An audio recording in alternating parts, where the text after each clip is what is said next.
The crimson door of the ancient realm let out an intense rumble as it opened. Then, a wind sprang up, which swept over Meng Hao, causing his life force and his soul to hover on the verge of extermination.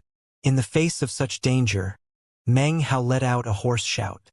At the same time, his heart started to beat rapidly, and shocking fleshly body power transformed into a surge of qi that fought back against the realm wind. The cultivators of the Nine Seas God world, who hovered above the surface of the water, were all watching as this happened.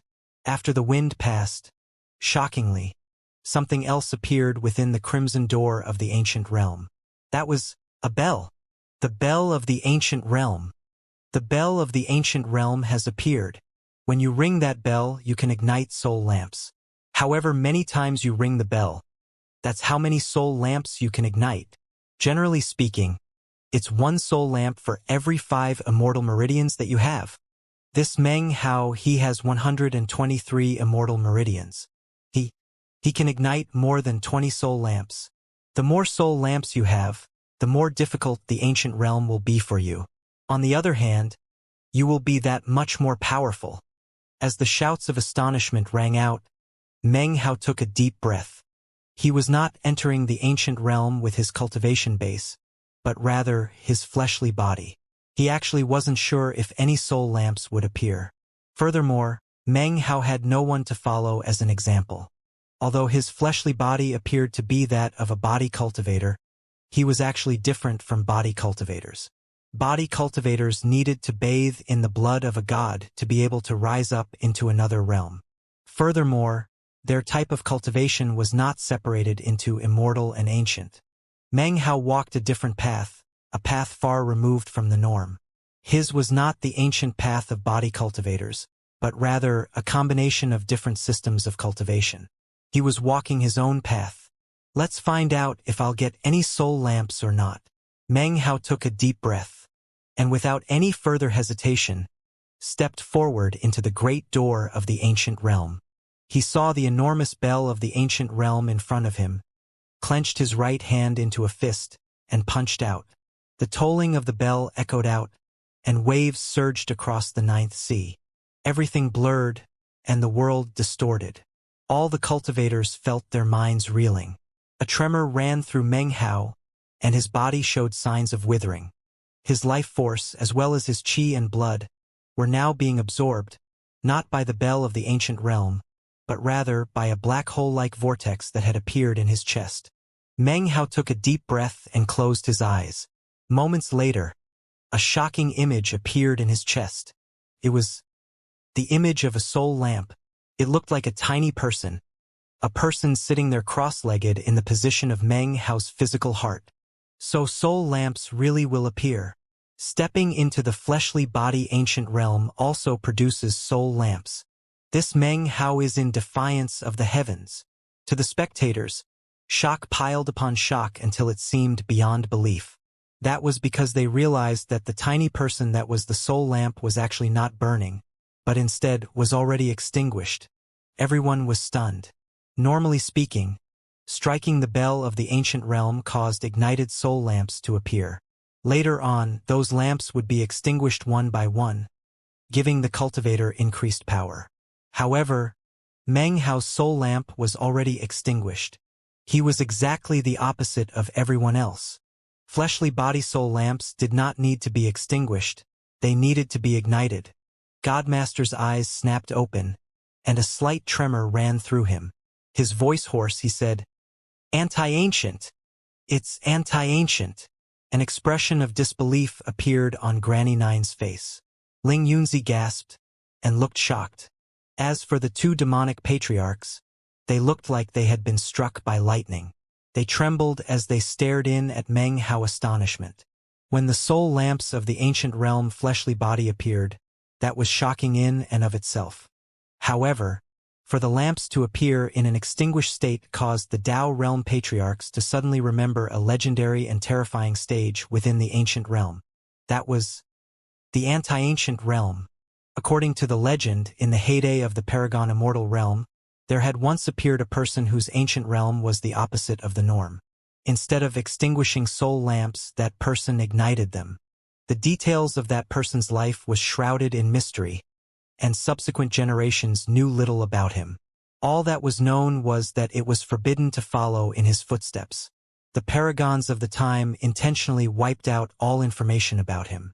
Later, the paragon immortal realm was destroyed, and the term anti-ancient became a term known only to the three great Taoist societies. No one outside of those sects had even heard of it. In the moment that the Tao realm experts were shaken, Meng Hao took a deep breath, opened his eyes and struck his fist out once more toward the bell of the ancient realm.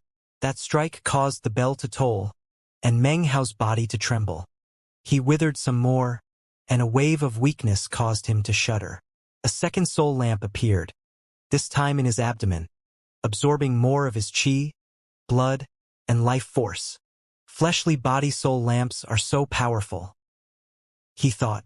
He quickly consumed a medicinal pill, then frowned when he realized that the pill did nothing. It was incapable of restoring him. Furthermore, his eternal stratum was sealed, and could not spring into motion to help him recover. His eyes glittered, and he ignored the withering of his body, striking out a third time, and then a fourth. His body withered even more, until he looked like nothing more than a bag of bones. However, two more soul lamps appeared, one in each of his shoulders. Meng Hao staggered back a bit. The sense of weakness that filled him seemed to have reached a pinnacle of intensity. However, he wasn't willing to stop with only 4 soul lamps. Gritting his teeth and growling, he punched the bell 3 more times.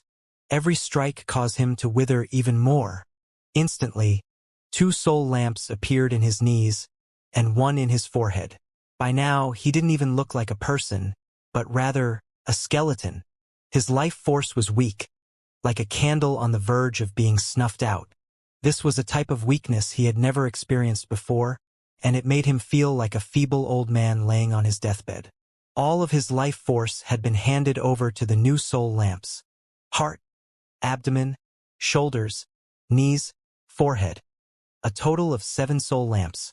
At this point, the will of the bell of the ancient realm could sense that Meng Hao had reached his limit, and began to fade away. "I'm not finished yet." Seeing the bell beginning to fade away, he threw his head back and roared. Both hands turned into fists, and flew toward the bell of the ancient realm. His entire body appeared to have been destroyed, vanished into thin air. And yet, 2 soul lamps suddenly appeared in his eyes. 9 soul lamps. His soul lamps were unlike anyone else's. They even looked different. The soul lamps of others actually resembled lamps, but Meng Hao's ancient realm fleshly body soul lamps looked like people. Each and every one sat there cross-legged, looking very somber and dignified. They seemed threatening without appearing to be angry, and if you looked closely, you would be able to see that they looked like exact representations of Meng Hao. 9 soul lamps distributed throughout his body. They did not circulate around him, but rather existed inside. This was the ancient realm fleshly body. In almost the same moment that the final soul lamps appeared, the bell of the ancient realm faded away, and a fierce wind blew out from inside the huge door. When it touched him, he shook, and a majestic qi and blood power poured into him. His body soaked it in like a rice paddy after a drought. It contained boundless nourishing power that transformed into incredible life force inside of him.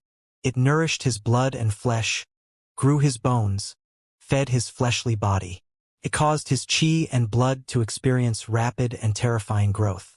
He could clearly sense the incredible transformations occurring. Cracking sounds rang out, and he seemed to be completely shedding his previous self. His fleshly body power broke completely past the peak of the immortal realm, stepping into a new level, that of the ancient realm. An ancient realm fleshly body appeared, causing all heaven and earth to tremble. The 9th sea roared, and Meng Hao could sense the 9 soul lamps inside of him madly absorbing all of the rushing realm wind. It was as if they were using that power to ignite themselves. Meng Hao could sense that with each soul lamp that he ignited, his fleshly body would grow even more powerful. As the wind blew, his soul lamps began to show signs of igniting. In the end, however, the wind wasn't enough to complete the job. Only the two soul lamps in his eyes came to life. In that moment, Meng Hao felt like a million lightning bolts were crashing around in his mind. Shaken, he felt his fleshly body power rising explosively. The air around him distorted, and as he clenched his fists, it shattered. It was a boundless feeling of power, giving him the confidence that he could easily slay ancient realm experts with numerous extinguished soul lamps. It made him feel like the power of one punch could shake the entire world. Meng Hao truly felt much more powerful. The difference between himself now and moments before was incredibly vast. He took a deep breath, and his eyes began to shine with a bright light. Behind him, the great door of the ancient realm slowly faded away. As it disappeared, the ninth sea finally returned to a state of calm. In contrast, the hearts of the countless cultivators above the surface of the sea were anything but calm.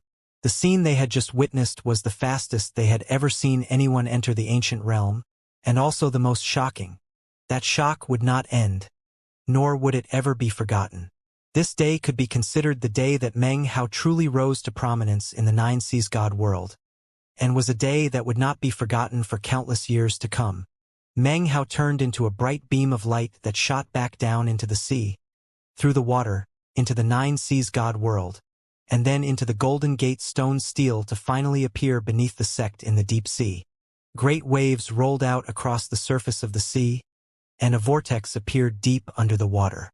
However, the regions down below which had previously exerted massive pressure on Meng Hao now barely affected him at all. 30,000 meters, 60,000 meters, 90,000 meters, 120,000 meters. Meng Hao surged with energy as he shot downward madly. At the same time, his name shot up in the rankings on the first Golden Gate stone steel. Although he was in 5th place, the name in first place only had a depth of 99,000 meters next to it. Meng Hao had already vastly exceeded everyone, except in the matter of the time spent. However, not every rank of depth required time spent. Anyone who could sink down past 180,000 meters would automatically shatter the records of any other name, and would be completely deserving to stand in first place. Rumbling filled Meng Hao as he sank down further. 150,000 meters. 180,000 meters. 210,000 meters. 240,000 meters. Finally, when he reached 261,429 meters, he caught sight of the seafloor and was completely shaken. Outside on the first Golden Gate, a bright golden light of unprecedented intensity shot up into the air as Meng Hao's name reached first place. When people saw the number next to his name that represented the depth he had reached, they were thunderstruck. First Golden Gate stone steel. 1 ST place. I once heard that the absolute limit is more than 260,000 meters, but he actually reached the sea floor. That's a place that only truly powerful experts can see. Murmurs of astonishment could be heard in the crowd. Fan Donger was in a daze, and Bei Yu was panting in astonishment. 261,429 meters. The distance the land mass of the Nine Seas God world maintained from the bottom of the sea had always been a fixed number from ancient times until now. Furthermore, no one whose name was recorded on the first Golden Gate stone steel had ever reached that depth. The rankings only contained names of ancient realm experts with 5 or less extinguished soul lamps. Because of that rule, no one with that amount of soul lamps had ever gone so deep. It was a position that instantly put someone at the peak in first place, even if they only managed to stay there for an instant. Not even demonic cultivators who were born in the Ninth Sea could go down so far. The crowds outside of the first Golden Gate stone steel burst into a commotion.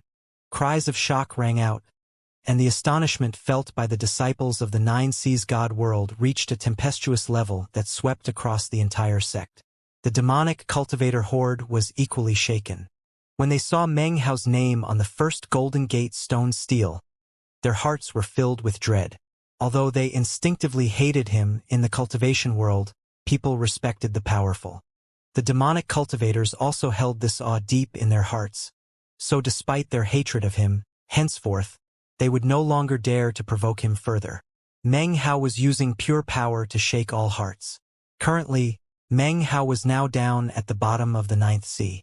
Despite the incredibly terrifying power of his fleshly body, he could still feel the indescribable pressure weighing down on him. Because of that pressure, he would not be able to remain in this place for very long, perhaps only 10 breaths of time. As he looked around, his heart was shaken to a profound level. At the bottom of the ninth sea, he saw a corpse. It was a vast, gargantuan corpse that seemed to make up the entire bottom of the ninth sea. It was vastly archaic and ancient, and a huge gash could be seen splitting it apart. Meng Hao was currently standing on the corpse's head. Visible on the forehead were 8 dim stars. A god! He thought, shaken. He suddenly recalled Wang Tingfei, and great waves of shock rolled through him, causing him to stand there silently in the pressure. He had already reached the point where he couldn't hold on any longer, and he gave one last look over the corpse. Then he turned and prepared to head back up. However, it was in that moment in which he turned, that in his peripheral vision, he suddenly noticed that located on one of the stars on the corpse's head was a person. It was a woman, wearing a long violet garment. It was a woman that Meng Hao remembered. It was an old friend from planet South Heaven. She stood there atop the corpse, her expression complex. Han Bei! Meng Hao thought, his eyes widening. Everything was dark, with only the corpse letting off the faintest of light. Even with Meng Hao's intensely powerful fleshly body, and vision as sharp as lighting, he could just barely make out the image clearly.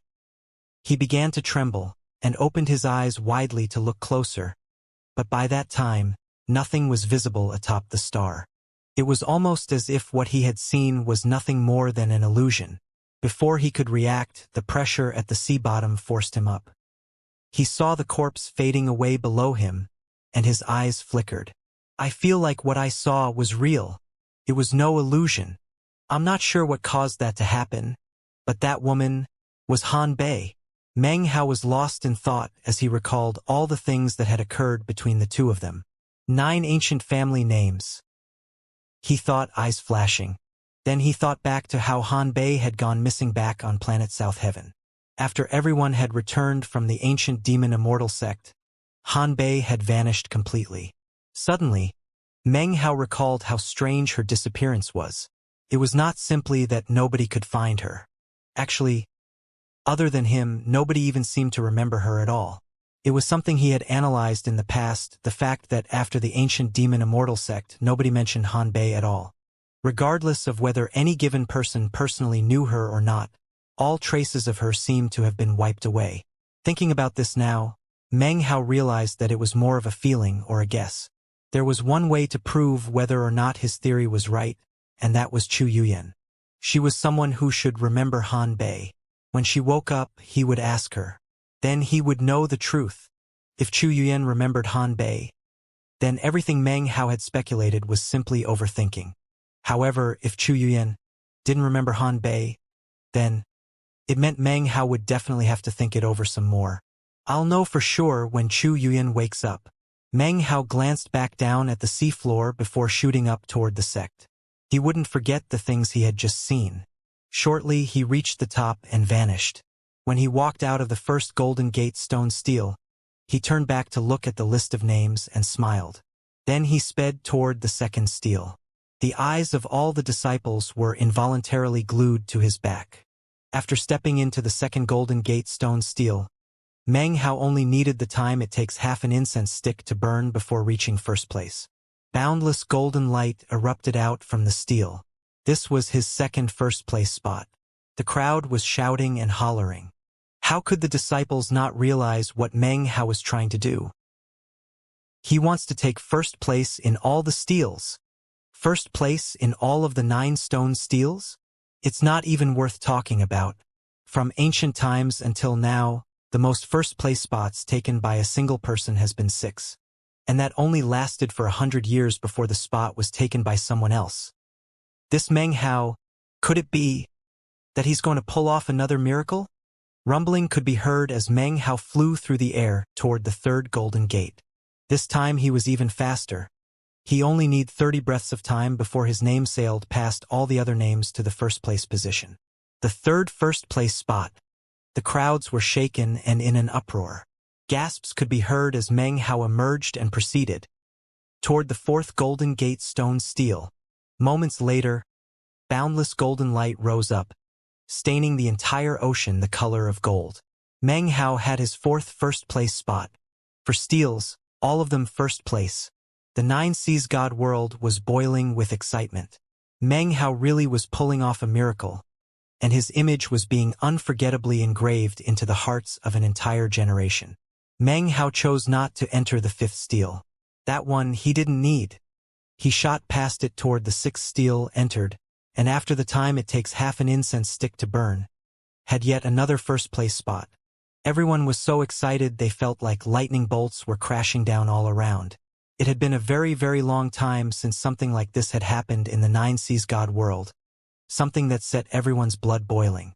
Seventh stele, first place. Eighth stele, first place. Meng Hao went from one golden gate to another, and other than the fifth stele, which he wanted no part of, he took first place in all of them. He was followed by a crowd of excited Nine Seas God world disciples. The demonic cultivators were ashen-faced, their hearts filled with intense fear and shock regarding Meng Hao. He was the first person to have ever succeeded at doing something like this in the Nine Seas God world. It was now a certainty that his name would be an eternal myth passed down through the history of the sect. Finally, he appeared in front of the ninth Golden Gate stone stele. He came to a stop and stood there for a moment. Then, face solemn, he took a deep breath and entered. The moment he entered, the old man's voice echoed out to fill the entire world. "Do you believe yourself to be qualified to gain the enlightenment of my third fist strike?" "Absolutely," Meng Hao replied immediately. "Very well." As the voice echoed out, the old man appeared out of thin air. He looked at Meng Hao, and his eyes shone with praise. He began to walk forward, his voice booming. First fist, life extermination fist. After extermination, one's own life must be sacrificed. After self-immolation, one can slay gods. My third fist strike is called God-slaying. The old man's voice thrummed with energy. He strode forward, and all of a sudden, it seemed like he was the world, and the world was him. He neared, fist swinging. It looked like an ordinary punch, not as murderous as the life extermination fist, nor as domineering as the self-immolation fist. It seemed simple. However, it also filled Meng Hao with an unprecedented sensation of deadly crisis. It was as if this one punch could suck in the energy of the entire world and transform that energy into the power to slay gods. What are gods? As the fist closed in, the old man's voice continued to echo out. Just another name some of the outsiders call themselves. As for us from the immortal world, we respect their power. Therefore, if they wish to call themselves gods, then we approve. It is only because we approve of them that killing them feels so wonderful. Remember, immortals are above everything, and gods are like treasures to make ourselves stronger. In my lifetime, I slew 92 gods. Eventually, I was killed, but my will remained behind in this stone stele, transformed into a soul of battle. The god-slaying fist closed in. Meng Hao was shaking, as he realized that he was completely incapable of blocking this fist strike. It was an entire world condensed into one fist. Despite the fact that his cultivation base was now vastly beyond his previous level, it was still impossible for him to resist it. Why should I resist it? Suddenly, his mind trembled as an idea formed. His eyes began to shine brightly, and instead of trying to block it, he clenched his own hand into a fist and chose to imitate the old man. He decided to unleash his own god-slaying fist. The old man threw his head back and laughed. When his fist connected with Meng Hao's, all of the power of the world poured into Meng Hao. However, Meng Hao wasn't injured at all. Instead, the power guided him to a new awareness. As the power poured into his fist, the world collapsed. "Go, you have been enlightened." The old man's smiling voice echoed out as the world vanished. When everything became clear again, Meng Hao was outside of the 9th Golden Gate stone steel. Behind him, the name in the first-place position, Zhong Wuya, moved to second place. Meng Hao's name shone with boundless golden light as he moved to first place. 4 years in the 9th Mountain and sees 9 seas God world. The most first-place spots occupied by any one person was 6. That person earned honor and glory that lasted for many years before fading. Even to this day, there was some trace of that glory left behind. The single remaining trace was on the ranking list of the 9th Golden Gate stone steel. That person was the previous first-place spot holder, Zhong Wuya. 1,000 years before, he had been the number 1 chosen in the 9 seas God world. Although he had become a legend, strangely, his name was not very well known in the outside world. But now, Meng Hao had broken his record. He had 8 first-place spots, ensuring that everyone in the sect was shaken, from the cultivators watching everything that happened in person to those who were observing from afar in secluded meditation. Conversations immediately broke out in the crowd. This makes me think of elder brother Zhong Wuya from all those years ago. His performance was just as stunning and grand, so domineering. Elder brother Zhong Wuya's achievements slowly faded away over 1,000 years. As for Meng Hao's achievements, I wonder how many thousands of years will have to pass before he is surpassed. As first place on the 9th steel, as the buzz from the surrounding crowd continued to grow louder, Meng Hao took a deep breath, clasped hands, and bowed deeply to Granny 9 and the others. Then he turned and shot off toward his Immortal's cave. As Meng Hao left, he heard Granny 9's transmitting into his ears. 7 days. In 7 days, the windswept realm will be opened. Make your final preparations. He stopped in place, then turned and bowed again before finally vanishing. Soon after, he appeared in his Valley Immortal's cave, sinking down through the water. Almost immediately, he heard shrill cries echoing about, which happened to be the excited squawks of the parrot. Listen up, it's inspection time. Look lively for Lord Fifth. Come, come. We sing on my mark. Lord Fifth's future happiness all depends on you. The meat jelly didn't want to be left behind, so it cried out, and Lord Third too. Lord Third's future all depends on you. Meng Hao looked around, a strange expression on his face. The first thing he noticed was that the group of demonic cultivators in the pool of water looked extremely gaunt and haggard. However, their expressions were that of mad piety, as if the parrot were truly a god to them. Even more shocking was that Su Yan looked completely different than before. Her face was pale and she looked dazed. Apparently, the ordeal of going through these days of indescribable torment had brought her willpower to the point of breaking.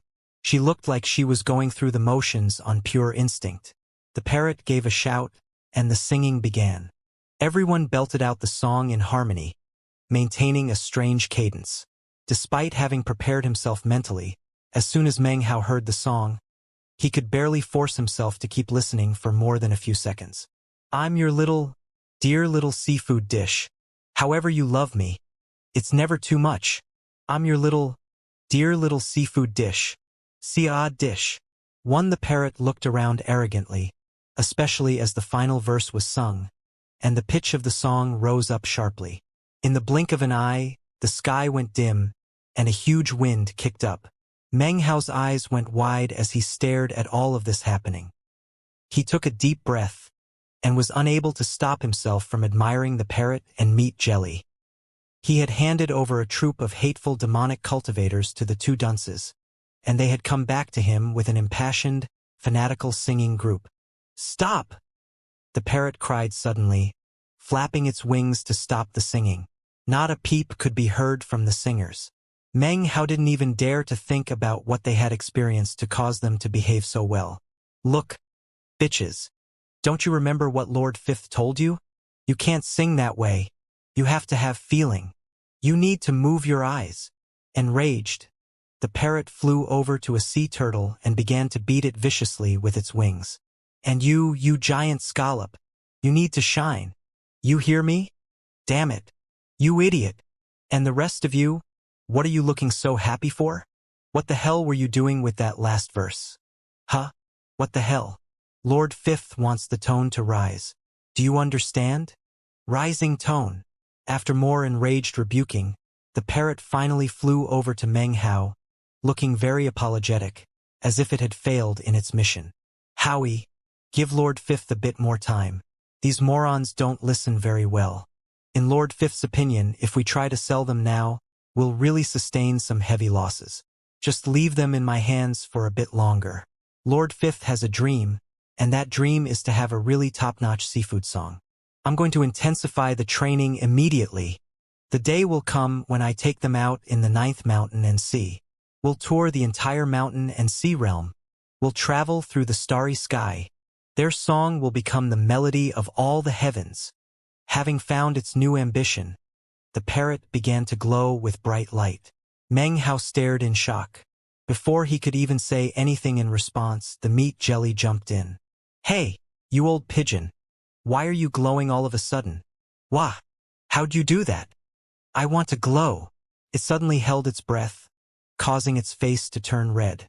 Then it let out a mighty bellow, after which, it suddenly began to glow with bright light as well. Meng Hao felt a headache coming on. He quickly nodded at the seemingly insane parrot, then hastily turned and flew toward his immortal's cave. As he neared it, he could hear the voice of the meat jelly calling out in irritation. Listen, you crotchety pigeon. These seafood dishes are obedient thanks to Lord Third's contributions. Lord Third wants bullies. Lord Third wants these seafood dishes sold and exchanged for bullies. I must convert bullies. Moron. How much do you think you could sell them for? Do you even have a brain? Well, do you? You can count, can't you? Lord Third has a brain. Lord Third's entire body is a brain. When Meng Hao heard this, he cleared his throat and stepped into his immortal's cave. Moments later, more angry bickering could be heard from the parrot. Moron. Fool. Idiot. These seafood dishes would only sell for a trifling sum. However, after they've completed Lord Fifth's training, we'll have an incredible singing group on our hands. Whatever place we go to, we can sell out huge concerts. Do you know how many spirit stones we can make? That's the best way to handle things long-term. You mean like when Meng Hao got all those spirit stones when he went to the medicine pavilion in the Fang clan? Obviously. Except that Howie doesn't count for bird crap. If he can do that, just imagine how much better Lord Fifth can do. I've already figured it all out. When the time comes, the two of us will be the lead singers. Even Howie will have to come sing too. When I think of that image, I just get so excited. We need to think of a band name. Come on, start thinking of some ideas. Meng Hao slipped into his immortal's cave and waved his hand, sealing away the outside world. He truly had no further desire to listen to the parrot and meat jelly speaking to each other. As for the song, Meng Hao believed that he would feel utmost admiration for anyone who could listen to the entire thing. Although, if the parrot actually did succeed and the seafood song got popular, maybe he would cooperate and sing with them for the spirit stones. He sat down cross-legged and patted his bag of holding. A beam of light immediately flew out, which was Chu Yuyan. As he lay her down in front of him, he noticed that her face was no longer pale, but had some color to it. She still wasn't awake, though. He looked at her for a long time before finally sighing inwardly. Then he reached out and touched her forehead, sending cultivation-based power into her, accelerating the process of dispelling the poison. The heart blood of 10 sea dragons was definitely capable of dispelling the poison afflicting her. However, it wasn't capable of doing so very quickly. The process of cleansing her chi passageways was a slow one, in which the poison was constantly broken down and transformed into something beneficial to one's cultivation base. After checking her thoroughly, he sat in thought for a moment, and then decided not to force the process to go any faster.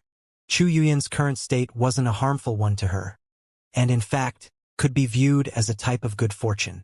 Actually, the sea dragon venom was both a venom and powerful tonic. With no antidote, it would be deadly. With the antidote, it was exactly the opposite.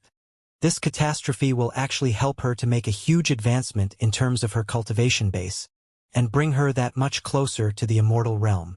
Eventually, he pulled his finger back, whereupon a tremor ran through Chu Yuyan. Her eyes opened slowly, and she looked blankly at Meng Hao. Then, her eyes went wide for a moment before she closed them again, as if she were thinking. After a few breaths of time passed, she opened her eyes again, and they were clear and bright. She seemed extremely calm, although her voice was a bit weak as she said, "Was it you that saved me? Thank you. What is this place?" When he saw the expression on her face, he was silent for a moment before saying, "It was my fault you got dragged into this. We're in the Nine Seas God world." Then he proceeded to explain everything that had happened. Chu Yuyan didn't speak. She merely listened quietly. From the look of it, she was in a very fragile state, and would only be able to stay awake for a short period of time. After hearing the story, she smiled slightly, as if she had forgotten about everything that had occurred between the two of them in the past, and now thought of them as merely friends. She gave a nod of understanding, doing nothing to reveal what she might actually be thinking.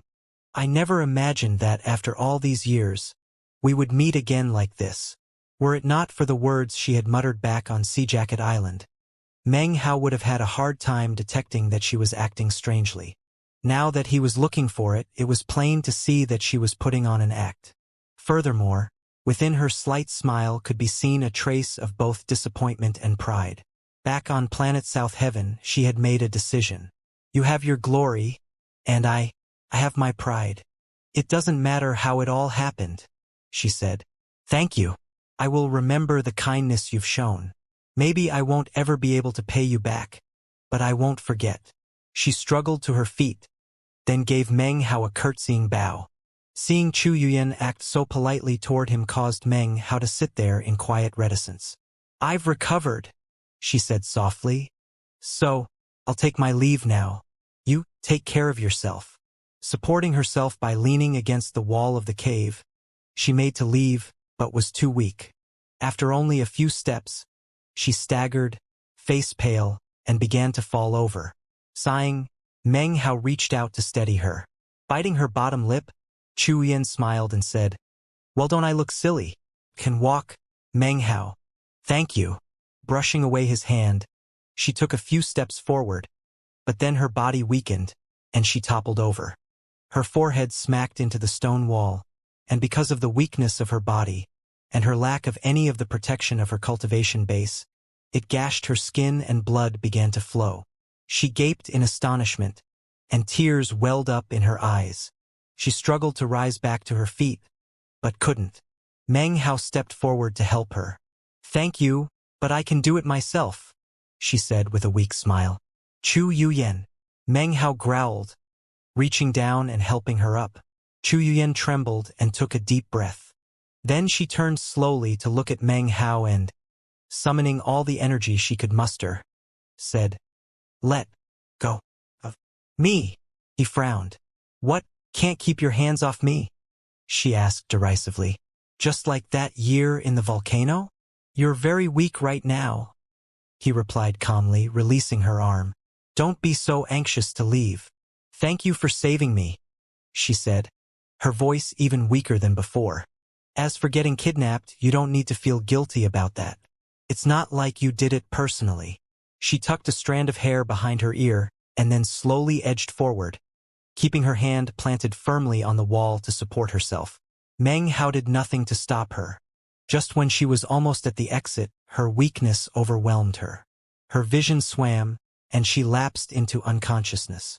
Meng Hao sighed, stepping forward and grabbing her before she could fall. He then laid her down on the ground and sat cross-legged off to the side, his expression complex. The Immortal's cave was very quiet, which allowed Meng Hao to do a lot of thinking. One by one, various scenes of events on planet South Heaven played through his mind. Time passed. 2 days later, Chu Yuyan opened her eyes again. By now, she had recovered a lot of her energy, but was still weak. She struggled to her feet once again, but this time didn't mention anything about leaving. She sat down cross-legged, gazing blankly at nothing. "Do you remember Han Bei?" Meng Hao suddenly asked. Chu Yuyan didn't respond for a long time. Finally she turned and looked at Meng Hao with a slight frown. "Who's Han Bei?" Meng Hao's eyes widened. After a moment of thought he said, "Han Bei, from planet South Heaven. She was a disciple of the Black Civ sect in the southern domain. Doesn't ring a bell? She said, looking at him. I didn't have much contact with the Black Civ sect. Why? Oh, nothing. I was just thinking of something that happened a while back. His face darkened as he realized that Chu Yuyan's answer didn't really help him much at all. After all, Chu Yuyan never really knew much about the Black Civ sect to begin with. Therefore, it made sense that she might not know much about Han Bei. The fact that she didn't remember her now was a bit of a clue, but not true proof, nor much of an explanation about anything.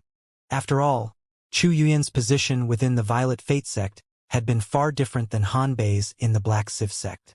It was even possible that she had never even heard of Han Bei, or if she had, never cared enough to take note of her. Seeing that Meng Hao didn't want to discuss the matter further, Chu Yuyan didn't ask any questions. She closed her eyes to meditate. Right now, she knew that she didn't have the energy to leave. Therefore, the best thing to do was to recover as quickly as possible. Then she could leave and return to her sect. She didn't want to look at Meng Hao, which made it difficult to know how to interact with him. Every time she saw him, she felt unsettled. In the days following her departure from planet South Heaven, she had often asked herself what it was about Meng Hao that she actually liked. Couldn't just be that one incident in the volcano, nor could it be all the things that had happened afterward. In the end, she couldn't find a good reason. She knew that she should hate him, but no matter how much she tried, it was as if his image was burned into her heart. Sometimes it was Feng Mu from the Violet Fate sect, and sometimes it was Meng Hao. Sometimes it was both. She couldn't get rid of those images. It was almost like some type of curse. Chu Yuyan sighed, closed her eyes, and continued to meditate. The Immortal's cave was once again silent. After a while, Meng Hao's eyes glimmered as various possibilities flickered through his mind. Maybe I'm just reading too much into it, but the whole situation is very peculiar. After more thought, his eyes began to shine.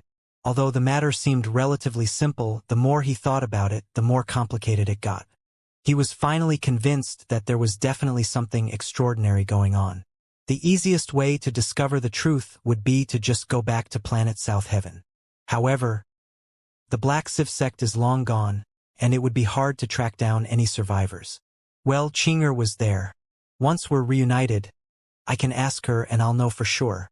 If Qing'er doesn't remember Han Bei either, then that means there's definitely something very mysterious going on. Due to the imminent opening of the windswept realm, Meng Hao took the time to make various preparations.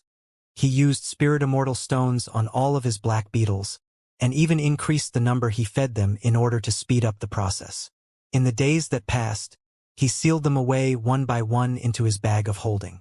In addition to that, he was also maintaining the peak performance of his immortal emperor state. He was far, far stronger than before, and also had his newly empowered divine sense. Furthermore, because of all the trials and tribulations that he had experienced, his cultivation base had experienced explosive growth. However, those were not his trump cards. His trump card was his ancient realm fleshly body, and the 2 ignited soul lamps in his eyes. Because of that, his battle prowess was vastly increased. Another thing he did was organize his bag of holding. He wanted to make sure that he was thoroughly and completely prepared for the windswept realm. He also took out the half-burned incense stick that he had acquired along with the spirit immortal stones. After examining it thoughtfully for a while, he carefully put it back into his bag of holding. I should be able to find an opportunity to absorb my second nirvana fruit in the windswept realm, he thought, taking a deep breath. Soon 7 days passed. At dawn, the toll of bells could be heard, filling the entire 9 seas god world. Meng Hao's eyes opened, and they shone brightly. In the same moment that he opened his eyes, an ancient voice echoed in his ears. It was none other than Godmaster. Meng Hao, the hour has arrived. Come to the mountain peak. Meng Hao took a deep breath and rose to his feet. At the same time, he waved his hands, causing numerous bands of black light to fly toward him. In the end, more than 50 black pods landed on his palm, which he then put into his bag of holding. He looked over at Chu Yuyan, who opened her eyes and looked back at him. Take good care of yourself, she said softly. Meng Hao nodded and walked to the door of the Immortal's cave. There he stopped. The place I'm going to is the shattered remnant of another world. The natural laws there are incomplete, which makes investigation of them that much easier. The venom inside you will dissipate within 7 days, and your cultivation base will be restored. At that time, you will be on the very edge of the immortal realm, on the verge of a breakthrough. Because of the chaos of natural law in the place I'm going, it's actually a very suitable place for immortal ascension. However, there are also many dangers there. Do you want to come along? Chu Yuyan sat there quietly, expressions of confusion and reminiscence flashing across her face. After a long moment, her expression turned to one of resolve. She had suddenly recalled something told to her once. By Pill Demon, work hard at cultivation. That way, one day if you find you've lost everything, you will still have a great Tao with you. Chu Yuyan looked up at Meng Hao and said, "Thank you. I'll go." He didn't respond. He waved his right sleeve, causing an incredible gravitational force to appear. Chu Yuyan didn't struggle. She allowed the power to pull her into Meng Hao's bag of holding. Finally, Meng Hao turned and exited the Immortal's cave in a flash. As soon as he appeared outside the door, he shot upward. As he did, he glanced down at the demonic cultivators and Su Yan, then made a grasping motion, sealing them and pulling them into his bag of holding. "Parrot! Meat jelly! Let's go!" The parrot gaped in astonishment, and the meat jelly looked flabbergasted. "Go where?" "The wind-swept realm. Rumble." Meng Hao shot out of the water and flew up into the sky. The parrot and meat jelly transformed into beams of light that caught up and landed on Meng Hao's shoulder. The meat jelly was still blabbering. "Wind-swept realm? Where's that? What kind of place is it? I've never been there. How do we get there, huh? Hey, why aren't you saying anything?" "Shut up," the parrot growled. Then it cleared its throat and was about to speak when Meng Hao interrupted. "There are bullies there, and also creatures with lots of fur and feathers." Instantly, the meat jelly grew very serious, and the parrot very excited. The two ninnies exchanged glances, then let out whoops of excitement. Meng Hao flew over the lands of the sect at top speed. Soon, the same mountain peak where he had first met Granny Nine and Godmaster appeared up ahead. The top of the mountain was covered with glittering white snow, just like before. However, there was also something new, a pillar of light rising up into the sky, shooting out of the sect, through the ninth sea, and up into the starry sky. Next, 6 additional beams of light appeared from various locations in the Nine Seas God world, which also shot up into the sky. All of the Nine Seas God world's spell formations were activated, unleashing incredible power in all directions. As he looked over the scene, Meng Hao was shocked to find that a Tao realm patriarch could be seen sitting cross-legged within each of the pillars of light. Granny Nine was there, as were Godmaster and Ling Yunzi. Even the 2 demonic patriarchs were there. In total, 7 pillars of light were shooting up into the starry sky. Their distortions could be seen as a huge rift opened up. Simultaneously, all of the cultivators in the Nine Seas God world, including those of the Immortal Realm and Ancient Realm, sat cross-legged in meditation, organized into a massive spell formation. As they unleashed the power of their cultivation bases, the energy of heaven and earth descended, which in turn caused the energy of the Nine Seas God world to erupt explosively. The energy poured into the 7 pillars of light, causing them to shine even more resplendently. Soon, the full power of the cultivation bases of all the Nine Seas God world disciples was being unleashed, including that of the demonic cultivators. The entire sect trembled, and the land quaked. Suddenly, the entire land mass began to rise. Every inch that it rose caused the 7 pillars of light to grow even stronger. Massive rumbling could be heard, and the rift up in the starry sky opened wider. That rift was apparently the path to the windswept realm. The entire land mass rose higher and higher, faster and faster. Soon, it was rising hundreds of meters with every movement. Sea water cascaded down off of it. Meng Hao was shaken as he stood there watching all of this happen, his eyes shining with anticipation of reaching the windswept realm. Other than the fact that half of the world crumbled away, and many natural laws changed, everything else is a perfectly preserved replica of one of the lower realms of yesteryear. The wind-swept realm, he murmured. Ryuayuam blel. Booms like thunder filled the ninth sea, echoing out powerfully in all directions. The waters boiled and roared, almost as if an awakening giant were about to burst out from under the surface.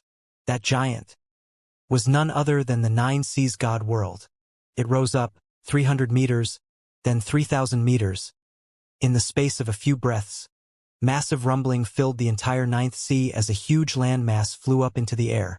From a distance, it looked like a gigantic island, with 7 beams of light shooting up from it. The light flew up into the starry sky, causing the rift up above to grow larger and larger. At the same time, Fandonger appeared near Meng Hao on the same mountain. She was also looking up into the sky, her expression that of nervousness and excitement. In addition to Fandonger, there were 3 others, 2 men and a woman. They looked familiar to Meng Hao, and he quickly placed them as other chosen disciples of the Nine Seas God world.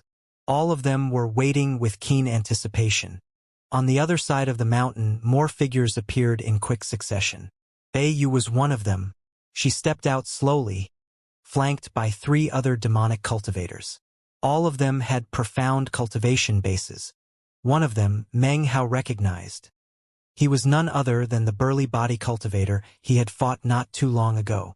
Obviously, when the Nine Seas God world opened the windswept realm, it would not just be Meng Hao entering by himself. All of these people would be joining him. Meanwhile, similar scenes played out in the Eighth Sea. There, columns of light rose up from the God world just like they had in the Ninth Sea, shooting up into the starry sky to open a huge rift. On the Eighth Sea, a huge continent appeared, upon which a group of 8 people could be seen waiting in anticipation. One of those people was extremely gaunt and stood apart from the others. He was surrounded by countless swirling bones, and his eyes shone with a cold gleam as he smiled slightly. Windswept realm. I should be able to kill to my heart's content. It was the same in the 7th Sea, the 6th Sea, the 5th Sea, and the 4th Sea. As of this moment, huge land masses rose up from all of them, as well as towering columns of light which tore open rifts in the starry sky. On the 4th Sea, laughter rang out. A young man stood there, wearing a long black robe, laughing heartily. On his forehead, an echelon mark could be seen, glittering brightly. A brutally cold gleam could be seen in his eyes, and as the rift in the starry sky slowly opened up, his laughter grew louder.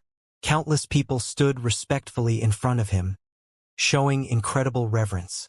By this point, each and every member of the echelon could be seen on the surfaces of the seas in their respective corners of the mountain and sea realm. All of them were waiting for the windswept realm to open. All of these people were chosen, and any one of them could be considered similar to Meng Hao. To the other chosen from their parts of the mountain and sea realm, they were seemingly impassable mountains. Now, all of these mountain-like figures were going to convene in the windswept realm, which would be the location of the echelon battles. Some echelon members had already clashed on numerous occasions. However, for Meng Hao, this would be his first time encountering any of them. Echelon battles were battles of life and death. They were not expressions of mere friction between members, but a method of determining who was the most powerful among them. As for all of the other people who entered the windswept realm with the echelon, they were secondary, mere adornments, really. Of course, if they were qualified, it wouldn't necessarily be impossible for them to kill one of the echelon members and even steal a place in the echelon itself. A young woman flew through the air near the 3rd mountain. She wore a long, white garment, and was so immaculately beautiful that she could cause all other life forms to dim in comparison. This was the same woman who had been playing Go with the young echelon member from the 1st mountain. She had left to search for Meng Hao after sensing his presence, hoping to play a game of Go with him and discuss the Tao. She was the immortal ancient successor, Shuer.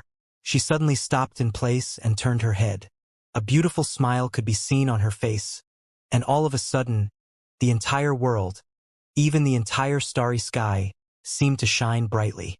Looks like I can save a lot of energy and not go all the way to the 9th mountain, she thought. I'll just look for him in the windswept realm. Smiling, she headed toward the 3rd sea. She was not in the echelon, but she was someone who any echelon member would view as extremely important. In fact, anyone who could obtain her assistance would assuredly grow much more powerful than the others, and would make much more progress on the path of the echelon. In fact, their chances of final success would be even greater. All of the great seas in the mountain and sea realm were boiling and roaring. Rifts opened up in the starry sky, growing larger by the moment. If there was a position in the mountain and sea realm that enabled you to see all of the various starry skies, then you would be able to see that the rifts above all of the 9 seas of the mountain and sea realm formed a straight line. However, currently it was as if that line had been cut into 9 segments, which were beginning to stretch out across their respective mountains and seas. It was obvious that soon those lines would join together to form a path, a huge rift connecting together through the entire mountain and sea realm. At that time, the windswept realm would be completely opened. Everyone was waiting in anticipation. Meng Hao took a deep breath, and his eyes glittered brightly. He could also sense that each and every one of the other echelon members in the other mountains and seas was waiting just as he was. It was at this point that Godmaster's voice rang out over the 9th sea. The will of the 9th sea accepts the orders once set down by Paragon Sea Dream. Let the 9th seas will open the windswept door. Instantly, the 9th sea began to rumble. Huge waves surged back and forth as a sword began to rise up out of the water. It was completely formed of seawater, and in the blink of an eye, it flew up into the sky with shocking speed. This was a sword that seemed capable of exterminating all life. Almost in the same moment that the sword appeared, it shot toward the starry sky, where it slashed at the rift. The entire world trembled, and cracking sounds echoed out, causing the minds of all onlookers to tremble. A huge rumbling sound could be heard as the rift suddenly tore open, ripping directly toward the 8th mountain. It almost looked like the starry sky was shattering. It was an assault on the eyes, causing everyone who saw it to be shaken to the verge of madness. Simultaneously, above the 8th sea, countless cultivators watched as the rift from the 9th mountain and sea ripped toward them. In the blink of an eye, it merged with the rift above the 8th mountain, whereupon a huge blade shot out from the 8th sea up toward the starry sky and ripped it open further. Rumbling could be heard as the force from the blade caused the rift to rip open toward the 7th sea. Next, a huge pagoda flew up from the 7th sea, causing the rift to rip toward the 6th sea. It was like a cycle. It continued on to the 5th sea, the 4th sea, the 3rd sea, until the very end, when the huge rift merged with the rift above the 1st sea, creating one gargantuan rift above the mountain and sea realm. In the moment that the rift opened, Meng Hao and all of the others trembled violently and felt their hearts pounding. They all knew full well that their destination was not a place in the mountain and sea realm. This trial by fire involved leaving the mountain and sea realm and going to one of the former lower realms. For Meng Hao, this feeling was completely different than the feeling he had experienced when leaving planet South Heaven and heading toward planet East Victory. Godmaster's archaic voice echoed out again. The hour has arrived. Meng Hao, it is time to leave. Keep in mind, you will not be the only disciple going to the windswept realm. There will also be cultivators from the other 8 seas. Remember, the only person you can rely upon is yourself. Even more importantly, remember that the world essence lies in the central region of the windswept realm. That is what you must acquire. Whoever acquires the world essence will be the victor of this trial by fire. It is only then that the great door back to the mountain and sea realm will appear, and you will be able to return. When in the windswept realm, you must rely on yourself, but you will also have the support of your fellow sect members. Whatever past grievances or grudges existed will no longer apply in the windswept realm. I don't care what you do to each other after you get back, even if you start fighting immediately afterwards. However, in the windswept realm, the most important thing is that you work together. Suddenly, Godmaster waved his sleeve, causing a bag of holding to fly out toward Meng Hao. Inside that bag of holding was the 300 million immortal jades he had won from the demonic cultivator horde. It was at this point that one of the two patriarchs from the demonic cultivator horde spoke. All of you take heed. While you are in the windswept realm, forget about past matters.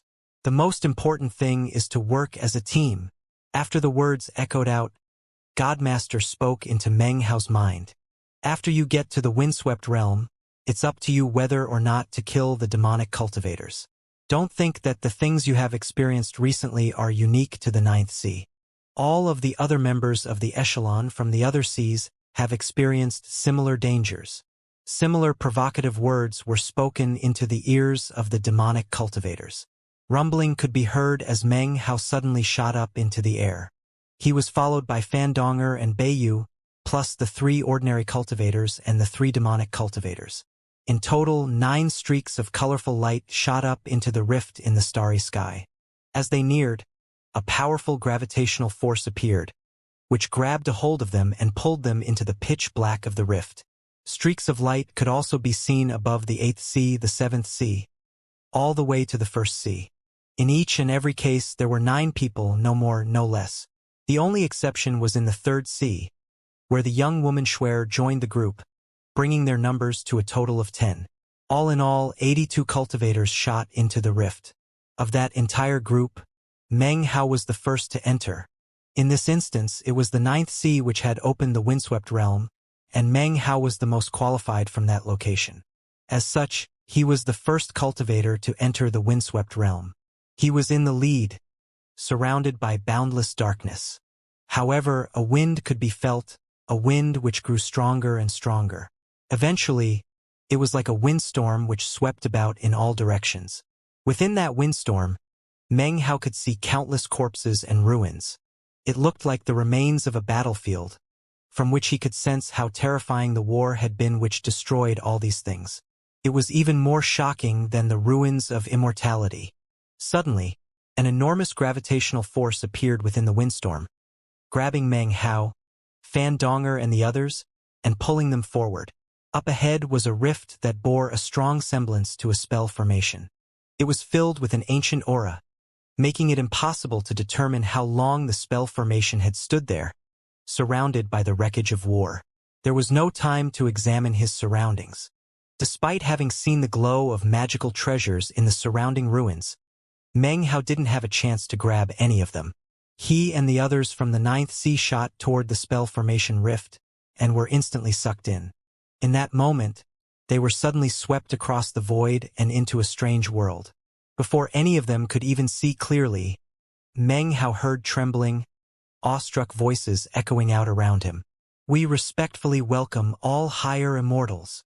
The windswept realm. Once one of the 3,000 lower realms, it was called the Garden of the Immortal World, and was regarded as one of the 100 most important realms. Many cultivators appeared here who eventually ascended to the immortal world, where they occupied numerous positions of immortal authority. In fact, there was even an imperial lord who had arisen from there. An imperial lord was a venerable stage that existed between the Tao realm and the Paragon realm. That was in the heyday of the windswept realm, when it was filled with countless lands and seas, and experienced an endless baptism from the immortal river of the Paragon immortal realm. Back then, the windswept realm was even called Little Immortal World. Its skies were bright blue, touched with occasional immortal rain that virtually bathed the life forms of the lands in an immortal will. The enormous immortal river in its sky was like a waterfall that fell down onto the lands below, causing an endless wind to gust. That wind would catalyze the life force flames of all living things, making the place extremely suitable for cultivation. Even mortals who lived there had extremely long lives, and it was not uncommon for them to live longer than 2 60-year cycles. That was how the windswept realm got its name. To the cultivators of the windswept realm, the Paragon immortal realm was a fear-inspiring place. They were both inspired by its power, and at the same time feared it. They showed extreme respect to any immortal who descended from the Paragon immortal realm. To them, even the slightest word uttered by an immortal was something of profound importance. In fact, any expression or tone of voice that could cause displeasure to an immortal was not tolerated in the windswept realm. Of course, not all immortals were so easily displeased. Most immortals were revered, but not intensely feared. After all, the windswept realm had existed for an eternity, and many patriarchs or other members of the various sects or clans there eventually ascended to the immortal world. Unfortunately, all of that changed during the Great Catastrophe. The windswept realm as a whole collapsed, and more than half of its lands were lost, as if they had been swallowed up by some great beast. The fires of war swept about, and as a result, immortal will was no longer abundant, but rather reduced to ruins. Most importantly of all, the immortal river was cut off. Like the other realms, the windswept realm was cut off, leaving it in isolation. As the years went by, the world slowly recovered, but that obstacle always remained.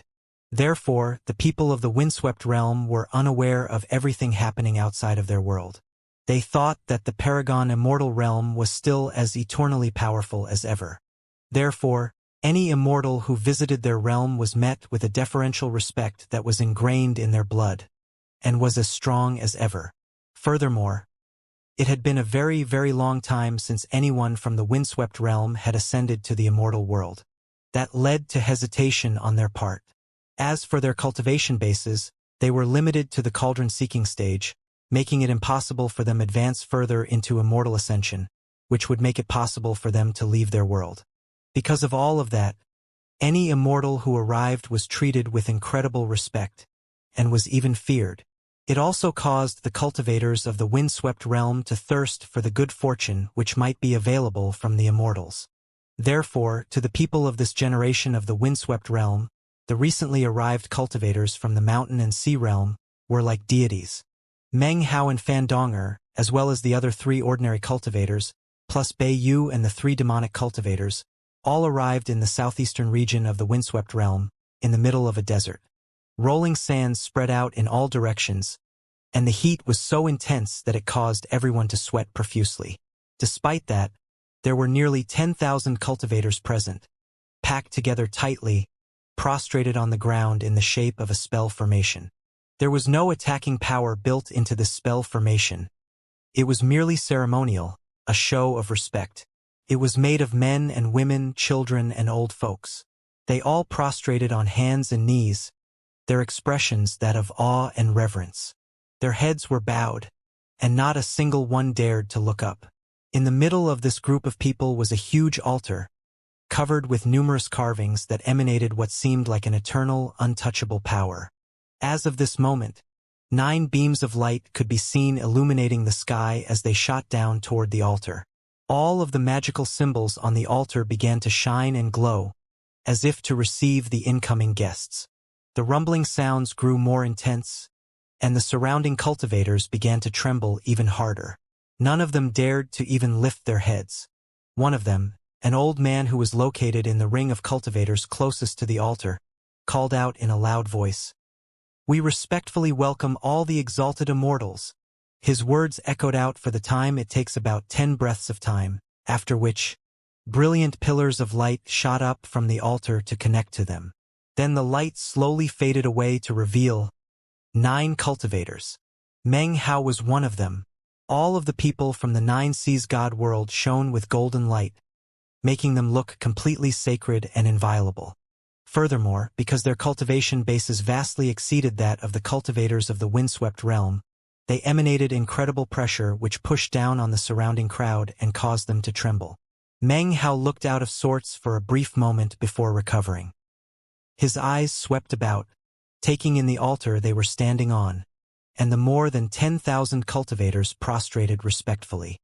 He also saw that past the cultivators were even more people, tens of thousands of them, all prostrated on the ground, not daring to lift their heads. Up in front of those tens of thousands of people was a middle-aged man wearing an imperial robe. He was also trembling as he prostrated himself. From the look of it, he was the emperor of this region or nation. Neither Meng Hao nor the others with him were used to having such a large group of people prostrating in deference. The old man who stood among the 10,000 cultivators was the first one to lift his head and look at Meng Hao and the other 8. He seemed incredibly ancient, as if he had lived for countless years. However, His cultivation base was only at the cauldron-seeking stage. "Exalted immortals," he said. "It is the inestimable honor of our ninth nation to welcome you here today. It has been over 1,000 years since any immortal has arrived here to bestow good fortune. Please accept the worship of our ninth nation's 7 great sects and 3 great clans."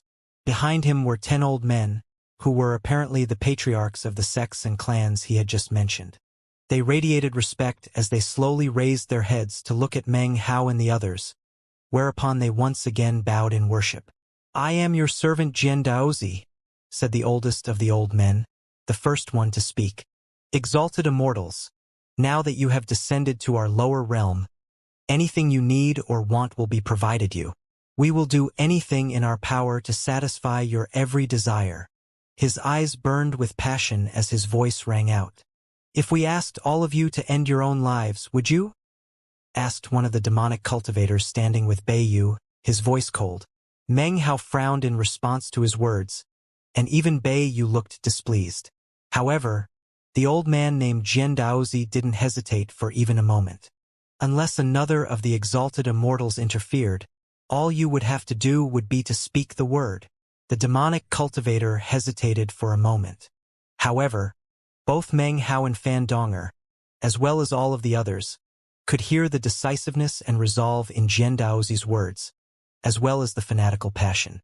It wasn't just him who had such an attitude. All of the old men, and apparently all of the other cultivators, were exactly the same.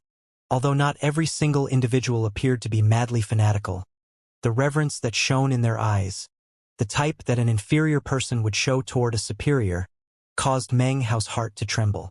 All of a sudden, a young cultivator among the crowd couldn't seem to hold back any longer, and lifted his head to look at Meng Hao and the other 8. When his eyes fell upon Beiyu and Fan Donger, the youth seemed to be struck breathless. Almost in the same instant that the young man looked up, the aged Jian Daozi's face flickered with anger. Similar looks appeared on the faces of all of the other old men.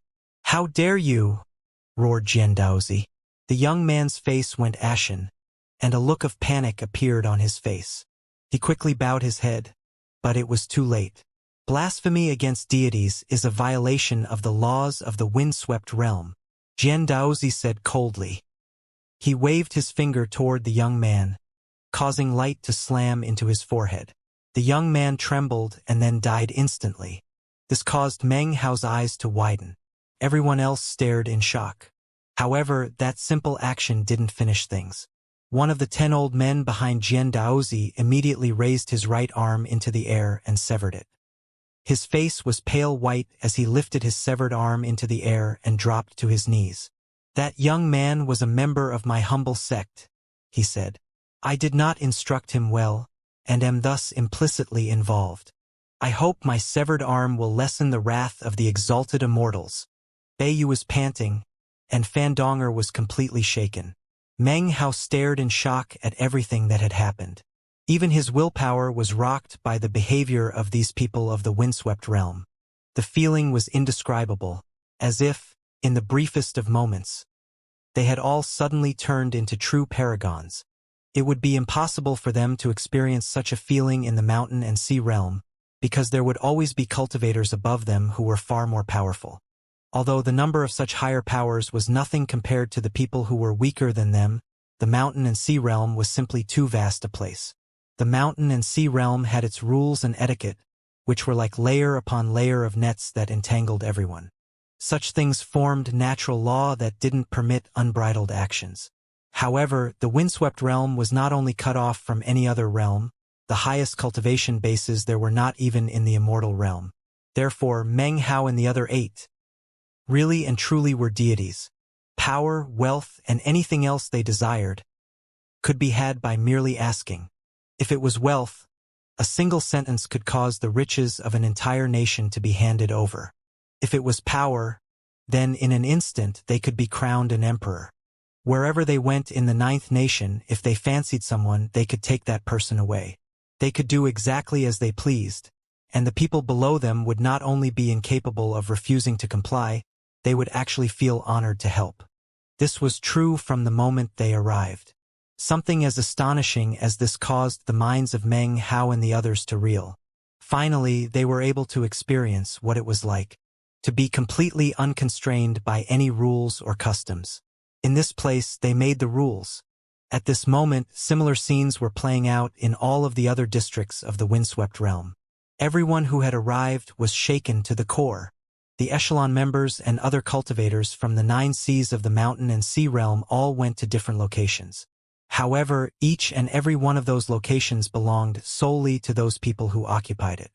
In total, the windswept realm had 9 nations. Therefore, each of the 9 seas occupied one of those nations. In the center of the 9 nations was the location of the world essence, an ancient temple. That was the goal of all of the people who had just arrived. The windswept realm had 9 regions which were occupied by the 9 nations. All of them together formed a huge ring shape. In the center of the ring created by the 9 nations was the temple. Between each of the nations was a massive windstorm that stretched from the sky down to the land, keeping all of the 9 nations separated, and making passage between them very difficult. Because of the windstorm barrier, the 9 nations were essentially sealed. Only the cauldron-seeking cultivators could pierce through, and even then, it required a steep price. The barriers acted like a protection, allowing the 9 nations to slowly grow and become more powerful. But now that the cultivators from the mountain and sea realm had arrived, the barriers separating the 9 nations were trembling, and the eternal winds were showing signs of dissipating.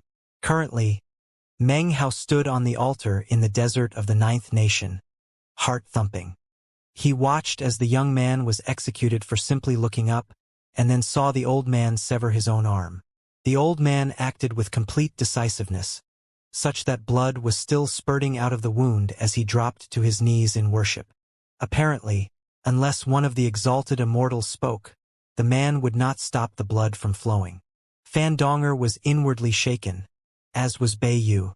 The other ordinary cultivators and demonic cultivators had similar reactions.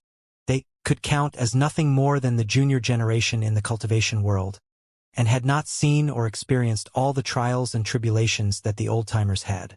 The shocking scene left Fan Donger and the others mentally shaken. Meng Hao stood there silently for a moment before waving his right finger. A medicinal pill flew out and landed on the stump of the old man's severed arm. In the blink of an eye, the wound healed, and the missing arm gradually began to grow back. The old man trembled as he looked appreciatively at Meng Hao. Inwardly, he sighed with relief, and then once again bowed deeply. Many thanks, exalted immortal. The oldest man among all of the windswept realm's cultivators was Jian Daozi. Wisdom flickered deep within his eyes as he casually turned to look over at Meng Hao. Then he clasped hands and said, "Exalted immortals, we invite you to enter the temporary imperial residences we have set up here in the 9th nation. Exalted immortals, do you plan to reside together, or live separately?" As he finished speaking, he waved his hand, causing glittering light to rise up from the ground in front of him. Shockingly, a map of the entire 9th nation suddenly appeared. The various areas on the map were clearly labeled to indicate which ones had spiritual energy, and which ones had abundant cultivation resources. All locations that were suitable for habitation by cultivators were clearly marked. Furthermore, the various advantages and disadvantages of each location were explained clearly. In the very center of the 9th nation, not too far from its capital city, was a mountain, half of which was covered with snow, and at the foot of which could be seen a lake. Furthermore, it was possible to see that much of the vital energy of the 9th nation as a whole was gathered there. In addition to that mountain, there were 2 other locations which could be considered superb. As for the others, most were ordinary in nature. After glancing over the map, Meng Hao's eyes flickered almost imperceptibly, and he looked back at Jian Daozi. Once again, he was able to perceive the wisdom and foresight which the old man possessed. To Jian Daozi and the other cultivators, Meng Hao and his companions were all exalted immortals. Although they venerated all of them, it was impossible for them to determine which of the 9 maintained the most superior position. Not only did they have no way of ascertaining such matters on their own, they could not afford to make any mistakes. If there were any misunderstandings about the seniority of the visitors from the mountain and sea realm, it could lead to dire consequences. This map and the process by which the Immortals dealt with it would be one way to get some instant clues. Fan Donger looked over the map, then glanced at Meng Hao. Afterward, she extended her right hand and pointed at one of the two lesser areas, opting not to take the most optimal location, the mountain with the national fate. Beiyu hesitated for a moment, then subconsciously looked over at Meng Hao. Her eyes glowed for a moment, and she didn't immediately make a decision. The other three ordinary cultivators with Fan Donger were well aware of their place, and picked other locations. However, with the exception of the burly body cultivator, the other demonic cultivators looked at the map with glittering eyes. They edged slowly over to Beiyu's side, then looked over coldly at Meng Hao, as if they were itching for a fight. This scene immediately revealed how much friction existed between them, something that Jian Daozi and the others instantly picked up on. Fan Donger said nothing. She backed up a few paces, unwilling to get involved. The other three ordinary cultivators hesitated for a moment before also backing up, apparently maintaining neutrality as they tried to ignore the increasing tension building up between Meng Hao and the demonic cultivators. The burly demonic body cultivator seemed to be inwardly conflicted. He gritted his teeth hard before giving an angry glance at the other demonic cultivators and then backing off. He too chose not to get involved. He was already incredibly frightened of Meng Hao. Among the 9 new arrivals, 5 chose to remain neutral. 3 demonic cultivators remained behind, including Beiyu, all of whom glared murderously at Meng Hao. Meng Hao's expression was the same as ever, although inwardly, he maintained vigilance. These 3 demonic cultivators obviously knew exactly how powerful he was, and yet they still were brave enough to bare their teeth. That indicated that they were confident enough to go up against him, and were obviously completely prepared. Jian Daozi and the others watched what was happening with calm expressions. However, inwardly, they already had an answer to their original questions, causing their eyes to flicker toward Meng Hao. Although Meng Hao didn't look like anything particularly special when compared with the others in his group, everyone's actions clearly showed his position and status. My demonic cultivator horde has taken a liking to that mountain, Beiyu suddenly said. She pointed at the mountain with the collection of vital qi. Anyone could look at that mountain and tell that it possessed national aura.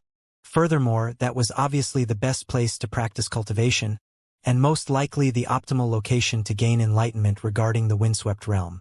What a coincidence, replied Meng Hao, smiling. I happened to take a liking to the same mountain. Although he was smiling, it was a cold smile. He had done nothing to cause any problems with the demonic cultivators. They took the initiative to provoke him. Although they might have their trump cards, Meng Hao didn't mind showing them that no matter how powerful their secret weapons were, he could still sweep over them. If he was willing to make a huge scene in the Nine Seas God world, then here, in a place like the windswept realm with no rules or limitations, he would act even more flamboyantly. Killing intent flickered in Beiyu's eyes, and the 2 demonic cultivators flanking her smiled coldly. They were just about to step forward when all of a sudden, Meng Hao's expression flickered. He backed up a few steps and looked up into the sky, apparently too busy to pay any attention to Beiyu and the others. Fan Donger and all the other cultivators also seemed to sense something and also looked up. The 2 demonic cultivators' faces flickered with confusion, and they ceased any attacks as they looked up into the sky. In almost the exact same moment that they looked up, an indescribable pressure suddenly exploded downward, crushing down onto everything with destructive force. The entire land quivered, as if the whole realm were trembling. The aura seemed to be weighing down from the sky, but in fact, that was not the case. It was actually coming from the very center of the windswept realm, from the windswept realm's temple. That temple contained the world essence of the windswept realm, and as of this moment, the arrival of all of these people was causing an eruption of that very aura. That eruption was weakening the barriers between the 9 nations to the point of collapse, and at the same time was causing a very strange aura to fill the entire world. The wind was growing stronger, and the sun in the sky was changing color. The plants were swaying back and forth, and the animals of the windswept realm were howling into the sky. Numerous fissures snaked across the sky, only to rapidly close again. Apparently, a natural law that was originally difficult to detect was suddenly awakened by the arrival of Meng, Hao and the others. That's essence. I can sense essence aura. This is the true windswept realm. I was wondering earlier why I didn't sense much of anything different after arriving here. Meng Hao took a deep breath as he sensed the natural law of the world. He closed his eyes and felt as if he could feel essence itself. That feeling was completely unprecedented. It almost seemed like all he had to do was reach his hand out to acquire the essence. It was like the single move of a hand could cause ripples in the natural laws. If you liken the mountain and sea realm to a solid wall, blocking everything, then the windswept realm was like a net full of holes. Because of all of those holes, the natural laws and essence were easily visible to everyone present. Of course, anyone whose cultivation base was not in the immortal realm would be unable to detect these things. At the same time that the world essence of the windswept realm erupted, intense pressure swept out over the entire world. The pressure weighed down almost as if the entire world had been submerged at the bottom of the sea. Thankfully, all of the people who came here from the Nine Seas God world were used to such pressure. Despite its intensity, it didn't affect them very much, Meng Hao included. However, Meng Hao was also aware that were it not for the 3 months he had spent acclimating himself to the Nine Seas God world, then he would only be able to utilize a small portion of his cultivation base. As the pressure rose, and the vast power of natural law and essence revealed itself, the Immortals' caves that were the temporary imperial residences in the Ninth Nation all began to change. That was especially true of the mountain which possessed national aura. As of this moment, it seemed to transform into a golden dragon. Apparently, that mountain was the center of all of the natural law and essence of the Ninth Nation. Gradually, a windstorm began to build up around the mountain. Thunder boomed as the winds swept about.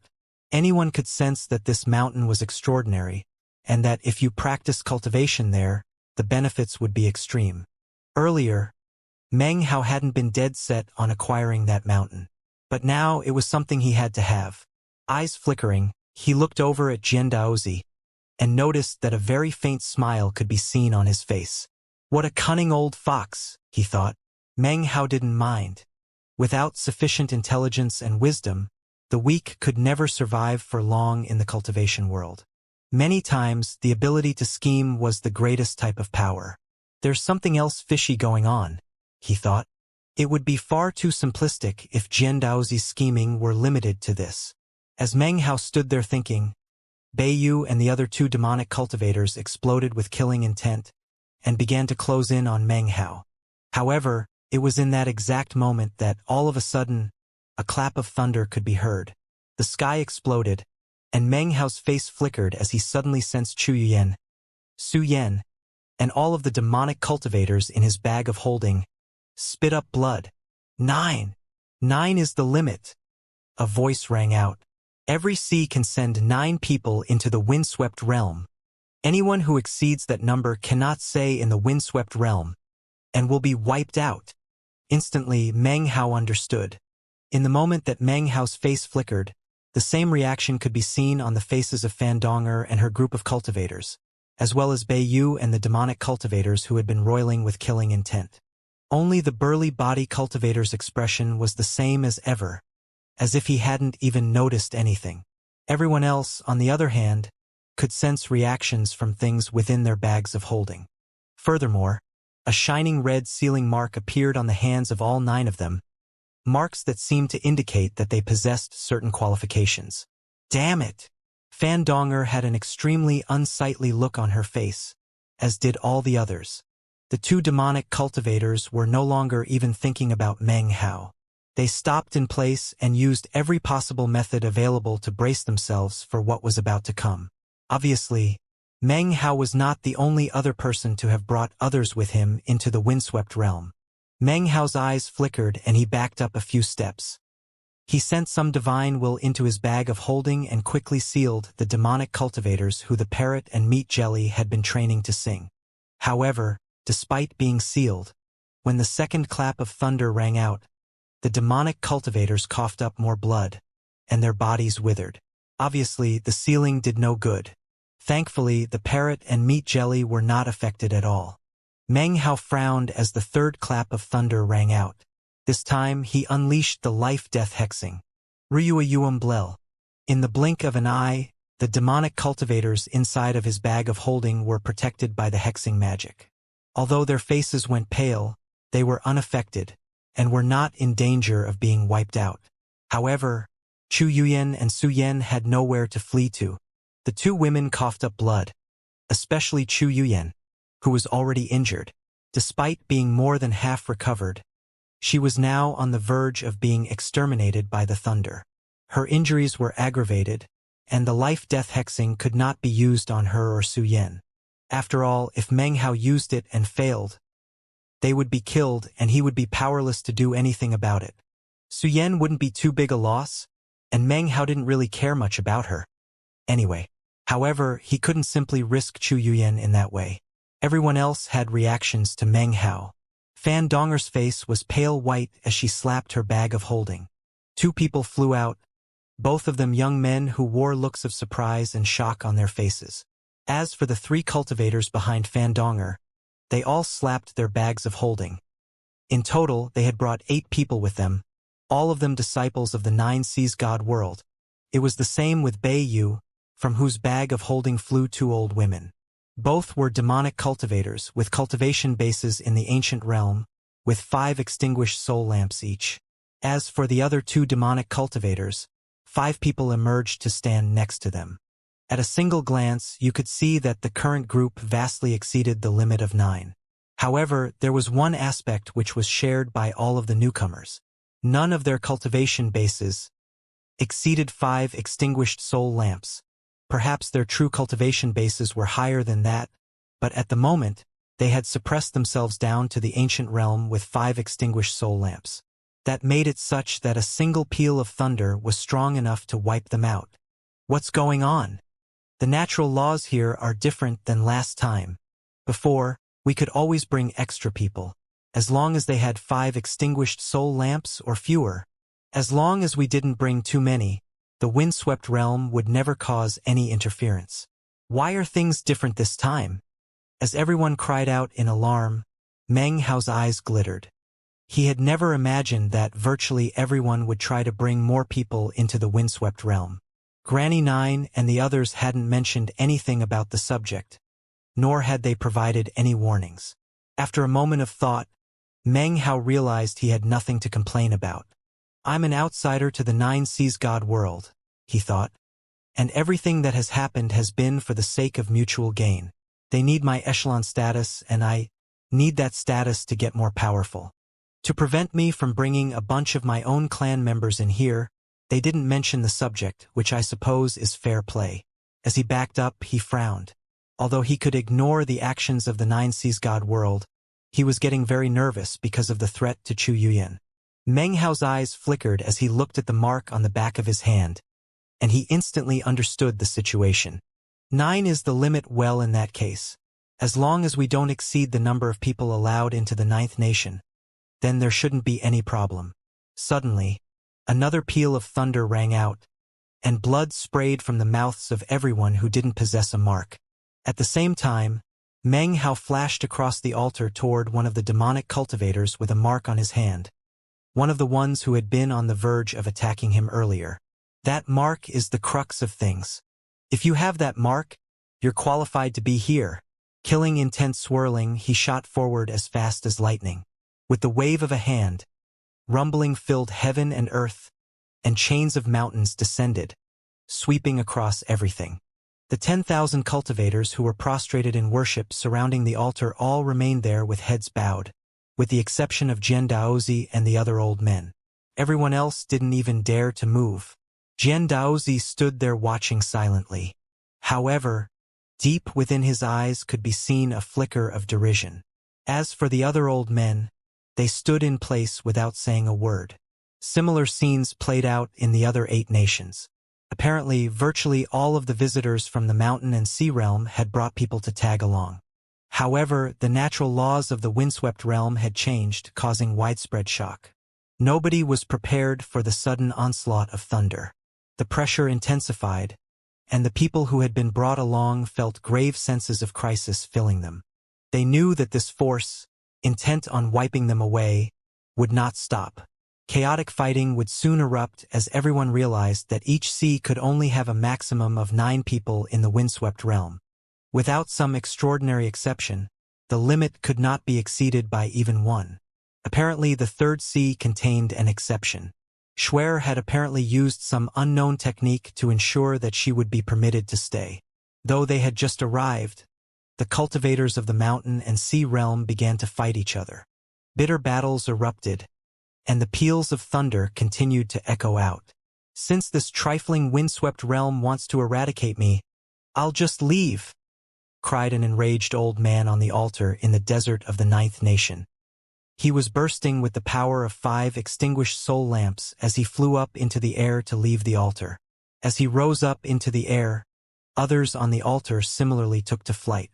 However, as soon as the old man left the altar, a huge bolt of lightning struck down from up above. The lightning bolt was not complete, and yet it contained natural law and essence. It moved with incredible speed that made it impossible to evade. It slammed into the old man, and a boom rang out. Before the man could even scream, he was completely wiped out in body and soul, transformed into nothing more than ash. The scene caused everyone else to gasp, and the cultivators who had just flown into the air suddenly stopped in place, expressions of astonishment covering their faces. Meng Hao's eyes flickered, and he smiled slightly. "I like this place," he said, extending his right hand and causing the chains of mountains to rumble. Blood demon heads materialized as he began to fight. Booms rang out, and he turned into a huge golden rock.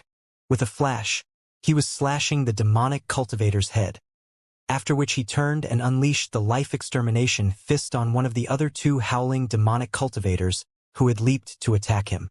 The fist struck nothing but air, and yet blood sprayed from their mouths, and booms rang out. One of them exploded into pieces, and the other was sent tumbling off of the altar, after which a bolt of lightning fell and exterminated him. Simultaneously, a stream of red chi rose up from the dead demonic cultivator.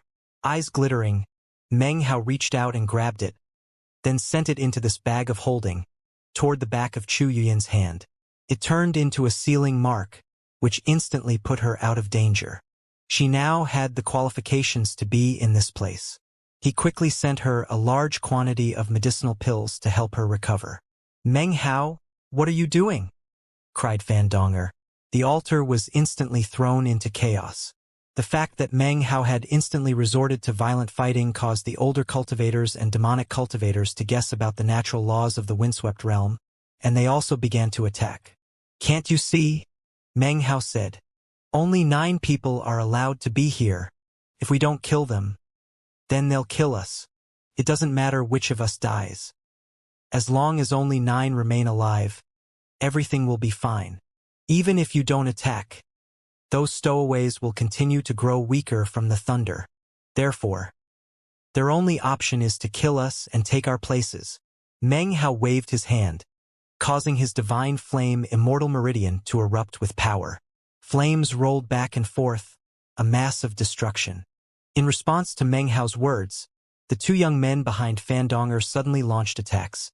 Not against Fandonger, but rather against the other 3 cultivators who had arrived in the windswept realm by the correct method. Booms echoed out. Fandonger was helpless to stop anything that was happening. Both the demonic cultivators and ordinary cultivators devolved into even more chaotic fighting.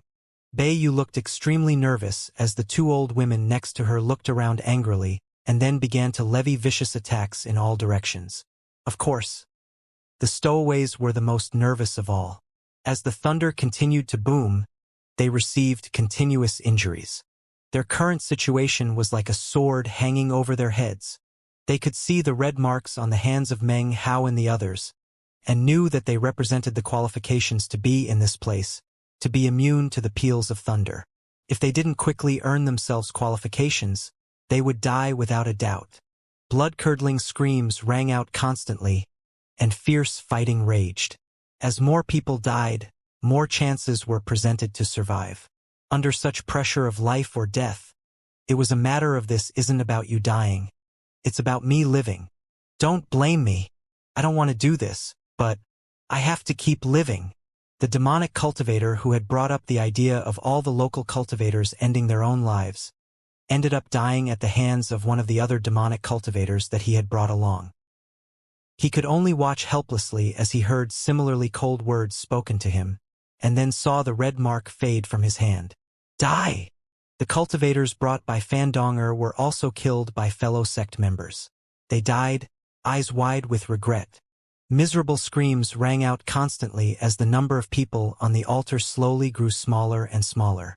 At the same time, the booms of thunder grew more intense and more frequent. Meng Hao was in the middle of it all, fighting fiercely whoever he encountered. The viciousness on display caused Jian Daozi and the others to go cold with fright. Jian Daozi himself gasped and stared at Meng Hao with renewed fear and awe. Because of a unique reason, Jian Daozi had lived for a very long time and seen many immortals. Although his cultivation base was not very high, he was intelligent and discerning, and could tell that Meng Hao possessed strength that the other immortals simply did not. He must be in the immortal world's feared echelon, he thought, his eyes widening. Blood flowed off of the altar in bright red rivulets, even streams, which spread out into the desert sands. The reek of blood spread out, filling the air, even covering some of the magical symbols on the altar, causing them to cast bizarre light into the air. Fewer and fewer people could be seen on the altar. Originally, there had been more than 20, but now there were only 11. Fandonger and Beiyu were still there, but the other cultivators who had originally joined them had all been replaced, with the exception of the burly body cultivator, who managed to cunningly avoid all attacks levied against him. Fandonger was no longer flanked by 3 people, but 2. They were both young, their faces pale white, with blood seeping out of the corners of their mouths. Pools of blood could be seen beneath their feet. Originally, Beiyu had been accompanied by 2 other demonic cultivators. Now there were 5. 2 were old women plus 3 other demonic cultivators. Those who had brought them here had been killed by other cultivators, and these were the ones who had managed to hold out until the very end. However, thunder still boomed, and as for the number of people present, there were still too many. Among the 11 people present, 8 had red sealing marks on the backs of their hands. Those who didn't included 1 ordinary cultivator and 2 demonic cultivators. All of them had ashen faces, and absolutely no sealing marks. Those sealing marks were like a seal of life, a mark of approval from the windswept realm. Anyone who had that sealing mark would not be wiped away by the heavenly thunder. Blood flowed across the altar as everyone stood there silently, staring at Meng Hao. Fear could be seen deep in their eyes. In the battle just now, more than half of the people slain had been killed by him. Down below the altar, Jian Daozi and the others were shocked to the core. The image of Meng Hao slaughtering his enemies was burned deep in their hearts, leaving an indelible impression. After a few short breaths of time, fighting broke out once again. Virtually everyone attacked at the same time, trying to wipe out the 3 cultivators with no marks on their hands. Those 3 knew that if they couldn't get one of the sealing marks, they would be wiped out by the thunder, completely eradicated. Thunder boomed, and blood sprayed out of the 3 cultivators' mouths. There was no need to mention the severe internal injuries they had sustained. They were growing so weak that it seemed any of the subsequent thunderclaps could wipe them out. They began to go mad, roaring, burning life force, exploding with all the power they could muster. It was with utter madness that they attacked the fellow sect members who they thought they could defeat. Booms echoed out as the fierce fighting raged. The cultivators of the windswept realm continued to keep their heads bowed, not daring to even peep at what was happening. Although Jian Daozi and his group looked on, Meng Hao waved his hand, and the essence of divine flame erupted out. He pushed his hand down onto the shoulder of one of the demonic cultivators with no sealing mark, and instantly, the man was consumed by divine flame. A miserable shriek could be heard as Meng Hao pulled his hand back, and the demonic cultivator transformed into nothing but ash. Simultaneously, the other 2 with no sealing marks were killed, reducing the number of people on the altar to only 8. In addition to Meng Hao, there were 2 ordinary cultivators and 5 demonic cultivators, all of whom had marks on their hands. All of them breathed sighs of relief. It's finally over. I can't believe the natural laws in the windswept realm have changed. Even Jian Daozi and the others below the altar assumed that everything was over. However, thunder continued to boom. Everyone's faces fell, but no one coughed up blood. However, the fact that the thunder had not ceased indicated only one thing. There was still someone without a sealing mark. Furthermore, that person was not present on the altar itself. Impossible. We're obviously the only ones left. Why is there still heavenly thunder? Someone must still be hiding people in their bag of holding. Everyone began to look around suspiciously. Fan Donger gritted her teeth as she realized that there were more demonic cultivators than ordinary cultivators, which was not to her advantage. After a moment of hesitation, she opened her bag of holding and let everyone see that it was empty of people. The other cultivators behind her didn't hesitate to do the same, and eventually even the demonic cultivators, including Beiyu, did the same. Eventually, Meng Hao was the only one who hadn't opened his bag of holding. At that point, all eyes fell on Meng Hao. Meng Hao already got one of the other sealing marks and put it in his bag of holding. Thunder boomed, and everyone looked at Meng Hao with vigilant eyes. Meng Hao was the most powerful among them, a fact which had been made very clear in the fighting moments ago. At this moment, Meng Hao was the greatest threat to all of them. Another clap of thunder could be heard, but this time, it wasn't just a noise. A bolt of lightning fell from the sky, slamming onto the altar with incredible destructive power. The entire altar shook, and Meng Hao dodged to the side to avoid being hit. Meng Hao, what are you doing? Open up your bag of holding and kill that person. If you don't do something, then don't blame us for joining forces to kill you. Everyone was shocked by the booming thunder and the bolt of lightning that had fallen. From their perspective, if Meng Hao didn't open his bag of holding and kill the person inside, then all of them would end up dead. Meng Hao's eyes widened. Currently, Su Yan was inside his bag of holding, trembling. Her fear was a bit surprising to Meng Hao. Originally, she had been completely unafraid of dying. Now, however, she seemed terrified of it. A total change that couldn't help but cause a bit of suspicion to well up in his heart. Could it be that she has some sort of reincarnation magic, so that if I kill her, she'll be able to resurrect herself, but if she's killed by the thunder of the world essence, she'll actually die? Meng Hao's eyes flashed, and then he thought about Su Yan's other unique divine abilities, and realized that such a thing wasn't impossible. As he stood there thinking, the other people on the altar were increasingly shocked by the thunder and lightning. Let's join forces. Even if we can't kill him ourselves, we can at least force him off the altar. Then the thunder will help us kill that person in his bag of holding. People began to call out, "Attack together!" The demonic cultivators already hated Meng Hao, so they immediately joined together and attacked Meng Hao. At the same time, even Fan Donger and the other ordinary cultivators joined together to charge Meng Hao. Meng Hao's actions now affected all of their lives, so how could they not take action? Meng Hao's eyes glittered. Instead of attacking, he fell back, buying time to send divine will into his bag of holding to yell into Su Yan's ear. "Give me one of your divine abilities, and I'll get you a spot in the windswept realm." He was determined to give this tactic a shot. Su Yan's face fell. Blood sprayed out of her mouth, and her expression was one of unprecedented fear. She could sense the deadly attacks from the outside, but she still wasn't willing to give one of her divine abilities to Meng Hao. "I'll die first," she responded. "I don't want all of them, just one will do. You have to give me some reason to help you avoid being wiped out by the windswept realm." Meng Hao continued to back up as everyone attacked him. He danced back and forth, expression calm as he used divine will to try to persuade Su Yan. Thunder struck again, and it was even more intense than last time. 2 bolts of lightning fell, causing everyone's minds to reel. Meng Hao's face fell, and the sensation of deadly crisis grew stronger. It was as if the next volley of lightning would definitely hit him. Meng Hao's eyes glittered. The best option right now would be to simply kill Su Yan, which would cause the lightning to dissipate. If he pushed things too much further, he would be putting himself at grave risk. Chances like this aren't easy to come by. It would be a big shame to give up now. His eyes flashed as he once again sensed Su Yan's fear of the thunder and lightning.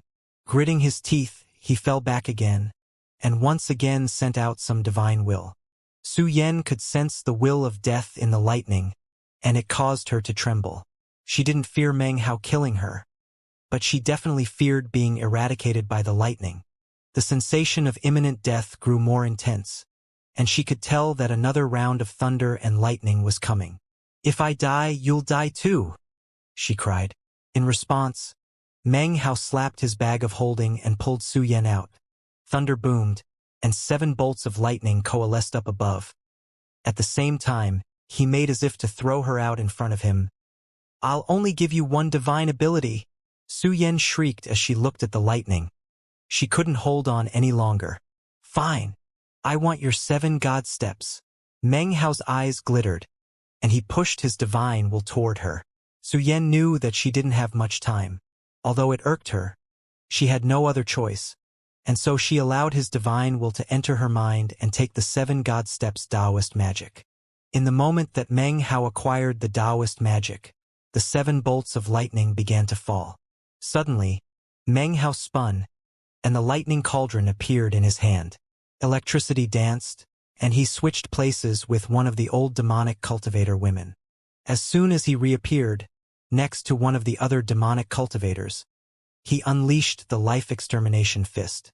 He moved so quickly that nobody had time to react.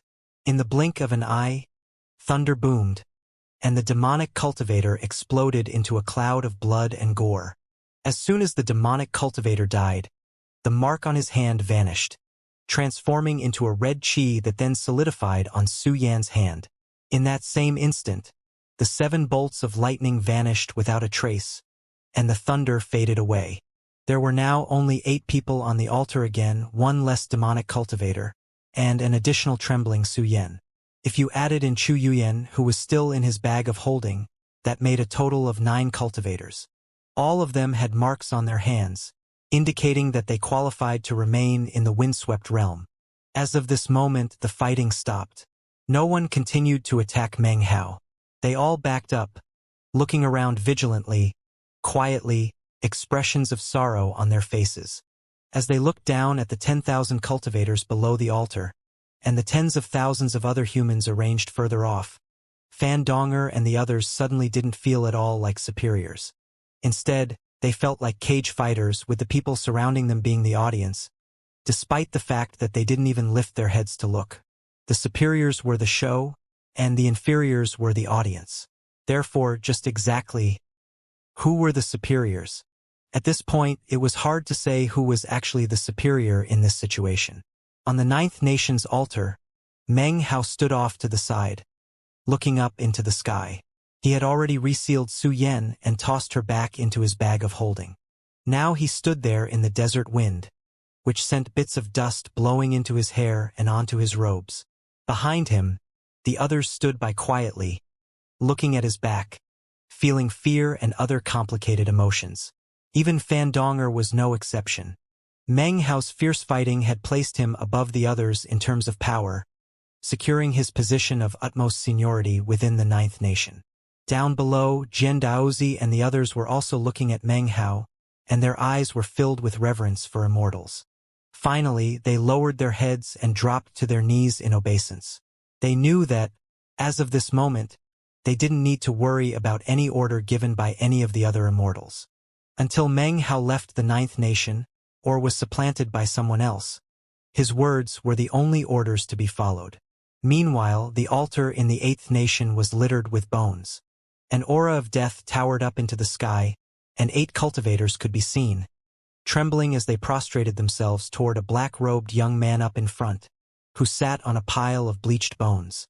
He was none other than the Echelon cultivator from the 8th Mountain and Sea. "You people didn't bring many guests with you. Why didn't you bring more? I feel like doing some more killing."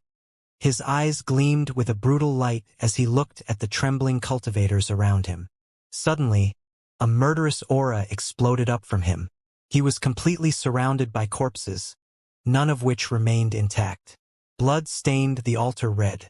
In the seventh nation, a young man stood there with a long spear, surrounded by 8 trembling cultivators. Shockingly, 7 heads were impaled kebab-like on the spear. I don't want to kill all of you, but who said that you could try to steal my echelon status from me, huh? In the 7th mountain and sea, I don't dare to act too excessively, but here, you people are nothing. The young man smiled, seemingly brimming with complete confidence in himself. In the 6th nation, a boy sat cross-legged on the altar. He appeared to be only 7 or 8 years old, and he looked around through squinted eyes at the people who surrounded him, 8 burly fellows, all of whom had cold faces. The 6th nation was special. Because no one had brought any extra visitors, no thunder had appeared. The strangest of all was the 5th nation. The altar there was soaked in blood, and only one person remained alive, standing on the edge of the altar. He was a bit overweight and wore a perpetual smile on his face. However, hidden within that smile was icy coldness. All of the other people who had arrived with him were now dead. He was the only survivor. Wanted to snatch my position in the echelon? The young man murmured. You people simply didn't qualify. Silence reigned in the 4th nation. Lin Song stood there, wearing a long white robe, looking around proudly. Directly behind him were 4 cultivators, all of whom had vicious expressions on their faces. They were surrounded by numerous corpses. From beginning to end, Lin Song never made a single move.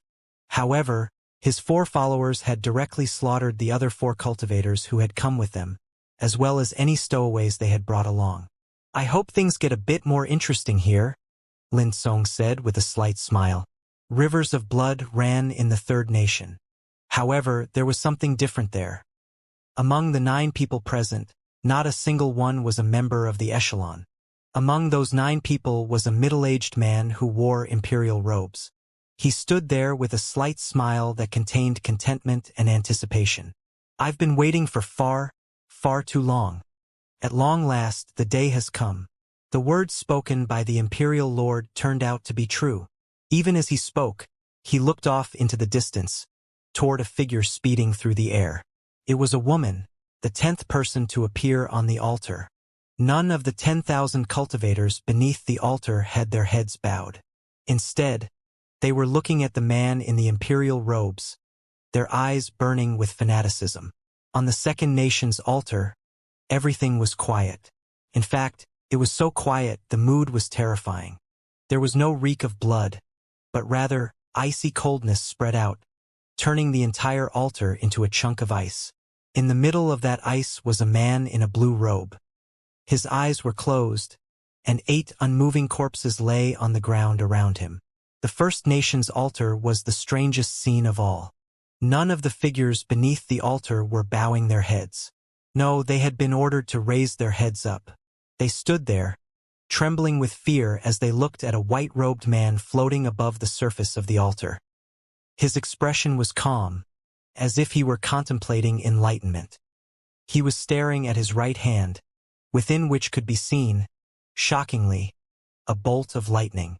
The lightning looked extraordinary, and if Meng Hao were here, he would instantly recognize the heavenly lightning of a type of lightning cauldron.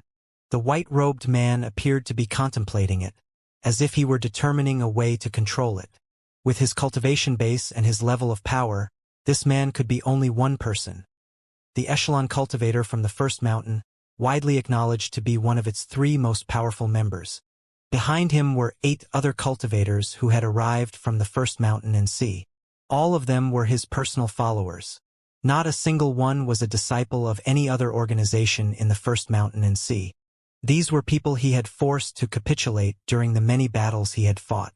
Afterwards, they had become his followers and even fought for him. Most surprising of all was that of these 8 people who had chosen to become his followers, one of them was another member of the echelon. To join the echelon, and yet choose to follow that white-robed young man, showed how incredibly powerful he was. So it turns out that gaining enlightenment of the essence of lightning is much easier here than in the mountain and sea realm. After a long moment, the white-robed young man clenched his hand into a fist. Crackling sounds could be heard, and the lightning vanished, disappearing into his body. His eyes suddenly began to glow brightly. The windswept realm has been opened many times, but this is my first time here. What do you all say? Do you think I'll be able to collect some people and items that might satisfy me? Will I be able to truly take away the world essence? Although, what I'm actually looking forward to most is searching for another member of the echelon, most preferably a male. The white-robed young man chuckled. He turned to a woman who was standing behind him and ran his finger down her jaw. The woman lowered her head and smiled. As for his other followers, 2 were women and 5 were men. All of them smiled in response to the young man's words. The sky in the windswept realm gradually cleared. After the space of 10 breaths of time, a cold voice suddenly rang out from the heavens into the first nation and all the other nations in the windswept realm. Apparently, the inhabitants of the windswept realm itself could not hear this voice, only the newcomers. Let the trial by fire begin. The central temple is where the final decision will be made. Immortal cultivators may not enter there now. Use the 9 nations as the game board, and the soldiers and cultivators of the windswept realm as the game pieces. Let the grand war of 9 nations begin. Each nation has a seal of the windswept realm. Whoever acquires the most national seals will be able to enter the central temple. And now, the barriers between the 9 nations shall be removed. The voice that spoke was ancient, and yet seemed somewhat numb, almost emotionless, as if it were a puppet. Even as the voice boomed out, the windstorm barriers separating the 9 nations of the windswept realm all vanished. Now there was nothing sealing or protecting any of the nations. They were all connected. Furthermore, the ground began to quake as all of the natural laws and essences of the windswept realm was unleashed. Spiritual energy surged and the natural laws went into flux. Essence was revealed in a way that made gaining enlightenment seemingly simple. Heaven and earth lost color, and a mighty wind sprang up which screamed out in all directions. On the first nation's altar, the white-robed young man laughed heartily. As the windstorm barriers fell, he could instantly sense the other echelon auras in the windswept realm. To his senses, those auras were like bright lamps in the darkness of night, clearly visible. As he laughed, the white-robed young man's energy surged, merging into heaven and earth. His cultivation base erupted, sending an incredibly powerful aura sweeping out. He was making a declaration of war against all of the other 8 nations in the windswept realm. At the same time, amidst the iciness of the second nation, the blue-robed man's eyes snapped open. He looked at the corpses around him for a moment, and their eyes opened to reveal a gray glow. Cracking and popping sounds could be heard as layers of ice shattered. Energy also surged out of the blue-robed young man. Another declaration of war. In the third nation, the middle-aged man in the imperial robes laughed eerily. Although he clearly had no sealing mark on him, he still emanated the energy of a sealing mark, which rose up into the sky. In the fourth nation, Lin Tsong looked around proudly, and his energy spiked. As of this moment, no one was willing to reveal any bit of weakness. They were all members of the echelon chosen of the mountain and sea realm. In the windswept realm, where they were completely free and unconstrained, any show of weakness would be sensed by others, and would no doubt lead to their respective nation being the first to be eradicated, and to the loss of their national seal. In the fifth nation, the smiling young man smiled even wider, and his energy flew up. In the sixth nation, the boy laughed piercingly as he rose to his feet. Shockingly, his energy rose up rapidly, causing the wind to surge and the heavens to shake. In the seventh nation and eighth nation, the echelon also declared war. Meng Hao trembled and looked up into the sky. The other cultivators from the mountain and sea realm could hear the words spoken by the ancient voice. However, they had no way to detect the surging energy and domineering auras of the echelon cultivators in the other 8 nations. It was as if all of them were sending notices to the other echelon members that they were on their way. A declaration of war, huh? Thought Meng Hao, his eyes glittering. He had long since left the other members of his generation of the Ninth Mountain and Sea behind. He was like an enormous mountain in their path. All of the important chosen owed him money and were bound to him by karma with promissory notes. He had long since come to the conclusion that it would be a difficult thing to find any more chosen to get promissory notes from. But now that he could sense the energy of the other echelon members, Meng Hao's eyes began to shine brightly. These guys ought to be even richer than the people from the Ninth Mountain and Sea, he thought, taking a deep breath and getting even more excited. Finally, he caused his own energy to surge, causing it to blaze like a signal fire. At the same time, he looked slightly embarrassed as he added a writ of karma into his surging energy, creating an opportunity for an initial contact of karma, laying down the first karma thread connection. You declare war? I declare a season of promissory notes. I will make all members of the echelon owe me money and give me promissory notes. Meng Hao was determined to stick to his path of promissory notes and not waver. As of this moment, the energy of all of the members of the echelon surged in their respective areas, then spread out until they clashed with the others. Colors flashed in the sky, and the wind seethed. Rumbling filled the air as the energy of the echelon members clashed. The world rumbled, colors flashed in the sky, and the wind screamed. At the same time, the echelon members in each of the 9 nations sent their energy surging, something that no one but they themselves could sense. However, everyone on the altars in the various 9 nations were clearly able to tell that the air of war had filled the world. Declarations had been made, indicating that the echelon battles were beginning. This place was the long-awaited battlefield for the echelon. Everyone else would be relegated to mere supporting roles. Although nobody wanted to admit it, Fan Dong, Beiyu and the other cultivators knew so. They stood there silently, looking at Meng Hao standing at the edge of the altar, radiating an unmatchable energy as he looked around at the people prostrating themselves down below. All of a sudden they understood that this place belonged to the echelon. If the options were to be either a bright flower or a dark, faded leaf, fate had given them no choice in the matter, and had relegated them all to be nothing more than leaves. Fan Donger's eyes glittered with an unyielding light. Beiyu had a similar reaction. She was a woman with the same position as the sect's holy daughter. She had high aspirations, and was not willing to be left in the dust by anyone. After a while, the surging energy that were the declarations of war by the members of the echelon located throughout the windswept realm slowly faded away. Meng Hao flicked his sleeve and stepped off of the altar. "Raise your heads, all of you," he said immediately.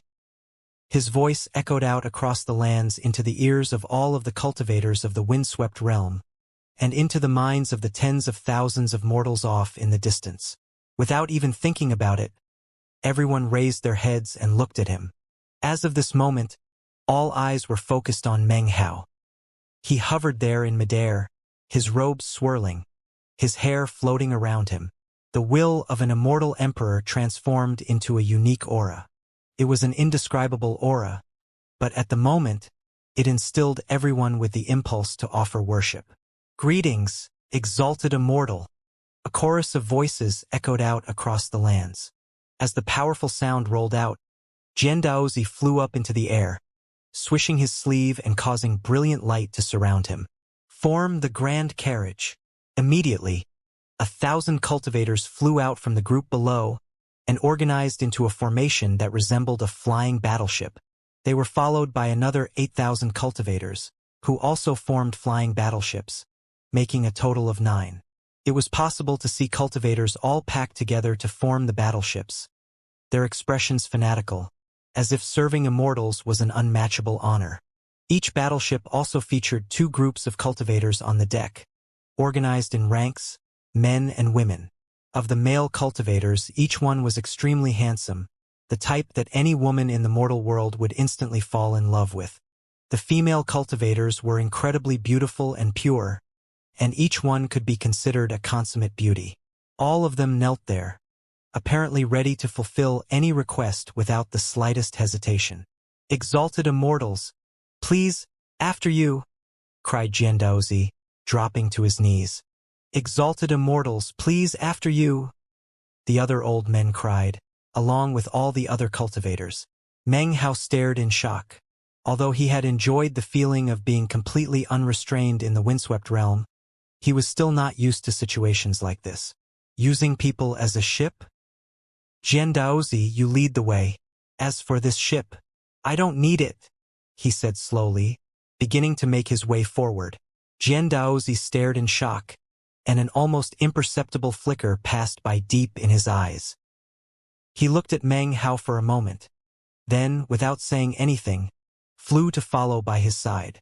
The fact that Meng Hao refused to use the ship didn't mean that the other cultivators had to refuse. In fact, the demonic cultivators were currently staring in shock. Since they had been smuggled in, they hadn't experienced the events from the initial entry. They transformed into beams of light which instantly flew over to the various ships formed from cultivators. When they stepped onto the ships, they were immediately surrounded by the handsome men and beautiful women, who brought delicious alcohol and spirit fruits for them to enjoy.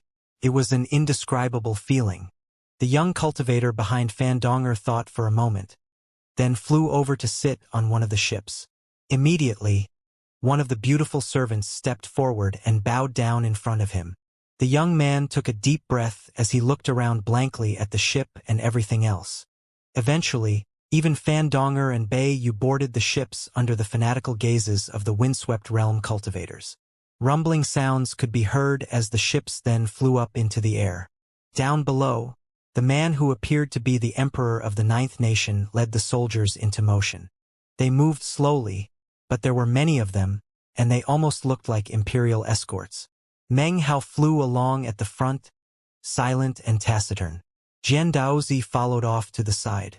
The old man's cultivation base was not in the immortal realm, so it took some effort for him to keep up with Meng Hao.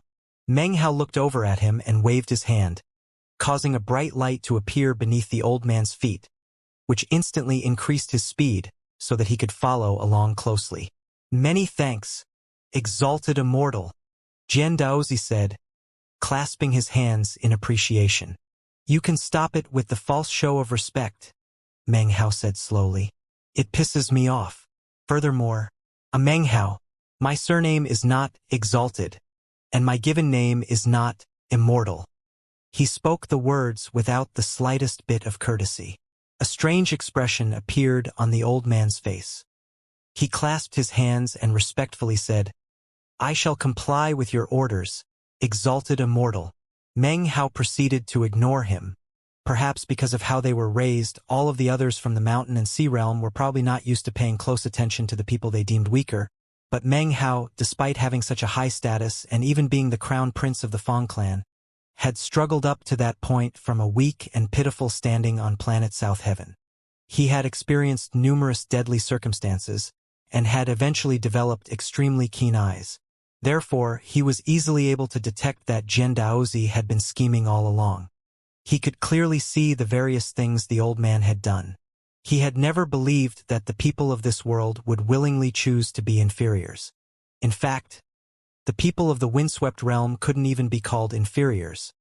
They were more like slaves who didn't even have control over their own lives or deaths. Their fate was completely under the control of the mountain and sea realm.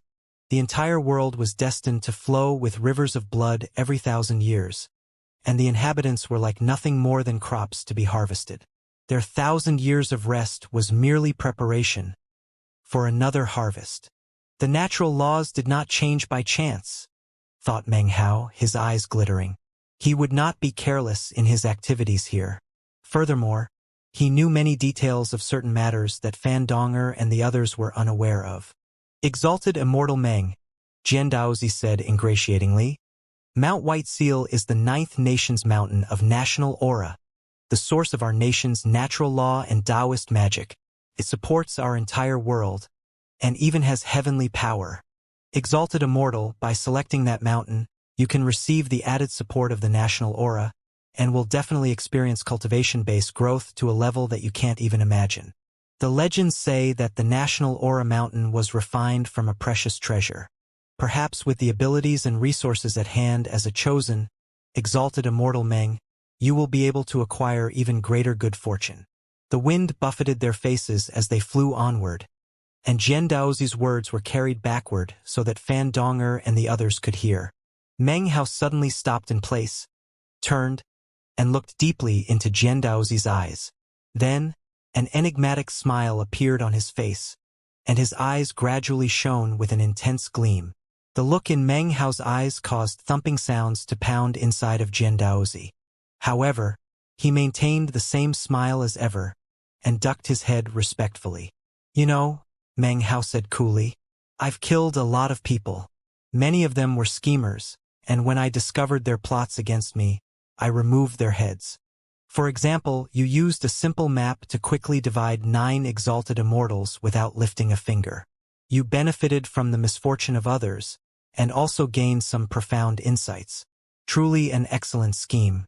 Later, when the lightning and thunder struck us, you looked surprised, but deep in your eyes you were actually mocking us. Don't think that nobody noticed your act. How did you come to be aware that the natural laws had changed? With each of Meng Hao's successive statements, Jian Daozi looked more surprised. He started to look anxious, as if he felt there were some misunderstanding. Terrified, he was about to offer an explanation when Meng Hao continued.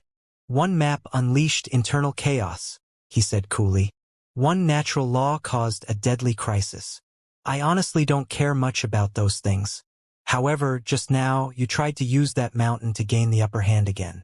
Did you really think that you could borrow the strength of my hands to slay the others, just because I was stronger than them? His words caused Jian Daozi's face to grow deathly pale, and he began to tremble in terror. Exalted Immortal, please calm yourself. Everything was just a misunderstanding. It wasn't like that at all. Sweat poured down Jian Daozi's face, and he seemed horrified, as if he were being wrongly accused of a crime he didn't commit. Let me guess, continued Meng Hao, his voice growing colder by the moment. If I were you, I wouldn't devise a plan which relied on only one person, even if you did end up convincing me about the mountain. After all, none of them would be likely to try to provoke me directly. What you want to do is throw out some other seeds to attract their interest. Those seeds of interest will eventually give birth to a struggle over the mountain.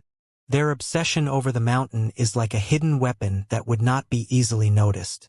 In addition to all of that, if I were you, I would definitely prepare some other knives to stick into the backs of us immortals. That would also provide a warning that we should not act presumptuously here. My guess is that one of those knives will be making an appearance quite soon. Jian Daozi smiled wryly, as if he had valid protestations which were merely falling on deaf ears. He seemed to be on the verge of trying to concoct some explanation when, all of a sudden, something became visible off in the distance. There, a waterfall could be seen, at the base of which was a pond. Next to that pond sat a white fox. A piece of white jade could be seen on the fox's head, which looked completely beyond ordinary. As the fox practiced breathing techniques, it caused all of the light in the area to converge on the fox's head. Suddenly, one of the middle-aged demonic cultivators from the Nine Seas God world caught sight of the white fox. His eyes went wide, and he shouted, "Divine demon jade!" A look of greed and wild joy instantly appeared on the demonic cultivator's face. There was a flash as he flew off of the ship he had been riding and headed directly toward the fox. If I were you, I wouldn't do that, Meng Hao said, stopping in place. In response, Jian Daozi's face flickered.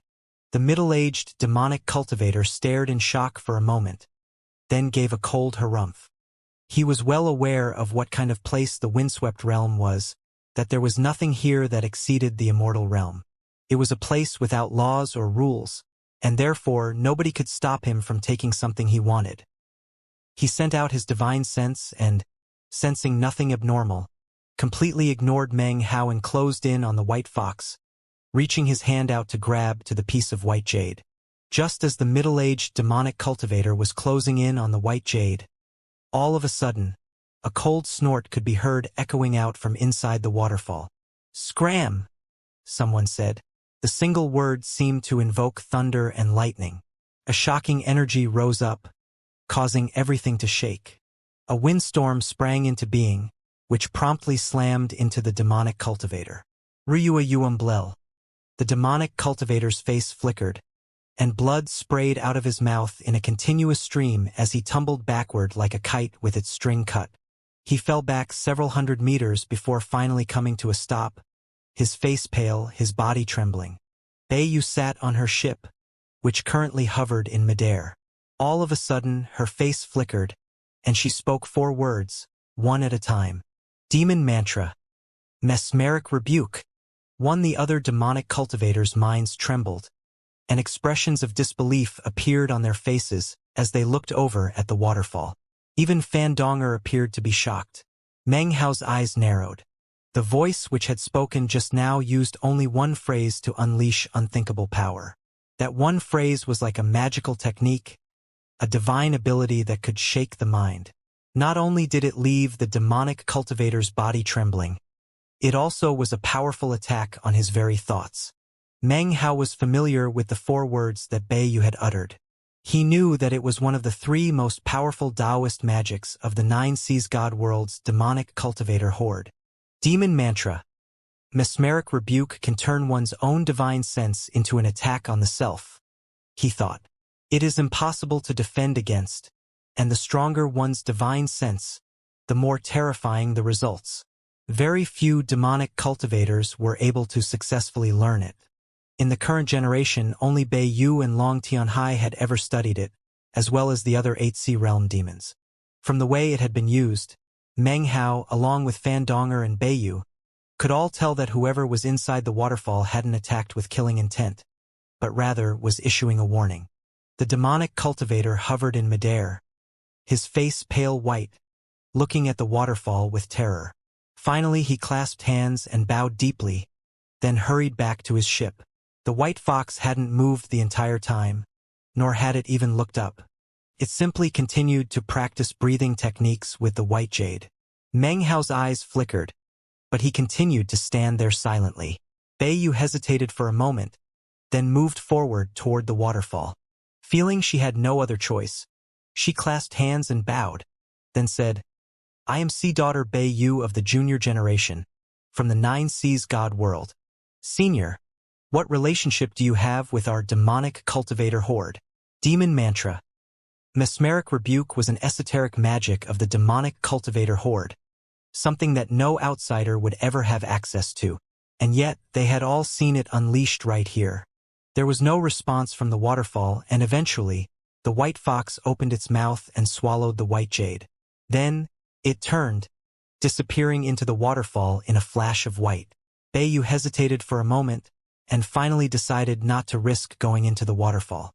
Just now, the power of a single word had revealed that the cultivation base of whoever was inside was terrifyingly powerful. After clasping hands respectfully one more time, Beiyu headed back to her ship.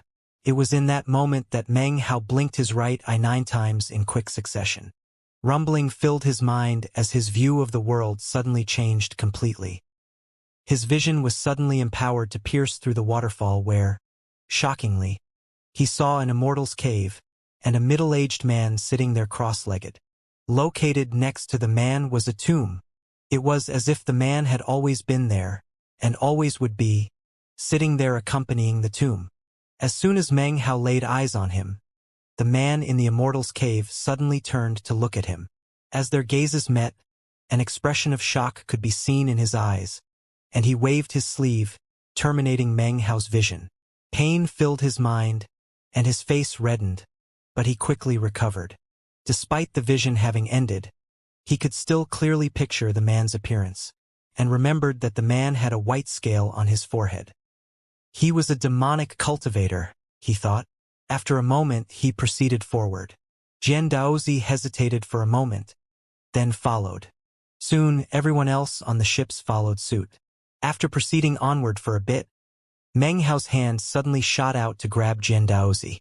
Jian Daozi considered dodging, but hesitated, and Meng Hao's hand latched onto his arm. "Exalted Immortal," he said, sounding alarmed. Meng Hao's face was calm as his hand clenched down onto Jian Daozi's arm. Cracking sounds could be heard as he then cleanly ripped off one of Jian Daozi's fingers. The pain caused Jian Daozi to shake, but he didn't dare to show any anger, only fear. That demonic cultivator just now was one of the knives you had prepared to stick into our backs, right? Meng Hao said coolly. Then he released Jian Daozi's arm. A bitter look appeared on Jian Daozi's face, as if he wanted to explain what had happened, but couldn't. You can continue to pretend as much as you want, but remember, don't provoke me. Meng Hao said one word at a time, staring Jian Daozi in the eye. Ripping off your finger was just a warning. If you dare to provoke me again, I don't care who you have hidden here in the windswept realm, nor how many knives you've prepared. You will regret it. At this point, Meng Hao gave a slight smile. To Jian Daozi, however, that smile was filled with something utterly terrifying, as if the person in front of him were a fiendish monster, someone he didn't dare to ever provoke. If he did, then he had no idea what the consequences might be. They didn't encounter anything unusual during the rest of their journey, nor did Jian Daozi speak any further with Meng Hao. As they traveled along, Meng Hao continued to take in the sights, his expression tranquil. As for the other cultivators from the mountain and sea realm, they proceeded along quietly. After what had happened to the middle-aged demonic cultivator, their aggressive attitudes seemed to have been reined in, and they didn't impulsively try to grab any of the desirable things they saw along the way. The ninth nation was not very large.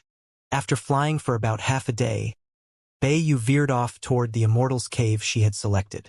One by one, the other demonic cultivators also left, and eventually Fandonger and her young cultivator companion departed. Soon, a city appeared up ahead of Meng Hao. It was a city of mortals and was also the capital city of the ninth nation. Behind the capital city, a mountain was just barely visible. The top half was capped in snow, and the bottom half was emerald green. Beneath the mountain was a lake, which was fed by a river that stretched off into the distance.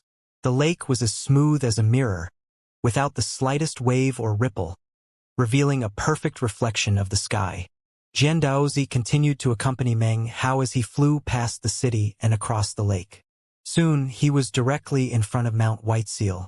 As they neared, a frigid wind blew down from the mountain. It was currently summer, and the heat was oppressive, so the cold wind was incredibly refreshing. It was the kind of feeling that would cause people to instantly take a liking to this mountain that was half covered in snow. The feeling was reinforced by the white snow on the top half of the mountain, which formed a striking contrast with the emerald green bottom half. The thing that moved Meng Hao the most, though, was that as they neared, he could clearly sense the natural law and world essence, growing stronger and more defined. It was as if this mountain were the nucleus of the entire ninth nation, as if it was the source of all the natural law and essence. In addition, the mountain caused Meng Hao to feel a sensation similar to that which he had experienced from the towers of Tang on planet South Heaven. It was the type of feeling that came from an object that had been the subject of worship for countless tens of thousands of years. It was an intangible energy, similar to that which came from burning incense. After congealing to a certain extent, it became the national aura of the ninth nation, and eventually transformed into a type of qi flow, the qi flow of the windswept realm. Meng Hao was becoming increasingly moved. His eyes gradually grew wider as he gazed up at the highest peaks of the mountain, from which he sensed some type of summoning. The sensation slowly grew more and more intense, causing Meng Hao's heart to begin to pound. His blood began to surge through his veins, and soon he couldn't control the urge to head to the peak of the mountain and see what it was that was calling him. Just when he was about to step forward, he stopped. Interesting. For some reason, I have the feeling that the purpose of the summons is to try to entice me to fly directly to the peak of the mountain. After a moment of thought, he didn't do so, but rather began to ascend the stone stairs which began at the very foot. Behind him, Jian Daozi and the other old men noticed what he was doing and exchanged shocked looks. Mount Whiteseal was the most sacred location in all of the ninth nation, a holy mountain that many immortals had visited in the past. Virtually all of them had chose to fly directly to the top, whereas Meng Hao chose to walk up slowly from the bottom. It was extremely rare. Actually, Ascending the mountain from the very bottom would impart an even more profound sensation regarding the natural laws and essences that were focused on this nucleus of the ninth nation, as well as the national aura. Meng Hao began to walk up the steps, taking his time. Sometimes he even stopped to relish the sensation of the natural laws on the mountain and the omnipresent essences. Furthermore, he was also able to sense the so-called national aura which had built up on the mountain because of the years of worship. At one point, he stretched his right hand out into the air and made a grasping motion. "Is this the essence of wind?" he murmured. Although he didn't know it, somewhere out in the ninth nation, a gale-force wind sprang up. The essence of water, and this is fire. They're all incomplete. Time passed as he strolled his way upward. Soon it was night, and eventually the rising sun could be seen once again. Then it was noontime. It was at this point that he passed out of the emerald-green portion of the mountain and entered the snow-white area. Step by step, he went onward. He immersed himself in contemplation of the mountain, in enlightenment. He forgot about walking, forgot about even moving forward. He wasn't aware of it, but as he proceeded along up the mountain, all of the lands of the ninth nation were shaking. Wind blew and rain fell. Lights flashed in the sky, and spirit springs erupted. Mountains vanished and then reappeared, and rivers changed course. The entire world was altered. All of the changes occurred due to Meng Hao walking up the mountain and contemplating the world's natural laws. As he gained enlightenment of the essences of heaven and earth, he made acquisitions which manifested as transformations in the ninth nation. Back at the foot of the mountain, Jian Daozi and the others had long since begun to stare with wide eyes and slack jaws. Even more so than the other old men, Jian Daozi's eyes were now filled with profound anxiety. And what he was anxious about was clearly not Meng Hao. In fact, Meng Hao wasn't even aware of the fact that he had already reached the peak of the mountain. Atop the snow-capped mountain peak, a frigid wind blew snowflakes onto Meng Hao's head. They quickly melted, taking with them some of the warmth inside of him. The resulting sensation was one of icy coldness. The coldness caused Meng Hao's somewhat blank eyes to suddenly clear. As he regained his senses, the incredible transformations to the lands of the ninth nation ceased. "The world has invisible natural laws," he murmured. "On top of natural law is the omnipresent power of essence. Understanding something's intrinsic qualities, and seeing its true origin, knowing everything about it, that is its essence." Although his journey from the bottom of the mountain to the top had seemed to go quickly, in truth it had taken quite a bit of time. That contradiction actually led him to significant enlightenment regarding Mount White Seal and the ninth nation. However, he still felt as if there were some areas he hadn't been able to probe. There was something about this mountain, this nation, and even this realm that was incongruous. It was as if there was a power of rejection, a power that, despite Meng Hao's observations of natural laws and essence during his trip up the mountain, ensured that his understanding was merely superficial. Now that he thought back, he realized that there was nothing profound or important imprinted in his heart. After a moment of thought, he looked around at the snowflakes covering his field of vision and drifting down onto his body. The ground was covered with a thick layer of snow that quickly captured any snowflakes which landed on it. They lost any ability to dance or flutter, no matter how much the wind blew to pick them up. However, no matter how much his vision was obscured by the snowflakes, he could still see that up ahead of him was a statue. It was a statue surrounded by swirling snow. It depicted a man, apparently middle-aged, with a slight smile on his face. He didn't seem powerful or solemn, but a sharp gleam could be seen in his eyes that appeared to be an admonishing expression. Anyone who caught sight of the statue would be inwardly shaken. It was the kind of feeling a mortal would experience upon facing a wild beast. It was as if this person's wrath could cause heaven and earth to crumble, could shake the world, could cause all living things to bow in worship. Meng Hao took a deep breath as he looked at the statue. It almost seemed to be looking back at him. That simple gaze caused his mind to reel, sent his cultivation base into chaos, and caused his chi and blood to seethe. He coughed up a mouthful of blood and staggered backward several paces, his face flickering. Just what realm was this person in? The thought. It's only a statue, so it could only have a tiny percentage of the true self's power, and yet its divine will is shocking. Wait a second, that's not right. This feeling is so familiar. His eyes flashed as he looked up at the statue, and then a strange expression appeared in his eyes.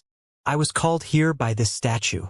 Furthermore, the power that injured me didn't come from the statue, but rather the entire Ninth Nation. His eyes glittered as he turned to look out at the entire Ninth Nation. That was the power of the national fate. The reason it feels so familiar is because this place is the same as the Tower of Tang. Or perhaps it would be better to say that the power of the Ninth Nation's chi flow, when combined, allows this statue to radiate astonishing pressure. The windswept realm has 9 nations, and each one has a bit more than 10% of the chi flow of the windswept realm. The reason I experienced that sensation of rejection is because I'm not an entity of the windswept realm. Well, now that I'm here, there should be some method to get rid of the power of rejection and attain the approval of the national aura. Meng Hao looked back at the statue, and his eyes came to focus on an almost undetectable mark on the back of its hand. Without careful examination, it would be virtually impossible to clearly make out the mark. Meng Hao's eyes shone with determination as he formed his divine sense into a magical technique and shot it out toward the mark. However, the mark seemed impossible to break open, as if some type of seal were in place that would require several hours to break through. Meng Hao pondered silently, then suddenly performed an incantation gesture with his right hand and unleashed the 5th demon sealing hex. By now, he was very familiar with the 5th hex, and had been able to detect that it was useful when dealing with seals. Reverse inside and outside, consume and spit out. It could unbind all sorts of seals. As Meng Hao unleashed the hexing magic, Jian Daozi and the others at the foot of the mountain looked on with fixed gazes. Jian Daozi sighed inwardly, and an imperceptible flicker ran through his eyes.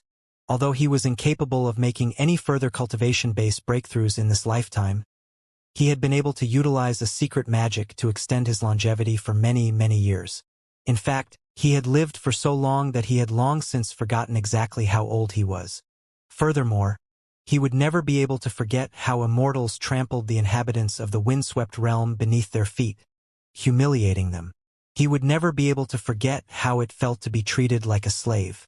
Perhaps if I hadn't met that person, then I wouldn't have such feelings, he thought. After all, the windswept realm is one of the lower realms of the immortal world, and is a slave world. He bowed his head to cover the hatred and venom that flickered in his eyes. Soon, vigilance took over and he looked up. All such previous looks had disappeared from his eyes, which were now filled with what appeared to be mindless veneration for immortals. Actually, of the countless immortals that he had encountered, none had given him the same feeling as Meng Hao. His vigilance intensified. His cultivation base is profound, he is extremely cunning, and he attacks with utter ruthlessness. He is not the type of person to be dealt with easily. However, he will most likely fall into a trance here. And even if that doesn't happen, it doesn't matter how strong he is, it won't be long before the windswept realm's patience will be at an end, and it will completely explode. Jian Daozi took a deep breath, and a brilliant light flashed in his eyes before they once again returned to their previous state. He slid his hands into their opposite sleeves, then stooped over low, making himself look inconspicuous and innocuous. There is no member of the echelon who will understand the statue of the Imperial Lord at a single glance. Even though some of the people who come here are aware of its secrets, and each time they come the duration grows shorter, in the end, the fastest one will take at least 6 hours. This Meng Hao might be incredibly intelligent, with extraordinary enlightenment, but even he would need more time. Inwardly, he was laughing coldly as he looked up at Meng Hao on top of the mountain. Then, his face suddenly flickered, and his eyes went wide with disbelief. It wasn't just him. The old men behind him were staring with wide eyes and panting. In the moment that Meng Hao unleashed his hexing magic on the sealing mark, he got the sensation that he was opening a door. His mind trembled, and the world shook. Countless natural laws exploded out of that door, as well as numerous essences. They swept about, burying him, transforming into a tempest that raged in all directions. The previously calm Ninth Nation was once again struck with incredible transformations. Mountain ranges rose and rivers changed their course. The incredible transformations caused an indescribable feeling to float up in the minds and hearts of all living creatures in the Ninth Nation. Meng Hao's breath came in ragged pants as the tempest swirled around him. Numerous natural laws and essences could be seen, but soon, his eyes glittered as he realized that many of them were duplicates. The glow of augury could be seen, and soon Meng Hao was able to determine that there were only 3,000. Among those 3,000, the number that weren't duplicates consisted of only 300. His eyes flickered as the tempest suddenly slowed down and began to converge in front of him in the form of a flame. The flame danced down into the statue's hand, as if it were a lamp held by the statue. The dancing flame cast strange light onto the statue, and when that light touched Meng Hao, he suddenly felt the power of rejection fading significantly. He gazed at the flame, within which could be seen 300 natural laws and essences. Unfortunately, they weren't complete, although that was the very reason that Meng Hao was able to sense them at all. When he caught sight of those 300 essences, a voice suddenly boomed out like thunder in his mind. 3,000 das. 3,000 realms. 9 windswept nations. 9 nations with 300 das each. They form the world seal. The final 300 das are located in the central temple.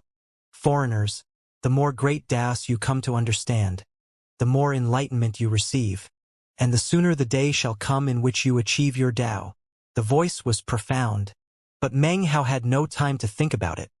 The flame in the statue's hand suddenly caused him to sense vibrations coming from his nirvana fruit. Those vibrations were that of desire. Meng Hao suddenly had the powerful sense that, if he could gain enlightenment regarding those 300 essences, then he should be able to fully fuse with his second nirvana fruit. In that same moment, a beam of light exploded out from the windswept realm's central temple.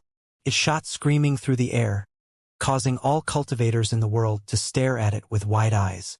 It caused boundless ripples to spread out, filling the sky of the windswept realm, enabling everyone to see several illusory mountains, all of which had huge statues on them. Apparently, this illusory world on display, representing unparalleled heights of glory. Suddenly, one of the statues collapsed, sending a huge boom out in all directions. Even as it collapsed, it reformed, transforming into a new statue, a statue of Meng Hao. An austere voice echoed out into all minds, filling all hearts. Meng Hao of the Ninth Nation has exceeded the previous record holder. He has materialized a statue of himself, and shall be rewarded with the chi flow of the Ninth Nation. Impossible, thought Jian Daozi, shaking. Behind him, the other old men stared with wide eyes. As of this moment, the chi flow of the Ninth Nation seemed to fully accept Meng Hao. As it swirled around him, the power of rejection vanished completely. Panting, Meng Hao looked up into the sky. At the same time, the other cultivators and echelon members in the other nations were completely shaken. In the fourth nation stood a handsome young man, who currently had a strange look in his eyes. Balling his hands into fists, he growled, "Meng Hao, why does his name seem so familiar?" In the first nation, the incomparably proud number 1 member of the echelon stood in front of a similar statue, which was also shining brightly. A ball of flame could also be seen in that statue's hand. Clearly, he had gained enlightenment mere moments after Meng Hao had. After looking shocked for a moment, he said, "Faster than me. Interesting. Well, even if he was notified about some of the secrets of this place, the enlightenment here can only be acquired by experiencing it over time." A profound gleam appeared in his eyes, and he began to laugh. "I think this time I'll be able to add another precious item to my collection. Meng Hao of the Ninth Nation. He's from the Ninth Mountain and Sea, right? So, he must be the guy Schwer is looking for." In the Eighth Nation was a young man surrounded by swirling bones. He suddenly looked in the direction of the Ninth Nation. "Meng Hao, His surname is Meng. Other members of the echelon were all similarly shocked, and for the first time, Meng Hao's name was imprinted into their hearts. They were all members of the echelon, and were chosen among chosen. How could they easily back down from a challenge? The desire to fight rose up intensely in their hearts, inadvertently stirred up by Meng Hao. A massive wind surged up. It was as if the windswept realm was building up power, which could explode out at any moment. Once that power erupted, the 9 nations would be swept into war, a war between all cultivators. It heralded the echelon battles. It would determine who was truly number 1 in the echelon, who was the true peak power amongst them. To become an echelon cultivator, one had to be a chosen among chosen in any given mountain and sea. They were people who could, based on their own cultivation base, challenge experts above their own level. Blazing suns like that were people who wouldn't easily accept being inferior to others. They were people who strove to be the champion of their generation. Actually, despite the fact that young man from the first mountain and sea was publicly acknowledged as the number 1 in the echelon, how could the others fear him? The fighting would happen one way or another. Furthermore, in the windswept realm, this was a chance for all members of the echelon in this generation to experience their first true war. The war began in the instant that Meng Hao stepped onto the mountain peak, and the light from the central temple shot into the sky, revealing the statues. As of that moment, Meng Hao's name spread throughout all 9 nations, and was fixed firmly into the minds of all the cultivators from the 9 mountains and seas, and all of the other members of the echelon. It was at this point that a figure could be seen speeding along through the 5th nation. It was a young woman, incredibly beautiful although frowning slightly. Behind her were 8 beams of light, doggedly pursuing her with deadly intent. Each one of those pursuing figures was in the ancient realm. Furthermore, these people did not have less than 5 extinguished soul lamps. Rather, they were so profound as to be unreadable. That was supposed to be an impossibility in the windswept realm, and yet, it clearly wasn't. The woman was none other than the successor of the immortal ancient Taoist rite, Shuer. As she sped along, she looked up and saw the light coming from the central temple. She saw the statues and the mountains up in the sky, and she saw Meng Hao. At long last, she also heard his name. Is it him? She thought. Despite being pursed the way she was, her eyes shone with a brilliant light, and she instantly committed Meng Hao's name to memory. Then, she continued to fly along, and her 8 pursuers whistled after her as they tried to catch up. Meanwhile, back on Mount White Seal in the 9th nation, Meng Hao took a deep breath and looked back down from the sky. The fire in the statue's hand cast light into his eyes, filling them with a strange flickering. After a moment passed, he smiled. So, I broke the previous record. I bet that really sets off the other echelon chosen. Well, good. I don't care what other strange things there are in this windswept realm, or what Jian Daozi and his pals are scheming. They have nothing to do with me.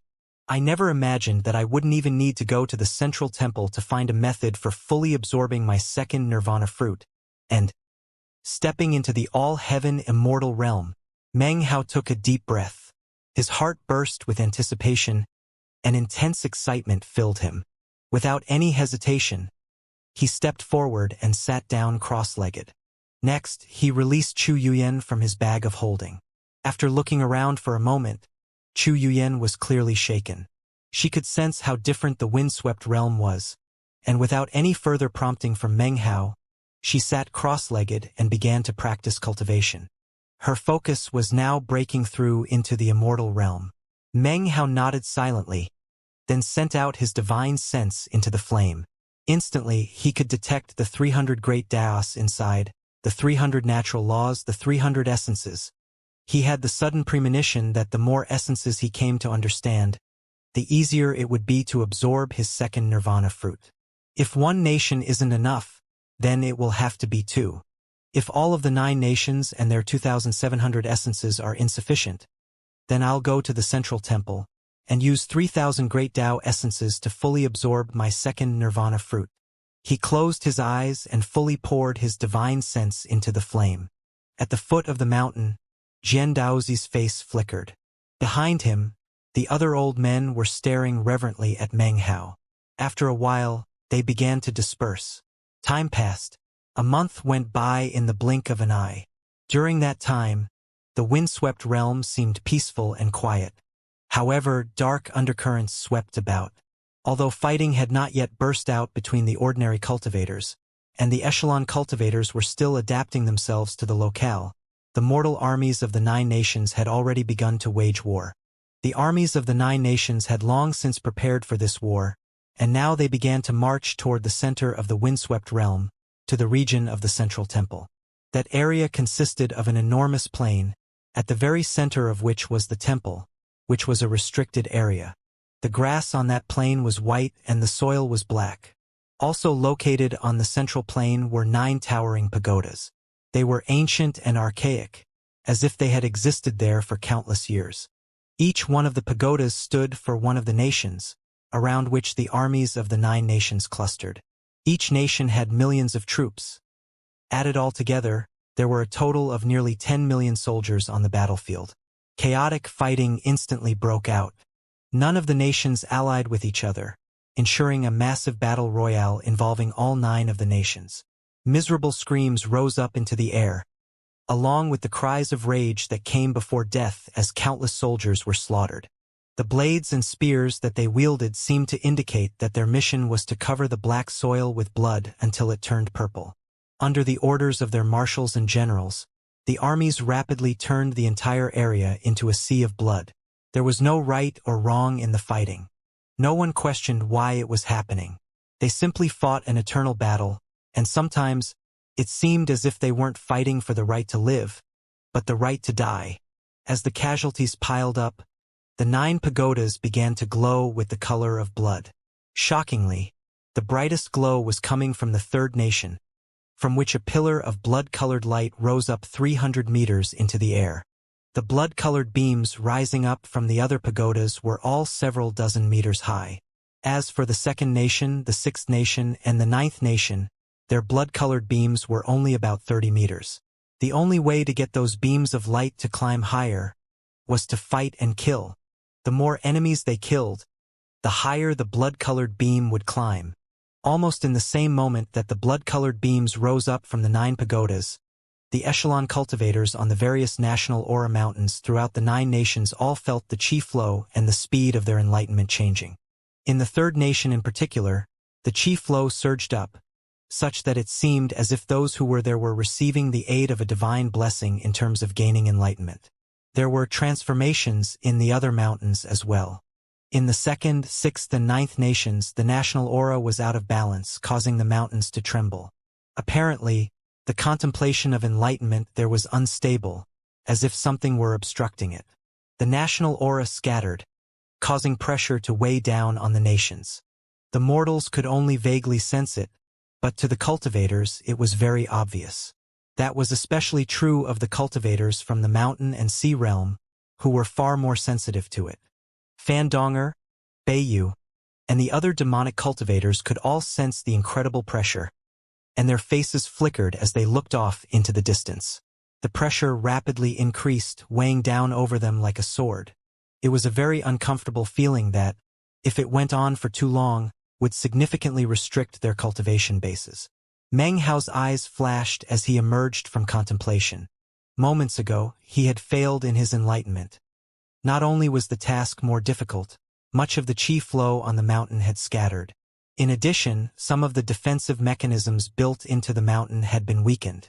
Why is this happening? He thought, frowning.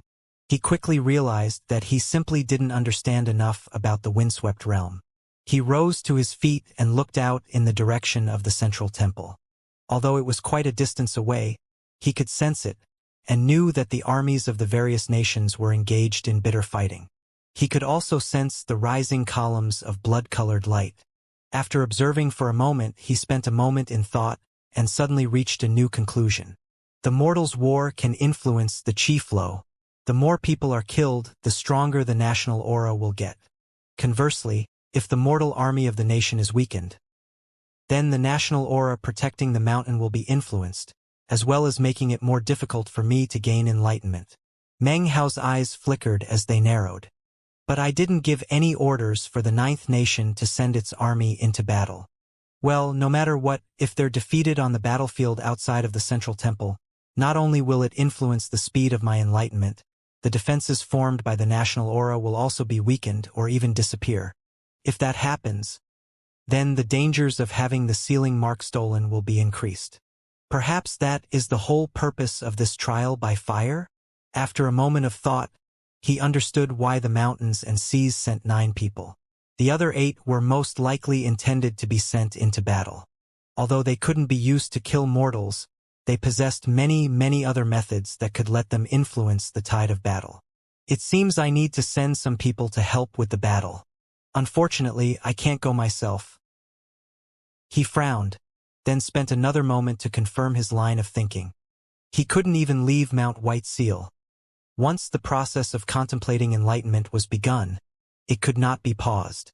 In order to stop, he needed to be enlightened regarding at least 100 essences. Currently, he had only been enlightened regarding a bit more than 80 essences. It wouldn't be long before he reached 100. After a moment of thought, he reached up and sliced a cut into his forehead, causing a drop of blood to fly out. He waved a finger, sending some divine will into the drop of blood, which then expanded rapidly, transforming into an almost exact duplicate of Meng Hao. It's too bad I still haven't figured out how to repair my true self Dao clone. The only thing I can do now is make divine will incarnation clones like this. Sighing, he closed his eyes and sent some divine sense out to continue contemplating enlightenment of the world essence and the great Daos. As for the divine will incarnation, he turned his head and transformed into a beam of light that shot off Mount White Seal and into the sky. The incarnation didn't head to the battlefield, as it didn't possess very much battle prowess. It would dissipate after a relatively short period of time. Instead, it headed to the Immortal's caves occupied by other cultivators from the 9th Mountain and Sea. Similar scenes were playing out in the other nations, most notably in the First Nation, where 4 beams of light sped toward the central battlefield. Clearly, the echelon cultivators had all realized that the Mortals' War was extremely important. Losses would result in the scattering of the national aura and a weakening of the defenses. If the defenses were removed, they would be in extreme danger. In one particular mountain range in the 9th Nation was a valley that looked like an immortal utopia. Cultivators clustered about inside and outside the valley, staring in deathly silence at a middle-aged cultivator up ahead. It was one of the demonic cultivators from the 9th Sea, who was currently reclining on a divan, surrounded by dancing female cultivators. Beautiful music drifted through the air, accompanied by birdsong and the fragrance of flowers. The entire scene was lovely. The demonic cultivator sighed deeply as he looked around. He still wasn't used to the situation. During the last month, everyone he had encountered had looked at him with both fear and fanatical reverence. A single word from him could cause people to commit suicide. A single glance would cause any beautiful female cultivator he saw to approach seductively and cater to his every desire. If he got irritated, everyone trembled in fear. It was as if he were the will of heaven, and he was completely lost within that feeling. He had never experienced anything like this back in the 9th Sea, nor could he ever have imagined anything like it. There were simply too many people who were more powerful than he was. Even if he went to some remote location, perhaps he could enjoy a life like this temporarily, but someone stronger than him would eventually come along and take it all away, and then his life would return to how it usually was. But the windswept realm was different, leading to a completely different mental state. Granted, there had been some incredible pressure just now. Plus, he was a disciple of the 9 Seas God world, and understood that he had a mission in this place.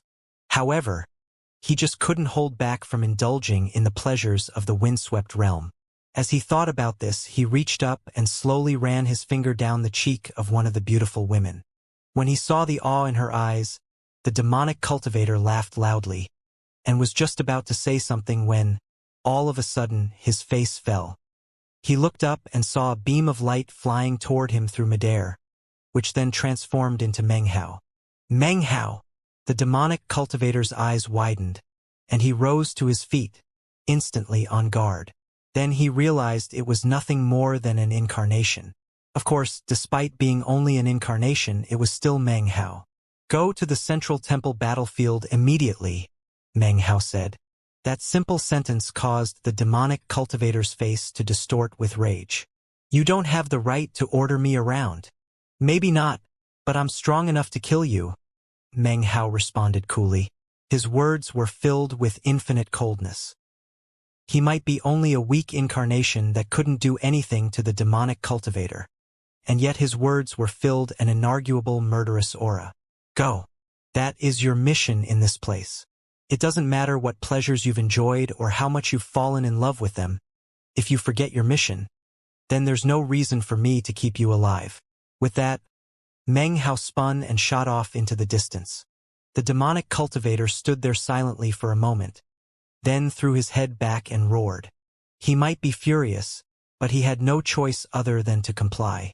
He flew up into the air, waved a hand, causing clouds and mist to surround him, and headed straight for the central battlefield. Meng Hao wasn't worried that the demonic cultivator might refuse to go. He was not the first person Meng Hao had approached, but rather the second. The first demonic cultivator had also erupted into a fury, but in the end was too terrified to refuse. The second demonic cultivator reacted in the same way as the first one had. In their own little worlds, they were like emperors with complete authority over everything. After only a month of living like that, they had almost become lost in their own fantasies. It was something that Meng Hao found extremely frightening. In his opinion, cultivators, even demonic cultivators, should not have allowed their mindset to be influenced in such a way in the space of just a month. There were many things from the outside world that were the complete opposite here, and yet it was happening within an unreasonably short period of time.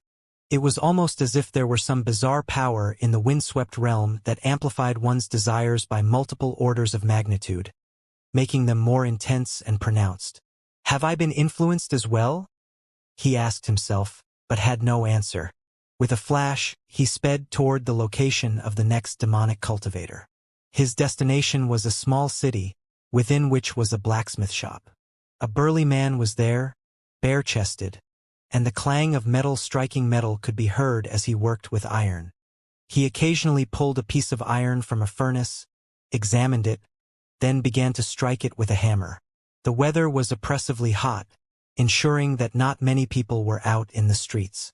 When Meng Hao appeared, a tremor ran through the burly man's body, and he looked up and chuckled wryly. This man was none other than the extremely devious and cunning burly body cultivator from the demonic cultivator horde that Meng Hao had exchanged blows with. "You didn't have to come personally," the man said. "I know what my mission is.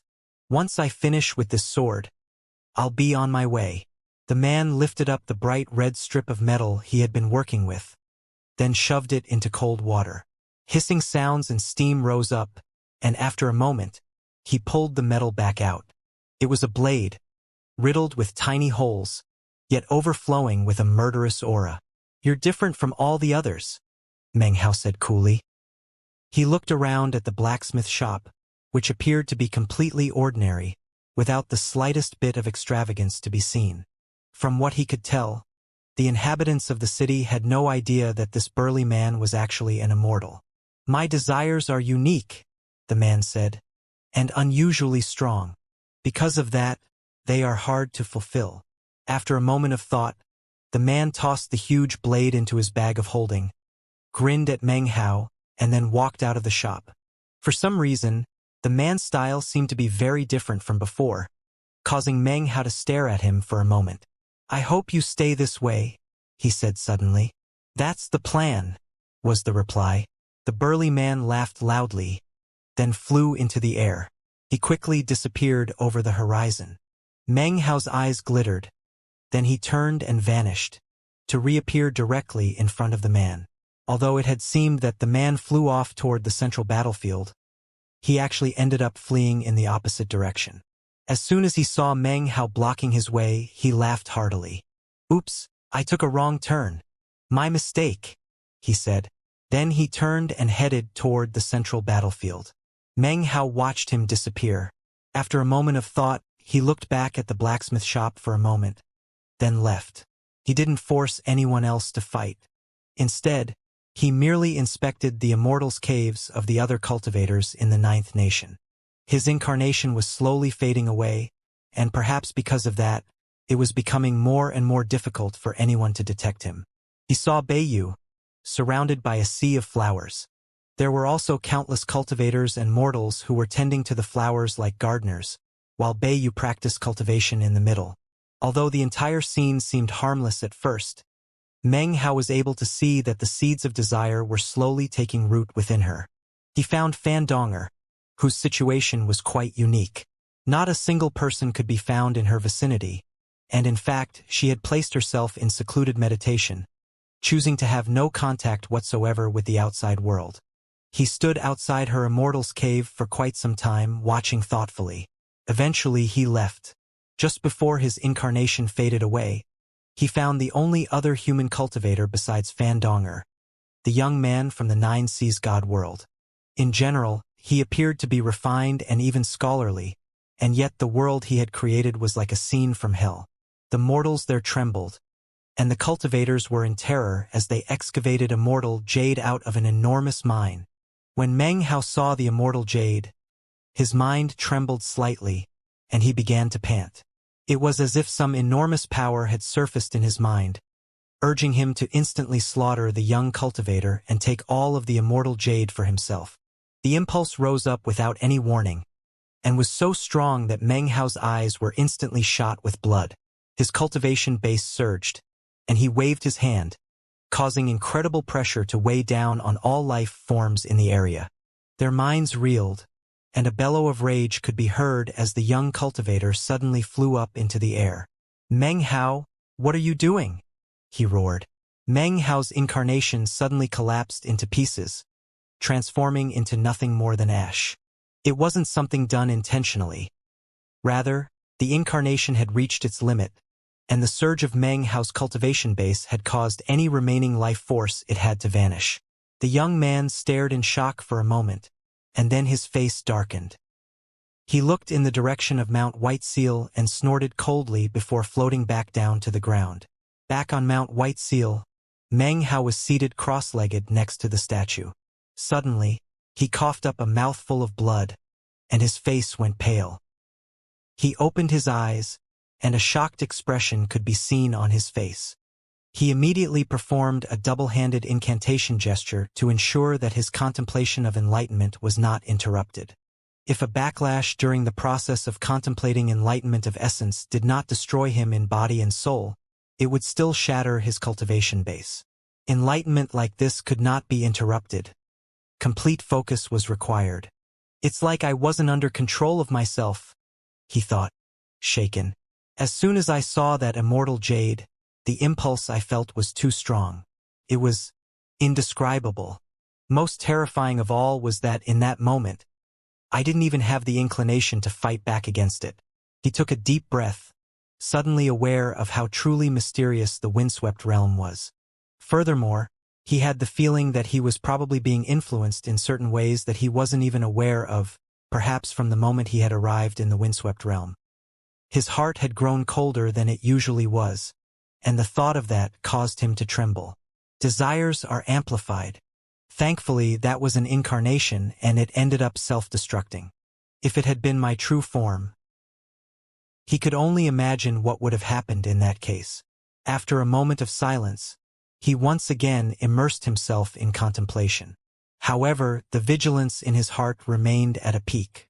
Back on the mortal battlefield in the central district, the three demonic cultivators had joined the fray, easing some of the tension. However, it didn't take long before cultivators from the other nations arrived, and the fighting grew more chaotic. The Ninth Nation was having trouble mustering its national aura, causing them to suffer more defeats. In fact, of all the blood-colored beams, theirs was the lowest. It was at this point that the gaunt youth in the Eighth Nation, the one surrounded by bones, suddenly stood up. He was the first one to gain complete enlightenment of 100 essences. Furthermore, he ceased any continued efforts at gaining enlightenment, and turned toward the Ninth Nation, his killing intent rising high. Meng Hao, surnamed Meng. That's the family name I hate more than any other. With that, a flash could be seen as he shot toward the ninth nation, killing intent seething. Either way, you'll be the first to die. I'll take your sealing mark and cut you down. I, Han Qinglei, will get the glory for slaughtering someone else in the echelon. When Han Qinglei, the echelon cultivator from the 8th mountain, gained enlightenment of 100 essences, a bright beam of light rose up from the temple in the middle of the crowded central battlefield with its millions of soldiers. Colors flashed in the sky, and once again, the images of mountains and statues appeared up above. This time, another of the statues collapsed, to be replaced by the image of Han Qinglei. Han Qinglei of the 8th nation has broken the previous record, gaining enlightenment of 100 essences, and shall be rewarded with a blessing of chi flow. As the ancient voice echoed out, red light erupted up from the 8th nation's pagoda. It exceeded 300 meters and rapidly approached 450 meters. At the same time, the 8th nation's chi flow increased, ensuring that the mountain of National Aura's defenses were increased to a terrifying degree. Currently, the cultivators from the other nations were shaken. All eyes turned toward the 8th nation as Han Qinglei's name became the second to rock the entire windswept realm. Meanwhile, near the central temple, the red light shining from the 9th nation's pagoda was growing increasingly weak. The overall strength of the 9th nation was weakening, and Mount Whiteseal's defenses were substantially reduced. Meng Hao's contemplation of enlightenment was going worse than ever, and he was incapable of stopping. He was now on his 98th essence, and the enlightenment was slow in coming. All the while, he had to be very wary of the powerful influence of the windswept realm itself, which tried to incite his desires and lead him astray. As the chi flow of the 9th nation faded, the influence of the windswept realm increased. Fandonger and the others could sense this. Most importantly, the desires in their hearts grew more intense. If they couldn't understand the reason behind it, they would merely grow more frenzied, more lost. However, those who eventually reached an understanding of what was happening were terrified. That was especially true of Fandonger. She coughed up a mouthful of blood in the middle of her immortal's cave, and her face revealed traces of panic. She had been the first among the group to sense the massive change in her inward desires, which was why she had chosen to go into secluded meditation in an attempt to gain control. As of this moment, however, the opposite was happening. She was on the verge of losing control. As for Beiyu, she sat in the middle of the sea of flowers, seemingly completely entranced. From the look of it, her entire body was in the process of merging into the sea of flowers, as if she herself were turning into a blossom among the sea of flowers. At the same time, a bright beam containing countless bones shot through the air above the 8th nation at top speed. A day later, it reached the border between the 8th and 9th nations. Without the slightest hesitation, Han Qinglei shot across the border, laughing maniacally as he burst into the 9th nation. He wore a black robe and was very gaunt. The murderous aura which surrounded him erupted explosively. In almost the exact moment that he entered the 9th nation, Mount Whiteseal shook violently, and the defensive pressure of the 9th nation increased dramatically. However, such pressure did nothing to Han Qinglei. Laughing uproariously, he shot out over the lands, a bright beam of light surrounded by innumerable illusory white bones. Shrill screams could be heard echoing out from the bones as he sped forward. The sky dimmed and winds swirled. Black clouds spread out across the skies of the 9th nation, and all the lands were cast into shadow. The murderous aura which erupted off of Han Qinglei was like a tempest as he shot toward Meng Hao. As he passed along, the earth quaked, and all cultivators and living creatures in the 9th nation shook. From their perspective, the previously bright and sunny day had instantly turned as dark as night. "Meng Hao, you're dead!" he shouted, his voice echoing out as he increased his speed. He was like a lightning bolt that rapidly drew closer to Mount Whiteseal. As he neared, the 9th nation's national aura dissipated even more rapidly, and the pressure grew more intense. Fandonger once again coughed up a mouthful of blood, and suddenly looked off into the distance. What's happening? What caused the influence to increase so much, and so quickly? She gritted her teeth and flew out of her immortal's cave. When she looked up into the air, her face flickered as she saw the roiling black clouds off in the distance. Inside of those black clouds were countless bones, speeding toward the capital city, and the 9th nation's mountain of national aura, Mount White Seal. Fandonger wasn't the only shocked one. Bayu sat in the sea of flowers, an expression of struggle on her face. She forced her eyes open, and a tremor ran through her as she looked around. Then she started to struggle even harder. In another area, in the Immortal Jade Mine, mad laughter rang out. It was a laughter of satisfaction and joy as the young cultivator from the 9 Seas God world was completely lost inside of himself. As he looked around, all he saw was endless immortal jade. Wealth like this will make my cultivation base vastly more powerful. As for the burly body cultivator and the other demonic cultivators on the central temple battlefield, all of them were shaken inwardly, and their desires stirred to mad heights. Heaven wished them dead, but first, it would drive them mad. In the time it takes an incense stick to burn, the roiling black clouds sped from the border of the 9th nation all the way to Mount White Seal. The clouds acted like flesh, and the countless bones formed together into what looked like real bone structures. The entire thing transformed into a huge black fist. It was fully 300 meters wide, shooting down from the sky toward Mount White Seal in a deadly strike. "Time to die, Meng Hao," he howled, voice sinister and full of killing intent. Everything shook as the fist descended toward the mountaintop, and Meng Hao, sitting there cross-legged by the statue. By this point, Meng Hao had just gained enlightenment of the 99th essence, and was very close to completing the entire process of the first stage. All he needed was one more essence, and yet, because of the fading of the 9th nation's national aura, the enlightenment was very difficult and slow in the coming. Rumbling could be heard as the fist smashed down toward Mount White Seal. All of a sudden, the statue began to glow, sending out a protective shield that covered the entire mountain, Meng Hao included. The huge pitch-black fist slammed into the shield, causing a deafening boom to echo out. Colors flashed, and the lands trembled. Intense ripples spread out, along with cracking sounds, as a huge crack appeared in the shield. It quickly repaired itself, but based on the speed with which it did so, it was obvious that the shield would only hold out for so long. The fist shattered into fragments, but it was, after all, just formed from clouds and some bones.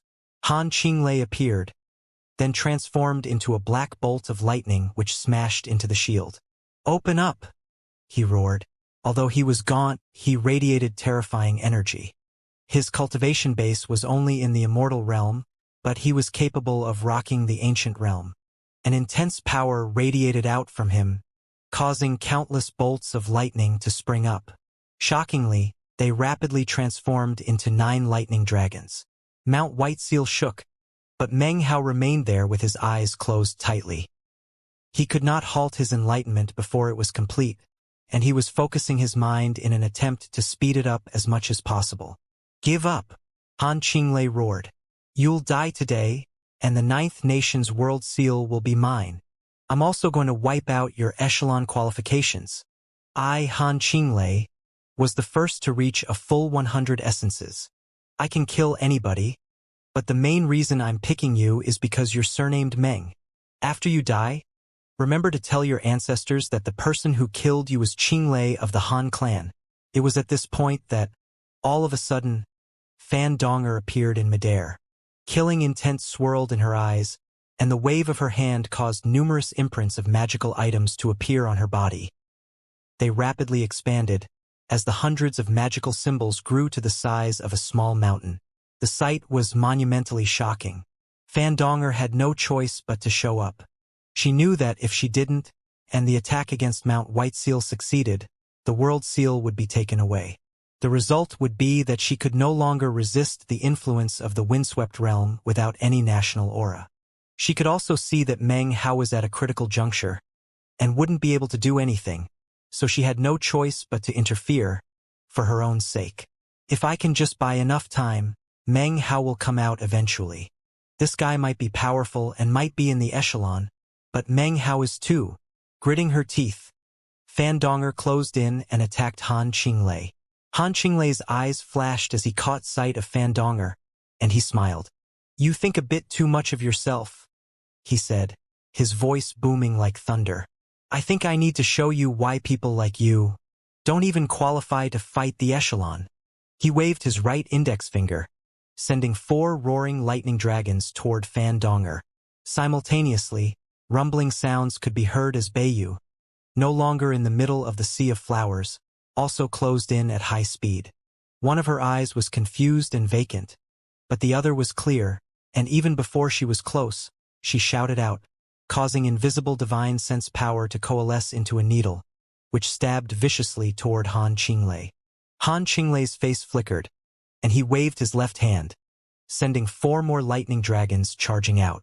The 5th he caused to self-detonate, borrowing the explosive power to fight back against the power of Beiyu's divine sense. "How amusing. 2 beauties have teamed up to fight me. I almost don't have the heart to say so, but I can tell you that I look forward to flaying the 2 of you alive and revealing your true beauty, your white bones. How entrancing that will be." Han Qinglei's eyes gleamed with a bloodthirsty light, and he licked his lips. Suddenly, a flash could be seen as he transformed into 3 people. One was his true form, the other 2 were clones. All 3 licked their lips simultaneously. One attacked the shield, and the other 2 split up to handle Fan Donger and Beiyu respectively. As explosions filled the air, expressions of disbelief appeared on the faces of Fan Donger and Beiyu. Despite the fact that they were both fighting mere clones of Han Qinglei, to the 2 of them, it felt like they were fighting someone vastly more powerful than them.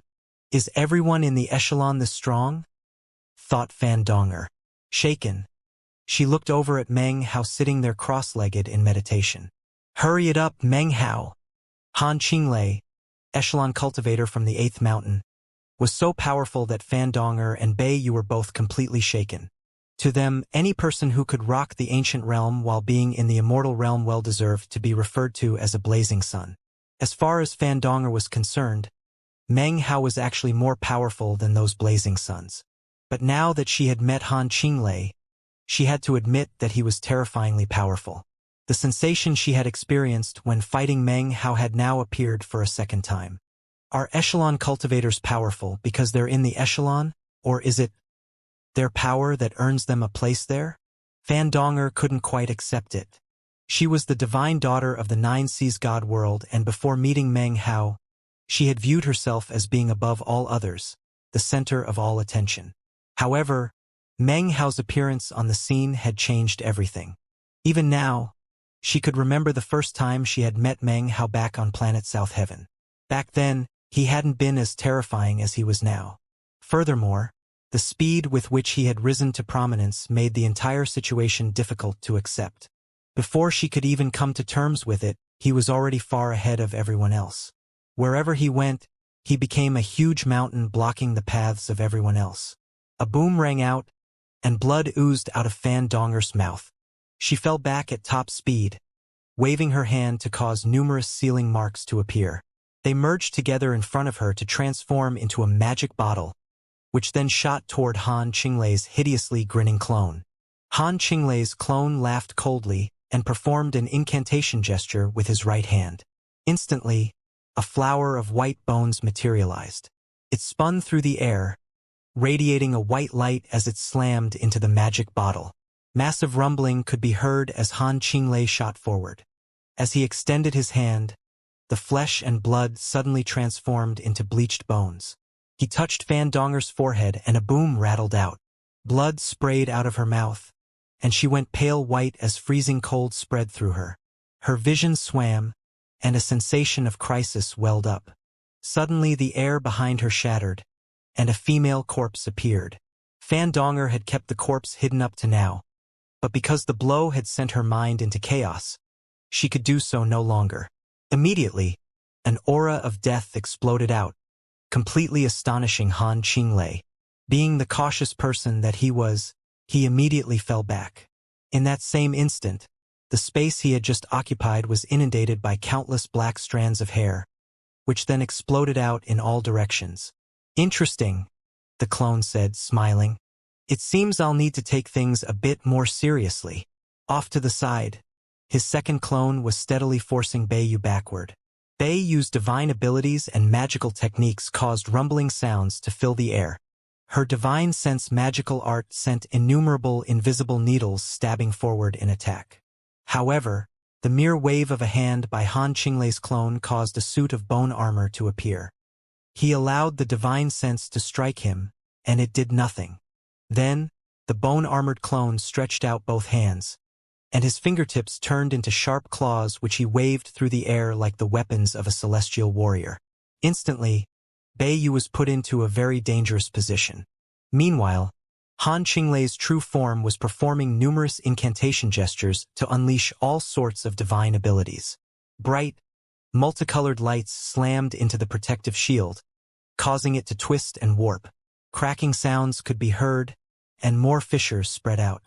Meng Hao continued to sit there cross-legged beneath the statue.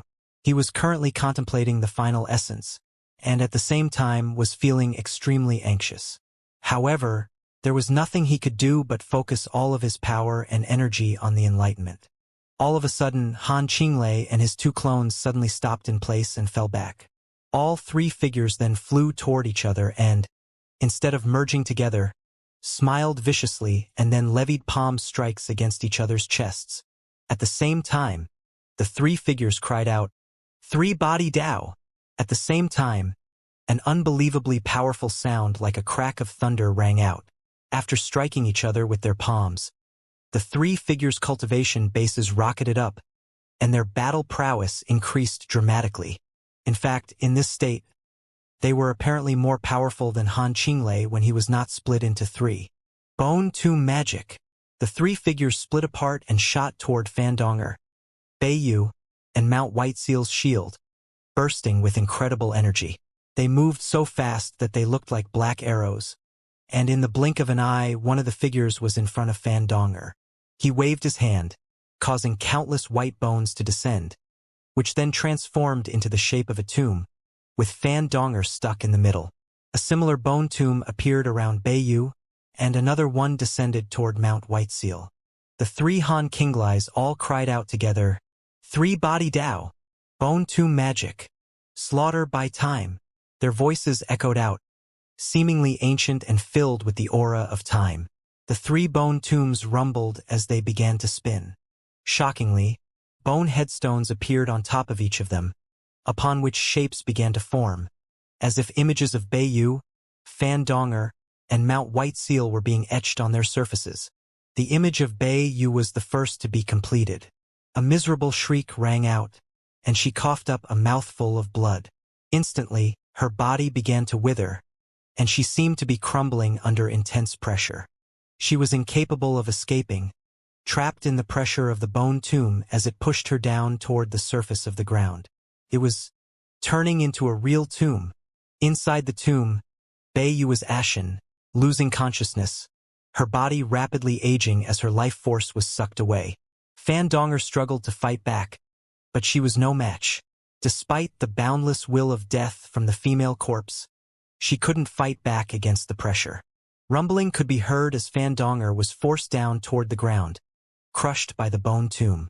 Her life force slowly began to flow away, and she began to age. "Meng Hao!" she cried urgently, and yet, her cry was quickly cut short.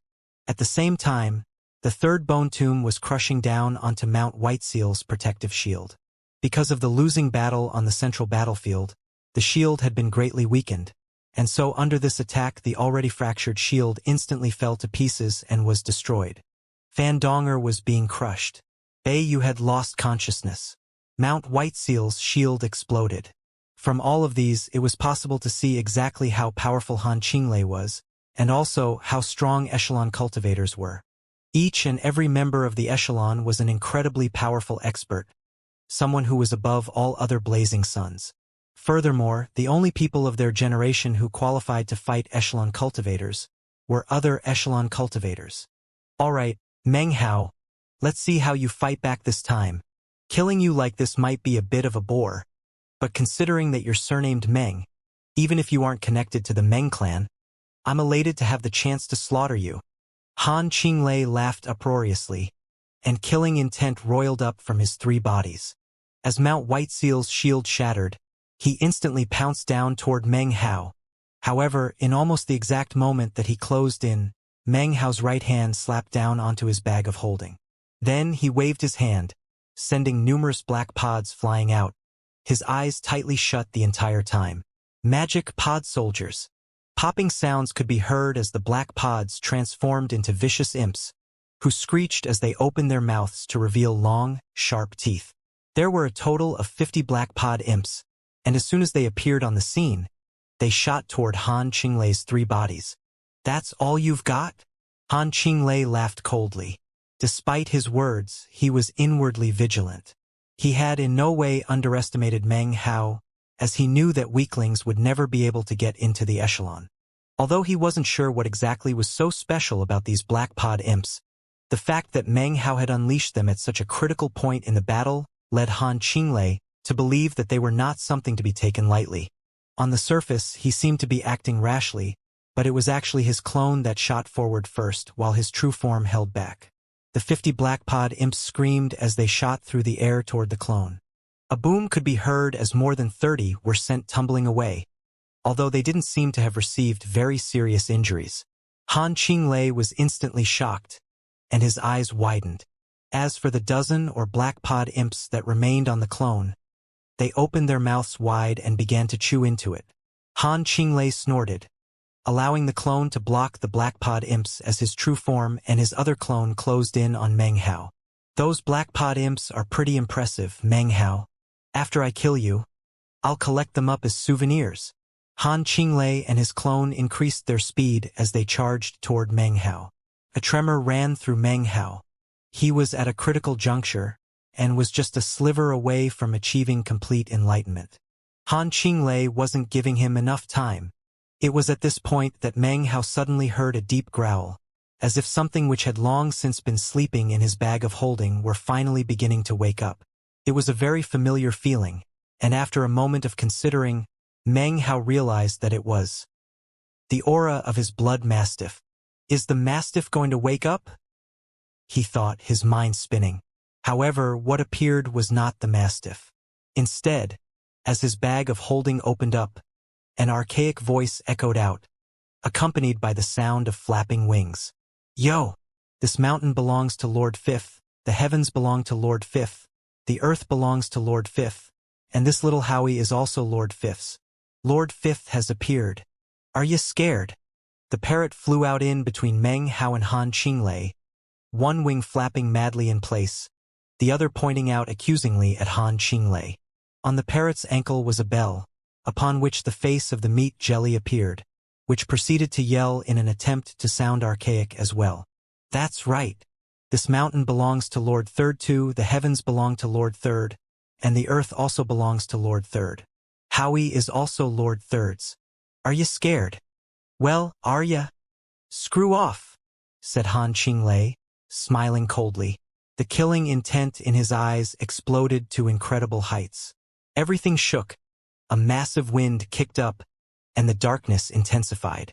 A huge hand appeared, formed of countless bones and filled with a frigid wind. Surrounded by a sea of bones, it shot forward. The parrot immediately flew forward and slammed into the sea of bones. The result was that several of its remaining feathers, which were already sparse, were knocked off of its body. It watched the feathers floating down toward the ground and began to tremble. Finally, it threw its head back and let out an unprecedentedly blood-curdling howl. "Damn it! Damn it!" the parrot raged. Why you? You actually knocked some of Lord Fifth's feathers off." "Araghai, my feathers. Aghe, my beautiful feathers. That's how I attract lovers. I'm ruined. I can't handle this. I'm gonna flip my lid. This is beyond ridiculous. Summon the seafood. Seafood dishes. Assemble." The parrot was infuriated. It didn't have too many feathers to begin with, and it believed every single one of them to be very precious. They might all be different colors, but that didn't make them any less valuable. Together, they represented the parrot's ability to attract other luxuriantly furred and feathered beasts. But now some of those feathers had been knocked off, which to the parrot was the same as being disfigured. It was sure that lacking those feathers would result in the scorn and mockery of any furred or feathered beasts it met in the future. Therefore, its rage surged into the heavens. In response to its roar, Han Qinglei frowned, but didn't pause for a moment in his charge toward Meng Hao. However, all of a sudden, numerous black beams of light shot out behind the parrot.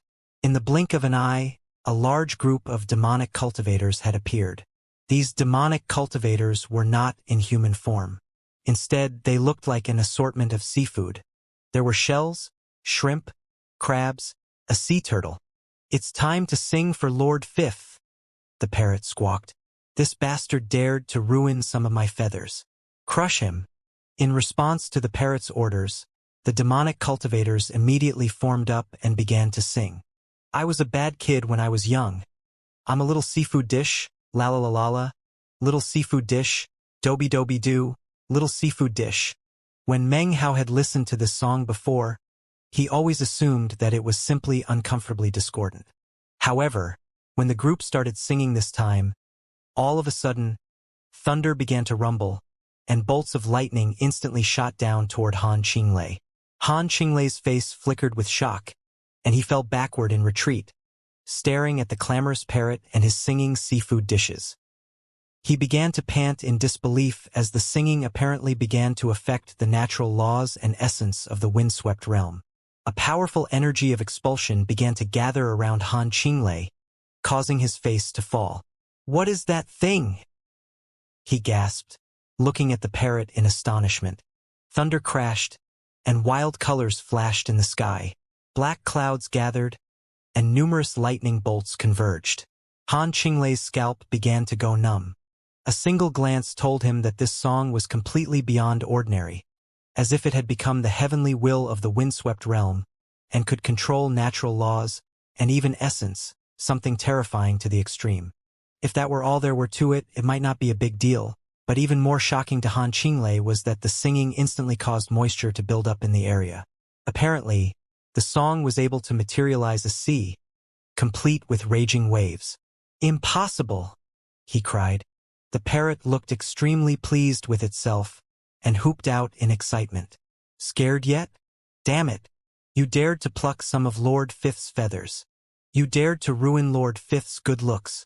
Lord Fifth isn't gonna let you off the hook." More lightning and thunder crashed as the group switched songs. "I'm your dear little seafood dish. However I love you, it's never too much. I'm your dear little seafood dish. See odd dish." The change in the song caused the sea to churn. Furthermore, mountains appeared up in the sky which began to crush down toward Han Qinglei.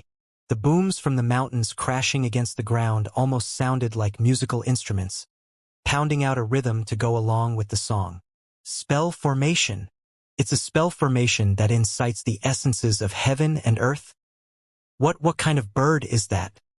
Han Qinglei's face flickered with continuous astonishment and shock as he finally realized that he was facing a spell formation. However, he had never before heard of any type of spell formation that was unleashed by singing. He had definitely never heard of any type of spell formation that could incite essences of heaven and earth. A spell formation like that would be exceedingly rare, the stuff of legends. Rumbling filled the air, and Han Qinglei's face went ashen. He fell back again, avoiding the falling mountains. His mind reeled as the seafood group once again changed songs. "We're seafood dishes. We're seafood dishes. Wa'aya, great and mighty Lord Fifth. Wa'aya, great and mighty Lord Third." The instant the lyrics rang out, the parrot began to glow with blinding light, as if the song were boosting its power. Shockingly, essences and numerous natural laws began to swirl around, making the parrot look like some sort of divine being. It let out a squawk, which turned into an attack like a powerful arrow that shot toward Han Qinglei. "You dared to spoil Lord Fifth's good looks?" it raged, its voice echoing out with thunderous, domineering power. "Lord Fifth is gonna screw you." However, it was at this point that the meat jelly attached to the parrot's ankle suddenly began to speak in a very solemn tone. "You can't curse people. Cursing is wrong. You should say that you will slay him, not that you will screw him. Screwing is wrong. Screwing is immoral. Shut the hell up, the parrot roared, shooting toward Han Qinglei. Lord Fifth is gonna screw this guy. Han Qinglei's face fell. Damn it. It can actually power itself up too. He suddenly felt as if his entire world had been turned upside down. He had never seen a spell formation that operated on singing. Nor had he ever seen a bird as arrogant and aggressive as this. He most definitely had never seen a bird that roared about screwing things. Well, so what if you can incite the essence of heaven and earth? That power comes from the spell formation, and those demonic cultivators aren't powerful enough to keep it running for long. Han Qinglei gritted his teeth and waved his hand, sending his second clone charging toward the parrot. Then he performed a double-handed incantation gesture, causing a throne of white bones to appear. At the same time, a huge throng of skeleton warriors also materialized. Some of the skeletons were black and held long bone spears in their hands. They led the other skeletons in a charge against the parrot. When the two forces slammed into each other, a huge boom echoed out. Countless bones shattered, and the throne exploded. Blood sprayed out of Han Qinglei's mouth. Roaring, he performed an incantation gesture, then waved his finger, ripping the air open. Immediately, a bone hand stretched out and swiped viciously toward the parrot. The parrot squawked, and the singing of the seafood dishes grew more intense. As for the parrot, it attacked wantonly, piercing through the bone hand to appear directly behind Han Qinglei's clone, whereupon it charged viciously toward his rear end. Han Qinglei's clone looked on in shock, and suddenly dispersed. When he reformed some distance off, the parrot let out another furious squawk and charged him again. It was clearly a dangerous situation, but Han Qinglei's true form simply chuckled coldly. A derisive look appeared in his eyes as one of his clones handled the blackpod imps, and the other took care of the bizarre bird. 9 windswept nations, each with 300 great Daos. The final 300 are located in the central temple. A total of 3,000 great Daos, and whoever gains enlightenment of the most will be able to enter the central temple. Now the time has come to give me the 9th nation's world seal. Chuckling coldly, Han Qinglei's true form flashed through the air toward Meng Hao, extending his right hand as if to touch Meng Hao's forehead. Die! Even as Han Qinglei's finger closed in on Meng Hao, all of a sudden, the tinkling of a bell could be heard coming from the parrot's ankle. The bell vanished, reappearing between Meng Hao's forehead and Han Qinglei's finger in the form of a fist-sized meat jelly, which slammed into the finger. The meat jelly was soft but also elastic. Within that elasticity was an incredible toughness which instantly blocked Han Qinglei's finger. A boom could be heard, and the meat jelly let out a roar. It looked angrily at Han Qinglei and said, "You're a bully!" Han Qinglei stared in shock. He was quickly coming to the realization that Meng Hao had a boggling amount of bizarre items at his disposal. First were the blackpod imps, next was the terrifying parrot, and now was the strange meat jelly that had the face of an old man. "Screw off!" Han Qinglei roared. He was reaching the limit of his patience. He could never have anticipated that after handling Fandonger and Beiyu, he would shatter the shield only to face so many setbacks in trying to kill Meng Hao. His hand suddenly flashed to the side, striking at Meng Hao from a different angle. However, no matter how he varied his moves, the meat jelly always blocked him. Furthermore, it continued to scream miserably and to berate him loudly. "Bully! You're nothing but a bully. Lord Third converts bullies like you. Bully! Lower your weapons and allow the great and mighty Lord Third to help you become obedient, kind, and upright." "Ag! You're still hitting me? Bully! Bully! Bully! Bully!" Han Qinglei was on the verge of going crazy. Letting out a furious howl, he performing an incantation gesture, materializing a divine ability. Countless bone swords appeared which stabbed toward Meng Hao. It was at this point that the meat jelly transformed into a huge canopy which completely covered Meng Hao and blocked all of the bone swords. Lord Third is starting to get pissed off. "What are you doing, huh? Hey, what are you doing? You big bully! Han Qinglei was thoroughly enraged at having been repeatedly forced to waste so much time. Eyes gleaming with a bizarre light, he suddenly clenched his hand into a fist. As he did, the flesh and blood vanished and became nothing but bleached bones. He punched out, not with the power of the fleshly body, but with an incredibly powerful divine ability. It slammed into the meat jelly, who let out a miserable shriek. His body shrank down defensively. Suddenly, a derisive grin appeared on Han Qinglei's face. Eyes glittering, he said, "Time, stop." When those two words left his mouth, everything around him suddenly seemed to grind to an eternal halt. Everything went quiet. The meat jelly was stuck in midair, and only Han Qinglei seemed to be unaffected. His face was pale, however. Clearly, using this Taoist magic was not an easy thing for him. The instant that time stopped, his eyes glittered with killing intent. His hand changed angles, slipping around the meat jelly's defenses and rushing directly toward the top of Meng Hao's head in the form of a fist. "It's over," he said. However, just when his fist was about to strike Meng Hao's head, Meng Hao's eyes snapped open, and they gleamed with a murderously cold aura.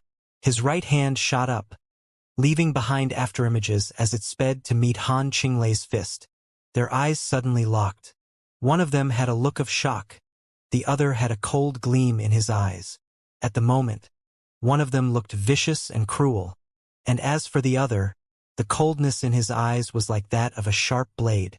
Their eyes met, their fists slammed into each other, and a huge boom echoed out between the two of them. It resonated up into the heavens, silencing the entire world.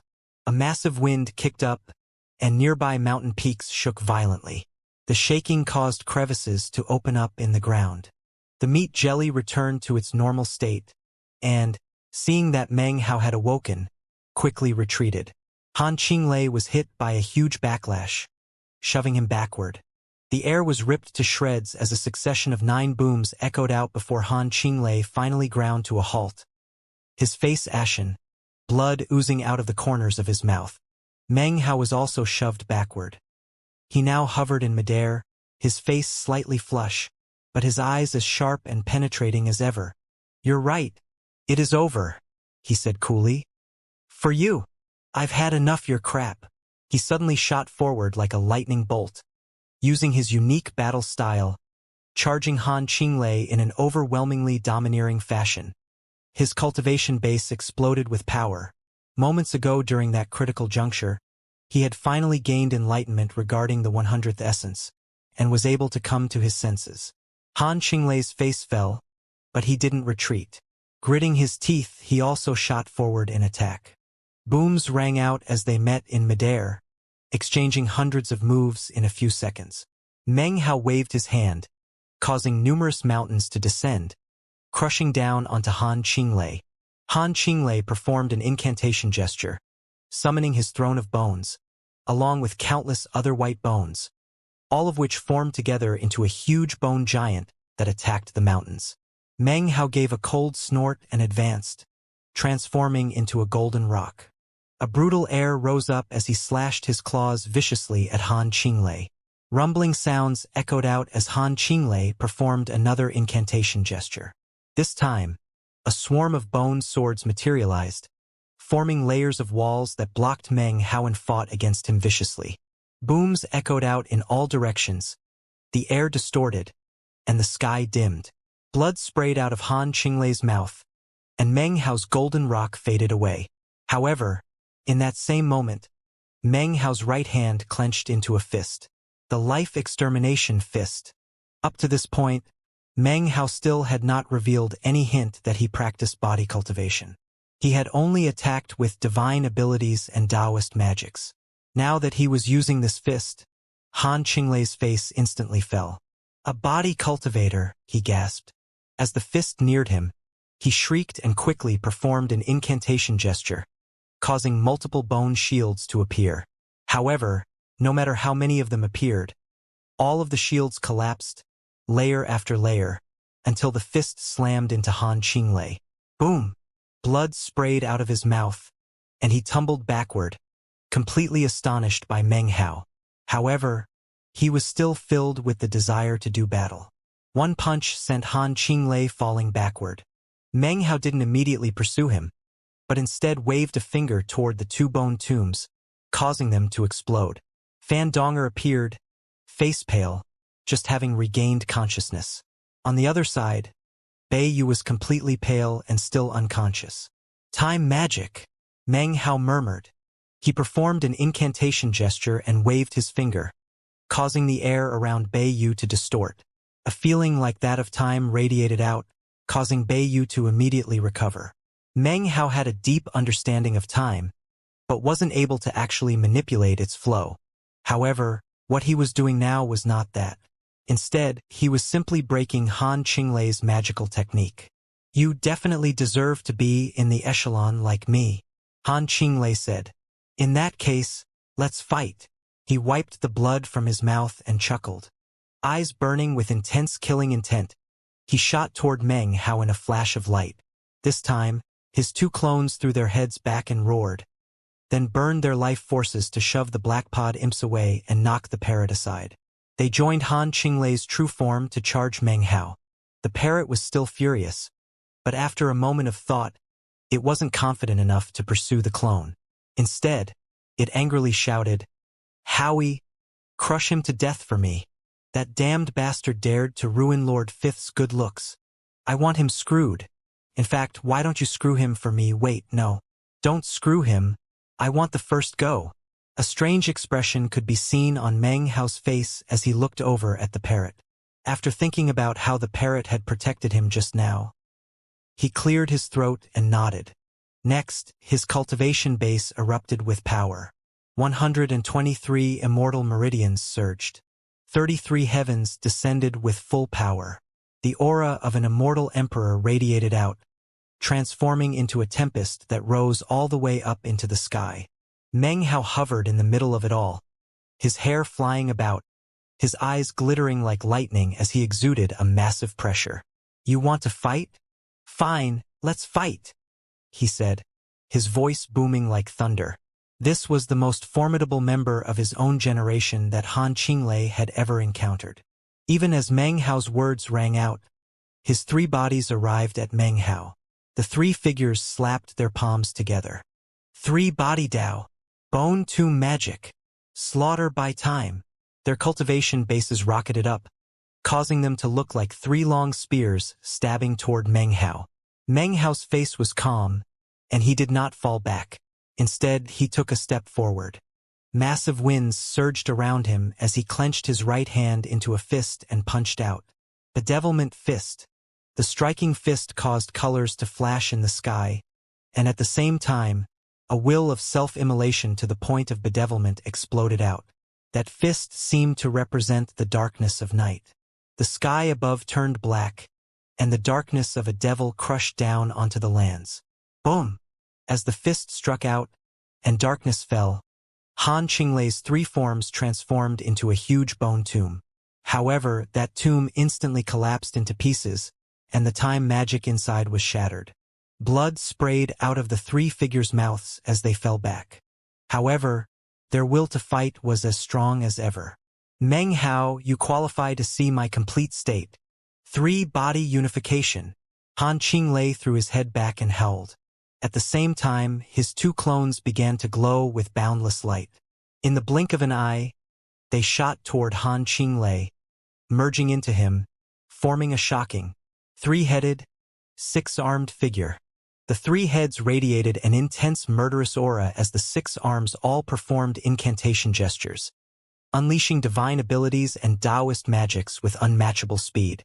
Han Qinglei transformed into a beam of light that burst with energy as he shot toward Meng Hao. Instantly, the two of them slammed into each other. Meng Hao was a master of devious divine abilities. He attacked with ruthlessness, and even when injured, would not retreat. He was constantly on the offensive, his eternal stratum in full operation. His secret immortal meridian technique ensuring that the power of any divine ability or Taoist magic he used was amplified. Furthermore, he also wielded the power of an immortal emperor. That made his magical techniques even more powerful. Every attack he made could cause the sky to fade. Han Qinglei was now completely shocked. Meng Hao's way of fighting, his constant aggressive attacks, turned into a heavy pressure that weighed on the mind and seemed to give him more powerful momentum.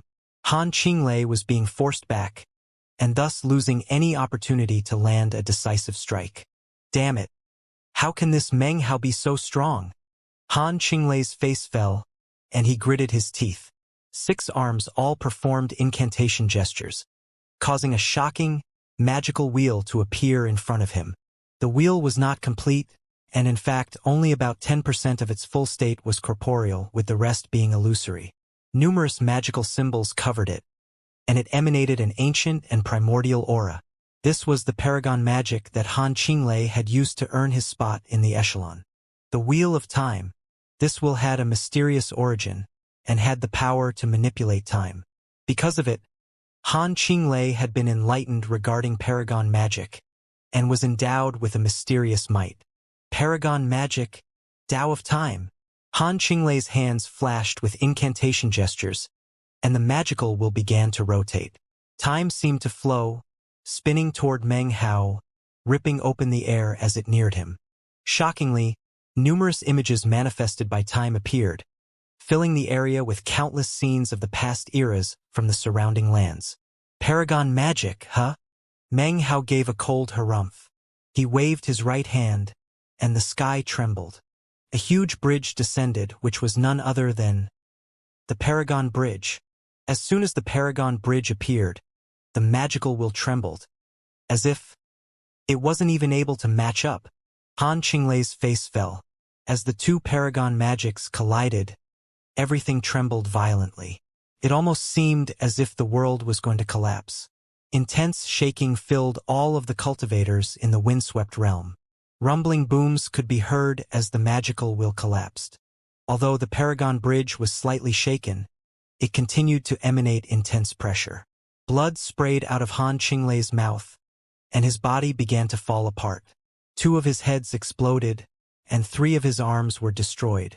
Although he let out a miserable shriek, his will to fight had not left him.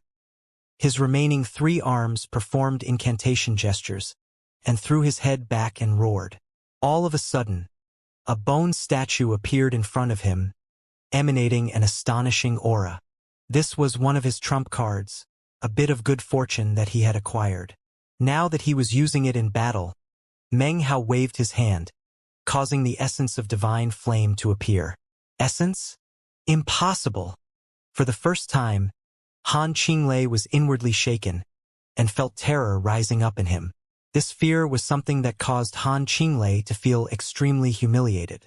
He was in the echelon, and yet here he was scared of someone else in the echelon.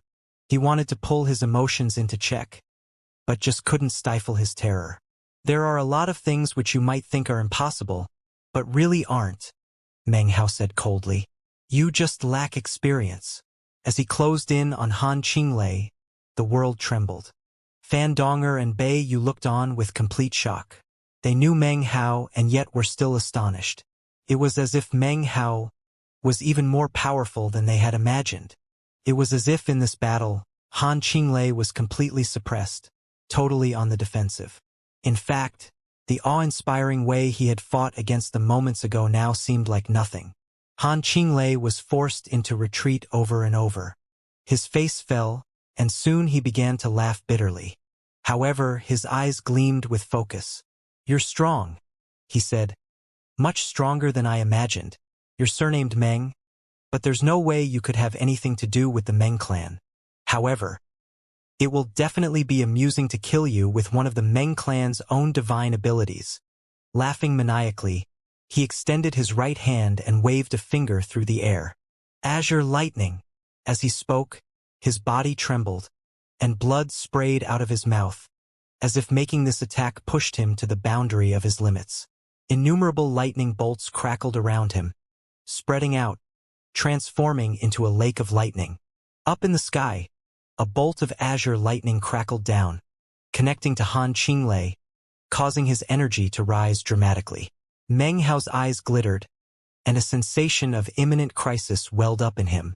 Meng clan, he murmured, face flickering.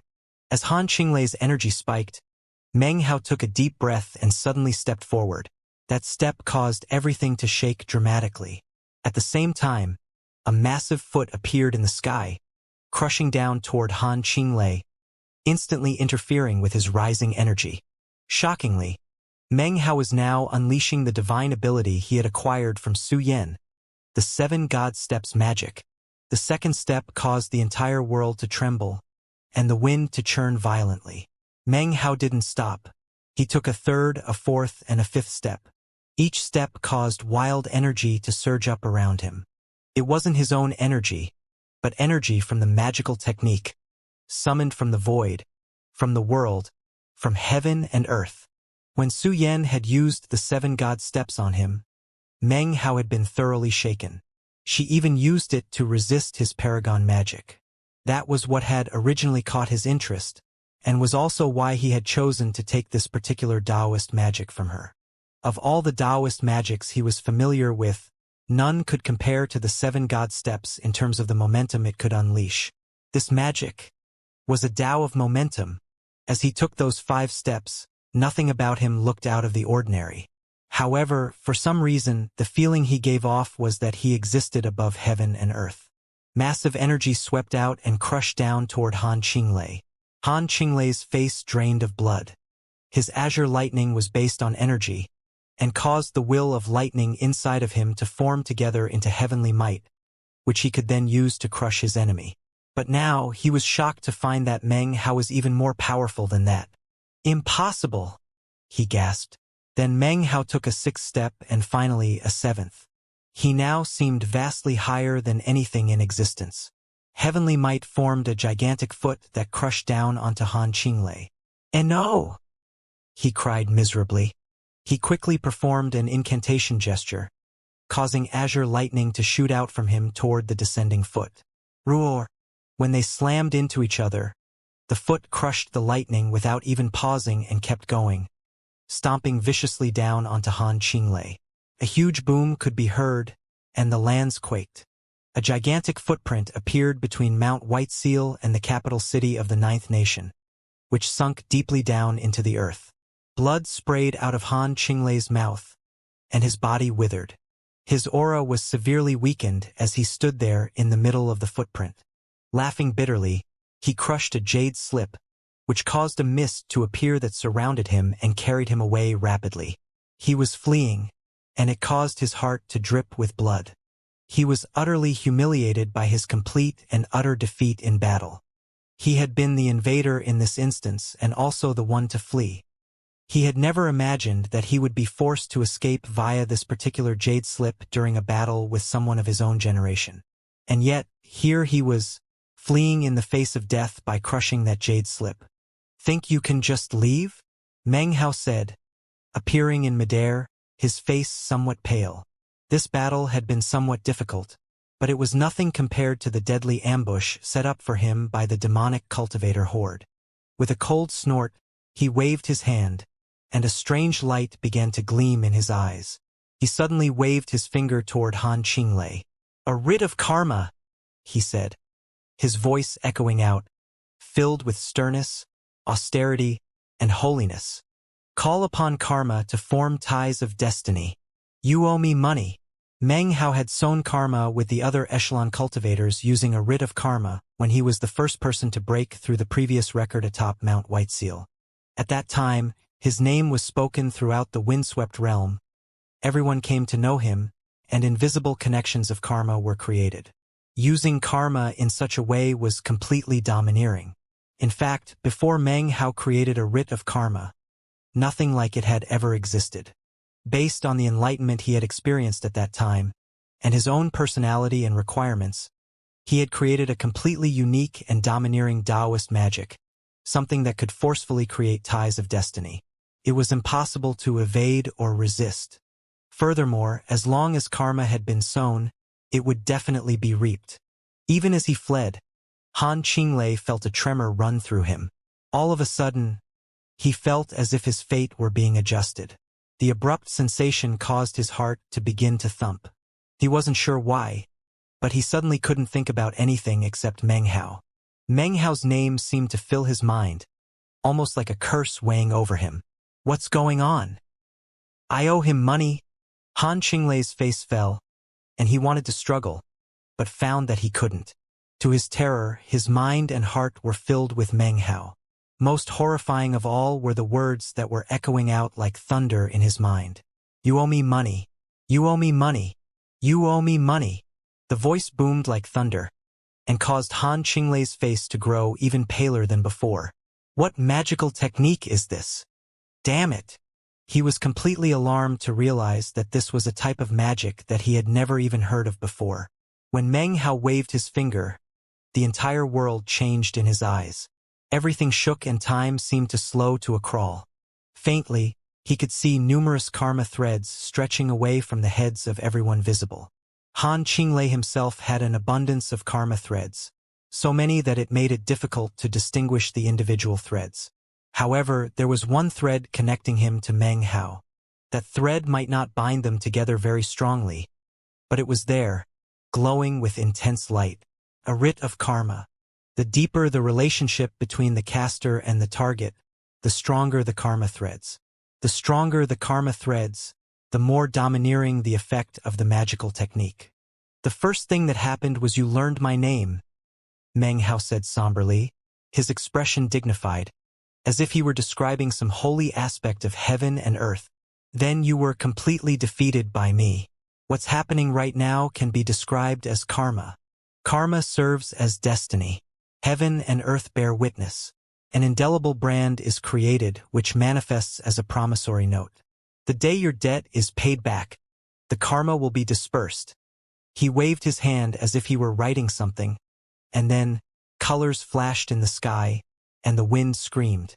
Booms rang out, as if lightning and thunder were bearing witness to the karma between Meng Hao and Han Qinglei. Han Qinglei let out a miserable shriek.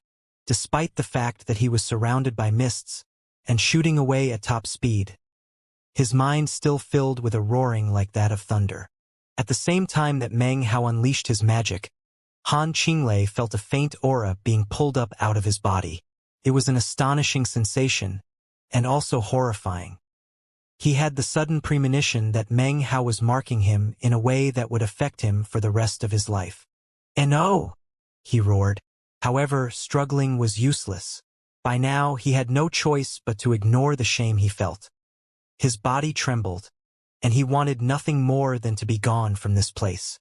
His terror regarding Meng Hao had reached a pinnacle, and for the first time, he felt complete and utter regret for ever having chosen to attack the Ninth Nation and Meng Hao. The parrot hovered not too far off, watching the scene with entrancement. It was envious, extremely envious. Of all the Taoist magics that Meng Hao was able to wield, a writ of karma was the only one that it felt to be breathtakingly beautiful, and the parrot almost couldn't control itself whenever it saw it in action. The meat jelly was also envious, and wished that it could have such a Taoist magic. If so, whenever it met bullies, it would use a writ of karma on them, and things would go much smoother as a result. Fan Donger had an unsightly look on her face. Although she was currently on the same side as Meng Hao, when she saw a writ of karma in action, she couldn't help but think about certain things which had occurred in the past. As for Beiyu, she had regained consciousness earlier and had seen most of the fight between Meng Hao and Han Qinglei. Now, she watched as Meng Hao, looking like the very picture of holiness, unleashed a writ of karma. She almost couldn't imagine what kind of person would go to the lengths of creating a magical technique like this, just to get people to owe him money. Not only that, when he unleashed the magic, he was filled with a look of piety. Meng Hao actually did feel very pious right now. His righteous and reverent voice echoed out across the lands. Henceforth, you owe me money. The compound interest shall not be altered. 1 year 2-fold. 10 years 100-fold. 100 years 10,000-fold. Karma thread. Form the promissory note. Now, as his dignified words echoed out, Meng Hao clenched his hand viciously onto Han Qinglei's karma thread. It twisted and distorted, letting out brilliant light. In the blink of an eye, the light formed together into a writ, formed from Taoist magic. It floated gently down toward Meng Hao, who took hold of it gingerly, as if it were a precious treasure. When he saw the numbers written on the note, he cleared his throat and added it to the thick stack of other notes in his bag of holding. In the moment that the promissory note appeared, Han Qinglei coughed up a mouthful of blood. He could clearly sense that the aura which had left him moments ago indicated that he had entered some sort of agreement with Meng Hao. That agreement was almost like one of indentured servitude. Most importantly, he had no control in the matter and had been forced to sign the agreement. Regardless of whether he agreed to it or not, he now owed Meng Hao a vast amount of wealth. If he didn't pay it back, then due to karma, his cultivation base and his future would all be subject to unforeseen changes.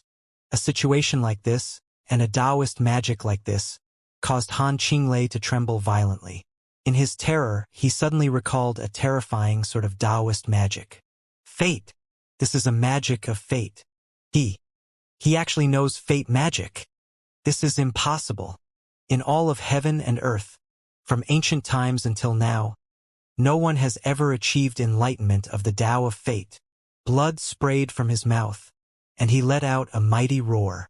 Finally, he pushed the mist to increasing speed and vanished over the horizon. This isn't a place where you can just casually come and go, Meng Hao said righteously. First of all, you interrupted my cultivation. Even if I overlook that, though, how could I possibly let you go when you owe me some money? With that, he waved a finger toward Fandonger and Beiyu. Two streams of qi flowed into them, causing them to shudder as their cultivation bases were completely restored. They even ended up with more power than before. Fellow Taoists, please head to the central temple. Kill all of the cultivators from the 8th nation. Weaken the defenses of the 8th nation's mountain of national fate. Assist me as I go to the 8th nation to wrest away their world seal. If I succeed, we can all seek to gain enlightenment together. We can contemplate the natural laws and essences of the windswept realm and solidify our path to the future.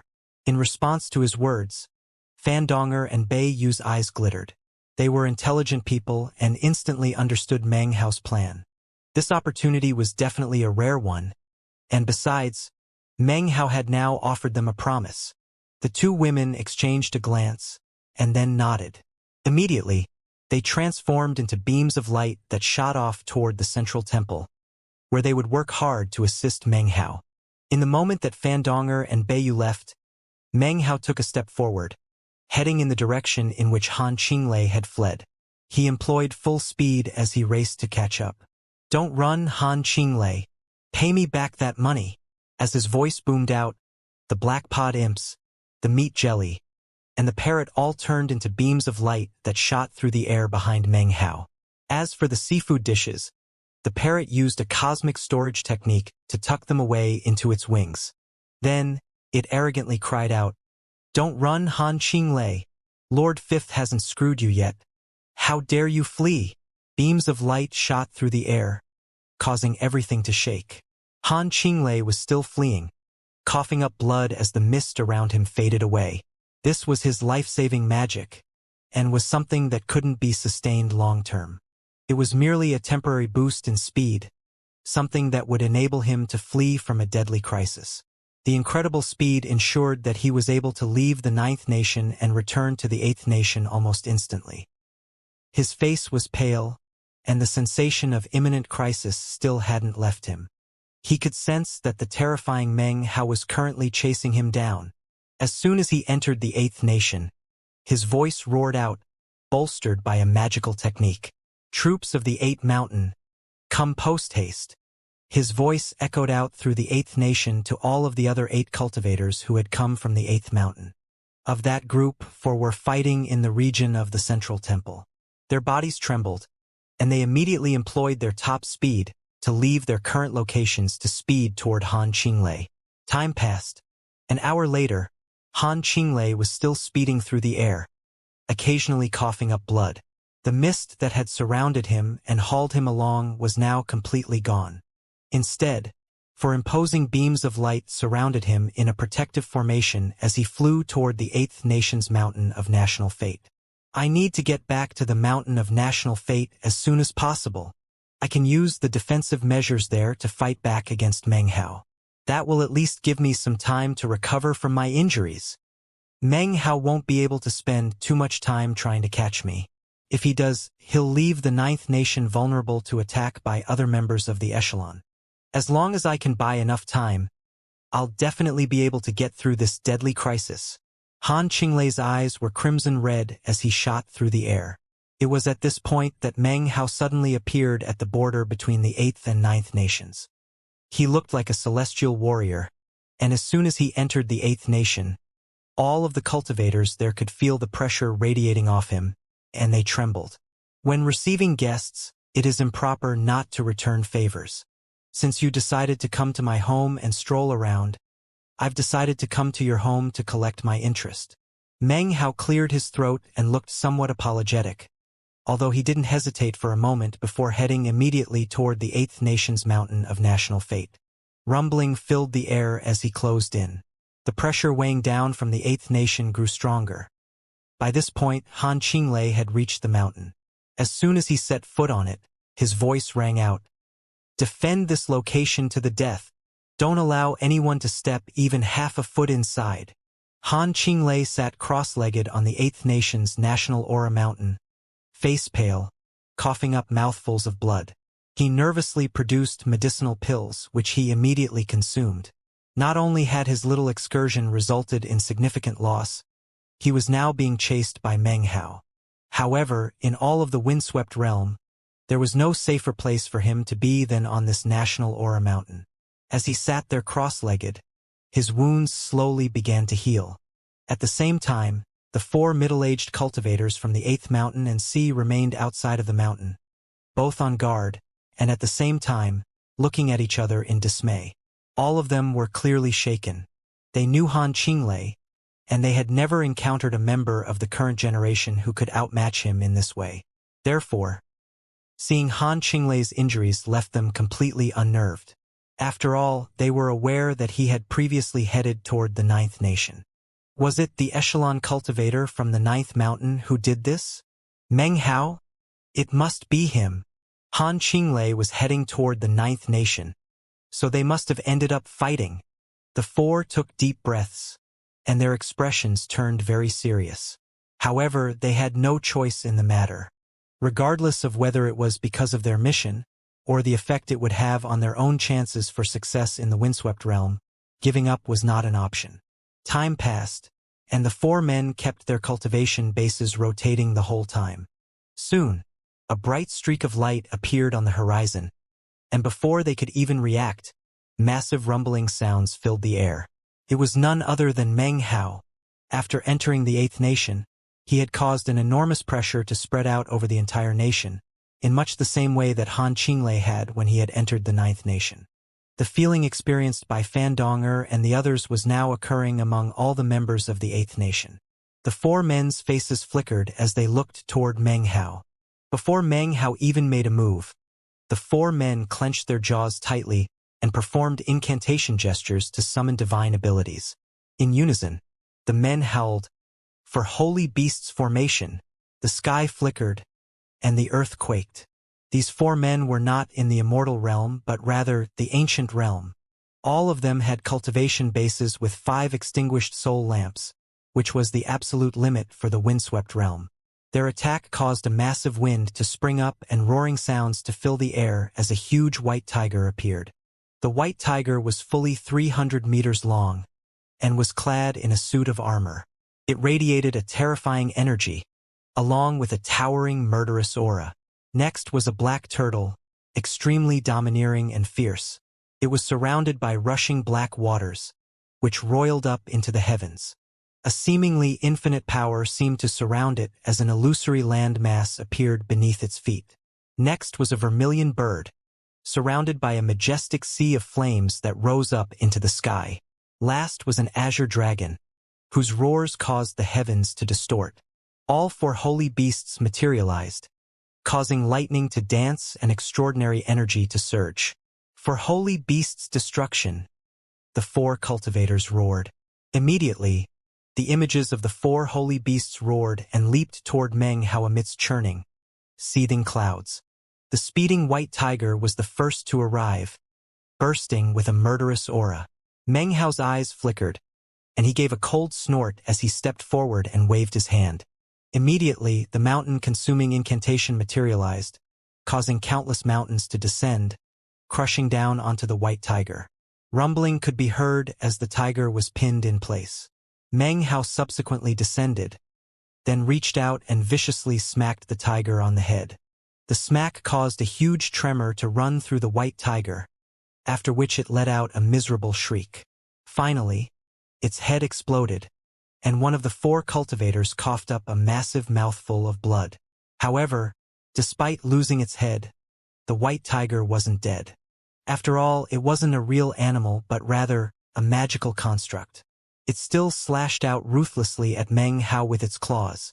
An ear-piercing sound like that of metal grating against metal rang out. However, Meng Hao wasn't hurt in the least bit. His fleshly body was already in the ancient realm, so how could this white tiger possibly harm him? The white tiger froze in shock, and the 4 cultivators defending the National Aura Mountain were astonished. His fleshly body. Damn it! What fleshly body is that? He actually wasn't hurt at all by the white tiger. As their hearts trembled, Meng Hao grinned viciously and charged forward, slamming directly into the white tiger's chest. The mountain-consuming incantation was unleashed again, but this time, the mountains didn't descend from the sky. Instead, they burst out from inside the white tiger. A boom could be heard as the sharp mountain peaks stabbed out through its body, prompting a blood-curdling shriek. In the blink of an eye, its massive frame was ripped into shreds by the numerous mountains. The cultivator in control of the white tiger coughed up more blood and trembled violently. Cracking sounds could be heard as bones were shattered, and the man very nearly passed out. He looked at Meng Hao with complete terror and astonishment as he finally realized how Han Qinglei came to be injured so badly. Obviously, Meng Hao was so much more powerful than Han Qinglei that it was almost impossible to imagine. Before they could even unleash more divine abilities, Meng Hao turned into a sharp arrow that stabbed toward the roaring black turtle. The turtle was incredibly tough, surrounded by black waters, and standing on top of a huge landmass. All of that made its defenses incredibly high. However, Meng Hao pierced through all that, slamming into it and causing a miserable shriek to ring out. Cracks spread out over the entire Xuanwu turtle, and in the blink of an eye, the black water faded. The land collapsed, and the entire Xuanwu turtle exploded into bits. It was thoroughly smashed, incapable of standing up to Meng Hao whatsoever. In the same moment, blood sprayed out of the mouth of the cultivator in control of the black turtle. He instantly began to shrink back and tremble, and an expression of shock covered his face. The 2 remaining cultivators roared, causing the vermilion bird and the azure dragon to also roar, then swirl together in a combined attack to block Meng Hao's progress. It was like a dragon and a phoenix attacking together, causing their power to rocket up. The sea of flames surrounding the vermilion bird filled the sky, burning everything above and below, threatening to completely eradicate Meng Hao. As the intense heat caused everything to ripple and distort, Meng Hao smiled. "Flames?" he said. Without the slightest hesitation, he took a step forward and then performed an incantation gesture with his right hand. Instantly, a ball of flame appeared in his hand. It was none other than the essence of divine flame. He squeezed down, and the ball of flame exploded, sending boundless divine flames swirling around him. As the vermilion bird closed in, Meng Hao waved his hand, causing the divine flame to surge outward. In response to Meng Hao's thoughts, the swirling divine flame also transformed into a vermilion bird. 2 vermilion birds slammed into each other in midair, sending a huge boom echoing out in all directions. Meng Hao's divine flame vermilion bird completely vanquished the 4 holy beasts' vermilion bird, completely burning it up. Vermilion birds were born amidst flames, and despite being a magical construct, this vermilion bird had some of the true will of an actual vermilion bird. However, only a blood-curdling scream could be heard as it was reduced to nothing but ash. The cultivator controlling it coughed up a mouthful of blood. Blood also oozed out of his eyes, ears, nose, and mouth. The backlash caused flames to surround him, completely eradicating him in body and soul. All of these things take quite some time to describe, but actually occurred in the space of only a few breaths of time. Of the 4 holy beasts, 3 were now completely eradicated, leaving only the azure dragon behind. As it closed in on Meng Hao, he made a grasping motion, causing the bone-tip spear to appear. This spear's haft was crafted from the world tree, and the bone spearhead was long and sharp. A murderous aura radiated out from it, causing everything in the area to turn as cold as the dead of winter. Meng Hao glanced at the azure dragon, then hurled the spear toward it. The spear pierced out, slashing a hole into the air as it sped toward the azure dragon. Looking shocked, the azure dragon waved its tail in an attempt to brush the spear aside. However, as soon as its tail made contact, it shattered into pieces. The spear moved with shocking speed, leaving behind afterimages as it stabbed into the azure dragon with incredible power. The azure dragon could not even fight back as the spear slammed it into the ground. A huge boom rang out as the azure dragon was pinned to the ground, causing a huge crater to appear. Blood sprayed out of the mouth of the cultivator in control of the dragon, and his face turned ashen. Meanwhile, Meng Hao had already reached the national aura mountain, whereupon he clenched his hand into a fist and punched out. The statue on top of the 8th Nation's national aura mountain suddenly flickered with bright light, and a bright shield appeared to block Meng Hao's punch. The resulting backlash was so intense that Meng Hao had no choice but to fall back several paces, frowning. Almost in that same moment, the surrounding 3 cultivators clenched their jaws, ignoring the incredible pressure weighing down on them and any potential injury, and charged toward Meng Hao, unleashing divine abilities the entire way. "Screw off!" growled Meng Hao, waving his arm. Rumbling filled the air as an incredible power surged out, slamming into his 3 opponents. Blood instantly spurted out of their injuries, and 2 of them were killed instantly. The remaining cultivator's face went pale, and he retreated in shock. Meng Hao did nothing to pursue him. Instead, he clenched his right hand into a fist and struck the shield again. His eyes glittered, and a faint, cold smile could be seen on his face. Inside the shield, Han Qinglei sat beneath the statue, face pale, but fully focused on recovering from his injuries. Around this time in the 7th Nation, the echelon cultivator from the 4th mountain, Lin Song, was standing in a bronze war chariot as it sped forward. He wore a white robe, and his expression was one of surprise. However, he also radiated indescribable power, as well as supreme confidence in himself and his cultivation base. "So, you're delivering up a plump gift for me, Han Qinglei?" he murmured, eyes glittering. He looked at the jade slip in his hand and laughed. "From the fluctuations, it seems that Han Qinglei and Meng Hao are fighting already. Well, that's fine. After the 2 of them have worn each other down, then I can easily snatch the world seals of 2 nations. I don't care what plot Han Qinglei has brewing. He's not strong enough to go up against me. I'll crush him as easily as a dried weed." Chuckling coldly, Lin Song sent his war chariot speeding forward. Massive ripples spread out, and at the same time, he flexed his cultivation base, causing a domineering air to spread out. It was as if he were announcing to the world, "Lin Song is coming." He was also using his status in the echelon as a threat. He emanated crushing power and had incredible self-confidence, the result of a series of random events that had led to him fighting against the number 1 member of the echelon. Although he had been defeated, that cultivator had personally told him that he was the most powerful person he had ever fought. Meng Hao hovered outside of the national aura mountain, coldly eyeing Han Qinglei inside of the shield. Currently, he could only look at him with his bare eyes. Divine sense could not penetrate the shield. The only thing he could see was Han Qinglei sitting there, treating his injuries. Meng Hao wasn't anxious. At the moment, the shield protecting the 8th Nation's national aura mountain was intact, and would not be easily damaged. However, he was confident that the shield would soon begin to weaken. And that was exactly what happened. In the region of the Central Temple, Fan Donger and Bei Yu instantly tipped the tide of battle in favor of the 9th Nation. They immediately issued orders to begin a full-scale assault on the 8th Nation. Cultivators from both sides began to fight, and the Eighth Nation began to suffer defeat after defeat. The pillar of red light shining above their pagoda began to sink down rapidly.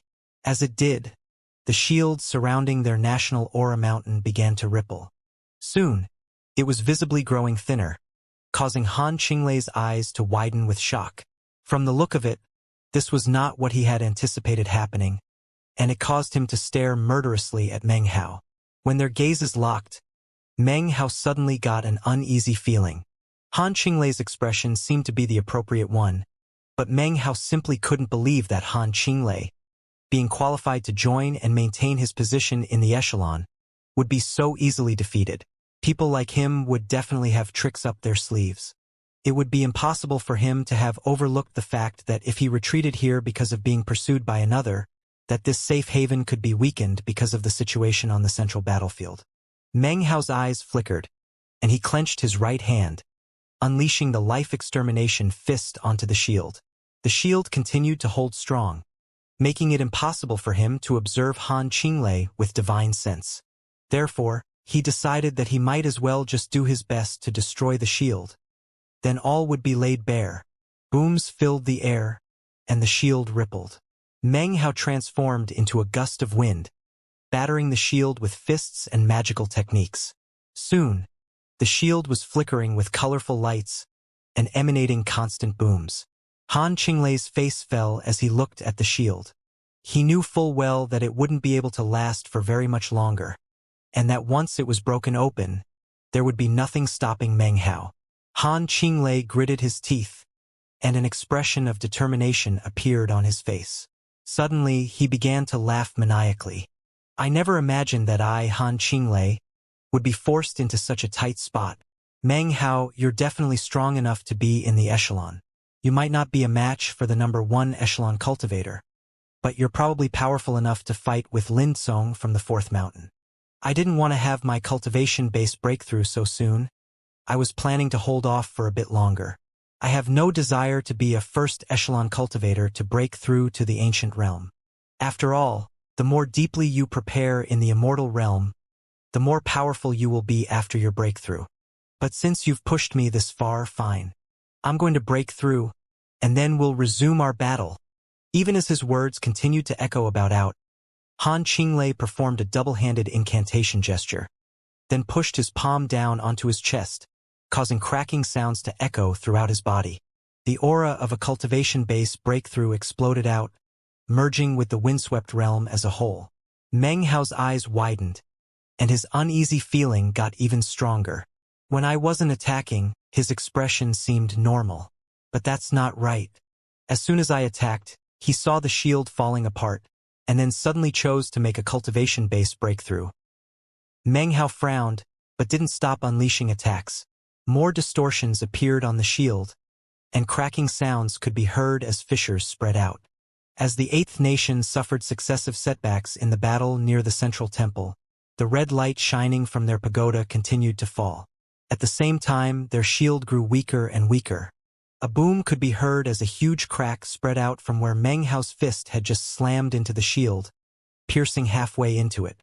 Soon, the Eighth Nation's beam of red light was the weakest among all of the 9 nations. Meng Hao threw his head back and roared, unleashing the essence of divine flame, causing popping sounds to ring out from the shield. More cracks appeared, and then, in the blink of an eye, the shield collapsed into countless fragments, sending a shockwave sweeping out in all directions. The shockwave was intense, but Meng Hao pierced through it, finally setting foot onto the Eighth Nation's mountain. He instantly sent his divine sense sweeping out toward Han Qinglei to determine whether or not his suspicions were valid. However, in the moment that his divine sense was about to touch him, Han Qinglei's cultivation base erupted with the aura of a breakthrough. Colors flashed and the wind screamed, and soon, the power of the great door of the ancient realm began to descend, scattering Meng Hao's divine sense. Although all of this seemed coincidental, it all aligned with his suspicions. Everything seemed to make sense. In fact, he could now see that nothing which was happening was coincidental. In fact, it was the opposite. Meng Hao's body blurred as he shot toward Han Qinglei, whose cultivation base was rising rapidly into the ancient realm. Seeing Meng Hao closing in, he clenched his teeth and, even while breaking through, performed an incantation gesture and waved his finger at Meng Hao. Immediately, illusory white bones appeared, which shot toward Meng Hao. Behind the bones was a magical wheel of time, yet another unleashing of paragon magic. Numerous divine abilities all struck out toward Meng Hao. Rumbling echoed about, but Meng Hao didn't pause for a moment. He waved his right hand, summoning the paragon bridge. Next was the raging essence of divine flame, which swept out in all directions. The illusory white bones were shattered, and the magical wheel of time was destroyed. At the same time, Han Qinglei threw his head back and roared, causing azure lightning to strike down and fuse with his body. Then he extended his right hand and pushed it out toward Meng Hao. The gesture caused his entire right arm to explode into a cloud of blood and gore. Shockingly, a bolt of azure lightning filled with a strand of blood shot out from the remnants of his destroyed arm. Instead of shooting toward Meng Hao, though, it exploded, transforming into an azure shield that surrounded Han Qinglei, the statue, and the entire mountain. At the same time that the azure lightning transformed into a shield, Han Qinglei threw his head back and roared. The breakthrough energy became more and more powerful, and up above, the energy of heaven and earth formed together into something that looked like a huge door. "You can't do a thing to me now, Meng Hao," Han Qinglei cried, laughing uproariously. However, in the exact moment that his words rang out, Meng Hao suddenly blinked his right eye 9 times, causing the starstone there within to melt and then rapidly spread out to cover his entire body.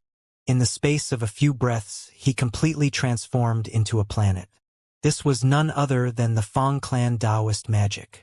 One thought stellar transformation. The sudden appearance of this technique caused Han Qinglei's eyes to widen. He hadn't seen Meng Hao use it in their previous encounter, and now, his heart started to pound. Before he could even do anything in response, Meng Hao in planet form shot forward like a meteor. Anything standing in his way was like rotten wood, and he instantly slammed into the azure lightning shield. A huge boom rang out as the shield shattered into pieces and Meng Hao burst in. The planet vanished, and Meng Hao appeared in normal form once again, directly in front of Han Qinglei. Instantly, his hand shot out and latched onto Han Qinglei's neck. Han Qinglei could do nothing to block him, and his breakthrough process was interrupted. "I knew it," Meng Hao said calmly. As soon as his hand had touched Han Qinglei, his divine sense flowed through it and swept through Han Qinglei. "You were aware the entire time your so-called breakthrough would fail. In fact, you never even intended to break through. That's because this isn't even your true form. You're nothing but a clone. You tried to hide that fact from me with the aura of a breakthrough. Plus, you kept my divine sense stuck outside your shield so that I couldn't see the truth." "So what if you know?" said Han Qinglei, laughing loudly, his expression one of derision. "My true form has long since fled. You won't be able to find him anytime soon. Besides, you don't even have the time to go looking. No one in the echelon was weak, neither in terms of cultivation base nor intelligence. That's because you intentionally lured other echelon cultivators here, right?" Meng Hao said coolly. "With the 8th Nation's world seal here as bait, plus the 9th Nation's seal, the other echelon members will be trying to kill me, giving you a chance to slip away." His tone was tranquil, and his words calm. Han Qinglei had previously been quite smug because of his scheme, but all of a sudden, he got a bad feeling. Meng Hao was definitely completely beyond what he had expected. "You!" He was just about to continue speaking when all of a sudden, the pressure weighing down on the 8th Nation grew even more intense, seemingly doubling. That could only mean one thing. Another echelon cultivator had entered the 8th Nation. Meng Hao's expression was the same as ever as he viciously clenched his right hand. Han Qinglei's clone instantly exploded into pieces, completely destroyed. The pursuit and dispatching of Han Qinglei's clone had gone quickly and cleanly. Meng Hao waved his right hand, ignoring anything that might be happening up in the sky behind him, and instead headed toward the statue, reaching out toward the flame of the world seal in the statue's hand to grab it. In that instant, A deep voice echoed out like thunder, filled with killing intent and somber dignity. "That's not for you to take. Touch it, and I'll wipe out your entire clan." In conjunction with the voice, everything shook, and a huge wind rose up.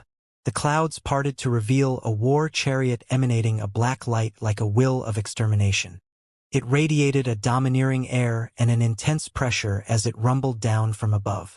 The sinister chariot was being pulled by 1,000,000 souls, all of which were screaming fiercely, shaking the entire battlefield. As the chariot neared, darkness spread out like that of night, covering everything. Standing in the chariot was a white-robed young man with long black hair and handsome features. He seemed threatening, although not angry, and he almost looked as if he had just emerged from the Yellow Springs, an emperor of death directing 1,000,000 dead souls into battle. Each word he uttered boomed like thunder, crashing into Meng Hao's ears. The mere voice itself caused the Eighth Nation's national aura mountain to shake.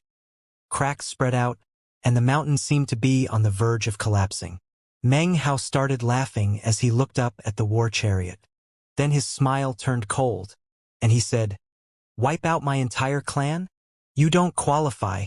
Even as he spoke, his hand reached the world seal and grabbed it. "How dare you?" The clouds above the Eighth Nation churned. The war chariot ripped through the air, pulled by 1,000,000 souls, causing the darkness of night to spread out rapidly. Standing in the chariot was Lin Song from the Fourth Mountain. He looked like an emperor of death, wielding the power of the Yellow Springs, his voice echoing out like claps of thunder. Meng Hao's face was calm, but inwardly, he was musing about how his previous assumption that he was at the absolute peak of the immortal realm had been proved wrong during his battle with Han Qinglei. Each and every person who joined the echelon possessed different destinies and types of good fortune. They were all people who other cultivators simply couldn't compare to. You could say that each echelon cultivator had their own unique path, and therefore each member was different. The paths were different, and thus the echelon cultivators were all different. Han Qinglei's path had been somewhat discordant. He had his white bones and his azure lightning, but none of those things truly belonged to him alone. Therefore, despite the fact that he walked onto the path of the echelon, when facing off with Meng Hao, it would be difficult to do anything except lose. Lose over and over again. That was because Meng Hao had his own path to immortality. That was the ancient way, the legendary and most powerful path, that of the All-Heaven. Now, he could see that this echelon cultivator from the Fourth Mountain obviously had his own path too. He wasn't sure exactly what path that was, and actually, he didn't even feel the need to know. The path of the All-Heaven Immortal was something that had already been legendary in the time of the primordial Paragon Immortal realm. However, because many years had passed, it would have been virtually impossible for other paths to immortality not to spring up in the other mountains and seas, paths which people would tread in the hopes of gaining greater power. Perhaps it has something to do with Paragon magic, he thought. After all, you have to gain enlightenment of Paragon magic in order to get into the echelon. Perhaps there is some additional reason for the existence of the echelon besides accomplishing Paragon Sea Dream's plan. Maybe it's also to see which path leads to becoming the most powerful paragon in the heavens. Meng Hao wasn't absolutely sure about this assessment. However, he was still about 60 to 70% sure that this was what was going on. Although, whatever other paths the echelon cultivators tread, they will find that they are all dead ends when compared to mine. Even if they persist in walking further along those paths, they will find that the All-Heaven Immortal is the most powerful type of immortal. I'm going to defeat all of them one by one, and then they'll understand the truth. His eyes began to glitter with a brilliant light of confidence. That confidence was self-confidence. He was sure that he would travel the farthest, and that being an All-Heaven Immortal was the most powerful path of immortality. After these thoughts flashed through his mind, he decided to spend no more time thinking. He turned his gaze away from the Fourth Mountain's echelon cultivator and his 1,000,000 souls, and instead retrieved the fire that represented the world seal. In the instant that he acquired the flame, an enraged roar could be heard echoing down from the sky. At the same time, a beam of light shot up from the area of the central temple. The intense light caused everything to shake. It was far more intense than the light which had appeared when Meng Hao or when Han Qinglei had broken the previous records to successfully understand 100 essences. It was fully 3,000 meters wide as it shot through the heavens. From a distance, it looked like a massive column connecting heaven and earth. Everyone in the entire windswept realm was able to see it, regardless of where they were. The lands quaked, and the heavens rumbled. The intense energy rippling out was unprecedented, vastly more powerful than on the previous two occasions. It was even possible to say that it was completely beyond compare. The two before were like slivers of bamboo, whereas this one was as thick as an arm. Shocking peals of thunder rang out, causing all cultivators in the windswept realm to be thoroughly shaken. The intense sound and shaking caused everyone near the central temple to look on with astonished expressions. They could do nothing but stare as the huge pillar of light shot up into the heavens and then transformed into a massive vortex. Meng Hao stood next to the statue, holding the Eighth Nation's world seal in his hand, and looked up at the vortex, a slight, cold smile touching his face. So, it's just as I suspected, he thought. The first person to snatch a world seal will break the previous record and provoke a blessing. That was one reason why Meng Hao was so confident, and also why he had been so calm. He didn't care who Han Qinglei got to come here, nor what other schemes he had in place. He was sure that if the first person to be enlightened regarding the national aura received a blessing, and the first person to be enlightened regarding 100 essences also got a blessing, then surely the first person to win a world seal would also receive a blessing, and a more powerful one at that. Although it might seem like all these things happened over a long period of time, in fact, they happened almost instantly. Echelon cultivator Lin Tsong from the fourth mountain flew through the air, causing everyone in the nation to involuntarily look up in shock. In the sky above the central temple, the vortex rapidly grew larger. In the space of a few breaths of time, it covered the whole sky like a sheet, allowing everyone suddenly gain a glimpse of another world. It was the same world which had appeared before, a world of mountains and statues. If you looked closely at those statues and mountains, you would see that they were split almost evenly. Furthermore, within that world were 4 statues and 5 mountains that stuck out among all the others. Those statues were the largest statues in the world, as if all the other statues were children in comparison. The 5 mountains were similarly taller than all of the other mountains, as if no one had ever been able to subjugate them and turn them into statues. The 4 statues and 5 mountains were filled with indescribable ripples of force which, if they spread out into the world, would shake everything. Numerous mountains and statues floated about, but the 4 statues and 5 mountains stuck out the most. They were like the nucleus of the entire world. As of this moment, the first statue began to emanate rumbling sounds, and then suddenly collapsed into pieces, which crumbled down and then reformed into a new statue. That statue depicted Meng Hao. Instantly, Meng Hao's appearance was revealed to everyone in the windswept realm. They could also see that this statue looked completely different than the first statue that had appeared when he had broken the record and reached the peak of the world. He was the focus of all attention, causing everyone to tremble with shock. An ancient voice suddenly rang out. Meng Hao of the Ninth Nation has broken the previous record. He defeated Han Qinglei of the Eighth Nation and wrested away the Eighth Nation's world seal. He is the first person to win a world seal, and will be rewarded with 20% of the chi flow of the windswept realm. The voice echoed throughout the entire windswept realm, to be heard by everyone. People gasped, and looks of astonishment appeared. This reward was even more amazing than in the previous 2. This time it was 20% of the chi of the entire windswept realm. It was difficult to even contemplate what it meant for a single person to acquire 20% of the chi flow of the entire world. It was as if Meng Hao were being favored by the entire windswept realm. All of a sudden, Meng Hao was surrounded by an invisible tempest, a tempest that no one could see, and only he could sense. His mind trembled as he heard what sounded like countless voices, voices which were apparently the prayers and entreaties of countless living beings from the windswept realm over the course of innumerable years. Furthermore, Meng Hao felt the windswept realm's power of rejection vanish. No longer was it trying to expel him. Instead, it approved of him, as if he were now mysteriously connected to the realm. That connection caused Meng Hao to begin to pant. He could only imagine how much easier that connection would make it for him to understand the essences. However, that was secondary. At the moment, he could now sense something like the will of the windswept realm.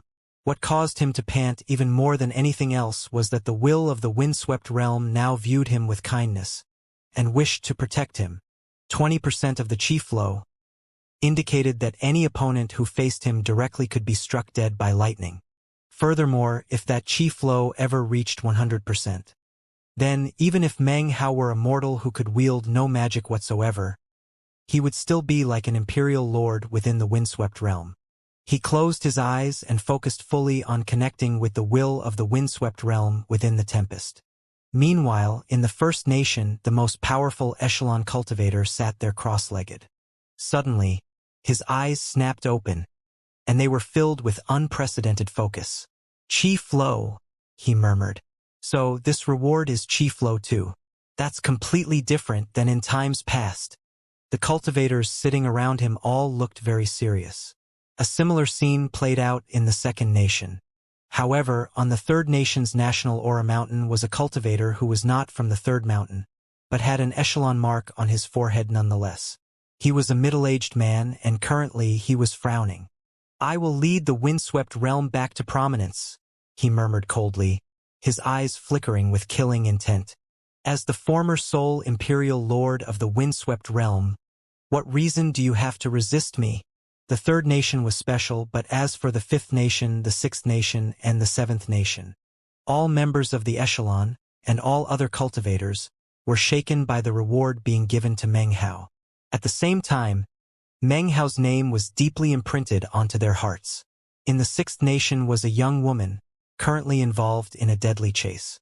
Her face was pale, and she was now being pursued by even more people than before.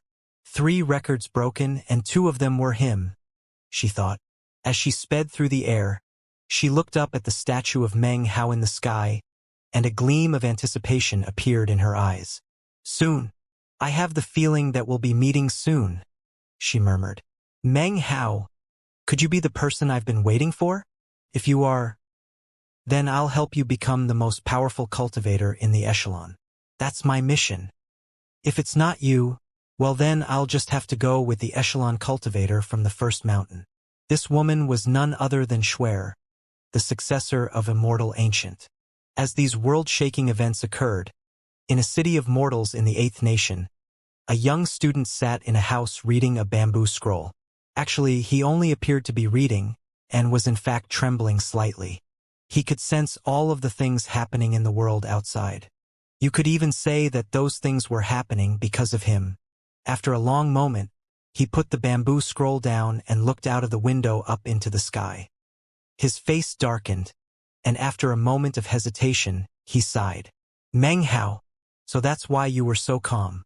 You were banking on the reward from the windswept realm. Perhaps everything that happened in the battle went according to your plans." Meng Hao, the echelon cultivator from the Ninth Mountain. "I'm going to remember you." That seemingly mortal young student was Han Qinglei. Han Qinglei stood there silently, sighing inwardly. Once again, the desire to fight burned in his eyes. He kept telling himself that he was in the echelon, a chosen among blazing suns. He could accept being defeated in battle, but he couldn't accept being humiliated. From the moment he had entered the Eighth Nation, he had parted ways with his clone, using it to distract Meng Hao so that his true form would be able to evade detection. Then he had used a secret magic to stifle his aura and escape to this place. Without the clone to distract Meng Hao, his secret magic alone would not have been enough to escape undetected. One of the unique aspects of this technique was that the longer he used it, the more difficult it would be to see through it. What he had needed was time, which was why he had sent his clone to take his place. Lin Song is the second most powerful among the echelon, and I'm no match for him. Meng Hao might have been able to beat me, but to defeat Lin Song will be extremely difficult. 7 current members of the echelon stepped into the ancient realm in the past, but after realizing that their paths were incorrect, they intentionally lowered their cultivation bases with the purpose of breaking through again later. Each successive time they break through, they become more powerful. Lin Song is so strong that it's impossible to determine how many times he's broken through into the ancient realm, only to drop back down. Those things don't have much to do with me, though. Since I can't keep hold of the 8th Nation's seal, it would be better to curry favor by handing it over someone else than to give it to Meng Hao. This also means I won't be hunted down. So one of these days, I'll have a chance to make my comeback. Han Qinglei's eyes glittered, and he took a deep breath. Finally, he bowed his head and continued to hide his presence. He wanted to use another secret magic to observe the battle between Meng Hao and Lin Song, but after some consideration, decided against it. He felt sure that Meng Hao was no match for Lin Song, and yet wasn't completely certain. Meng Hao's calm face hovered there in his mind's eye, and after a moment of thought, he made up his mind. Although he chose not to observe the battle, the echelon cultivators in the other nations all used various secret magics, and utilized significant resources to be able to observe the battle. This fight was not just a chance to see how strong Lin Song was, it was also an opportunity to see Meng Hao's battle prowess, which would help them be prepared for future encounters. Glowing screens appeared in front of each of the various members of the echelon. Those screens all depicted the national aura mountain in the 8th Nation. Currently, Lin Song bore down on the mountain in shocking fashion, causing everything to shake. As he neared, his rage erupted. Damn it! All of that should be mine. You're stealing the chi flow of the windswept realm that belongs to me. Well then, I guess I'll just have to kill you. Lin Song's voice echoed out, and his war chariot rumbled as he bore down on Meng Hao. He extended his hand and waved a finger at Meng Hao. Immediately, the 1,000,000 souls leading the chariot issued intense screams, then spread out like a sea of dead souls, covering everything. They transformed into a gigantic hand, which then smashed down viciously toward Meng Hao as he stood there on the mountain peak. Meng Hao looked up, and his eyes snapped open. The invisible wind which surrounded him split apart, and despite the fact that Meng Hao clearly didn't make a single move, dozens of lightning bolts suddenly appeared in midair.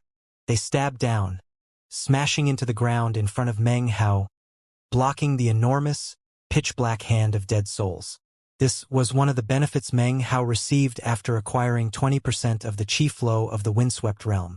Protection provided by heaven and earth.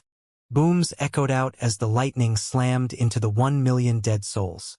They screamed as the enormous hand collapsed into pieces in front of Meng Hao, incapable of even touching him.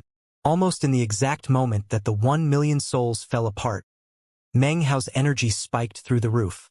Killing you will only take 7 steps, he said. In accompaniment with his domineering words, his cultivation base rocketed higher and higher, and a domineering aura spread out in all directions. He did not retreat.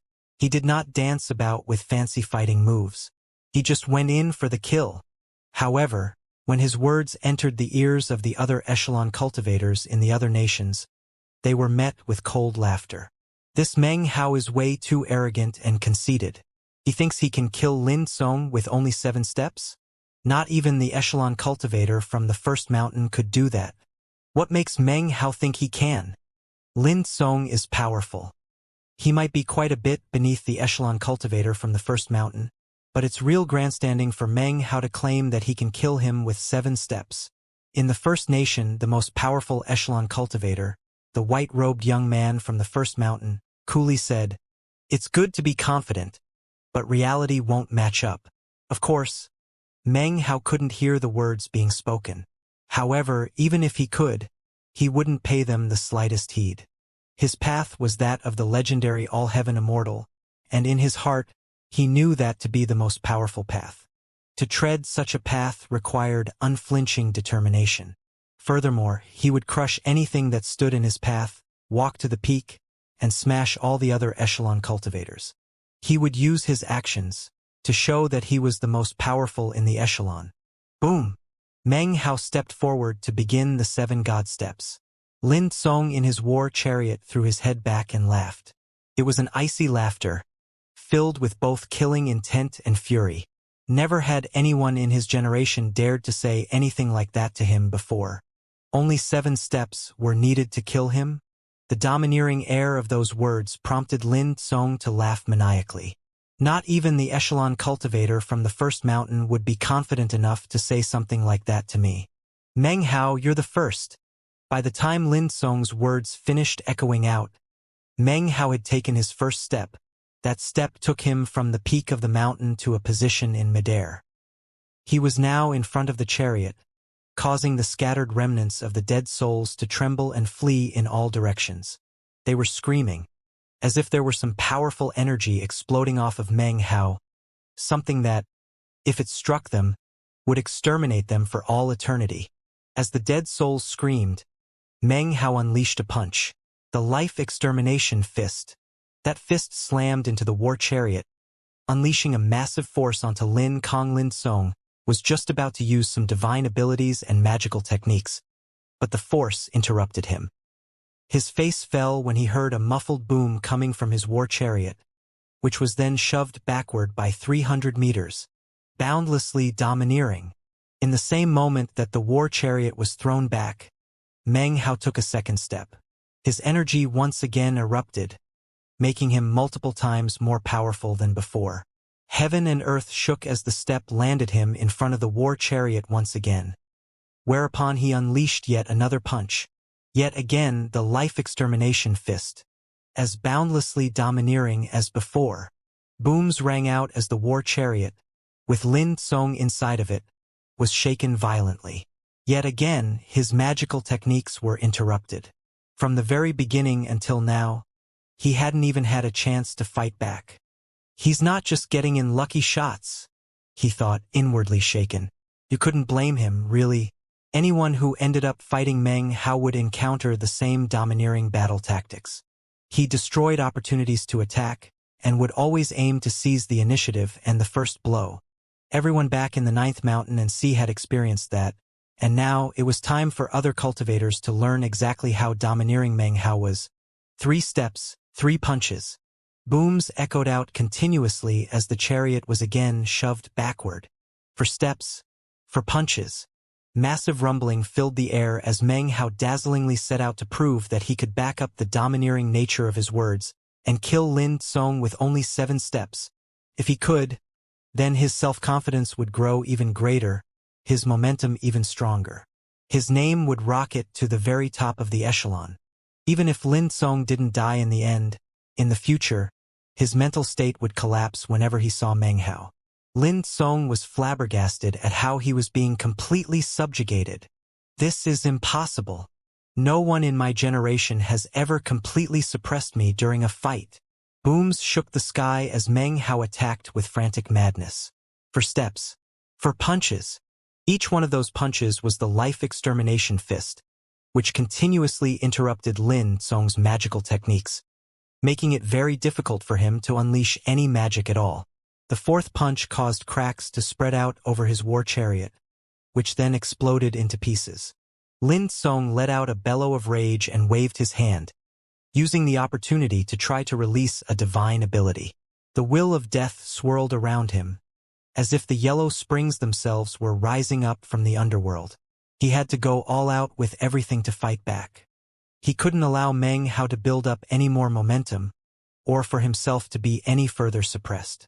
He was suddenly shocked to realize that if things kept going the way they were, then it wasn't necessarily impossible for Meng Hao to actually kill him with 7 steps. However, just when he was on the verge of unleashing his divine ability, Meng Hao took a 5th step. His energy shot up explosively, far past anything from before. The heavens flickered, and a huge wind screamed up, making the chi flow of the windswept realm even more evident. When he took that 5th step, he appeared directly in front of Lin Tsong, whereupon he unleashed yet another punch. This was a different strike, not the life extermination fist, but rather the blow of self-immolation, the bedevilment fist. It was an insanity the likes of which could sacrifice anything, even one's own life, to enter a state of mad bedevilment, which was then materialized into a punch.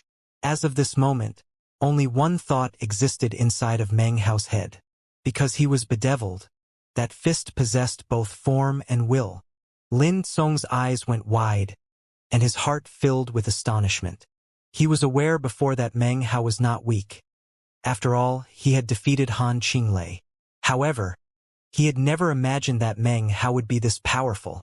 From his view, Meng Hao's power didn't come from his cultivation base, but rather his style of fighting. It was a style that used a completely domineering momentum.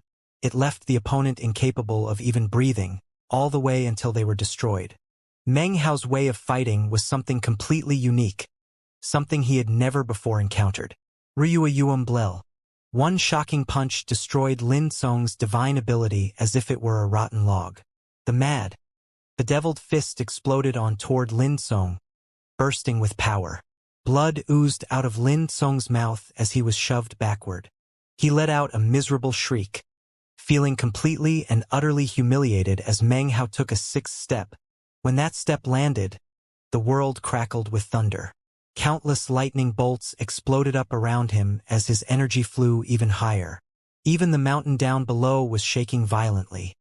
Cracks appeared as if it would fall apart at any moment. The shattering of the sky grew even more apparent. Cracks rapidly formed and closed up, leaving behind what looked like scars. There didn't seem to be anything out of the ordinary about Meng Hao, and yet, he had suddenly become a larger-than-life figure, like a giant who stood on equal footing with the heavens. A terrifying aura rose up from him as he took his sixth step and unleashed the sixth punch. It was the bedevilment fist yet again, the strike of self-immolation. However, this strike was delivered even more directly than before, and the domineering power of Meng Hao's energy seemed to fuse with heaven and earth. When the strike landed, Lin Song let out a miserable scream. He bit his tongue and spit out a mouthful of blood, which transformed into majestic yellow springs that swept out in all directions. Massive booms could be heard as the yellow springs were destroyed. Meng Hao was slightly injured, and yet, the killing intent in his eyes had not lessened. "Last step," he said, taking the seventh step in unison with the destruction of the yellow springs. It was as if the entire world ground to a halt and was replaced by Meng Hao. With the assistance of 20% of the chi flow of the windswept realm, Meng Hao could fuse with the lands, as if he were the embodiment of the will of heaven. The entire world began to burst. Meng Hao was like a divine spirit that represented the will of heaven, becoming its embodiment as he fused with heaven and earth. His foot landed, and it was as if the heavens were crushing the lands beneath. His fist was like heaven and earth, destroying all living things. It was as if Meng Hao were the most respected entity in all creation. That was because this was the God-slaying fist. When the God-slaying fist was unleashed, the echelon cultivators in the other nations watching the battle let out successive gasps. They had watched Meng Hao's terrifying momentum grow with each step, had seen the wild and devilish energy building up, had witnessed his intensely domineering style. It instantly left a deep impression on everyone, and caused them to tremble in astonishment. The echelon cultivator from the first mountain, the white-robed youth, felt his eyes going wide as an expression of shock filled his face.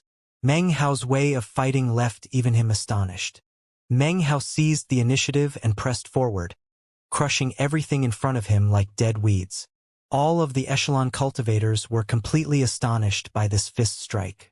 What fist strike is that? It might not be impossible for him to actually kill Lin Song with only 7 steps. This Meng Hao is actually incredibly strong. Han Qinglei couldn't match up to him, and it looks like Lin Song is also going to be defeated. He might be qualified to fight for the spot of the number 1 most powerful cultivator in the echelon. At this point, Lin Song performed a double-handed incantation gesture, then shoved his hands out in front of him. "Holy Requiem Skull!" he roared. Shockingly, a paragon magic appeared, an enormous, golden skull. The surface of the skull was covered with innumerable magical symbols, tightly packed in a way that seemed to encompass a will of death that mourned for all living things. The Holy Requiem Skull was Lin Song's paragon magic. By gaining enlightenment of this skull, he was able to craft a paragon magic, and thus enter Paragon Sea Dreams Echelon. Becoming part of the echelon completely changed his destiny, allowing him to rise to prominence in the 4th mountain. With the secret support of Xianxia, he had survived numerous deadly trials and had defended his place in the echelon. All of those numerous battles gave him complete and utter control over his paragon magic, a power which enabled him to peer ahead into the future of the battle. He was able to find the weaknesses in all other Taoist magics. He was also able to predict what actions his opponents would take. He would then use all of that information to his advantage. Even more shocking to his opponents was that he could see visions of their future. Because of that, and thanks to the tips and pointers given him by Xianxia, the path of immortality that he treaded was essentially the same as that of Xianxia. It was a unique path of immortality that was like striding out from death into a new life. However, his paragon magic required a significant expenditure of mental energy, and therefore he rarely used it. However, having been forced into a corner by Meng Hao's domineering style, he was left with no choice but to utilize this most powerful paragon magic. However, as soon as he unleashed his Holy Requiem Skull paragon magic, Lin Song's face completely fell. The only thing he saw in his vision was that there was no way for him to escape from the power of Meng Hao's fist strike. There were no gaps. There was no way to escape. He was even able to determine that after Meng Hao's strike landed, he didn't plan to follow up with any divine abilities or magical techniques. It was as if Meng Hao was completely and utterly confident that this fist and this step would utterly eradicate Lin Song. How could this be? He thought, shaking mentally. He tried to back up, but Meng Hao's killing intent exploded out, as if the god-slaying fist were capable of eradicating all living things in heaven and earth. It would land on Lin Song, and there was nothing he could do about it. Tears of blood seeped out of Lin Song's eyes. After madly depleting his mental energy to use his paragon magic at this critical juncture, he was able to glimpse a bit of the future. The only result of that flashing vision was that Lin Song's face fell. He had no time to think. Eyes bloodshot, he viciously sent the gold-colored Holy Requiem Skull rumbling forward to try to block Meng Hao's incoming fist strike. Meng Hao hadn't lost even a bit of momentum. He was backed by the will of heaven and earth, so no matter what tried to block his path, it would be brushed aside with ease. There was nothing that could stand in the way of his surging energy. That was because Meng Hao's god-slaying fist was backed by the chi flow of the windswept realm, utilizing the will of heaven to take it to the absolute peak. Anything and everything would be reduced to rubble in the face of this fist. Ryua Yuam Blel. Meng Hao's god-slaying fist slammed into the golden skull, causing massive rumbling to echo out. The skull trembled and then exploded into pieces, allowing Meng Hao's fist to slam into Lin Song's chest. Cracking sounds could be heard, and Lin Song let out a blood-curdling scream. His body hurled backward like a kite with its string cut. All the bones in his body shattered, and in the blink of an eye he exploded. His chest erupted in a fountain of blood, which spread out in all directions until his entire body was destroyed, with the exception of his head. By now, all spectators in the windswept realm were completely and utterly shocked, filled with pounding waves of astonishment. To witness something happening that moments ago had seemed impossible led to unparalleled stupefaction. In the First Nation, the echelon cultivator from the first mountain, the white-robed young man, had been sitting there cross-legged moments ago. Now he was standing, staring at the screen along with all of his followers, whose faces were covered with complete disbelief. They all knew Lin Song, and because of that, the scene which was playing out in front of them was completely astounding. He actually did it, the followers gasped. The echelon cultivator from the first mountain looked at the screen and then suddenly smiled, although it was a smile of complete coldness. His eyes flickered with a bright light as he said, "This guy does qualify to fight me."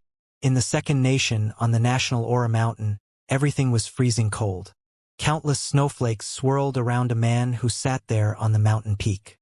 He wore a blue robe and he was the echelon cultivator from the second mountain. His features were cold, but his eyes narrowed as he watched the ice screen in front of him and the image of Meng Hao upon it. He seemed calm on the outside, but inwardly, he was rocked by waves of shock. In the third nation, a strange scene was playing out. 100 cultivators sat cross-legged on the national Aura mountain. At their head was a middle-aged man wearing an imperial robe. His face was extremely dark and sinister. Is this Meng Hao a variable thrown in by the windswept imperial lord? The pudgy echelon cultivator in the 5th nation, the young boy in the 6th nation, and the murderous youth in the 7th nation, all watched with flickering faces and trembling hearts.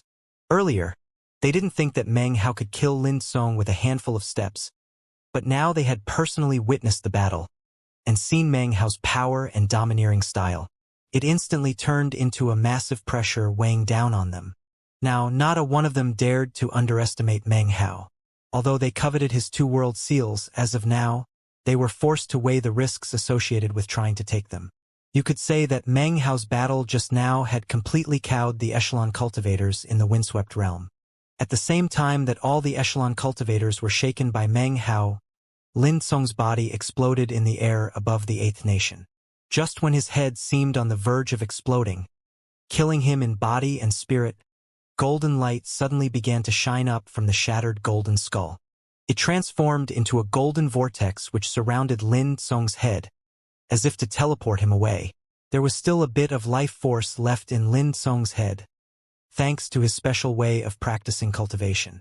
As long as he still had his head, he could recover, although it came with a heavy price, including a drop in cultivation base. In the moment that he was about to teleport away, Meng Hao's energy suddenly rose up even higher than before, and he said, "Think you can just leave? Exterminate." The words were spoken softly, but in that moment, an enormous, shocking foot appeared. The foot seemed to obfuscate the entire sky, and when it appeared, it began to crush down onto Lin Song, shattering natural law, destroying essence. This was the ultimate power of the 7 God steps. The previous 7 steps were just a buildup of momentum and energy, leading up to this explosive, exterminating attack. An intense sensation of deadly crisis filled Lin Kong. He had experienced such feelings before in his life, but this was the most intense it had ever been. Even his battle with the echelon cultivator from the 1st mountain hadn't been so terrifying and shocking. There was no possible way he could have ever imagined that Meng Hao would be so powerful. When he saw the foot descending, he realized he didn't have time to complete the teleportation. He knew that he was about to die, so he let out a powerful howl that echoed out in all directions. "Meng Hao, if I die, Su Qing dies too." Those words entered Meng Hao's ears like the crash of zillions of thunderclaps. His entire body began to shake. "What did you just say?" His heart began to pound in a way it rarely did, even causing his divine ability to become unstable. The enormous foot in the sky trembled, and because of his mental instability, his momentum faltered, and his energy began to wane. Upon leaving planet South Heaven, he had asked his father about Su Qing. Fang Xiufeng had told him that he left some divine will on Su Qing to protect her during reincarnation. Finding out her final destination when she was actually reincarnated was a matter of fortune and timing, but Fang Xiufeng had assured him that he didn't need to worry. Even still, and even after so many years had passed, Meng Hao still worried about it occasionally. His original plan had been to wait until he left the 9 Seas God world, and then go back to planet South Heaven to find out more about the situation. After all, she was his wife, his beloved partner. Although he didn't often think about the matter, to hear Lin Song say what he just did filled Meng Hao's mind with crashing waves of shock. In the moment that the instability of Meng Hao's divine ability caused the enormous foot to grind to a momentary halt, Lin Song's head finally got its opportunity to flee. The golden vortex covered his head, then began to spin rapidly. Finally, Lin Song's head vanished. The vortex then transformed into countless motes of golden dust, which then vanished as well. Meng Hao's face darkened as he looked at the spot where Lin Song had vanished. His mind was still being battered by waves of astonishment. Su Qing's place in his heart was something that he didn't allow anyone to touch. It was his weak spot. Su Qing was his wife, to whom he had sworn his vows in front of heaven and earth. He had watched her beauty fade as he held her in his arms, looked on as her soul entered the underworld river. They had agreed to meet again after she was reincarnated. Meng Hao could never have predicted that he would hear Su Qing's name come out of Lin Song's mouth in this place. It was something that caused his eyes to glow with infinite coldness. This was his first time encountering Lin Song, and he knew that it was also the first time Lin Song had ever seen him. Therefore, for him to say Su Qing's name indicated that Lin Song had seen her in her reincarnated form. Then he thought about where Lin Song came from, and a tremor ran through him. That means there's an 80% likelihood that Su Qing is on the fourth mountain. But how could Lin Song possibly know about the relationship between me and Su Qing? Then he thought about Lin Song's paragon magic and the familiar aura he had sensed, and he understood everything. What Lin Song had seen was not something that he could use to defend against the god-slaying fist. Instead, he saw the connection between Meng Hao and Su Qing. A moment later, Meng Hao's eyes began to flicker with killing intent as he recalled Lin Song's words. If I die, Su Qing dies too. Lin Song, you're courting death, he said, looking up. Then he took a step forward. He did not return to the ninth nation, but instead didn't hesitate for a moment as he headed toward the fourth nation. As of this moment, world seals weren't important, and Mount White Seal wasn't important. The only important thing were clues about Su Qing and what Lin Song had just said. Without clarifying these matters, how could he possibly return to the ninth nation? Even if he did, his heart would be in chaos, and he wouldn't be able to remain calm. Rumbling filled the air as Meng Hao slashed through the air in a beam of light, flying like a bolt of lightning. Dust kicked up as he sped faster and faster, his killing intent rising. Soon, he was nearing the border of the eighth nation. He would not enter the seventh nation, but rather head through the region of the central temple. After all, that was the fastest way to reach the fourth nation.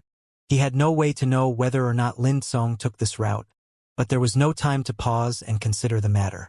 He sped along, soon leaving the eighth nation and entering the region of the central temple.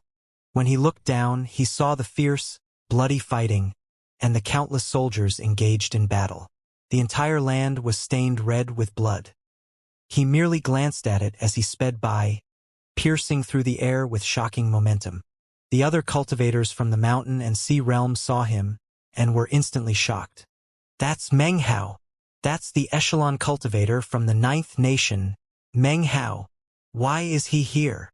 Although none of these people had witnessed his battle with Lin Song like the echelon cultivators had, they knew that he had broken 2 of the previous 3 records. It was something that filled most of them with incredible awe and fear. There were some fools among them whose greed and avarice was awakened as soon as they laid eyes on Meng Hao.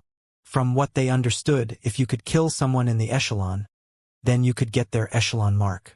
Not too long after Meng Hao entered the central temple region, a stream of sword light suddenly sped through the air toward him.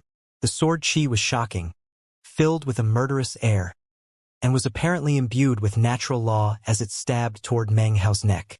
You just showed up? Why are you running away? Someone said coldly. The attack was made by a middle-aged cultivator, but he wasn't the only aggressor. 2 other cultivators shot toward Meng Hao from off to the side. In other circumstances, Meng Hao might be filled with a desire to hunt them down and kill them, or might just ignore them. But in his anxiety-filled state, there was only one fate in store for anyone who got in his way: instant death. His eyes were bright red as he extended his hand, grabbing the incoming flying sword, then sending it speeding back in the direction it had come from. The speed with which it moved now vastly exceeded its previous speed. Intense, incomparable energy propelled the sword forward. The sword itself could not withstand the force propelling it, and began to collapse, starting from the tip.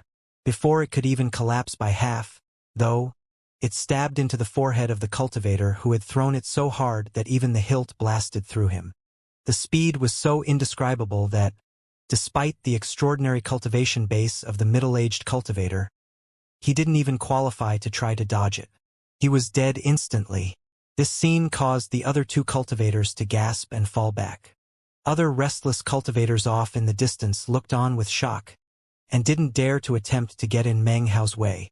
Since no one dared to block him, Meng Hao shot through the central temple region, quickly reaching the area where it bordered the fourth nation. Many of the cultivators behind him looked on with shocked faces. He actually went through the entire central temple region? How is that possible? The pressure there is incredible. Misfortune will befall anyone who enters there. Not even other echelon cultivators would dare to go in there, and yet, he did? Could it be because of the 20% of the chi flow of the windswept realm? Everyone was shocked as Meng Hao sped off. Meanwhile, Lin Song's head appeared on the national aura mountain of the fourth nation. The head promptly withered, causing Lin Song to let out a howl. Blue veins popped out, and then veins and arteries began to snake down out of his neck. They grew longer and longer, quickly forming the outline of a body. His face was now pale white, but he bit his tongue again and then roared. Next, bones began to form inside of that body. A recovery like this was one of indescribable pain, and an incredible price had to be paid. One that he could barely manage. Furthermore, he would experience a cultivation base loss that would be impossible to recover from easily. However, all of that was better than dying. Meng Hao, I'm not going to let you get away with this, he growled, his expression vicious. As his body reformed, he threw his head back and howled. Venomous rage appeared in his eyes. Just as Meng Hao had suspected, his holy requiem skull had given him a glimpse, not of a way to survive the fist strike, but rather another vision. He had seen the fourth mountain, and Meng Hao, surrounded by a sea of blood and mountains of corpses. It was as if Meng Hao had traveled there amidst endless slaughter. In the vision, he saw Su Qing. She and Meng Hao were looking at each other, their gazes soft.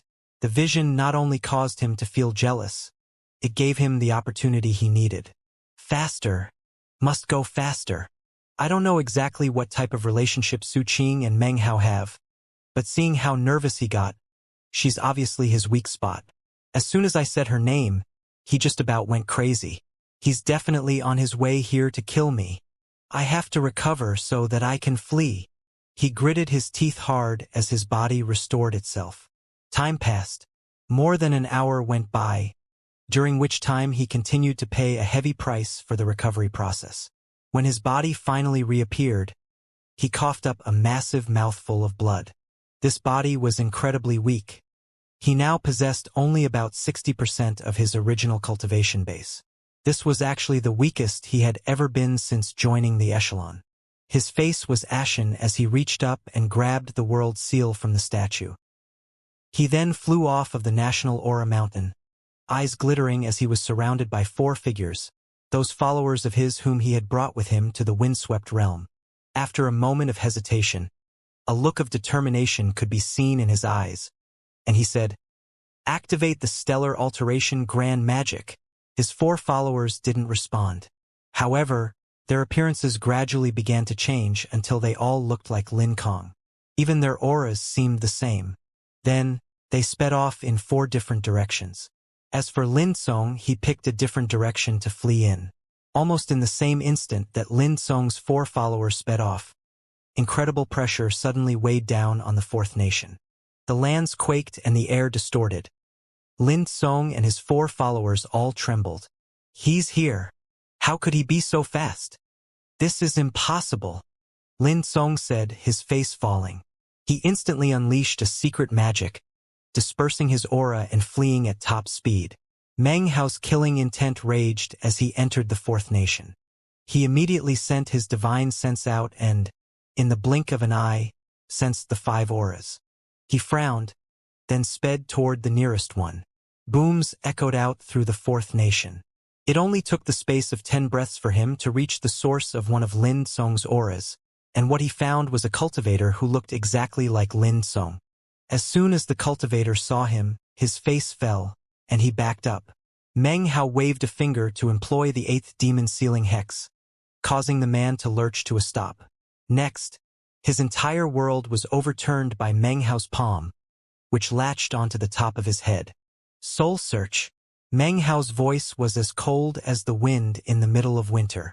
When it blew past the cultivator's ears, the man's head filled with indescribable pain. He began to tremble and then screamed. The cultivator's face twisted, and screams of pain echoed out in all directions. Everyone who heard them was shocked to the core, and could scarcely even imagine how such pain could be possible. It was something almost beyond description. At best, you could say it felt like a hand being shoved into your brain and rifling around violently. Blood sprayed from the cultivator's mouth, and he suddenly went as stiff as a board. He was dead. Despite his death, his corpse still adhered to Meng Hao's hand, and did not fall to the ground. After a few breaths of time, Meng Hao's eyes glittered. Lin Song, huh? So you turned your 4 followers into doppelgangers to try to pull a fast one on me. He lowered his hand, and the cultivator's corpse dropped toward the ground. Before it could even land, Meng Hao had shot off into the distance. He sent his divine sense out into a wide area, looking for Lin Song's true form.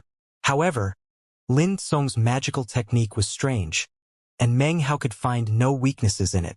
The remaining 4 figures sped rapidly off in different directions.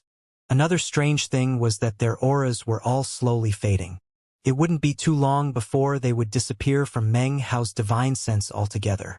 Lin Song's original plan had been to ensure that there was no aura for Meng Hao to detect at all. If he did spend time searching, at most, he would find the 4 cultivators he had switched bodies with.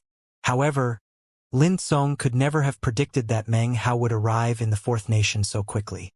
Instead of crossing through the other nations, he had chosen to pass directly over the central temple. That formed a kink in his plan. However, everything could be resolved as long as enough time passed. Meng Hao gave a cold harumph. He patted his bag of holding, and numerous black pod imps flew out, which he sent screaming out in all directions. They were like black bolts of lighting, emanating murderous auras. Under the control of Meng Hao's divine sense, they sped out in pursuit, whereas Meng Hao did nothing. He did no pursuing whatsoever. He simply hovered there in midair above the 4th nation, equidistant from all of the fleeing versions of Lin Song. His method for determining which one was Lin Song was a simple one. He would just wait to see what happened when the black pod imps tried to possess the 4 different figures. Success or failure didn't matter. Either way he would get some clues. Soon he looked up. "Gotcha," he said, vanishing. Meanwhile, near the border between the 4th and 3rd nations, Lin Song had an extremely unsightly look on his face. He was surrounded by more than 10 screaming black pod imps, all of whom were trying to possess him. What are these things? Lin Song had a powerful cultivation base, but right now, he was reduced to about 60% of his power. As for the black pod imps, their possession technique was bizarre. If they failed, they would transform it into a piercing divine sense attack that Lin Song was having a hard time dealing with. A sensation of deadly crisis welled up in him, and he began to tremble. As the feeling of imminent death grew stronger, he began to shake even more violently. "I'm not going to die here." Filled with regret, he sent a mighty wind blowing out to drive away the seemingly unkillable black pod imps. Then he gritted his teeth and, despite his weakened form, once again unleashed his paragon magic.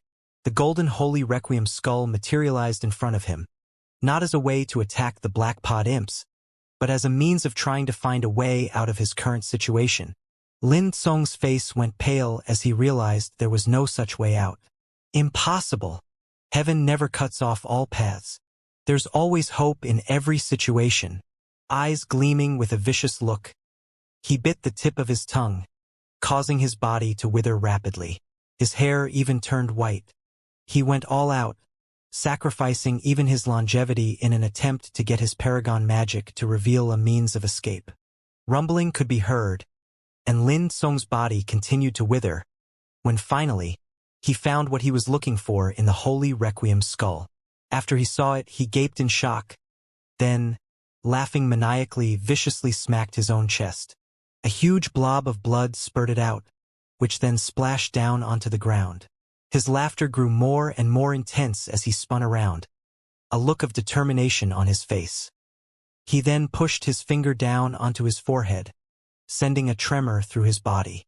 His eyes suddenly went blurry, but rapidly grew clear again.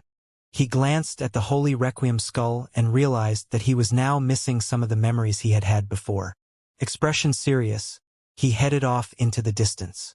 Before too long, He was once again surrounded by black pod imps. At the same time, a long beam of light appeared in the air not too far off, radiating killing intent. "Lin Song!" roared Meng Hao, his voice rumbling like thunder filled with heavenly might, causing Lin Song to shake. His divine sense was blessed with 20% of the chi flow of the windswept realm, transforming his voice into thunder from heaven, and surrounding his body with a lake of lightning. Lin Song was nearly deafened by Meng Hao's voice. His mind spun, and blood sprayed out of his mouth. After reforming his body, he had only possessed 60% of his original cultivation base, making it very difficult to use his paragon magic. In fact, wasting his longevity and life force the way he had just now caused his cultivation base to drop even further, until it was at only 30% of its original strength. It didn't matter how strong he was before. With a cultivation base like that, he was like a candle flickering in the wind. Meng Hao's mere voice shook his heart and caused blood to spray out of his mouth. There was nothing he could possibly do to fight back. All he could do was scream miserably and look up with an unyielding expression. He hated Han Qinglei and hated the fact that he had greedily tried to snatch the Eighth Nation's world seal. The end result had been complete ruin. He also hated fate. The speed of Meng Hao's pursuit had ruined all of his preparations. All he had needed was another hour, and then he would have disappeared without a trace. But now, everything had changed, and there was nothing he could do about it. The heavens want to destroy me? Well, I'm not willing to die by your hand, Meng Hao. Lin Song began to laugh, a loud, shrill laughter. You want to know about Su Qing? Well, come on, he screamed as he hovered there in midair. Soul search me if you want. Scrape the information out of my brain. I don't care. I just want you give me an honorable death. He was in the echelon, and second in power only to the echelon cultivator from the first mountain. He was a blazing sun in the fourth mountain, and he was a proud person. Even if he died, he wanted to die with honor. Meng Hao shot toward him like lightning. Without the slightest hesitation, he reached out and placed his hand onto the top of Lin Song's head. Meng Hao wouldn't believe anything that Lin Song told him about Su Qing. He needed to see it for himself. He unleashed his soul search magic, pouring his divine sense into Lin Song's brain. Images from Lin Song's life passed through his mind until finally, he saw Su Qing. She actually looked exactly the same as she had before entering Reincarnation. She wasn't the most beautiful woman in the world, but her face was etched eternally onto Meng Hao's heart. Lin Song trembled from the indescribable pain. He clenched his teeth tightly and didn't groan or moan at all. His eyes began to fade, and his body was shaking. However, his subconscious mind demanded honor. A moment later, Meng Hao lifted his hand away, and blood sprayed out of Lin Song's mouth. His expression was blank, and his body was still trembling. His mind was gone, and apparently, the only thing he had left was his honor. Meng Hao said nothing. He now knew that when Lin Song had said that Su Qing would die if he did, it had been a complete fabrication. Actually, Meng Hao had already come to the conclusion earlier that such a thing wasn't possible. He took another look at Lin Song, then pulled his hand back and tapped his forehead. A massive power poured through him, wiping out any life that was left. Lin Song shuddered, and for a brief moment, his eyes became bright and lucid. Then he closed them and died. His corpse dropped down to the ground, but his bag of holding was snatched by Meng Hao. Inside was the Fourth Nation's world seal. Qing'er, he murmured. So, you're a disciple of Xidagarba, on the fourth mountain. Just wait for me, Qing'er. Once I'm out of this windswept realm, I'm coming for you. Then he turned and disappeared in a flash of light. He left the Fourth Nation, passing back through the Central Temple region and entering the Ninth Nation. All of a sudden, a tremor ran through him, and he turned to look back at the Fourth Nation. Something's off. I killed the echelon cultivator from the Fourth Mountain. According to the natural law of the windswept realm, shouldn't I be rewarded for breaking a previous record? Putting his thoughts aside of Su Qing, he suddenly reviewed everything that had happened with Lin Kong. Finally, his eyes widened. He then smacked his bag of holding and produced a promissory note. After looking at it carefully, he confirmed that it was Lin Song's promissory note, and then he suddenly smiled. These people definitely deserve to be in the echelon. Han Qinglei had his schemes, and Lin Song his plots. It seems that truly killing them won't be easy. So, you're not dead, Lin Kong. However, you will have no chances to rise to prominence here in the windswept realm. You'll be forced to hide from me, not daring to even stick your head out. I may not be able to track you down and kill you, but I've slaughtered your heart. I've planted a shadow there, ensuring that I become your inner devil. You're not the first, nor will you be the last. The windswept realm is the location where I, Meng Hao, will rise to prominence in the 9 mountains and seas. I will rise to prominence in the echelon. When I leave this place, I will do so as the number 1 in the echelon. He did not return to the 4th nation to continue searching for Lin Kong. Lin Song's life or death didn't concern him anymore. With the status Su Qing currently had in the 4th mountain, she was not somebody that could easily be trifled with. Meng Hao flashed through the air toward Mount White Seal.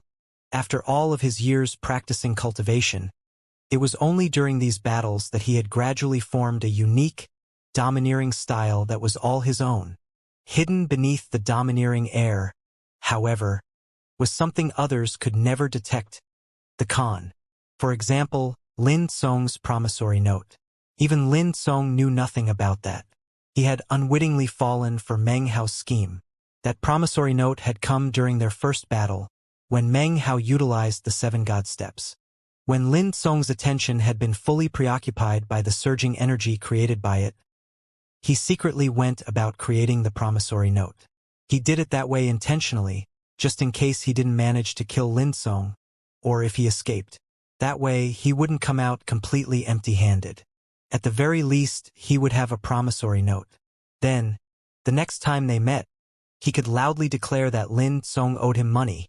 He would never have imagined that his promissory note habit would end up providing proof that Lin Song wasn't dead. As for exactly why he wasn't dead, the answer came to him on the way back to Mount White Seal. Echelon cultivators can be killed twice without their soul being exterminated, he murmured. Thinking back to what Paragon Sea Dream had told him all those years ago, it was a special ability unique to the echelon. The only way for an echelon cultivator to truly be exterminated was to kill that person twice and then, a 3rd time. That last kill would be their final death. In turn, whoever killed them would be half a step into the echelon. The rest of that half step was to travel to the ruins of immortality in their mountain and sea, and find Paragon Sea Dream. Then they could get the other half of the mark, and truly become a new member of the echelon. As he sped through the air, Meng Hao reached up and touched the place on his forehead where the echelon mark was concealed. At about the same time that Meng Hao returned to the 9th nation, something happened back in the 4th nation. During Lin Song's flight, he had spit up a glob of blood, which had long since soaked into the ground. Now that patch of ground suddenly trembled, and a hand stretched up. The hand was as flawless as white jade, like that of a newborn baby. It trembled, and the earth shook for a moment before exploding out as a figure stood up. It was Lin Song.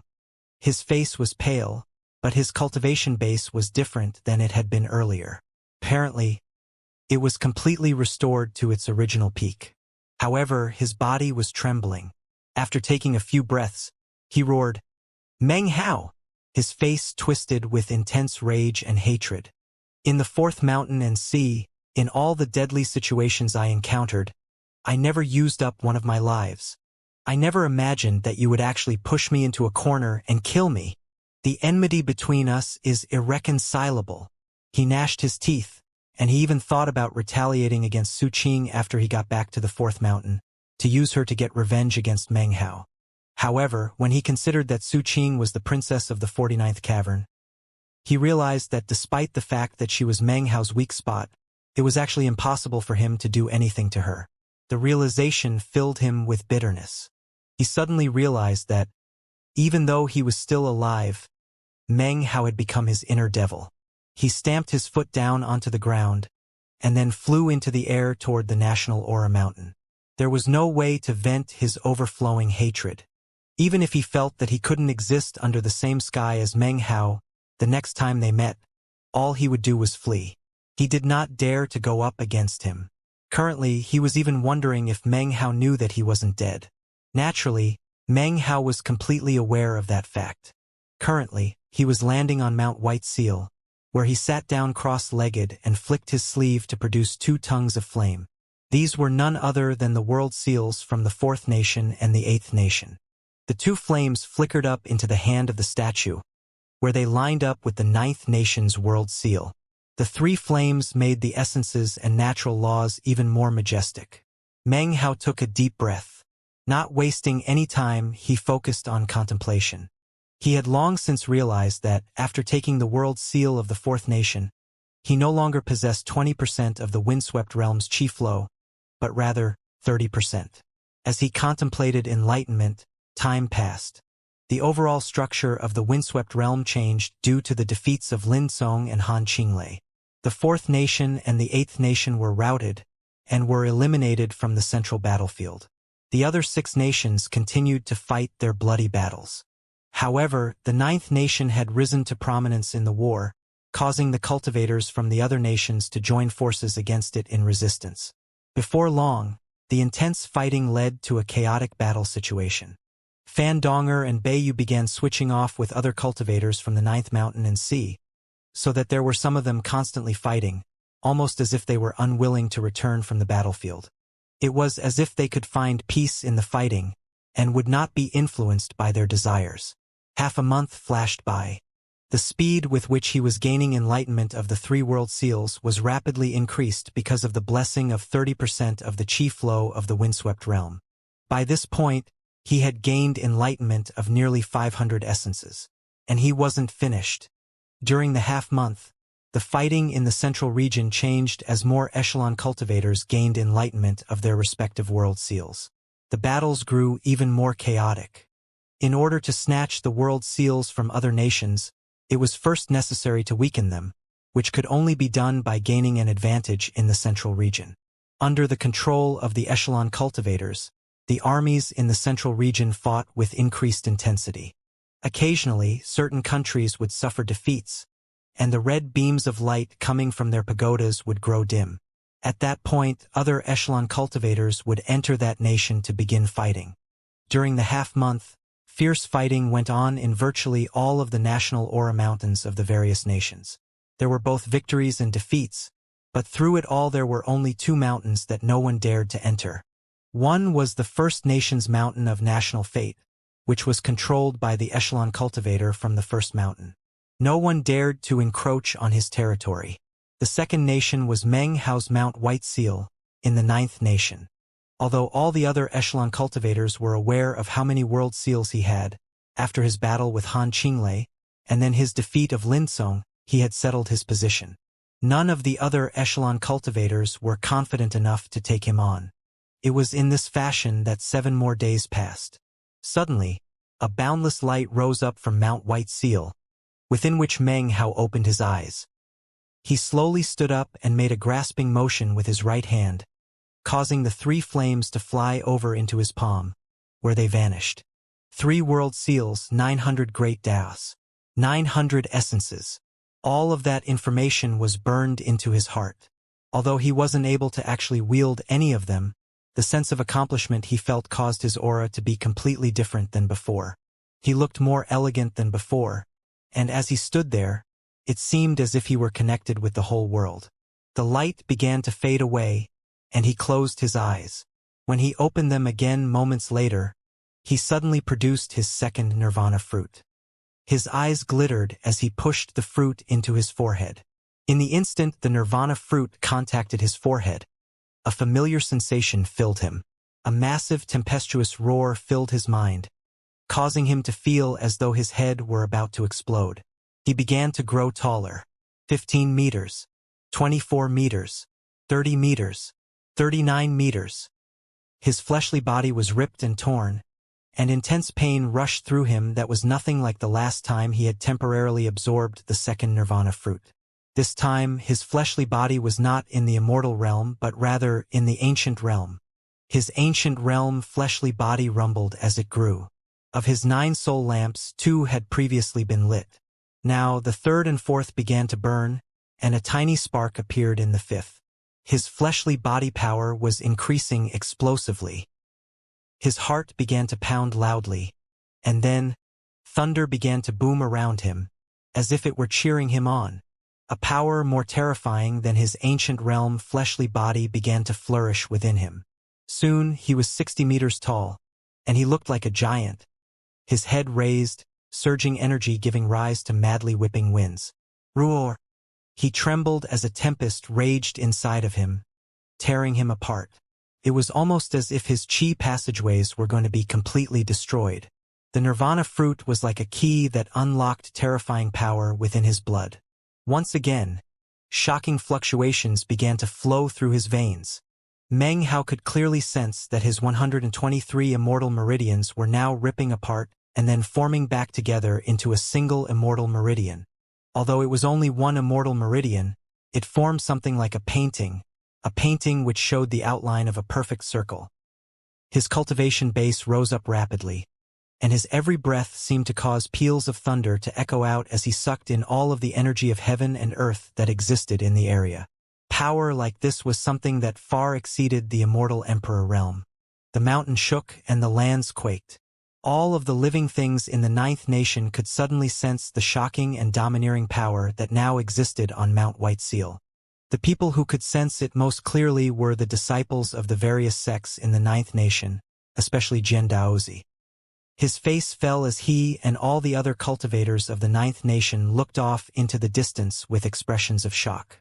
As of this moment, Meng Hao was surrounded by the color azure. Azure represented the all-heaven. The all-heaven represented the infinite. Radiant azure light radiated off of Meng Hao as he threw his head back and roared. The sky shook, and massive winds blew. This time, Meng Hao was able to endure for 20 breaths of time before his body trembled, and he coughed up a mouthful of blood. He staggered backward as the nirvana fruit emerged and fell down into his hand. Although he now looked quite disheveled, his eyes gleamed with obsession and excitement. Gaining enlightenment of the essences really will help me absorb the second nirvana fruit. I now understand 900 essences, which lets me stay in that terrifying state for 20 breaths of time, which is much longer than before. According to my calculations, if I can gain enlightenment of 3,000 essences, then I should be able to permanently remain in the all-heaven immortal realm. This hope caused him to throw his head back and laugh loudly. Besides, the first time I tried to absorb my second nirvana fruit, it wasted much of the energy in my body, so much so that I couldn't even stand up. But now, it only took 30% of my energy. As the nirvana fruit sank down, the shield surrounding Mount White Seal faded away, but the light shining off of Meng Hao grew stronger. He took a deep breath and then stepped off of the mountain and into the air. The wind battered him, and although his hair whipped about, not a bit of his aura could be blown away. It was as if the energy belonging to Meng Hao couldn't be touched at all by the wind, but rather influenced the entire world around him. I've already gained complete enlightenment of 3 world seals. If I want to completely absorb the nirvana fruit, I'll need more sealing marks. Meng Hao's energy rocketed up, and he overflowed with the desire to fight. His eyes flashed like lightning as he shot off into the distance. As he left the ninth nation, his goal was to slaughter his way into other nations, to defeat their echelon cultivators and steal their sealing marks. He would take advantage of this opportunity in the windswept realm to seize his greatest available good fortune, which was to become an all-heaven immortal. He would become number 1 in the echelon. Boom! He turned into a streak of bright light that sped through the sky for less time than it takes half an incense stick to burn. Then he suddenly stopped and looked down toward the ground. He was still in the ninth nation, and far below, he had just noticed a vein of immortal jade deep under the ground. The human cultivator from the mountain and sea realm was still there, and although he couldn't see Meng Hao could see him. The man appeared to be mired in madness, completely lost. When Meng Hao saw the immortal jade, a feeling of desire suddenly rose up in his heart, but he immediately quashed it. I love money, but I'm my own master. "I'll never let material things control me," he said coolly. As he crushed the invisible fetters, a shattering sound seemed to echo about in his mind. He turned away and ignored everything down below as he sped off into the distance. In the final 7 days in which Meng Hao had gained enlightenment of the World Seal, the echelon cultivators in other parts of the windswept realm were all thrown into a state of chaos by the shocking events which occurred. The First Nation's echelon cultivator attacked the Second Nation, completely defeating the echelon cultivator there. Only by sacrificing one of his lives was he able to flee. Of course, the Second Nation's World Seal was then completely undefended, and was taken away by the First Nation's echelon cultivator, who completely leveled the entire National Aura Mountain to get to it. After that, the echelon cultivators from the Fifth and Sixth Nations fought each other. The shocking battle shook heaven and earth, and resulted in both sides sustaining heavy injuries. In a critical moment, the First Nation's echelon cultivator appeared. He ignored the Third Nation's mountain, passing directly through to the two fighting echelon cultivators, whom he took on himself. That battle was shocking to the extreme, and in the end, the entire Fifth Nation was destroyed. Their National Aura Mountain toppled, and in the end, both echelon cultivators from the Fifth and Sixth Nations were defeated, and the Fifth Nation's World Seal was taken. No one knew whether or not the Fifth Nation's echelon cultivator was killed, but in either case, nobody could find him after the battle. The Sixth Nation's echelon cultivator returned to his National Aura Mountain, severely injured. After these things happened, the First Nation's echelon cultivator seemed to be invincible, capable of sweeping over all of heaven and earth, leaving everyone astonished. Of the windswept realm's 9 world seals, the echelon cultivator from the First Mountain and Meng Hao each had 3. The others remained in the Third, Sixth, and Seventh Nations respectively. The war had spread out from the central region to the echelon members themselves. It was about that time that Meng Hao reached the Eighth Nation. He didn't pause for even a moment, speeding through the air like a meteor, passing over the Eighth Nation as he headed toward the Seventh Nation. His aura surged mightily, growing ever stronger. Before long, he reached the Seventh Nation, and when he entered it, intense pressure roiled out from its National Aura Mountain. The source was none other than the echelon cultivator of the Seventh Nation, Yuan Jian, the young man with the incredibly murderous aura. He currently stood on the mountain peak, hand curled around the haft of a long spear, looking up into the sky with a gleam of anticipation in his eyes. "It's not my custom to sit around waiting for people to come fight me," he said coolly. He took a step forward, abandoning the defenses of the National Aura Mountain, as he flew directly in Meng Hao's direction. The entire Seventh Nation trembled as Meng Hao and Yuan Jian sped toward each other through the sky. When Meng Hao caught sight of Yuan Jian, he didn't slow down in the least bit. Instead, he sped up and prepared to attack.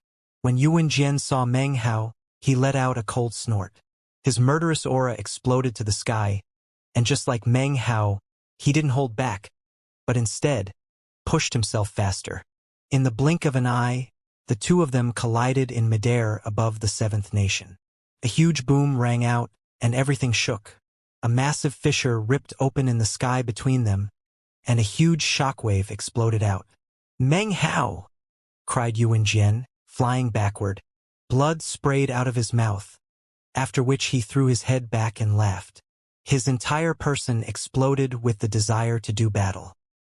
He hefted his long spear, which thrummed as countless slain souls suddenly appeared, looking incredibly ferocious.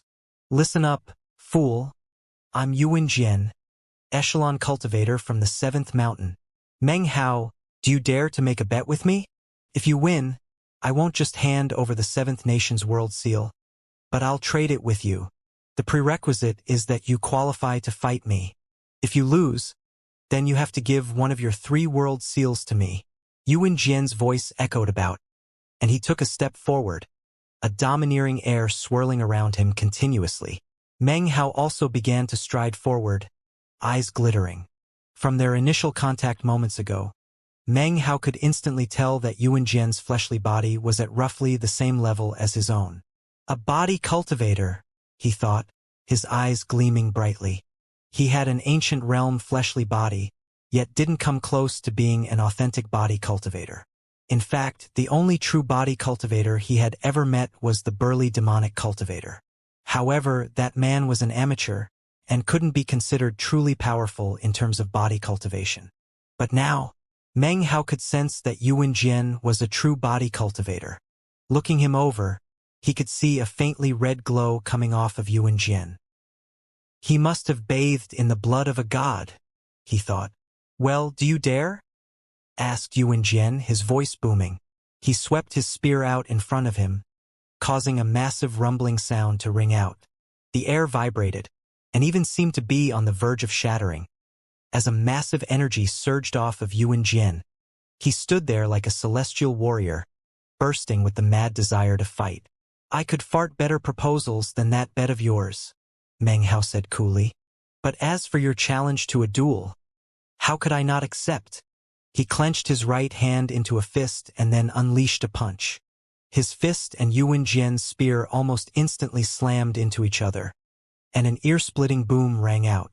The flexible spear absorbed the backlash and was deflected away, and Yuan Jian fell back again. Blood poured out of his mouth, and when he looked up, his expression was even more maddened than before. He tossed the spear aside, licked the blood off of his lips, and stared at Meng Hao with bloodshot eyes. That runt Han Qinglei wasn't a match for you, and you also defeated the sissy pants Lin Kong. You're strong, Meng Hao, but I'm even stronger. Did you really think that Lin Song was actually the second most powerful after the Echelon Cultivator from the first mountain, Dao Heaven? 2. That list was made 30 years ago, and besides, being in the Echelon requires finding your own correct path. The difference in power between us members was once vast. Back then, I might not have been a match for Lin Kong, but now, I could defeat him easily. Even Dao Heaven's title of number 1 most powerful Echelon Cultivator is just that, a title.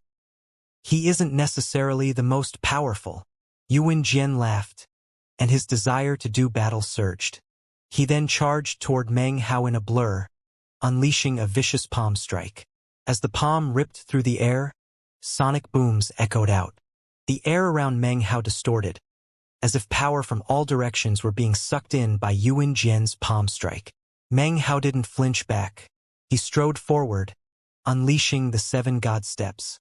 However, in that moment, Yuan Jian smiled ferociously, threw his head back and roared.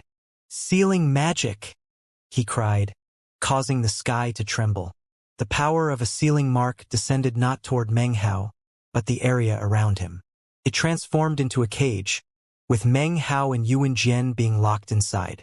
However, because of the cage, Meng Hao was unable to utilize the 7 god steps to borrow energy from the surroundings. I was ready for that Taoist magic, laughed Yuan Jian, advancing forward again. He roared, and his body suddenly began to grow larger. In the blink of an eye, he was fully twice as large as before, and from the look of it, half of the power of his fleshly body was now converged in his right arm. He was clearly vastly different than moments ago, and as he swung his right arm, shocking power erupted. His chi and blood rumbled, and anyone who was sensitive to auras, even if they were some distance away, would be able to sense the towering bloody glow that rose off of him. It was like a bright lamp in the middle of the night. Die! He roared as his fist rocketed out with power seemingly capable of shaking heaven and earth. Meng Hao's face was calm. Freeing himself from the cage wouldn't be difficult. However, now that he had encountered a true body cultivator like Yuan Jian, his desire to fight boiled hotter than ever. As Yuan Jian closed in, Meng Hao clenched his hand into a fist and leaped forward. Instantly, an aura was unleashed that seemed capable of destroying the heavens and exterminating all life. That power of extermination converged in Meng Hao's fist, creating a true power of life extermination. The life extermination fist.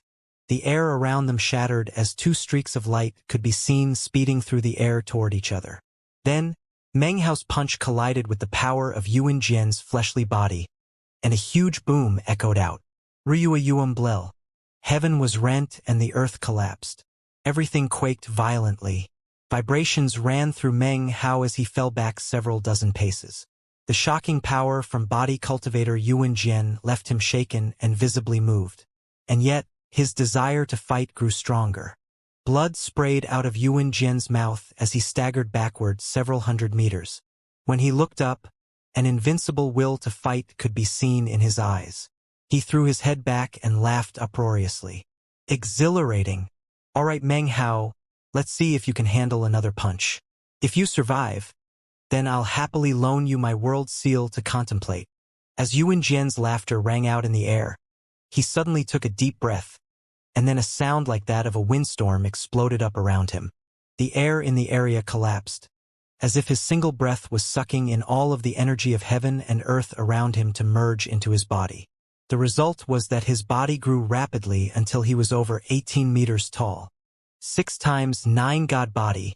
First transformation. Yuan Jian roared as his body then explosively grew from 18 meters to a shocking 27 meters tall. He looked like a giant, hovering there in midair, exuding shocking pressure. He lifted his right hand up and clenched it into a fist, which he held out toward Meng Hao. It was a simple motion, but the cracking sounds which rang out as a result caused the air to shatter. He let out another roar, and he looked like a mountain as he then charged toward Meng Hao. He was enormous, but he moved with unbelievable speed. In the blink of an eye he was in front of Meng Hao, his enormous fist punching out with terrifying, exterminating power. Meng Hao's eyes glowed with a strange light. His blood surged through his veins, and his desire to fight was strong as Yuan Jian's fist closed in. He took a deep breath, and although his energy didn't surge in the same way Yuan Jian's had, but his aura still shot up madly with that single breath. A madness rose up, a madness like that of bedevilment. It was a determination like nothing else, something that disregarded everything, even the shattering of all bones, in the pursuit of cutting out a swath of blood. That entire will was focused into a single punch that rumbled through the air. This was Meng Hao's second body cultivator fist strike. The self-immolation fist, also known as the bedevilment fist. A huge boom filled the air as Meng Hao and Yuan Jian slammed into each other. The lands trembled, mountains collapsed, and the sky flashed. Meng Hao let out a muffled grunt and staggered backward about 20 paces. When he looked up, he saw Yuan Jian flying through the air like a kite with its string cut, blood spraying from his mouth. Meng Hao's single punch had sent him spinning, and it looked like his body was on the verge of being shredded to pieces. Second transformation. Third transformation. Fourth transformation. Yuan Jian's voice boomed out as he fell back, and his body continued to grow larger until he was 108 meters tall. Now he really was a giant with explosive energy. Roaring, he finally came to a stop, and then braced himself and prepared to fight back against Meng Hao's bedevilment fist. As he strode forward, he said, "Fifth transformation." Another roar could be heard as he grew even taller. By the time Meng Hao reached him, he was 135 meters tall. From a distance, Meng Hao looked completely insignificant. However, that seemingly insignificant frame contained a power that caused even Yuan Jian's fleshly body to tremble. Meng Hao's eyes were as cold as ice. Yuan Jian had said his punch from moments ago would be his last one, but here he was attacking again. Meng Hao was losing patience. Suddenly, his fist opened up into a palm. Such a motion should have caused a drop in his momentum, but instead, shocking ripples spread out. It was as if his palm had fused with world to become the will of heaven. As of this moment, outside of the sealed cage area, a massive pressure seemed to be weighing down, an awakening aura that pierced through the seal and settled onto Meng Hao. His open palm then slowly clenched back into a fist, causing the aura to explode out like the will of heaven, unleashing an intense, indescribable killing intent. "God slaying," Meng Hao said coolly. However, in the moment that he spoke, the attacking Yuan Jian suddenly shivered as he felt a sensation of unprecedented deadly crisis well up inside of him. It was indescribably intense, and he had the premonition that if he went through with his attack, he would end up dead. Damn it! How can he be so strong? He must have been holding back his strength when he was fighting with Lin Song. Yuan Jian's face fell, and his surging energy suddenly faded away. He instantly backed up, shrinking down to his normal size. Then, his face extremely serious, he angrily said, "Brother Meng Hao, what are you doing?" "Well, what do you think you're doing? Didn't we have an agreement? We were just comparing fighting tips, right? I can't believe you're using lethal attacks. As brothers, this really pains me. We might have just met each other, but we became friends at first sight. There's no need try to kill each other. You qualify to exchange world seals with me. Ha ha ha. Brother, I already said that last fist strike was my last one, and I always keep my word." Yuan Jian didn't seem to feel the least bit uncomfortable or embarrassed to switch from being arrogant and condescending to calling Meng Hao brother. His expression was one of complete sincerity, just as a body cultivator should be. He exuded an air of complete honesty and forthrightness. "About trading for the world seal, Brother Meng Hao, why don't we go to the Seventh Nation's National Aura Mountain together? Trading for the world seal means that we won't have to damage our relationship. Plus, you can gain enlightenment of further essences. What possible downside could there be?" A strange expression appeared on Meng Hao's face, and he cleared his throat as he relaxed his fist. "That would be for the best. Please, follow me." Yuan Jian gave an inward sigh of relief, then laughed heartily as he led the way.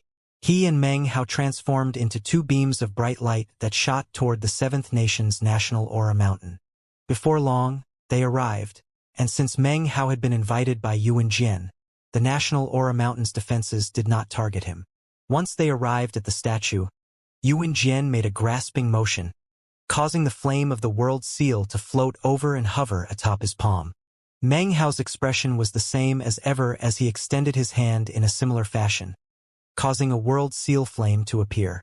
The two of them stared at each other warily for a moment before waving hands and exchanging the two flames. Yuan Jian smiled, then nodded and sat down cross-legged. He didn't immediately begin to contemplate enlightenment, but rather looked at Meng Hao and waited for him to begin. After all, once the process started, there was no way to suddenly stop it. If one person started without the other, neither would feel comfortable about the situation. Furthermore, Yuan Jian wasn't willing to just hand over the Seventh Nation's world seal permanently. After a moment of thought, Meng Hao waved his left hand, causing black pod imps to spread out around the area and act as Dharma protectors. Then he sat down and looked at the flame in his hand. Yuan Jian took a deep breath, causing bright lights to begin to swirl around him, which transformed into a protective shield. They exchanged a final glance, and without saying anything else, simultaneously sank into contemplation.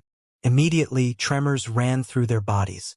Remaining ever vigilant against each other, both began to focus on essences and natural law. Time passed by. 3 days later, they had both reached a critical juncture in their contemplation. Although Yuan Jian had not previously received a blessing of chi flow from the windswept realm like Meng Hao had, this was his home turf, and therefore, his process of enlightenment went quickly.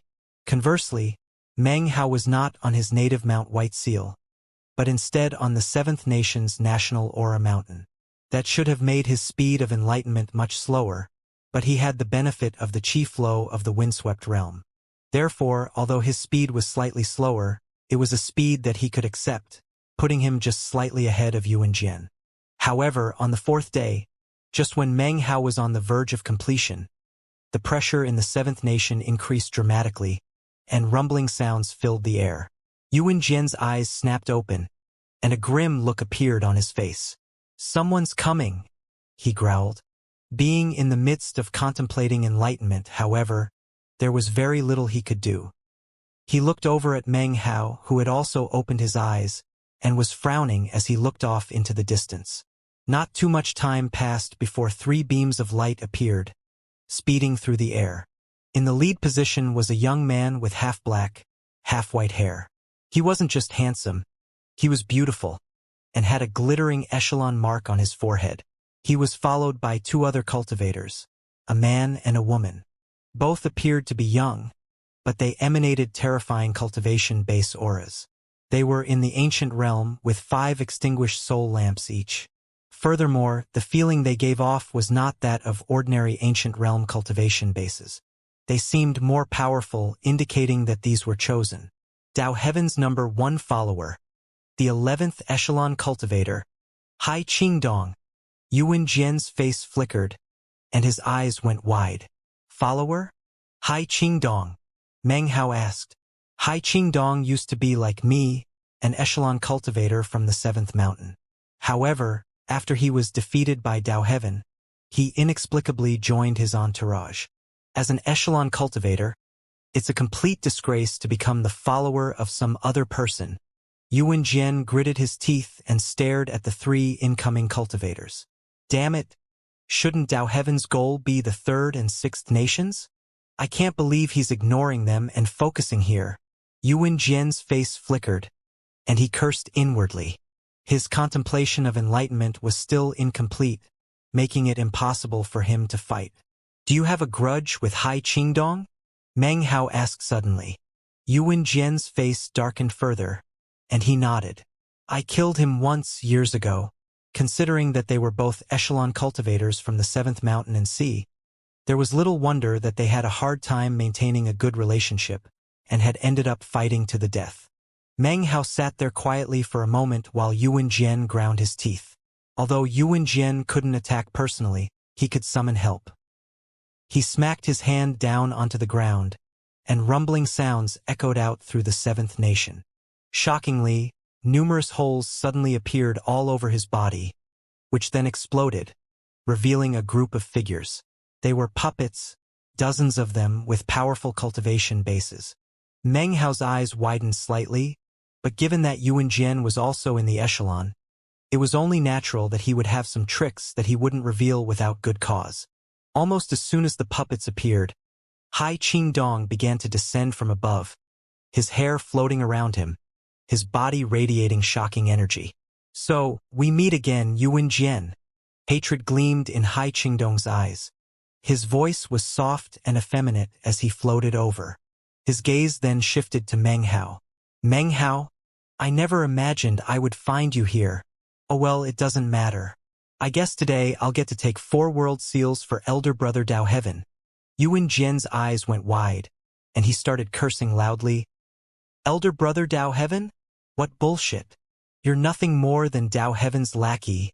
You fool. How shameless do you have to be to join someone else's entourage? Hai Qingdong. Shut the hell up, roared Hai Dongqing, looking extremely irritated. As an echelon cultivator, the fact that he had ended up becoming Dao Heaven's follower was actually a very painful matter to him. Few people would ever dare to bring up the matter in his presence, not unless there was a blood feud between them. Even other echelon cultivators wouldn't provoke him in such a way. Only Yuan Jian dared to do so. Both of them started out in the 7th mountain and sea, and had numerous conflicts going back throughout the years. They had long since reached the point where neither could tolerate the other being alive. The venomous words uttered just now by Yuan Jian caused Hai Dongqing to give a cold harumph and then step forward. The wave of his hand instantly caused an illusory sword to shoot forward. It was an azure-colored sword that emanating blinding sword light. As soon as it appeared, it split apart into 100,000 separate swords, which soared through the air toward Yuan Jian on the National Aura Mountain. Why the hell should I shut up, fool? Yuan Jian cursed. You're Dao Heaven's lackey. What, you're afraid of people saying it out loud? I won't shut up, and furthermore I'll say it again. You're a lackey. A dog. Come on, dog, try to bite me. He stuck his chin up into the air as if to say, what are you going to do about it? Rumbling filled the air as the 100,000 swords slashed toward the mountain, slamming into the protective shield and causing it to distort. At the same time, the 2 cultivators off to the side laughed coldly, waving their hands to cause 2 streams of chi to swirl out, one black and one white. They merged together in midair to form a gigantic spike, which stabbed down toward the mountain. Booms rang out as the shield twisted. However, Yuan Jian's curses continued to echo through the air. Come on, bite me, fool, he raged. Motherfudging Hai Dongqing, you bitch slut. If you have the skill, come and bite me. If you dare to come at me, then I'll screw you. Meng Hao remained off to the side, looking on with a strange expression. He suddenly realized that during their fight, Yuan Jian had actually spoken to him quite respectfully. They hadn't been fighting to the death, but had they been, Meng Hao had the feeling that the harshness of Yuan Jian's cursing could only be matched by the parrot. Outside the shield, Hai Dongxing looked more furious than ever. Staring coldly at Yuan Jian, he waved his hand, causing the number of illusory swords spinning around him to increase to 500,000, radiating brilliant light as they slammed into the shield. The shield was weakening, and obviously these three cultivators were fully prepared to fight, even in the battles near the central temple. "Slut! Charlatan!" roared Yuan Jian. "You don't have any balls at all, you fruitcake. Why don't you use the same skills you use when you service Dao Heaven? Come on. Hai Dongxing, considering we're both from the 7th mountain, you can tell me the truth, right? Between you and Dao Heaven, who gives it and who takes it? I'm really curious." As Yuan Jian let off a constant stream of curses, he took moments here and there to lower his voice and speak to Meng Hao. "Whenever I see this slut, I can't help but curse him. Sorry for getting you involved in this, brother. If your enlightenment comes quickly, then get out of here before you get killed. Just forget about me. After all, if you stick around and I get killed, then your death won't come too long after. But we might stand a better chance if we stand together. And we'll probably die if we split up. Plus, if you leave, then you won't be able to take this world seal with you. Without someone to distract them, you'd never get away. Besides, since you have the 7th nation's world seal, if you leave with it, they'll definitely chase you down. Anything else you want to say?" Meng Hao said coldly. Yuan Jian cleared his throat. He turned to let out another string of curses at Hai Dongxing, then turned back and smiled wryly at Meng Hao.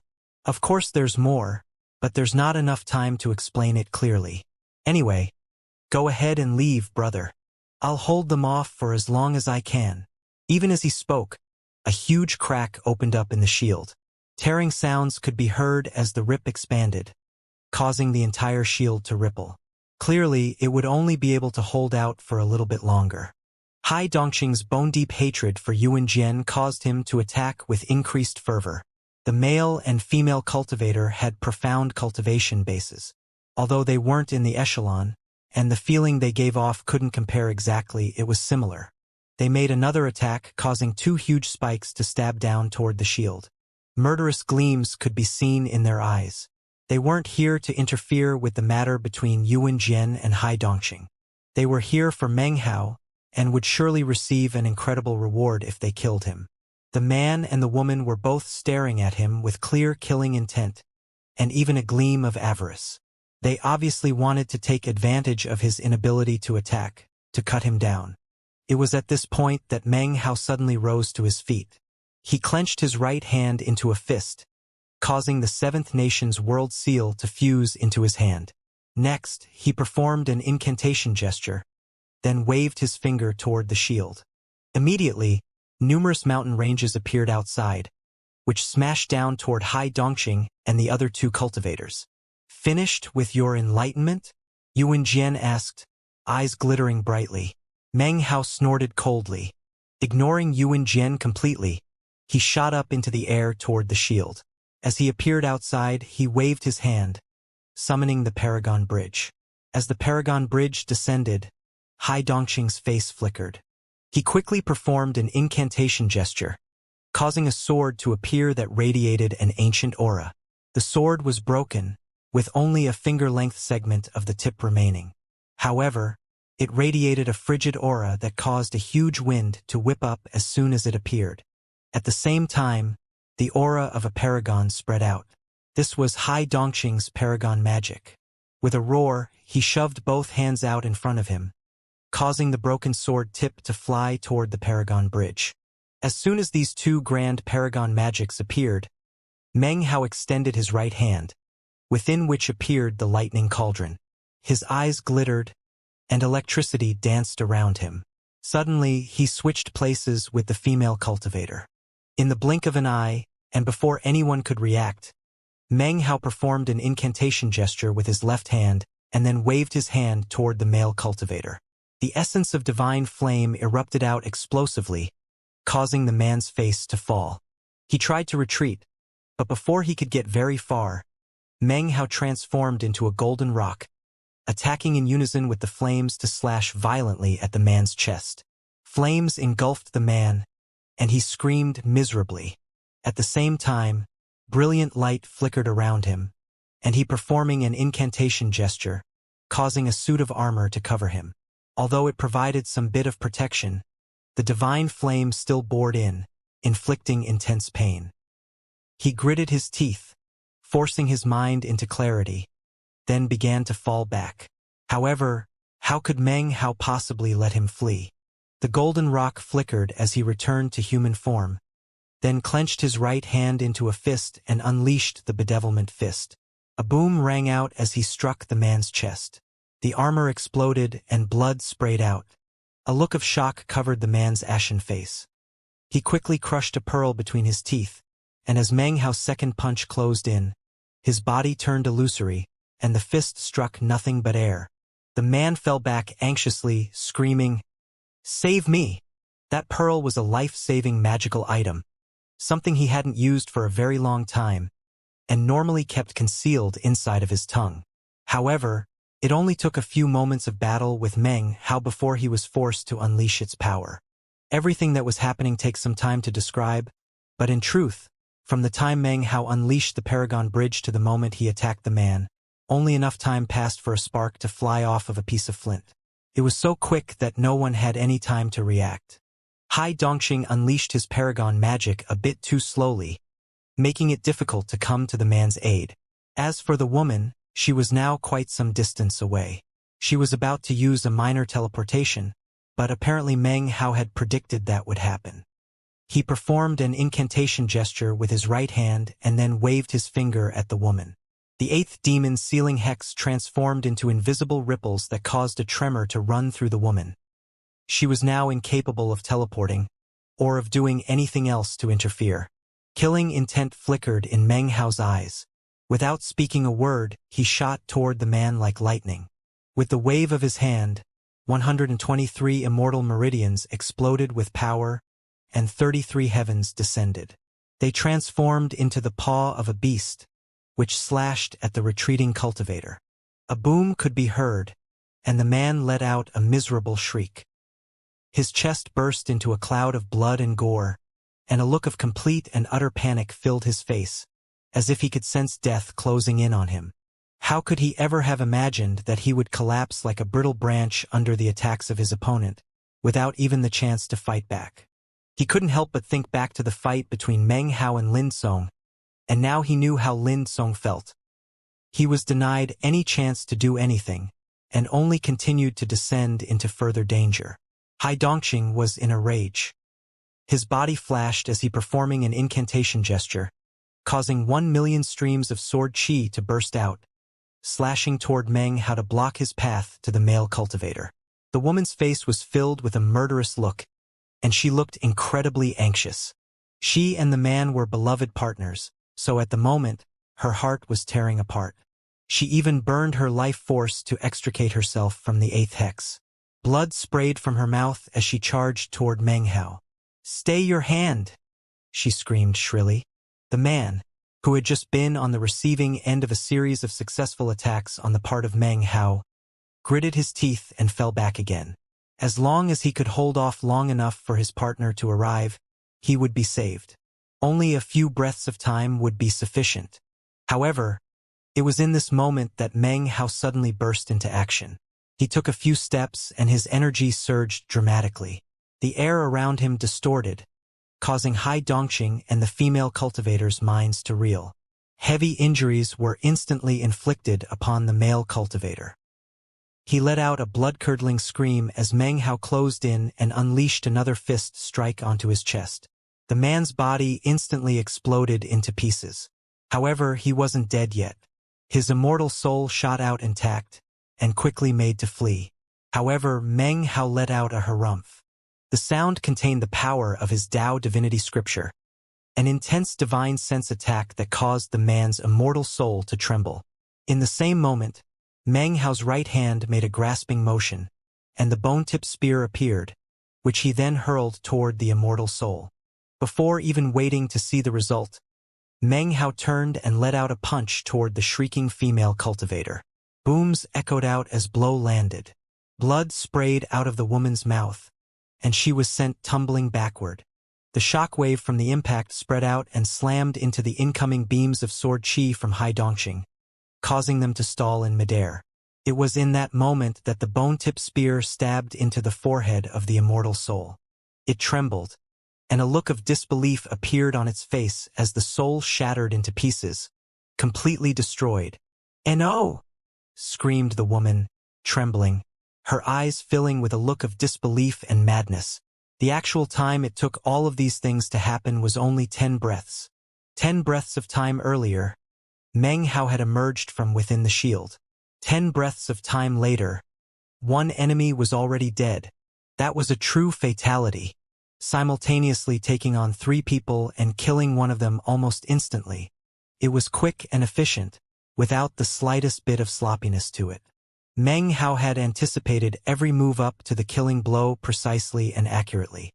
Not only did it show how ruthless Meng Hao was, and how rapidly he took control of the situation, the fact that he had used so many divine abilities in unison left all onlookers shocked at the level of his battle prowess. Yuan Jian's eyes widened, and he took a deep breath. He had known before that Meng Hao was strong, but he had never imagined that he could actually be this strong. He asked himself if he could kill that male cultivator in only 10 breaths of time, and realized that it would have been difficult. And that was without taking into account the 2 people trying to interfere. However, Meng Hao had accomplished it all as smoothly as flowing water. Then, he spun around and attacked the female cultivator, borrowing her power to also knock aside the incoming sword chi at the same time, even utilizing it to increase his speed. "I can't believe it. He's not retreating, he's attacking." When Yuan Jian saw what was happening, his mind spun. All of a sudden, he realized that the most shocking and terrifying thing about Meng Hao wasn't his power, but rather, his fighting style and domineering air. Virtually anyone else in his position would take advantage of the moment to flee, to get a bit of distance from the opponent before resuming the fight. Not so with Meng Hao. He took advantage of the situation to attack. He moved with such incredible speed that, within the blink of an eye, he was almost upon the female cultivator. The fact that he made such a choice caused Yuan Jian to inhale sharply. In the woman's moment of emotional instability, he chose to attack her to gain an advantage. However, that's also the most dangerous decision. If it were me, I would go for Hai Dongxing. The woman howled madly as Meng Hao closed in. It almost seemed as if she had lost her mind, as if the only thing she could think about was killing Meng Hao no matter the cost. She roared as her body burst into flames. Then she sacrificed her longevity, exchanging it for a momentary return to youthful vigor. She performed an incantation gesture, causing countless flower petals to swirl around her, which turned into a tempest, a sea of flowers that surged to overwhelm Meng Hao. In the moment before he was inundated, he suddenly waved his hand, causing a host of black pods to fly out. Popping sounds could be heard as they transformed into tiny imps that sped toward the female cultivator, uttering soundless screams. Clearly, they hoped to take advantage of her mental instability to possess her. The black pod imps bored into her body, attempting to forcibly possess her. She began to tremble, and then her face flickered. A miserable scream rang out, and her divine ability lost stability. In the end, Meng Hao didn't even avoid it. He simply walked through the tempest of flower petals. Next, he turned into a golden rock. Golden light flashed as he closed in on the woman, then returned to human form and unleashed a fist strike. A boom could be heard as blood sprayed from the woman's mouth. She flew backward, expression twisted. The black pod imps were all failing in their possession attempts, and yet upon failure, they would burst out of her and unleash divine sense attacks, causing the already flustered woman to descend further into madness. All of this happened in the mere time it takes a spark to fly off of a piece of flint. Hai Dongxing's face fell. He couldn't simply allow Meng Hao to kill another person. If that happened, he himself would be in danger. Roaring, he performed an incantation gesture, causing 9 illusory swords to materialize around him. Subdue heaven. 9 stifling swords. In unison with his roar, the 9 swords began to emit a droning sound. Unexpectedly, in the very middle of the 9 swords, the illusory image of an old man appeared. Although his face wasn't clear, he emanated a shocking sword will that exploded out, causing the 9 swords to shoot toward Meng Hao. Meng Hao frowned slightly. At first, the 9 swords hadn't seemed very intimidating. However, once the illusory old man appeared among them, they changed, as if they were suddenly intelligent. In fact, their sword aura redoubled. He could probably dodge the incoming swords, but if he did, he would lose his chance to slay the female cultivator, giving her time to recover and force out the rest of the Black Pod imps. If she and Hai Dongxing joined forces to attack together, it would be very troublesome. These thoughts flashed through Meng Hao's mind, and then a flash of determination could be seen in his eyes. Without the slightest hesitation, he ignored the incoming 9 swords, transformed into a golden rock, and shot toward the woman, slashing at her with his talons. The woman screamed miserably as her flesh was flayed, causing blood to spurt out everywhere. Suddenly, her eyes grew clear, and more Black Pod imps were ejected out of her. However, doing so caused more divine sense attacks to be levied against her, making her tremble and cough up more blood. Enduring the divine sense assault, the woman opened her mouth, causing a blood-colored beam of light to fly out. It immediately transformed into a blood parasol, which spread out to deflect the incoming attacks. Meng Hao didn't pause for a moment. He waved his right hand, causing a gale-force wind to spring up. A blood demon head appeared, roaring as it slashed into the blood parasol. Meng Hao in golden rock form then sped through the illusory blood demon head, clenching his right hand into a fist which he lashed out toward the woman's forehead. It was at this point that the first of the 9 swords, the fastest, pierced through the void into Meng Hao's back. After stabbing into him, it vanished, transforming into a sword will that slashed around destructively inside him. He gave a muffled grunt, and his right hand trembled, giving the woman an opportunity to try to dodge. Meng Hao gave a cold snort and continued to deliver the strike, missing her forehead, but connecting with her chest. Blood sprayed out of her mouth, and her chest collapsed into a mass of gore. She sped back, borrowing the momentum of his blow to force out some more Black Pod imps. Her eyes were now even clearer, and as she stared at Meng Hao, she waved her hand, causing a red mist to sweep out and cover her entire body. Behind Meng Hao, 3 more swords bore down. Pop! Pop! Pop! 3 swords stabbed into him, transforming into destructive sword wills. Blood oozed out of the corners of his mouth, and then suddenly, his left eye glittered. The starstone therein then spread out explosively, causing him to transform into a planet that shot toward the red mist. A moment later, he had smashed through it and was directly in front of the woman. The female cultivator's eyes went wide, and her hands flew out, causing numerous magical items to appear. Furthermore, a suit of armor suddenly covered her. However, almost as soon as the magical items appeared, they were crushed by Meng Hao's divine abilities. Her shields shattered and her armor collapsed into pieces. She appeared to be just on the verge of dying when, all of a sudden, a pendant which hung around her neck began to emanate a soft light. Bright light covered her, which just barely took on the shape of a man, who then wrapped her up in his arms and flew backward. That man was none other than the male cultivator Meng Hao had slain moments ago. It wasn't a clone, but rather a soul fragment, branded into the pendant, which then became a life-saving magical item. It was the last memory of the man that existed for her in the whole world. Once used up, it would vanish forever. No! Tears streamed down the woman's face. Although she was retreating, her heart was already broken. Rumbling sounds could be heard as the planet was blocked, incapable of killing the woman. Meng Hao appeared in his usual form, blood oozing out of the corners of his mouth. He sighed softly. I wasn't looking to kill anybody, but you people started this fight. If I didn't kill you, you would have killed me. Perhaps you two loved each other. But why did you have to come here and provoke me? He shook his head and advanced, forming his right hand into a fist. When he punched out, the illusory man who was protecting the woman began to vanish. Well, never mind. Even though we're enemies, if I don't kill you, you'll try to kill me.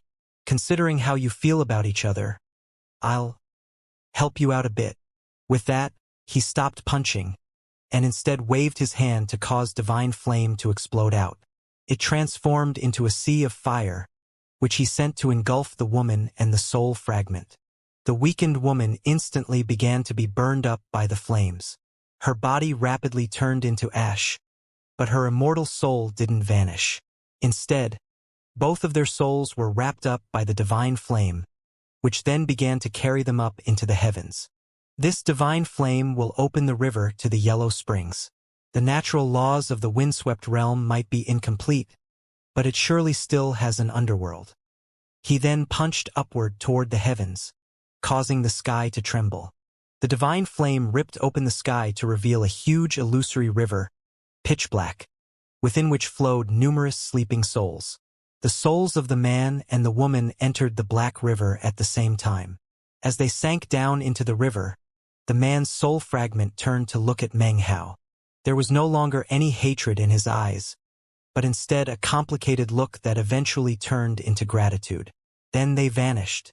Meng Hao turned to look behind him. He lifted his hands, and the 5 remaining incoming swords ground to a halt. They radiated killing intent, but they did not advance any further. Meng Hao's face was pale white, his cultivation base surging. Seeing Meng Hao block his swords caused Hai Dongxing's face to darken. Forcing down his shock, he let out an enraged shout and then shot forward. Performing an incantation gesture, he caused 1,000,000 illusory swords to combine, creating a massive, astonishing greatsword. It did not slash or swipe, but instead stabbed through the air toward Meng Hao. As the massive greatsword stabbed toward Meng Hao, he lifted his left hand up, clenched it into a fist, and unleashed the god-slaying fist, which slammed into the tip of the sword. Boom! Starting at the tip, the entire sword shattered. In the blink of an eye, it collapsed into millions of swords images. Blood sprayed out of Hai Dongxing's mouth, and a look of surprise filled his face. Too strong, he thought, heart pounding because of Meng Hao's intense power. From the beginning of the fight to this moment, the pressure in his mind had continued to build until he was shaking. The fear that filled him that was the same type he had experienced when facing Dao Heaven. As for Meng Hao, after unleashing his god-slaying fist, he threw his head back and roared. His body began to grow, and cracking sounds could be heard as the 5 swords twisted and then exploded. At the same time, the other 4 swords which had stabbed into him were ejected out. He was as powerful as a celestial warrior. Yuan Jian was still sitting behind the shield on the mountain, and as he watched what was happening, he began to pant. By this point, Meng Hao had already made a deep impression on him. Meng Hao looked up at Hai Dongxing, then coolly said, "And now, it's your turn." His energy erupted, and the healing of his body by his eternal stratum was plainly visible. Hai Dongxing's eyes went wide. He found Meng Hao's strength to be terrifying, and his heart had long since filled with towering waves of shock. He had personally witnessed Meng Hao slay his 2 compatriots, using ruthless tactics and lightning-like attacks.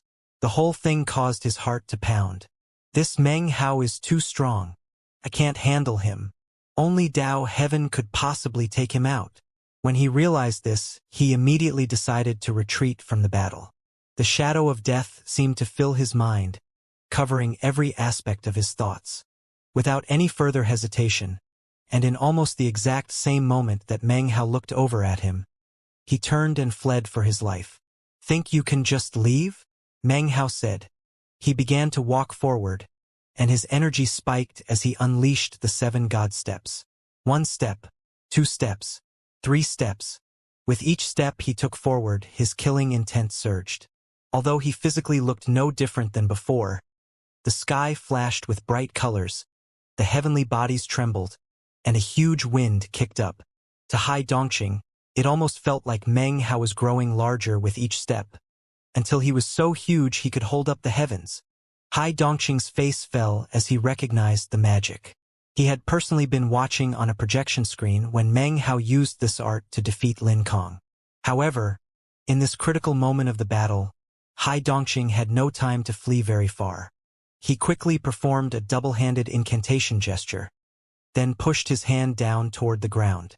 Immediately, his body began to tremble as countless streams of sword chi erupted out of his body. 1 million, 5 million, all the way to 10 million. 10 million streams of sword chi blotted out the sky, transforming into a tempest that raged across the land toward Meng Hao. It was at this point that Meng Hao took a fourth step, a fifth step, a sixth step, a seventh step. A massive foot descended from up above, smashing down into Hai Dongqing's sword chi tempest. As it passed through, countless streams of sword chi were shattered and destroyed.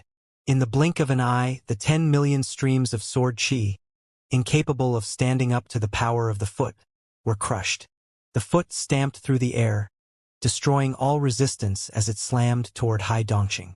His eyes went wide from the sensation of deadly crisis. He performed an incantation gesture, causing his body to wither rapidly, with the exception of his hand, which turned translucent and crystalline. Then, he waved his finger toward the foot, his expression one of ferocity and madness. "Paragon Sky, Taoist Magic Mountain," he roared. Instantly, a mountain of swords materialized in front of him, emanating shocking ripples as it slammed directly into the descending foot. Boom! The mountain of swords trembled beneath the weight of the foot. Cracks spread out, and then the mountain shattered, exploding into countless fragments. The backlash hit Hai Dongqing, and blood sprayed out of his mouth. He looked at the foot, eyes wide with despair. It descended, unstoppable, destructive, ripping his sword mountain apart and blotting out the sky. It was a huge shadow that descended onto him with a shocking boom. It was impossible to stop, and he was incapable of holding it up. It was as if the energy of the will of heaven were weighing down onto him, and he was nothing more than an ant. A blood-curdling scream rang out, and he was stamped, crushed, his body exploding into bits of blood and gore that turned into a mist. He was completely killed. The foot faded away, and the borrowed energy and momentum Meng Hao had also dissipated. However, he didn't relax in the least. As soon as the energy faded, he transformed into a beam of light that shot toward the location where Hai Dongqing had exploded. In the moment that he closed in, the mist of blood rapidly formed back together. In the blink of an eye, a power like that of time reversal could be sensed in the area, and Hai Dongqing once again appeared, a look of astonishment on his face. He immediately bit his tongue and spit out a mouthful of blood, which spread out to form a blood shield. At the same time, he fell back rapidly. Terror filled his eyes, as well as an overflowing hatred. "I can't believe I just died. Damn you, Meng Hao, you forced me to waste one of my echelon lives. I refuse to accept this," he roared. Despite his posturing, inside he was shaking with fear and retreated at top speed. Rumbling filled the air as he instantly fell back by 3,000 meters. Meng Hao snorted coldly, but didn't seem surprised. After fighting with Han Qinglei and Lin Song, he had long since come to understand how the soul of an echelon cultivator couldn't be destroyed. That was the exact reason why he had remained so on guard after killing Hai Dongqing moments ago, and had even continued to advance. "You don't even deserve to be in the echelon," Meng Hao said. "I've never truly killed an echelon cultivator before, and I'm curious to find out if there will be a reward for doing so in the windswept realm." With that, he waved his right hand, causing the blood demon head to appear. As he shot through the air, wind buffeting his face, he took a deep breath, and the blood demon head slammed into the blood shield, first shattering it into pieces, and then absorbing it. Meng Hao pierced over the lands like an arrow, passing through the blood demon head to appear directly behind the fleeing Hai Dongqing. As he closed in, his killing intent erupted out explosively. Hai Dongqing's face was ashen, and he let out a shriek as he performed a double-handed incantation gesture. His body twitched, and he opened his mouth. Shockingly, a beam of sword light shot out, which instantly transformed into 5 swords, each one a different color. The 5 swords were all illusory, but their sudden appearance on the scene caused Meng Hao's eyes widen. Hai Dongxing began to chant. Liver constitutes wood, the arrival of spring. Heart constitutes fire, the eve of summer. Spleen constitutes earth, the halfway point. Lungs constitute metal, the end of autumn. Kidneys constitute water, the dead of winter. A vicious expression could be seen on his face as he roared, performing a double-handed incantation gesture that caused the 5 sword lights to interlace and transform into a sword formation. 5 organs and 5 elements, complementary and correspondent. The ebb of day and night, no beginning and no end. Minor 5 elements sword formation. He spread his hands wide, causing the 5 sword lights to spin around each other, transforming into a 5-element sword formation that rumbled toward Meng Hao. This was a heavenly sword magic of Hai Dongxing's that was equal in power to his paragon magic. In fact, this was a special trump card that he had kept secret from everyone, up to this moment.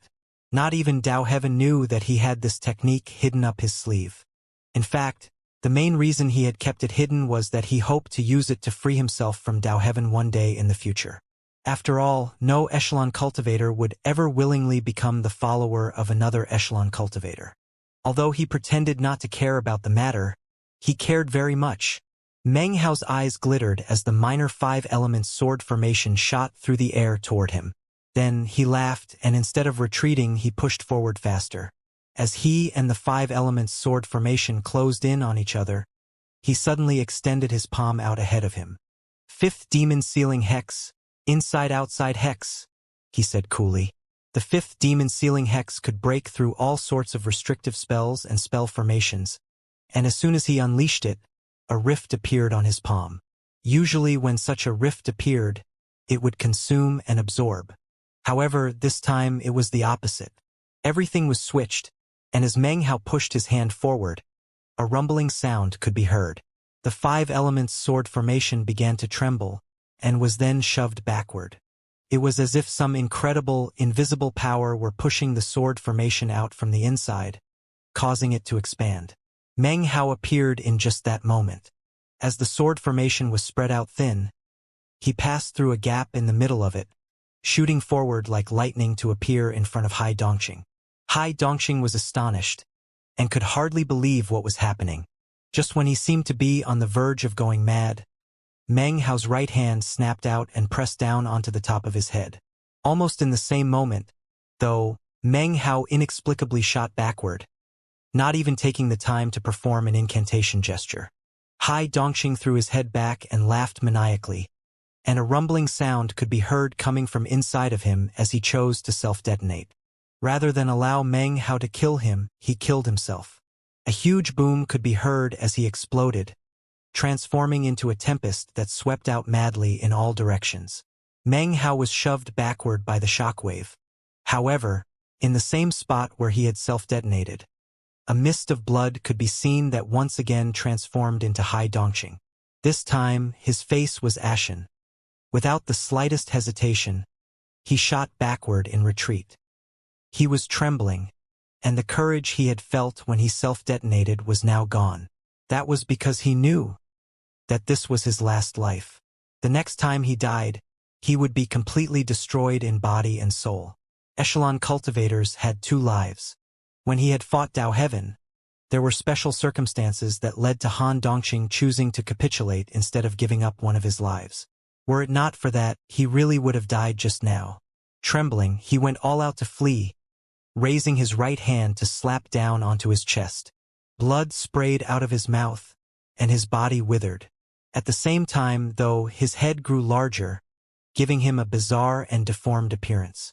Blue veins even began to pop out all over his face. "Air aperture," he roared. By sacrificing his body, he was able to enlarge his head. At the same time, an explosive influx of divine sense converged on his forehead, where it then spread out to form an invisible, enormous spell formation. It was a teleportation portal, a bit of good fortune he had obtained years ago and imprinted on his soul. He was now using divine sense to activate it and use it to escape. This spell formation was unique, and something that could only be used by an echelon cultivator who had been killed twice. Were it not for that stipulation, he would have used it much earlier. Ripples from the spell formation spread out in all directions as it prepared to whisk him away. Killing intent flickered in Meng Hao's eyes. Seeing how hard it was to actually kill Hai Dongqing gave him a much deeper understanding of what it meant to be in the echelon. He stepped forward and transformed into a golden rock, bursting toward Hai Dongqing with incredible speed. As the ripples of teleportation spread out, he snorted coldly, extended his hand, and waved a finger toward Hai Dongqing. 8th Demon Sealing Hex. The 8th hex was the Cultivation body hex, and as soon as it was unleashed, Hai Dongqing's cultivation base was sealed. With his divine sense locked down, the teleportation portal instantly lost the power that was driving it. No! Hai Dongqing screamed in despair. This time you're really going to die, my first time. Really and truly killing an echelon cultivator. Meng Hao's voice echoed out behind him. As Meng Hao's voice reached his ears and echoed about, Hai Qingdong felt a hand pat down onto the top of his head. Boom! Hai Qingdong's eyes went wide as the skin on his head ripped and tore. In the blink of an eye, his entire body collapsed into pieces. In that moment, all traces of Hai Qingdong existing in the world vanished. The teleportation portal winked out. Having been killed a third time in a row by Meng Hao, he was now truly and utterly dead. In the moment of his death, as the blood and gore drifted about, his echelon mark began to glow softly, and then floated toward Meng Hao. Can't believe a word that Yuan Jian says, he thought. Earlier he told me that he had killed Hai Qingdong once before. From the look of things, that was complete nonsense. That notion had occurred to him earlier when he killed Hai Qingdong for the second time. Now he gave a cold harumph as he reached out and grabbed the echelon mark. The mark instantly fused into Meng Hao, causing an intense, stabbing pain in his forehead. Now a more complicated mark had appeared on his forehead, and if you looked closely, you couldn't tell that there were actually two symbols there. It looked complicated and ornate, as if it had undergone profound transformations. At the same time, a tremor ran through Meng Hao, and he felt something like an indescribable power flowing out of the mark on his forehead. Simultaneously, his demon-sealing hexing magic spontaneously began to flow, as the legacy of the League of Demon Sealers merged with the aura of the echelon mark. When that union occurred, Meng Hao's body shook violently, and a massive roaring like the destruction of heaven and earth filled his mind. It reached out to his soul and caused an invisible beam to fly up into the sky. Meng Hao looked up into the sky and realized that he was surrounded by a pillar of light. The light, with Meng Hao in it, shot rapidly upward, breaking through all obstacles, emerging from the windswept realm and piercing out into the heavens. Without stopping, it rose higher and higher. In the blink of an eye, it had pierced through everything to appear in the mountain and sea realm. He now hovered at an indescribable height, looking down at 9 mountains arranged together. A sun and a moon orbited around them, and there were also 9 seas. Furthermore, he was even able to see all of the living things in the 9 mountains and 9 seas. Beyond that, outside of the 9 mountains and 9 seas, seemingly attached to the realm and yet below it were 3 land masses. One of them was the windswept realm. Meng Hao's eyes widened as he looked from the 3 lower land masses up to the 9 mountains and 9 seas. He could see planet South Heaven and his parents standing atop the Tower of Tang. He wanted to call out in greeting, but no sound came out. He also saw his sister practicing cultivation in the Emperor Immortal sect. He saw many familiar faces in the 9th mountain and sea.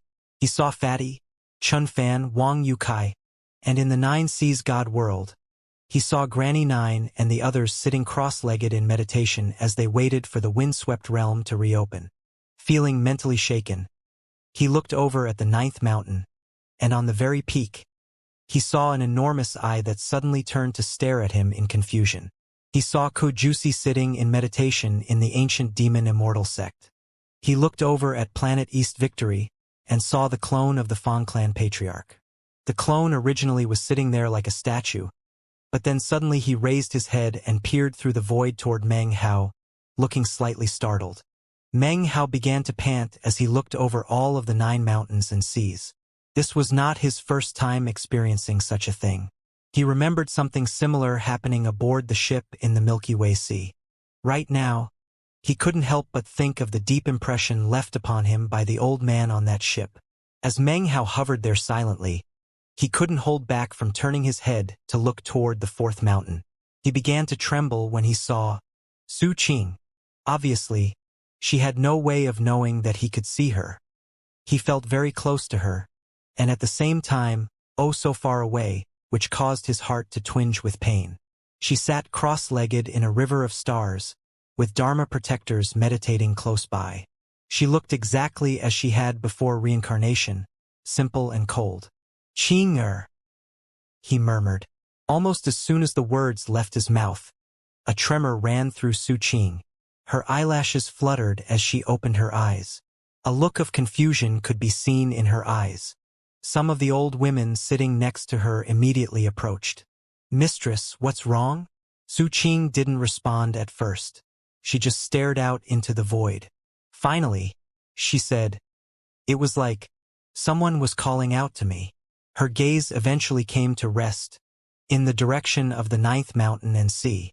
As Meng Hao gazed at the 4th mountain and sea, deep inside that very mountain, a pair of eyes suddenly focused on him for a moment, then looked away. Meng Hao could sense it, shifted his gaze, and found himself looking at a huge statue. An incredible pressure emanated out from the statue, which Meng Hao found completely shocking. It was far, far more powerful than the pressure of any other person he had ever encountered.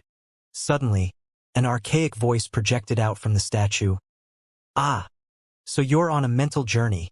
Meng Hao, my young friend. There is no need to worry about Su Qing. I've accepted her as a disciple.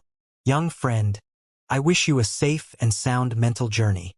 After a moment, Meng Hao clasped hands and bowed.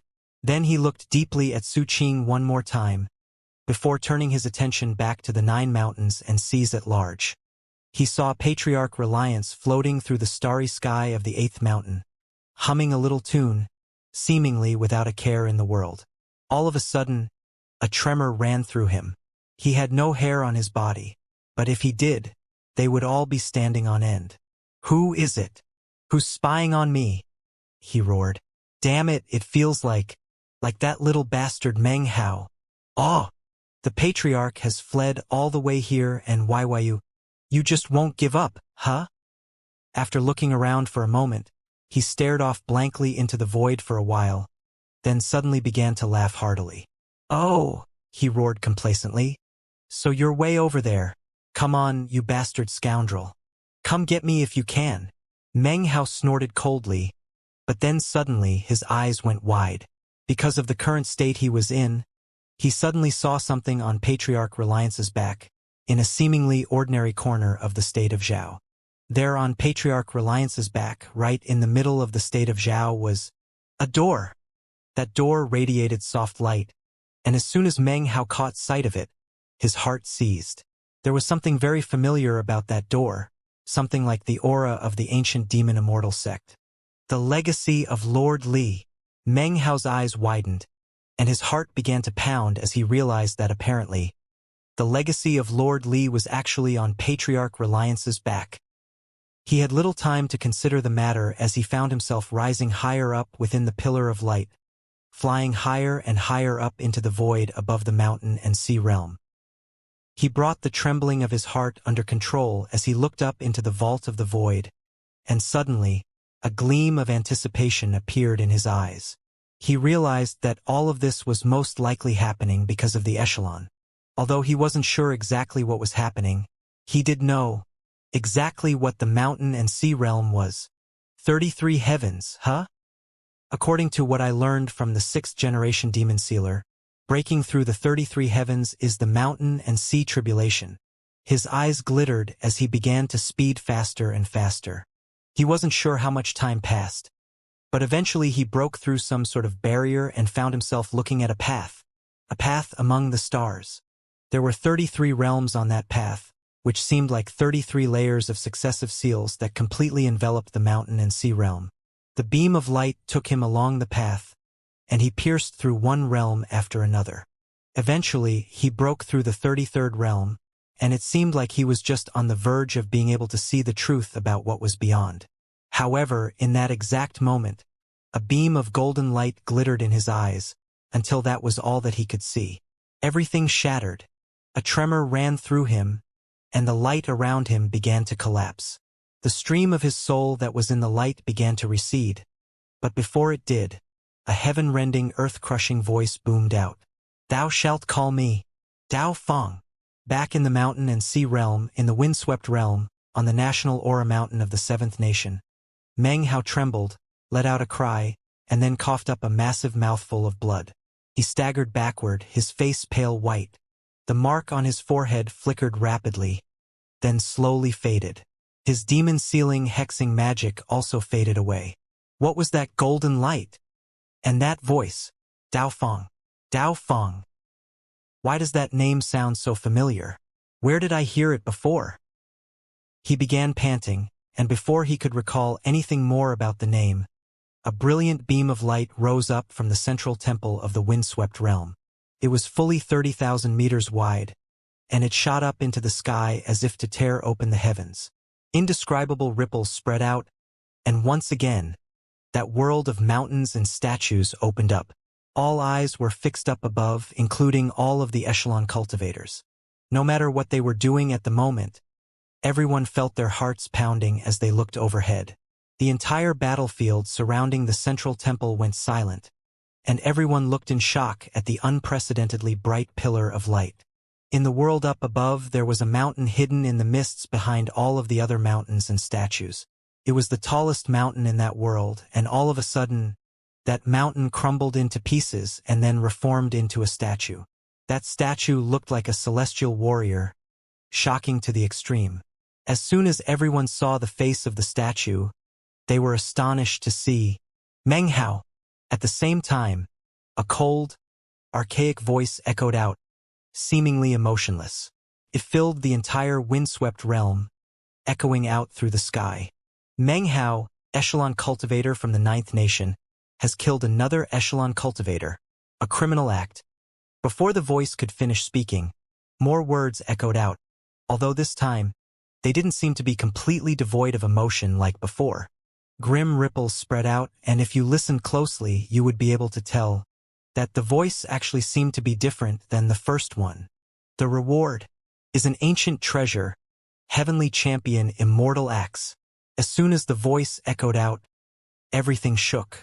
Expressions of shock appeared on the faces of everyone who heard the words. It must be noted that in the windswept realm, the rewards given were always related to chi flow. Never before had a magical item been bestowed as a reward. Especially not a magical item that was an ancient treasure. Ancient treasures were magical items for use in the ancient realm. Although such objects were more common than Dao realm treasures, they were still considered very rare. For example, as the crown prince of the Feng clan, Meng Hao had an ancient treasure in the form of a jade pendant, which he could use to confirm his identity. However, it was definitely a rare thing to encounter an ancient treasure. Therefore, when the words regarding a reward in the form of an ancient treasure echoed out through the windswept realm, everyone who heard it was astonished. That was especially true of the echelon cultivators, whose eyes were wide with disbelief. After all, this entire trial by fire was focused on the echelon, not for the purpose of them being killed, but for them to improve and develop via struggle and conflict. Of course, it wasn't impossible for one of them to accidentally be killed. However, the fact that echelon cultivators had multiple lives revealed the truth of the matter. Paragon Sea Dream did not wish for members of the echelon to be permanently killed. Fighting was hard to avoid, of course, and naturally deadly situations would arise. However, the reason she gave multiple lives to the echelon cultivators was for the express purpose of ensuring that they were not conclusively slaughtered in body and soul. The echelon cultivator from the first mountain, Dao Heaven, was aware of that, and as such, when he fought people, he didn't go all out with deadly intent. Instead, he attempted to destroy his rivals in spirit. He was well aware that Paragon Sea Dream didn't approve of actually killing other echelon cultivators. Therefore, he wouldn't attempt to do so unless it benefited him directly, or he truly detested that person. The windswept realm seems different from the descriptions of past instances in the sect records. Dao Heaven murmured. He was currently in the fourth nation, looking up into the sky. So it was Dongqing who died, huh? Killed by Meng Hao. This time, there are actually prizes for killing echelon cultivators. Kill one, and be rewarded with an ancient treasure. I wonder what the reward would be for killing 2 or 3, or even all of them? A Dao treasure. When that final sentence came out of his mouth, he began to pant, and his eyes filled with the glow of greed. Killing intent swirling around him, he threw his head back and laughed uproariously. Things are different this time, and I love it. A murderous aura erupted out of him that had apparently been kept restrained for a very long time. Now that he could unleash it, he turned and headed off into the distance, bursting with killing intent. Other echelon cultivators watched the scene play out with flickering expressions. Ambition rose up in their hearts, but at the same time, sensations of deadly crisis arose as well. All of them began to pant. The only exception was the middle-aged man who sat on the National Aura Mountain in the third nation. He smiled slightly. The time has come for things to begin. Unexpectedly, Meng Hao gained a bit of an advantage. However, he won't be able to escape the coming calamity. As the other members of the echelon, and the rest of the cultivators from the mountain and sea realm, stood there in shock, something happened outside in the mountain and sea realm. In the ruins of immortality was an immortal's cave, where a white-robed woman sat cross-legged in meditation. Next to her was Li Linger, who also meditated cross-legged. All of a sudden, the white-robed woman opened her eyes, and they glowed with a murderous light. Imperial Lord of the windswept realm, how dare you? As soon as the words left her mouth, her expression flickered. In the 9 seas god worlds in the various 9 seas, massive rumbling sounds like explosions could be heard. It sounded like some massive structure was collapsing, and the sound sent massive waves surging out across the seas.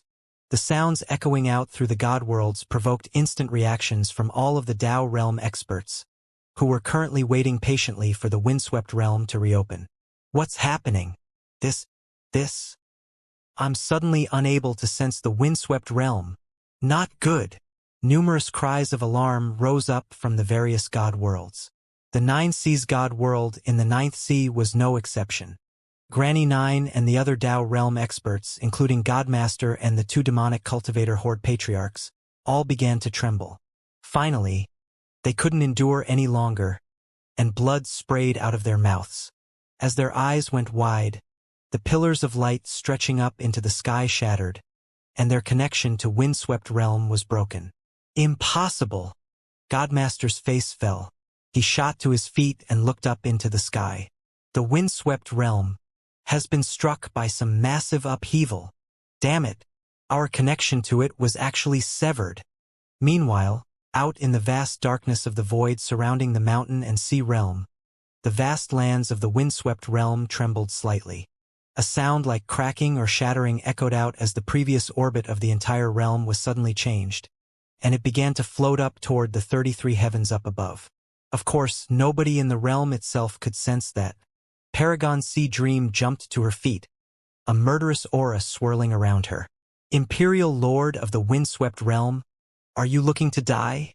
She waved her right hand, and her immortal's cave suddenly faded away. When it reappeared, shockingly, it was in the void of the mountain and sea realm. Then, only after images were left behind as it shot out of the mountain and sea realm and toward the lands of the windswept realm. The echelon cultivators in the windswept realm were all shaken. Meng Hao's face flickered as he saw a rift suddenly open up in the sky above. A black beam shot out, within which was a shocking battle axe. The battle axe emanated a boundless killing aura, and was surrounded by swirling images of vengeful spirits, who emanated soundless shrieks. Apparently, they were bound to the battle axe, and were incapable of leaving it to enter the cycle of reincarnation. A shocking pressure erupted from the battle axe, and as it descended, the lands quaked, and bright colors flashed in the sky. This was the ancient treasure, an item that would be considered of extremely high quality even among other ancient treasures. Heavenly Champion Immortal Axe. It floated down slowly to hover in front of Meng Hao, where it emanated a slight droning sound.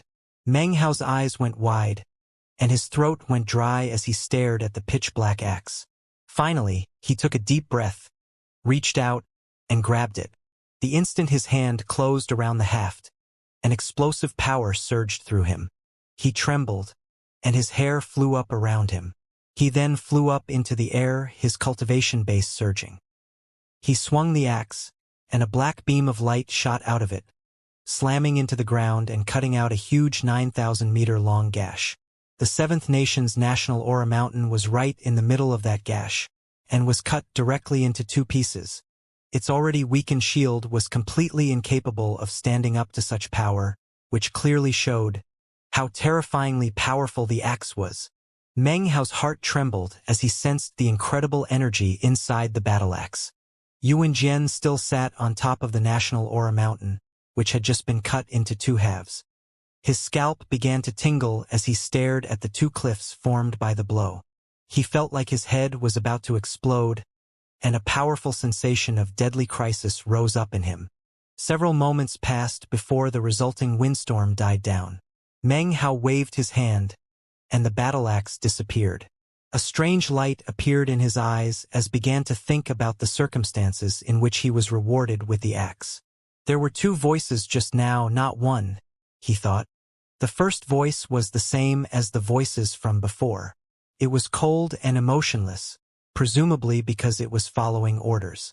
That must be the result of the natural's laws imposed on the windswept realm by the mountain and sea realm. I killed an echelon cultivator, and according to the first voice, that was some sort of criminal act. However, a moment later a second voice spoke, and actually rewarded me with a treasure. Is someone encouraging us echelon cultivators to wipe each other out? Meng Hao's heart trembled. If his speculations were correct, then this turn of events surely had some connection to the way Jian Daozi and the others had looked at them when they first arrived in Mountain and Sea Realm, as well as the little tricks Jian Daozi had tried to pull off. Furthermore, Meng Hao had heard the others mention that the windswept realm was different this time than it had been before. He suddenly gasped. Could it be that some great catastrophe is about to strike in the windswept realm? He thought. His face darkened. At the same time, Yuan Jian finally gained enlightenment of the 300th essence from the world seals. He then leapt to his feet and shouted at Meng Hao. Meng Hao, why you? You just about cut me in half with that axe. His voice echoed out like thunder, interrupting Meng Hao's train of thought. Meng Hao looked down at Yuan Jian and, voice cool, said, My hand slipped, that was all. By the way, congratulations on achieving enlightenment. Oh, another thing. Didn't you mention something about having killed Hai Dongqing once before? I said that. Yuan Jian responded, sounding a bit guilty. However, he instantly slipped back into a rage. Look, that's not even important. You just about chopped me in two just now. Did you hear me? It was this close. I didn't do anything to provoke you. Your hand slipped? I almost lost my life. I've cowed the entire 7th mountain. Fool. I've traversed mountains of daggers and seas of flames without getting killed. Then I almost get killed because your hand slipped? You owe me for this. Meng Hao wasn't really paying attention. Sea of flames, he thought. Sea of flames. I remember. Dao Feng. Beneath the ancient Dao lakes in the lands of South Heaven, the final level of the trial by fire overseen by those strange beasts, was the world of the essence of divine flame. There was an eye of flame there which yelled something that included the name Dao Feng. Meng Hao's mind trembled as he finally recalled the information he was looking for. Instantly, his eyes widened, and a bright, intimidating gleam appeared in them. Of course, from Yuan Jian's perspective, he had just said a few words, only to have Meng Hao suddenly fall silent and then stare at him threateningly. He began to tremble, and he remembered how strong Meng Hao had been when he had killed the two cultivators moments ago. Then he had ruthlessly cut down Hai Dongqing. He also thought about how terrifying that axe was, and then Yuan Jian's face twitched with the realization of how impulsive it had been to berate Meng Hao the way he had. Meng Hao was clearly a jinx should never be provoked. A bead of cold sweat dripped down Yuan Jian's temple, and a wide smile broke out on his face. He quickly clasped hands and bowed several times. Ha ha ha! Brother Meng Hao, let's let bygones be bygones, he said cheerily. I was just kidding around, brother. Even if you do chop me in two, well, no problem. I have lives left, so if you do kill me, I'll come back. Then he laughed heartily. Dao Fong, he thought. Once I leave the windswept realm and get back home, I'm definitely going to go back to the ancient Dao lakes. Meng Hao's eyes glittered thoughtfully, and then the intimidating gleam in his eyes vanished. He looked back down at Yuan Jian and smiled enigmatically. How could he not have realized that Yuan Jian could have reached enlightenment much earlier and had intentionally dragged things out? Clearly, he had been planning something. Although Meng Hao's use of the axe had seemed completely spontaneous, it was actually designed as a warning for Yuan Jian. Seeing Meng Hao smile, Yuan Jian felt even guiltier. Clearing his throat, he smacked his chest heroically and said, Brother Meng Hao, you are truly courageous and extraordinary. Ha ha ha. Dao Heaven's 3 hired thugs were all incredibly powerful. But in front of you, they were like hired clowns. You crushed them like weeds. You're definitely destined to be number 1 in the mountain and sea realm echelon. Although Yuan Jian's words were blatantly ingratiating, his expression was very sincere, as if every word were spoken from the depths of his heart. Well said, replied Meng Hao, chuckling. Then he stared evenly at Yuan Jian. However, fellow Taoist Yuan Jian, you still need to return the world seal I loaned to you. Yuan Jian's smile stiffened, and his mind spun with hundreds of ideas. However, when he saw the look in Meng Hao's eyes, his heart began to pound, and he once again thought about the implications of Meng Hao being rewarded for killing an echelon cultivator. Damn it, he thought. The rewards of the windswept realm this time are encouraging us to slaughter each other. I can't provoke this jinx, otherwise I'll find myself in a deadly crisis. Having reached this point in his train of thought, Yuan Jian unhesitatingly produced the world seal and sent it back to Meng Hao. Meng Hao grabbed it and put it away, smiling just as broadly as ever. He didn't say a single word about the 7th Nation's world seal. Yuan Jian had intentionally sat out of the fight and had been plotting the whole time. Had he instead joined in to fight Hai Qingdong and the others, then Meng Hao would naturally have refrained from greedily keeping the world seal. However, since Yuan Jian had clearly been up to something, then Meng Hao didn't feel guilty at all about turning the tables on him. Yuan Jian smiled wryly. Although he was a body cultivator, the fact that he was not only a member of the echelon, but had also managed to keep his place in it for so long, and at the same time managed to reach such a high level of body cultivation, showed that he was no fool. He might not be considered a genius, he was quite adept at scheming. It was obvious to even him that Meng Hao had seen through his plan, and had used the axe as a warning. Not returning the 7th Nation's world seal was an additional punishment. Well, that's fine, he thought. Since the windswept realm seems to be encouraging us echelon cultivators to wipe each other out, then those world seals are like signal flares. The more you have, the more likely you'll be to get killed and have them stolen away. Since I have no world seal, as long as I'm careful, I'll actually be much safer. Yuan Jian was now feeling a lot more confident, so he clasped hands and bowed to Meng Hao. Backing up a few steps at the same time, he smiled and said, Brother Meng Hao, it's getting late. My place is kind of a mess right now, so I won't keep you any longer. Take care of yourself on your way back, brother. And when you get a chance, come visit again. Meng Hao looked at him, and Yuan Jian instantly braced himself for something bad to happen. After a moment, though, Meng Hao merely smiled, swished his sleeve, and turned to depart. It was in this moment, however, that a beam of light suddenly rose up from the central temple. It was rapidly expanding, spreading out to fill the entire windswept realm. Shockingly, this light was just like the light from moments before. It was 30,000 meters wide. The massive pillar of light shot up into the heavens, causing non-stop rumbling sounds to echo out. The sky shook, and countless ripples expanded out, filling the entire sky. Meng Hao's eyes went wide, and Yuan Jian's face fell. As the beam of light burst up into the world of mountains and statues, the tallest of the mountains, the one which was now a statue of Meng Hao, suddenly blurred as a ghost image appeared next to it. The image then solidified into a second statue. That second statue depicted a young man with swirling killing intent. He emanated incredible pressure that caused Meng Hao to pant. Shockingly, that statue was holding a head in its hand. That head radiated icy coldness, despite being dead. "Tao heaven!" Yuanjian exclaimed. "That's the echelon cultivator from the first mountain." The head in his hand is the head of the echelon cultivator from the second mountain. His face drained of blood. He well knew that Tao Heaven had long since taken the second nation's world seal from that cultivator, who had then managed to flee. He had previously reached the conclusion that lacking a world seal would place him in much less danger. He had never imagined that after only a few breaths of time passed, his entire line of reasoning would be overturned. The echelon cultivator from the second mountain was now dead, heralding the beginning of what would no doubt be a series of bloody and chaotic battles. It didn't matter whether or not he had a world seal, he was still in incredible danger. Next, that cold and ruthless voice echoed out through the windswept realm. "The reward is an ancient treasure. Lofty mountain, immortal flail." All of the echelon cultivators were instantly shaken. Events were unfolding too quickly. First Hai Qingdong was killed, and then moments later, Tao Heaven hunted down and killed someone else. Furthermore, the reward was another ancient treasure. Meng Hao stared at the world up above, and Tao Heaven's statue.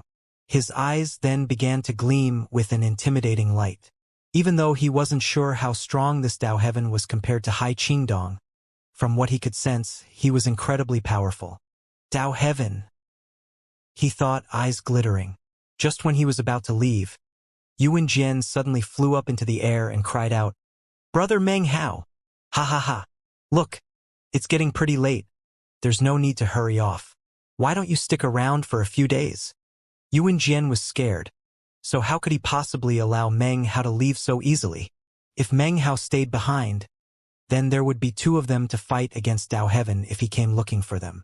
Meng Hao ignored him and was just about to speed off into the distance when Yuan Jian, thoughts racing, clenched his teeth and then blurted, "Meng Hao, I know of a way for you to get the Sixth Nation's world seal without even lifting your pinky finger." Meng Hao stopped and looked back at Yuan Jian. Seeing that Meng Hao had stopped, Yuan Jian quickly explained, "Listen, Meng Hao. Of the 9 world seals, Tao Heaven now has 3 and you have 4. The remaining 2 are those belonging to the Third Nation and the Sixth Nation respectively.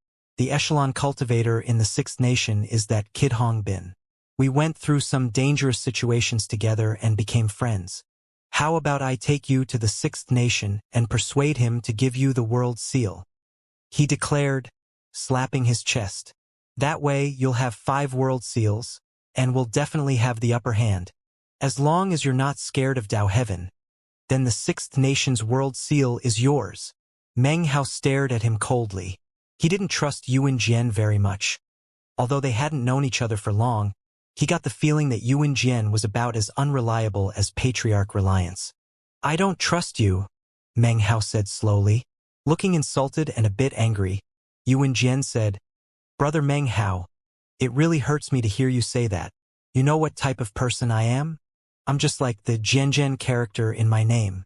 I'm steadfast in conduct, steadfast in word, steadfast in action, steadfast in everything. Unmoved." Meng Hao coolly responded, "You told me that you killed Hai Qingdong once." Yuan Jian didn't seem the least bit embarrassed about that fact. Laughing heartily, he said, "Brother Meng Hao, I've been wanting to reform some of my bad habits for a while now. I really managed to make myself look like a fool in front of you, brother. I'm definitely going to make some changes." "Your enlightenment earlier went way too slowly," Meng Hao said. "Ha ha ha.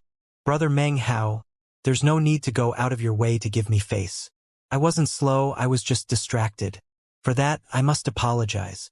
From now on, I definitely won't daydream anymore." Meng Hao wasn't sure whether to laugh or cry. He looked closely at Yuan Jian for a moment, and realized that not only were his words unreliable, but he was also extremely shameless. In terms of doing about-faces, nobody else could possibly match up to him.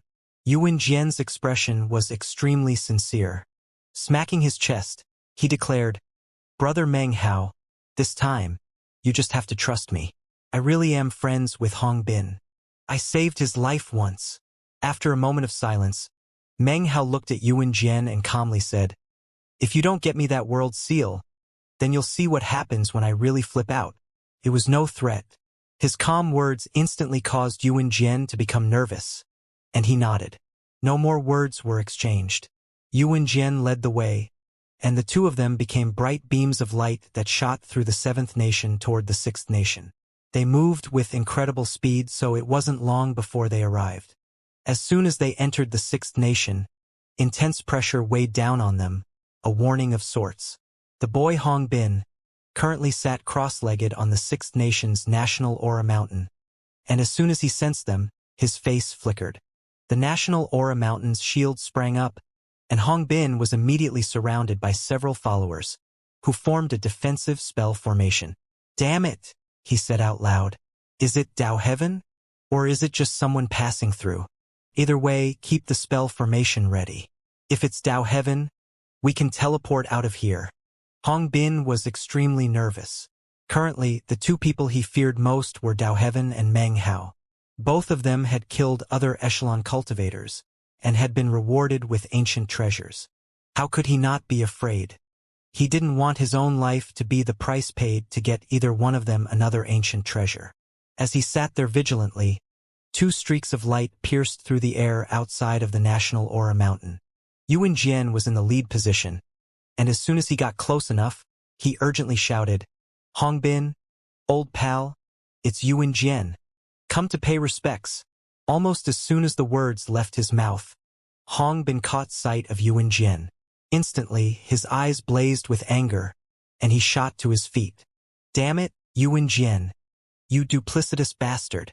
You conned me back then and I never hunted you down about it, but now you have the gall to come looking for me? Hey, who's that behind you?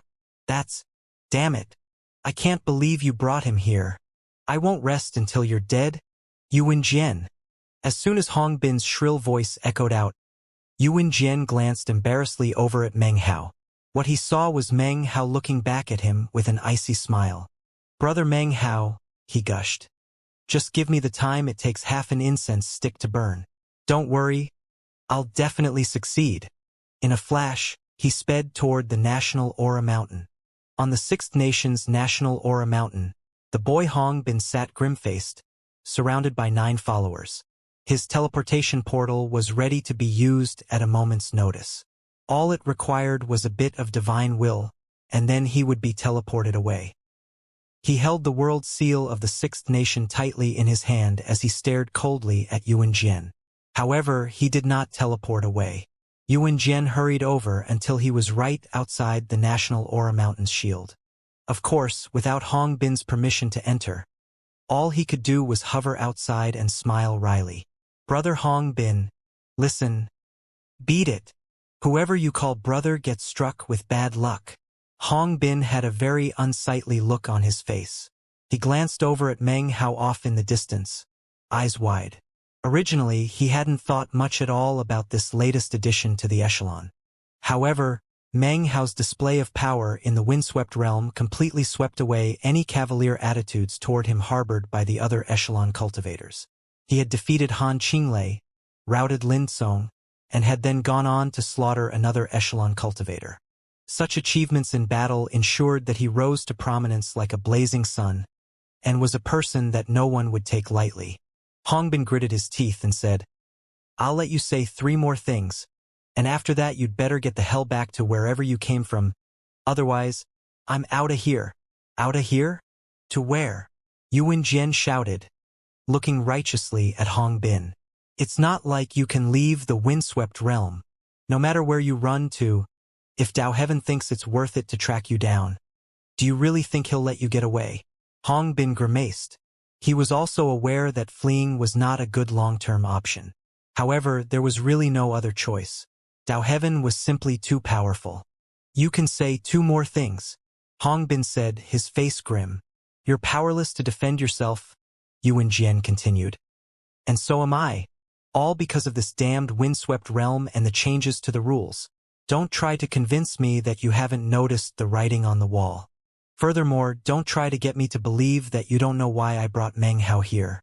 Cooperation could be doubly beneficial for all of us, whereas splitting up would be doubly detrimental. You can say one more thing, Hong Bin said slowly, placing his right hand on the ground, which caused the teleportation portal to rev up. All the while, he stared at Yuan Jian. Fudge! I didn't have 3 things to say, fool! Yuan Jian roared. If you want to chicken out, then get the hell out of here. Hong Bin stared in shock, and his expression grew even more unsightly. He shifted his gaze over to Meng Hao off in the distance, then gritted his teeth after a long moment. Can he beat Dao Heaven? Maybe not, Yuan Jian said bitterly. Even if you join the 2 of us, we still might not be able to beat him.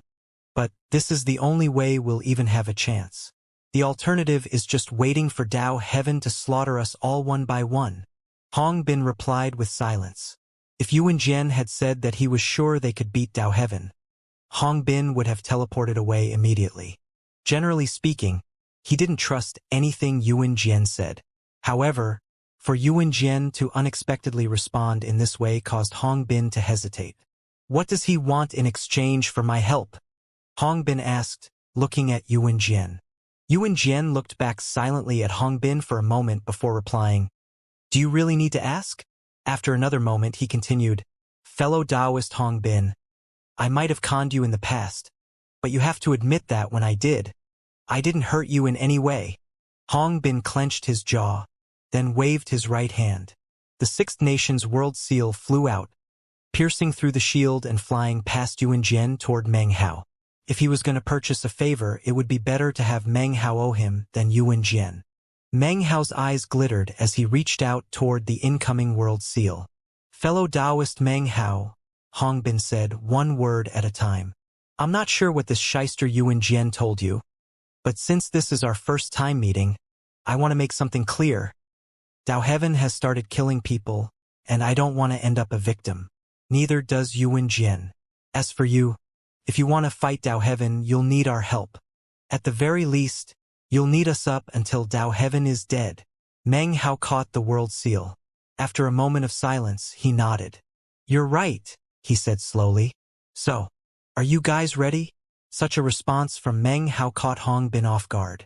He had assumed Meng Hao would make some sort of confident declaration, but instead, he had responded complete contrary to expectation. Yuan Jian's eyes also went wide. He and Hong Bin looked at each other, and then expressions of determination filled their faces. Fellow Taoist Meng, you're very frank and straightforward, said Hong Bin. I don't need to prepare anything. I'm ready to fight right now. With that, he rose to his feet, his cultivation base surging. His energy soared, and a massive wind sprang up into the sky. Yuan Jian's eyes gleamed with resolve, and his cultivation base also erupted with power. A second tempest roared up into the sky, joining with Hong Bin's to shake everything. The shocking power caused the lands to tremble and the air to distort. They were like 2 burning torches in the dead of night, making a declaration to every other echelon cultivator, even to Dao Heaven, that they wanted to fight. Meng Hao took a deep breath.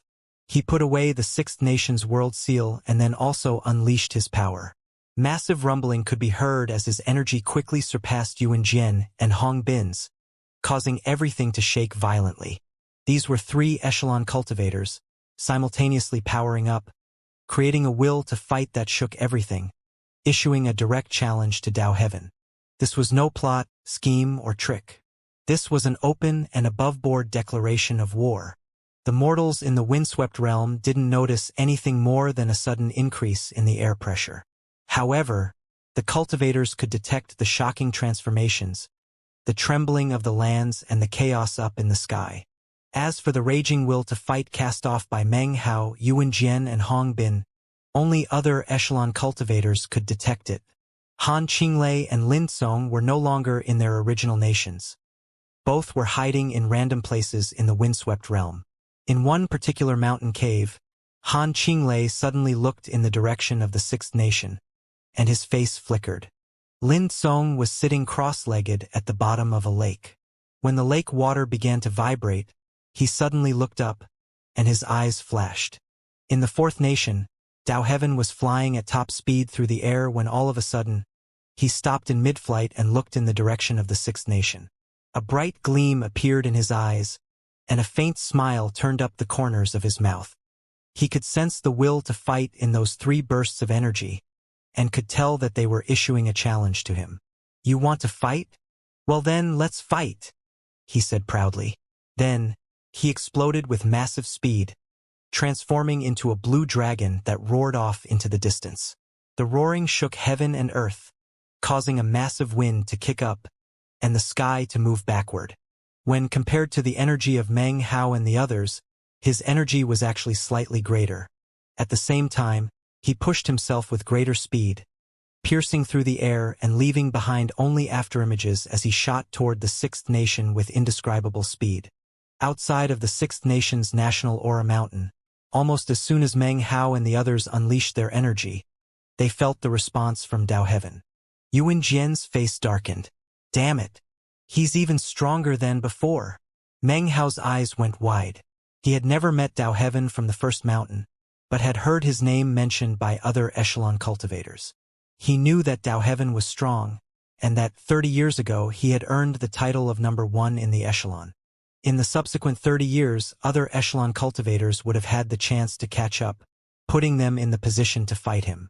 From the way things were playing out in the windswept realm, though, it seemed that Dao Heaven was still the number 1 most powerful member. Meng Hao took a deep breath, and his eyes flickered with the intense desire to fight. Inside the National Aura Mountain's shield, Hong Bin felt his heart beginning to pound, and he started grumbling inwardly.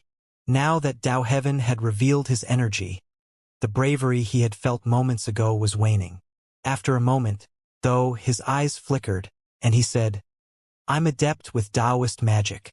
I'll stay here behind the shield where I'm safe, and use magical techniques on Dao Heaven. That is how I can support you, Elder Brother Meng and Elder Brother Yuan."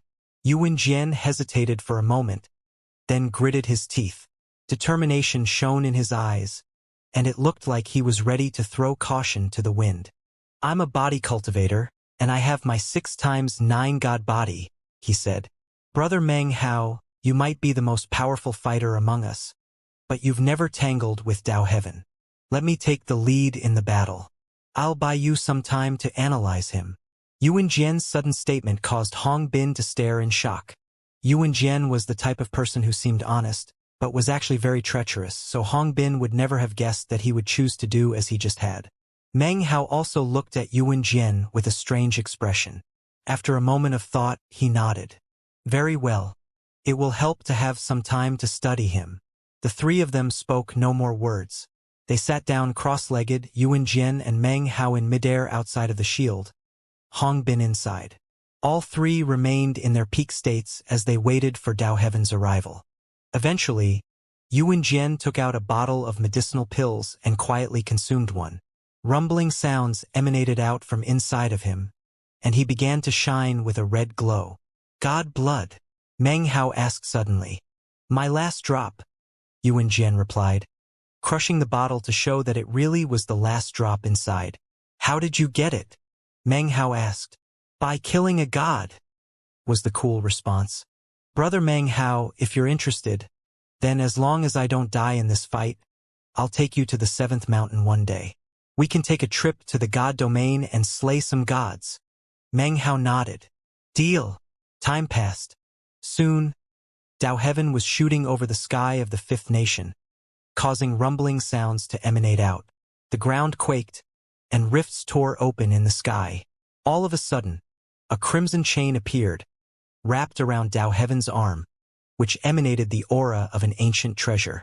That was none other than his reward for killing the echelon cultivator from the 2nd mountain. Lofty Mountain Immortal Flail. Gradually, what appeared to be images of lofty mountains appeared on the surface of the chain. Occasionally, even immortal mountains could be seen. Dao Heaven shot through the 5th nation, face both icy and also filled with pride and self-confidence.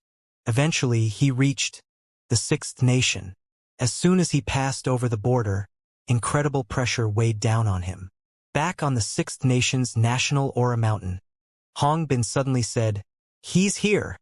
Yuan Jian's eyes began to shine, and he rose to his feet, looking more serious than ever. Meng Hao took a deep breath and looked off into the distance.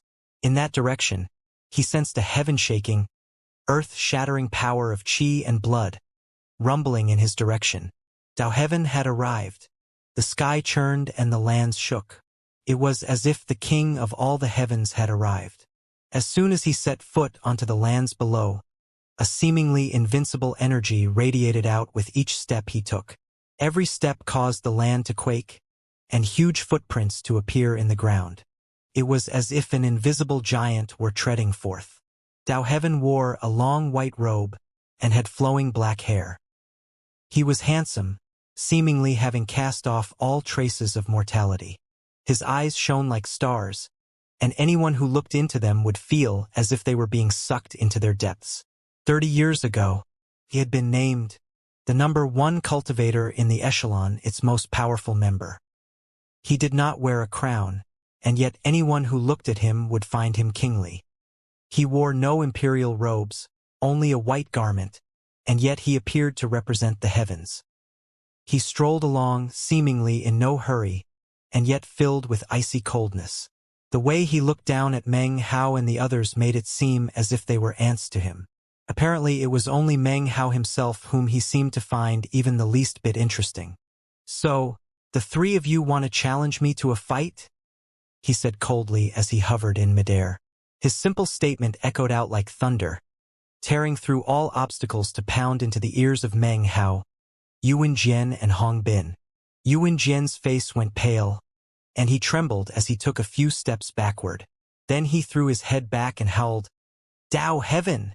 Roaring, he suddenly shot up into the air. Hong Bin sat behind the shield, blood oozing out of the corners of his mouth, a look of astonishment and fear written on his face. He had never imagined that a single statement uttered by Dao Heaven could injure him so badly. It was almost as if the shield behind which he sat was useless. Seeing that Yuan Jian was going on the offensive, Hong Bin gritted his teeth and performed an incantation gesture.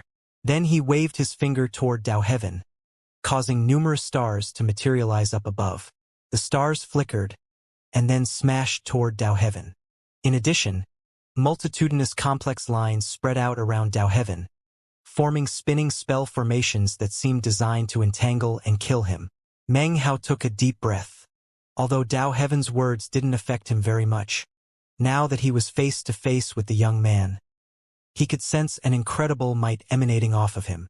That might was the incredible battle prowess of Dao Heaven's shocking cultivation base. Of all the people I've encountered in my generation, he's definitely the strongest, he thought, his eyes flickering. He stepped forward, unleashing the 7 god steps, which caused his energy to begin to rise up. Takes a bit of time to describe all of these things, but they all happened in almost an instant.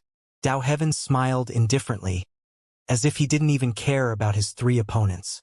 "None of you even deserve to be in the echelon," he said, waving his right hand through the air. Instantly, the air seemed to rip apart and then spin toward the incoming stars. Before the stars could even get close to Dao Heaven, they were shattered into pieces. Next, Dao Heaven raised his right foot up and stamped it down. A boom echoed out, followed by a shockwave that spread out with astonishing attack power. As soon as it touched the spell formations, cracking sounds could be heard, and the delicate spell formations were destroyed. After taking that single step, Dao Heaven pushed his right finger toward the incoming Yuan Jian. Yuan Jian threw his head back and roared, 6 times 9 god body. 9th transformation. Rumbling sounds could be heard as his body rapidly grew larger, until he looked like a giant. Incredible power radiated off of him as he sent 2 fists flying toward Dao Heaven. In the blink of an eye, his fists connected with Dao Heaven's finger. In that instant, the flesh was shredded off of his hands, revealing the bones underneath. Yuan Jian let out a miserable shriek as he tumbled backward, blood spraying everywhere. Shockingly, his two fists couldn't stand up to the swipe of Dao Heaven's single finger. Meng Hao was shaken inwardly. He had fought Yuan Jian, and knew that in his current state, even he would be incapable of seriously injuring Yuan Jian with a single finger swipe. Impossible! Yuan Jian howled. Why you? How many times have you dropped your cultivation base back down from the ancient realm? It was a huge blow to him to have been seriously injured by a single finger swipe. Insects like you shouldn't talk about things they don't understand, Dao Heaven said coolly, taking another step forward, instantly bypassing Meng Hao. It was almost like a teleportation which placed him very close to the Sixth Nation's national Aura Mountain shield. Yuan Jian, Dao Heaven said loftily.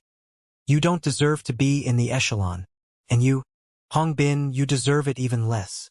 He waved his finger toward the shield, causing a sun and a moon to appear.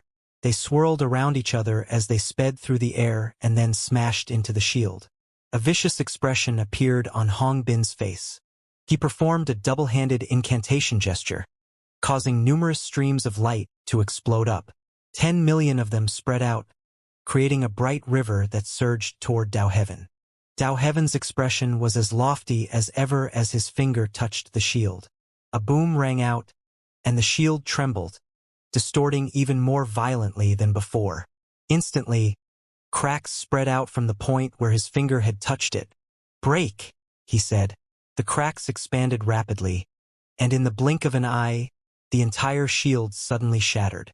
At the same time, Hong Bin's river of 10 million streams of light rumbled toward Dao Heaven with shocking power. At the same time, Hong Bin's face went pale, and an expression of fear appeared. Without any further hesitation, he slapped his hand onto the ground, causing the teleportation portal to surge into motion. Blood sprayed out of the mouths of his 9 followers as they used their life force to power the portal. That's all you've got? Dao Heaven asked calmly, not even looking at the incoming river of light. As it neared, he shot forward through the river, appearing directly on the Sixth Nation's national Aura Mountain. Just when Hong Bin was about to teleport away, Dao Heaven lifted his right foot up and stomped down onto the mountain. Roar!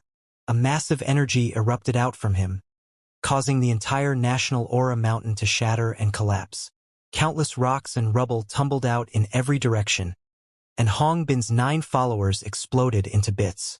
The teleportation portal was also shattered, and Hong Bin was sent flying back, blood spraying out of his mouth, an expression of shock and terror on his face. Save me, he screamed. He was in the echelon and was a proud person. But in this moment of critical danger, he abandoned all pride and fled. Yuan Jian let out a bellow of rage and attacked again. Meng Hao also fell back.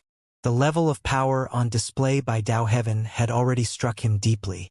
He had fought many people of his generation with cultivation bases similar to himself, but none of them could even compare to Dao Heaven. So, is this the real echelon? He thought, feeling shaken. After having defeated Han Qinglei, Lin Song, and then Hai Dongqing, he had started to look down on the echelon. As of this moment, all such feelings vanished. Nobody can save you now, Dao Heaven said casually, then laughed and transformed into a blur that shot over to Hong Bin. He raised his right hand and pointed a finger toward Hong Bin's forehead. The speed was so incredible that before Hong Bin could even do anything, the finger was about to tap onto his head. It was at this point that, all of a sudden, the lightning cauldron appeared in Meng Hao's hand. Electricity danced around him, and then he vanished. When he reappeared, shockingly, he was directly in front of Hong Bin. As for Dao Heaven, he was now in the position that Meng Hao had just occupied. Despite how powerful he was, he gaped in shock. In that moment of shock, Meng Hao's voice echoed out, filled with killing intent. Paragon magic, Paragon bridge. He waved his hand, causing his cultivation base to surge with power. 123 immortal meridians and 33 heavens formed into the Paragon bridge, which smashed down toward the astonished Dao Heaven. As for Hong Bin, there was really nowhere for him to flee to. He had just been snatched out of the jaws of death, and now he hesitated no longer. He performed an incantation gesture, causing his forehead to split open and two fish to fly out. One of the fish was black and the other was white. They spun in a circle head to tail, creating a circle in midair. Black and white light shone out as they spun, gradually forming into a spell array. Shockingly, this spell array was Hong Bin's Paragon Magic. Paragon Magic, Tao of Yin and Yang. Yuan Jian threw his head back and roared, and brilliant red light surged up from him. By now, he had fully absorbed the drop of god blood that he had consumed earlier. Now, he could unleash his own Paragon Magic. Paragon Magic, God Extermination Tattoo. Yuan Jian waved his hand, causing half of his clothing to transform into nothing but ash. Shockingly, blood swirled on both his chest and back to form a tattoo of blood. The tattoo depicted numerous gigantic gods being massacred in one scene after another. A murderous aura exploded off of Yuan Jian and, astonishingly, the area around him seemed to transform into the scenes from the tattoo. The sky turned the color of blood, and a multitude of shocking illusory figures could be seen everywhere. All in one moment, Meng Hao, Yuan Jian and Hong Bin all unleashed their Paragon Magic. Dao Heaven's face flickered, and he suddenly lifted his right hand up and smacked it down onto his chest. Immediately, the sound of a thumping heart began to echo out. Ba-dump, ba-dump, ba-dump. 9 heartbeats boomed out like thunder, shaking the world. Furthermore, with each heartbeat, Dao Heaven's energy shot higher and higher, until he was emanating an aura of the ancient realm. After 9 heartbeats, his power was almost indescribable. This was the aura of 9 breakthroughs into the ancient realm, turning him into a fiendish divinity. When he threw his head back and roared, strange colors flashed in the sky. I have stepped into the ancient realm 9 times before. 9 times I forced myself back down to recultivate and break through again. Do you really think that weaklings like yourself could compare to me? You're dead, all of you. Dao Heaven's voice echoed with shocking pressure, weighing down heavily onto Meng Hao and the others. Meng Hao's eyes glittered, and he immediately said, "You stepped into the ancient realm 9 times, but then forced yourself back down and started over? That means you made 9 mistakes, picked 9 wrong paths. If your path was correct, the one time would be enough." Then he sent his Paragon Magic rumbling out. Dao Heaven faced off haughtily against the Paragon Magics of Meng Hao and the others. Suddenly, he took a breath, and his energy surged as he stretched his right hand up and waved it around. As for my Paragon Magic, I have come to call it Paragon Painting. Even as the words left his mouth, the air in front of Dao Heaven distorted and was ripped apart as a scroll painting flew out. The scroll painting was pitch black and emanated a boundlessly ancient feeling. It seemed like something that had existed for countless years, and before it even opened, it emanated an incredible murderous aura. The power of that aura instantly caused bizarre colors to flash everywhere, and the wind to churn. It was impossible to even describe the level of power. This type of murderous aura was something that Meng Hao hadn't encountered in his entire life. It seemed like an aura of someone who had ended countless lives, who had exterminated worlds upon worlds, who had proven his paragon status by means of endless slaughter. The air rumbled and distorted beneath the power of this aura of murder. The sky turned dark, as if it were being completely covered up, as if the whole world were turning black. The ground quaked, and the murderous aura caused fog to spring up and roil out in all directions. In a brief moment, the entire world changed. Meng Hao's heart was pounding, and it was the same with Yuan Jian and Hong Bin, whose faces had fallen. It was as if within the scroll painting hid a shocking, fiendish beast whose mere aura could suck away all the light of the world. Paragon Painting, open, Dao Heaven said proudly, performing an incantation gesture and pointing at the scroll painting. Noiselessly, the scroll painting began to open up, not fully, only about 30%. However, the 30% that was revealed gave a glimpse of the scene depicted. It was a bizarre world, a world of pitch black, and if you looked closely you would see a land that seemed to embody death. Nothing else was visible except for that land, nor would it be, unless the scroll painting was opened further. However, That tiny portion caused an indescribable power to surge out, which spread out in all directions along with the murderous aura. Heaven and earth seemed to be on the verge of collapse. The world seemed about to fall apart. Massive power rumbled out, sweeping toward Yuan Jian and completely shattering his paragon magic.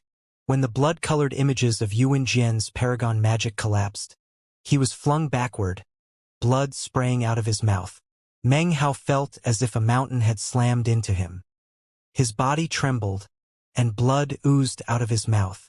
He staggered backward 30 meters, and as he looked at Dao Heaven's terrifying paragon magic, he realized that it was something he couldn't even fight. Just what is painted inside of that scroll? He thought, heart trembling. The worst off of the group was the boyish Hong Bin. He screamed and then coughed up a mouthful of blood as he shot backward. Before he could get very far, a blur sped through the air, which was none other than Dao Heaven. His face was pale.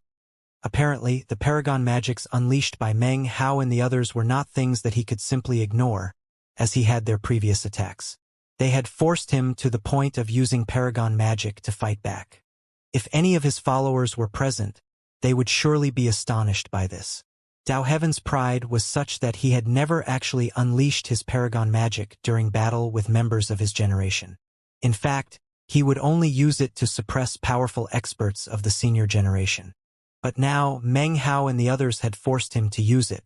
Facing their combined attack had actually filled Dao Heaven's heart with a sense of deadly crisis. However, that sense of crisis led to the unleashing of his paragon magic, which instantly turned the tide of battle in his favor.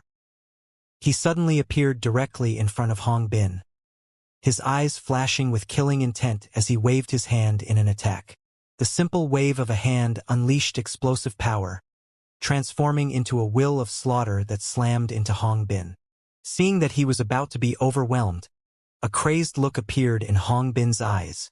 He threw his head back and roared, choosing to self-detonate in the same moment that Dao Heaven went in for the kill.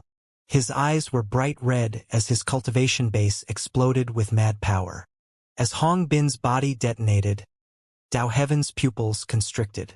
He flicked his sleeve, using his robe to defend himself. Hong Bin exploded, his body transforming into a tempest that swept out in all directions. The massive blast shattered the sky and crushed the land. Dao Heaven's will of slaughter was bashed away by the force of the explosion, and Dao Heaven's face went pale.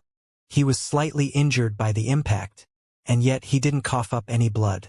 Hong Bin took advantage of the moment to reform from the haze of blood. When he reappeared, he shot backward at top speed. "Save me!" he screamed. He had died once before during his time in the Sixth Mountain, and if you coupled that with the self-detonation just now, it meant that he could no longer rely on being able to come back. The next time he died, he would die for good. In the same moment that Hong Bin cried for help, Meng Hao and Yuan Jian went on the offensive. Meng Hao unleashed the essence of divine flame, and Yuan Jian roared as red light swirled around him. His fist shot out, causing a figure of blood to appear, a towering giant who pounced toward Dao Heaven. Dao Heaven snorted coldly as Yuan Jian's blood-colored giant closed in. He performed an incantation gesture with his left hand and pointed out. Suddenly, the immortal flail on his arm vanished, then snapped out from his finger, slamming into the blood-colored giant. A huge boom echoed out as the giant exploded. As for the immortal flail, it didn't stop, but rather continued straight on toward Yuan Jian. The person Dao Heaven was actually the most concerned about was Meng Hao, whose divine flame was currently bearing down on him. "Essence. I have that too," he suddenly said. He spit something out of his mouth, and the flash of lightning could be seen. It was a red lightning bolt that seemed to summon lightning from heaven and earth. Countless lightning bolts began to fall, transforming into a sea of lightning that shot toward Meng Hao's essence of divine flame. When the two forces slammed into each other, the flame essence and the lightning essence both collapsed with a massive boom. All of this takes a long time to describe, but the truth of the matter is that in the same moment that Dao Heaven blocked Meng Hao and Yuan Jian, he didn't pause for even a moment before chasing after Hong Bin. "Die!" he said, his voice cool. His right hand clenched into a fist and he punched out, That blow contained an indescribably wild wind, an explosive tempest that bore down onto Hong Bin. The light of despair flashed in Hong Bin's eyes, and he performed a double-handed incantation gesture, causing numerous spell formations to appear in front of him. He also waved his hand, sending various magical items flying out of his bag of holding. He even used life-saving magical items. He didn't spare a single thing in his defense. However, all of his spell formations and magical items were crushed by Dao Heaven as easily as if they were dried weeds. Everything collapsed, and just as the tempest was about to slam into Hong Bin, Dao Heaven suddenly transformed the fist into a claw, which latched onto Hong Bin's forehead. Dao Heaven then coldly spoke out 3 words, "Heavenly Demon Devouring." Hong Bin immediately let out a blood-curdling scream. His fleshly body rapidly withered away as his life force was absorbed by Dao Heaven. Instantly, all of Dao Heaven's injuries were healed. Blood sprayed out of Hong Bin's mouth, and as death neared him, a spell formation suddenly appeared on his forehead. The spell formation then exploded, shoving Dao Heaven's hand away. Hong Bin was transformed into nothing but ash, with only his immortal soul left behind. He let out a piercing cry, and a look of madness could be seen on his face. "Yuan Jian, Meng Hao, it would be better for you to get the reward for killing me than to let me fall by Dao Heaven's hand. Swear to me that you'll avenge me by cutting him down." Hong Bin feared death, but he was still a member of the Echelon. Echelon cultivators were proud, and when faced with death, they rarely acted indecisively. Without the slightest hesitation, he shot toward Yuan Jian. Yuan Jian's heart trembled, as did Meng Hao's. They had all miscalculated. Dao Heaven was so strong that even the 3 of them together weren't strong enough to take him down. "The only person who will be killing you is me," Dao Heaven said with a cold laugh. His right hand made a clawing motion toward Meng Hao and Yuan Jian. Instantly, rumbling echoed out as the air between them was shattered, transforming into an obstacle-like distortion that separated them completely. Then, Dao Heaven shot like lightning toward Hong Bin, his eyes shining with anticipation. "I wonder what reward I'll get for killing you, Hong Bin? Prepare to die." Dao Heaven raised his hand and grabbed out toward Hong Bin, upon whose face appeared a look of despair. Hong Bin was incapable of fleeing, and couldn't even self-detonate. It was as if his body was completely sealed off. Just when he was on the verge of being killed, Meng Hao suddenly pulled out the lightning cauldron. Electricity danced, but at the same time, Dao Heaven let out a roar. Suddenly, a red glow spread out, covering both him and Hong Bin. Unexpectedly, Meng Hao's lightning cauldron didn't work. That didn't cause Meng Hao to pause for even a moment, however. He raised his left hand and waved a finger toward Dao Heaven. The 8th demon sealing hex was unleashed. Dao Heaven could be on guard against Meng Hao's lightning cauldron, but could do nothing to stop the 8th demon sealing hex.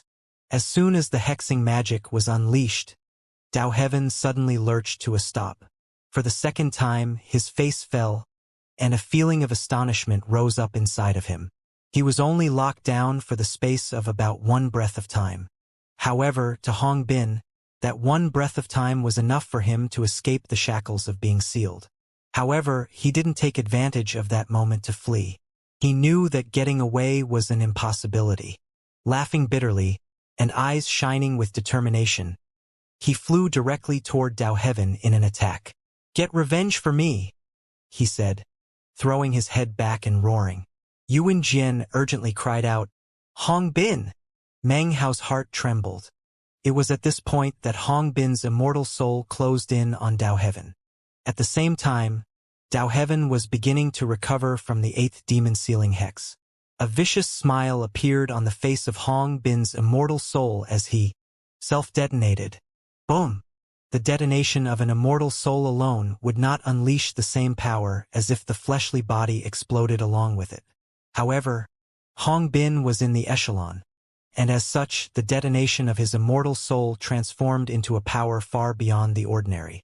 More importantly, the damage was increased because of his close proximity to Dao Heaven, who was incapable of putting up a solid defense because he still hadn't fully recovered from Meng Hao's magical technique. A huge, shocking boom echoed out as Hong Bin's immortal soul exploded into nothing more than ash. Dao Heaven was shaken and tumbled backward, coughing up blood. This was the first time during the fight that he coughed up blood, which splashed down onto the ground and formed a lake of blood. Meng Hao! Dao Heaven roared, screeching to a halt in midair. His face was pale as he turned to look at Meng Hao, a murderous gleam in his eyes. The 2 moments of danger he had experienced so far had both been because of Meng Hao. This time, because Hong Bin had died by means of self-detonation, Dao Heaven got no reward for killing him. Yuan Jian stared at the spot where Hong Bin had just died, his face ashen, hardly daring to believe what he had just seen. "This is my fault," he murmured. "No, it's not," said Meng Hao, grabbing him by the arm. "If we didn't come, he still couldn't have escaped from Dao Heaven." He pulled Yuan Jian back. "We can't keep fighting here. Let's go to the 5th nation." As Meng Hao backed up, Yuan Jian's expression returned to normal, burying his guilt and self-blame deep in his heart. He looked over at Dao Heaven, and the desire to kill flickered stronger than ever in his eyes. He said nothing, though, and simply joined Meng Hao in retreating. Dao Heaven glared at Meng Hao and said, "Flee to the ends of the earth and I'll still kill you today." He had been placed in mortal danger twice, all because of Meng Hao. Currently, his desire to kill Meng Hao had reached unprecedented heights. Without a moment's hesitation, he shot after them in pursuit. Meng Hao and Yuan Jian fled, and Dao Heaven pursued. The 3 of them shot through the air in beams of light, sending rumbling sounds out in all directions. Dao Heaven snorted coldly, and the air beneath his feet folded in on itself as he apparently borrowed power to gain a sudden burst in speed. This was clearly the unleashing of some secret magic. In the blink of an eye, his speed increased several-fold, and he was getting closer and closer to Meng Hao and Yuan Jian. Meng Hao's eyes suddenly glittered, and he said quietly, "Yuan Jian, you go on ahead." Then he spun and shot back toward Dao Heaven. Yuan Jian's eyes flickered. He was an intelligent person, so after a moment of thought, he continued to flee. Meanwhile, Meng Hao waved his hand, unleashing the mountain-consuming incantation. One mountain after another rumbled down, forming together into a mountain range that crushed toward Dao Heaven. Dao Heaven's eyes flickered with killing intent as he waved his hand, causing an explosive, violent wind to spring up. It was a black wind that contained biting coldness, and when it slammed into the mountains, they shattered. Dao Heaven once again burst forward with incredible speed, nearly 10 times as fast as before, to appear directly in front of Meng Hao. He grinned viciously as he jabbed his finger toward Meng Hao. "Die!" The finger moved with incredible speed until it was just about to stab through Meng Hao's forehead. However, in that moment, Dao Heaven's eyes widened, and Meng Hao became nothing more than a ghost image. Off in the distance, a flash of golden light could be seen, which was Meng Hao speeding away lightning fast, in golden rock form. He had long since made his escape. "How devious," Dao Heaven said with a cold harumph. He originally thought that he could succeed with a single attack. He had never imagined that Meng Hao would have prepared in advance to flee in golden rock form, using the mountain-consuming incantation as a distraction. The only thing he had left behind for Dao Heaven was a fleeting ghost image. "You can't get away," he said, licking the blood from his lips and once again shooting after Meng Hao at top speed. Meng Hao's face had an unsightly expression. He had never encountered anyone of his generation who was as strong as Dao Heaven. He had to admit that, even in the Immortal Emperor realm, he was still not a match for him.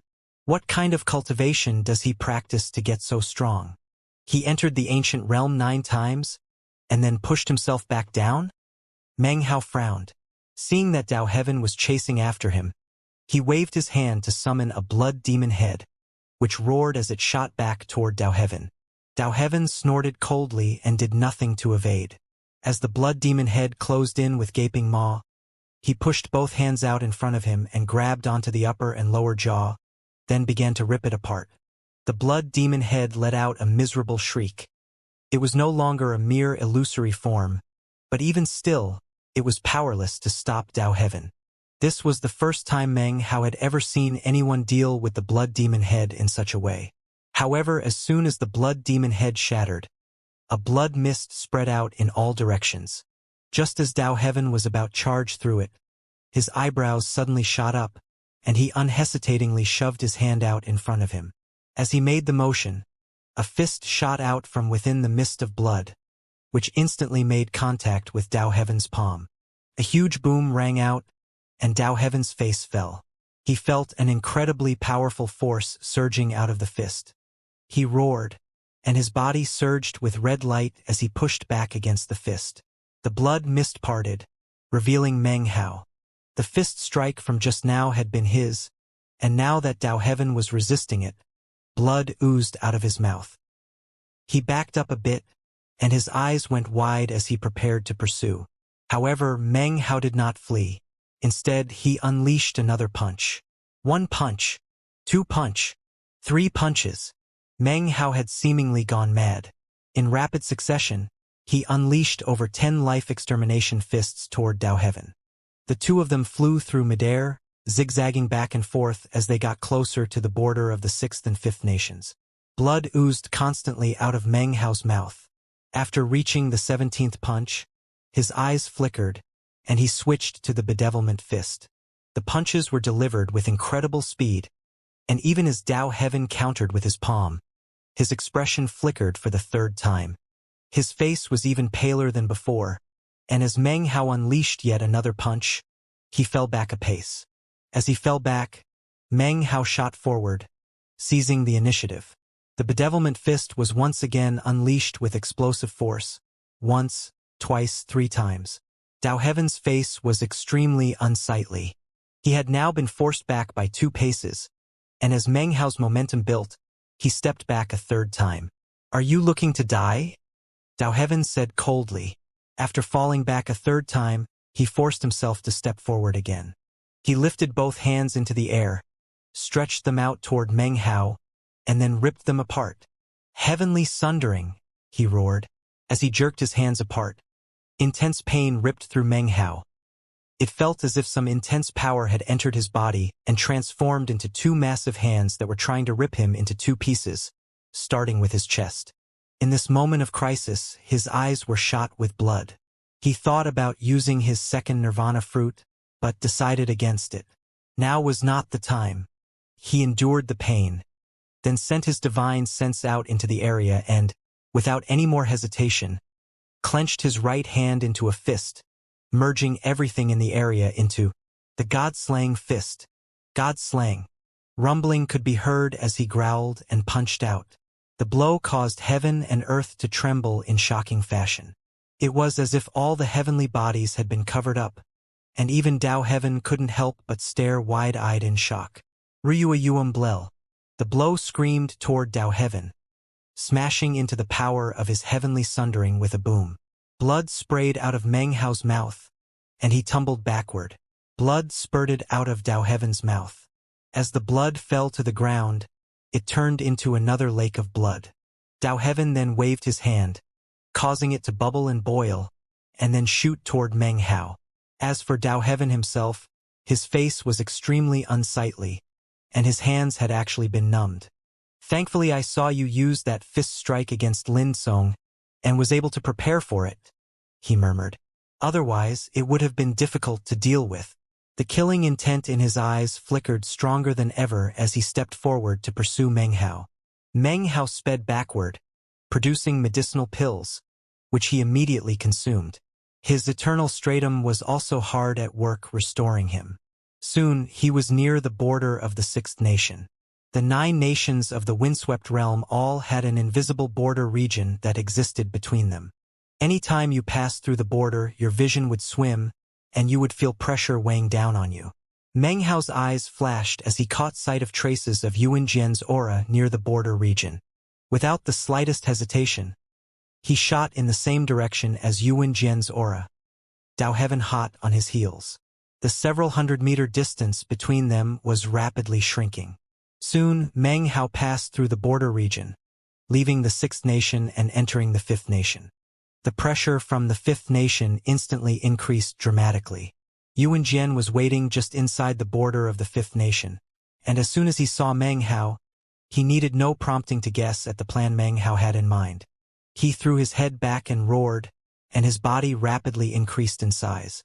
After a moment of preparation, he began to charge forward, passing Meng Hao and heading toward the barrier region. Almost in that same instant, Dao Heaven roared into the same area.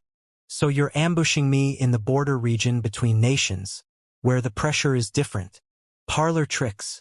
Dao Heaven laughed coldly, and without any hesitation, performed an incantation gesture and pointed out. Immediately, a black lotus appeared, which instantly exploded. Black fog roiled out, along with an incredible force that slammed into Yuan Jian. Blood sprayed out of his mouth, and yet he didn't fall back, but punched out.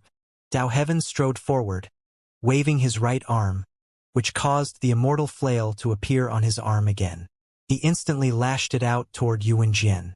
Yuan Jian's eyes flickered as the immortal flail closed in. Suddenly, he stretched his hand out and made a grasping motion.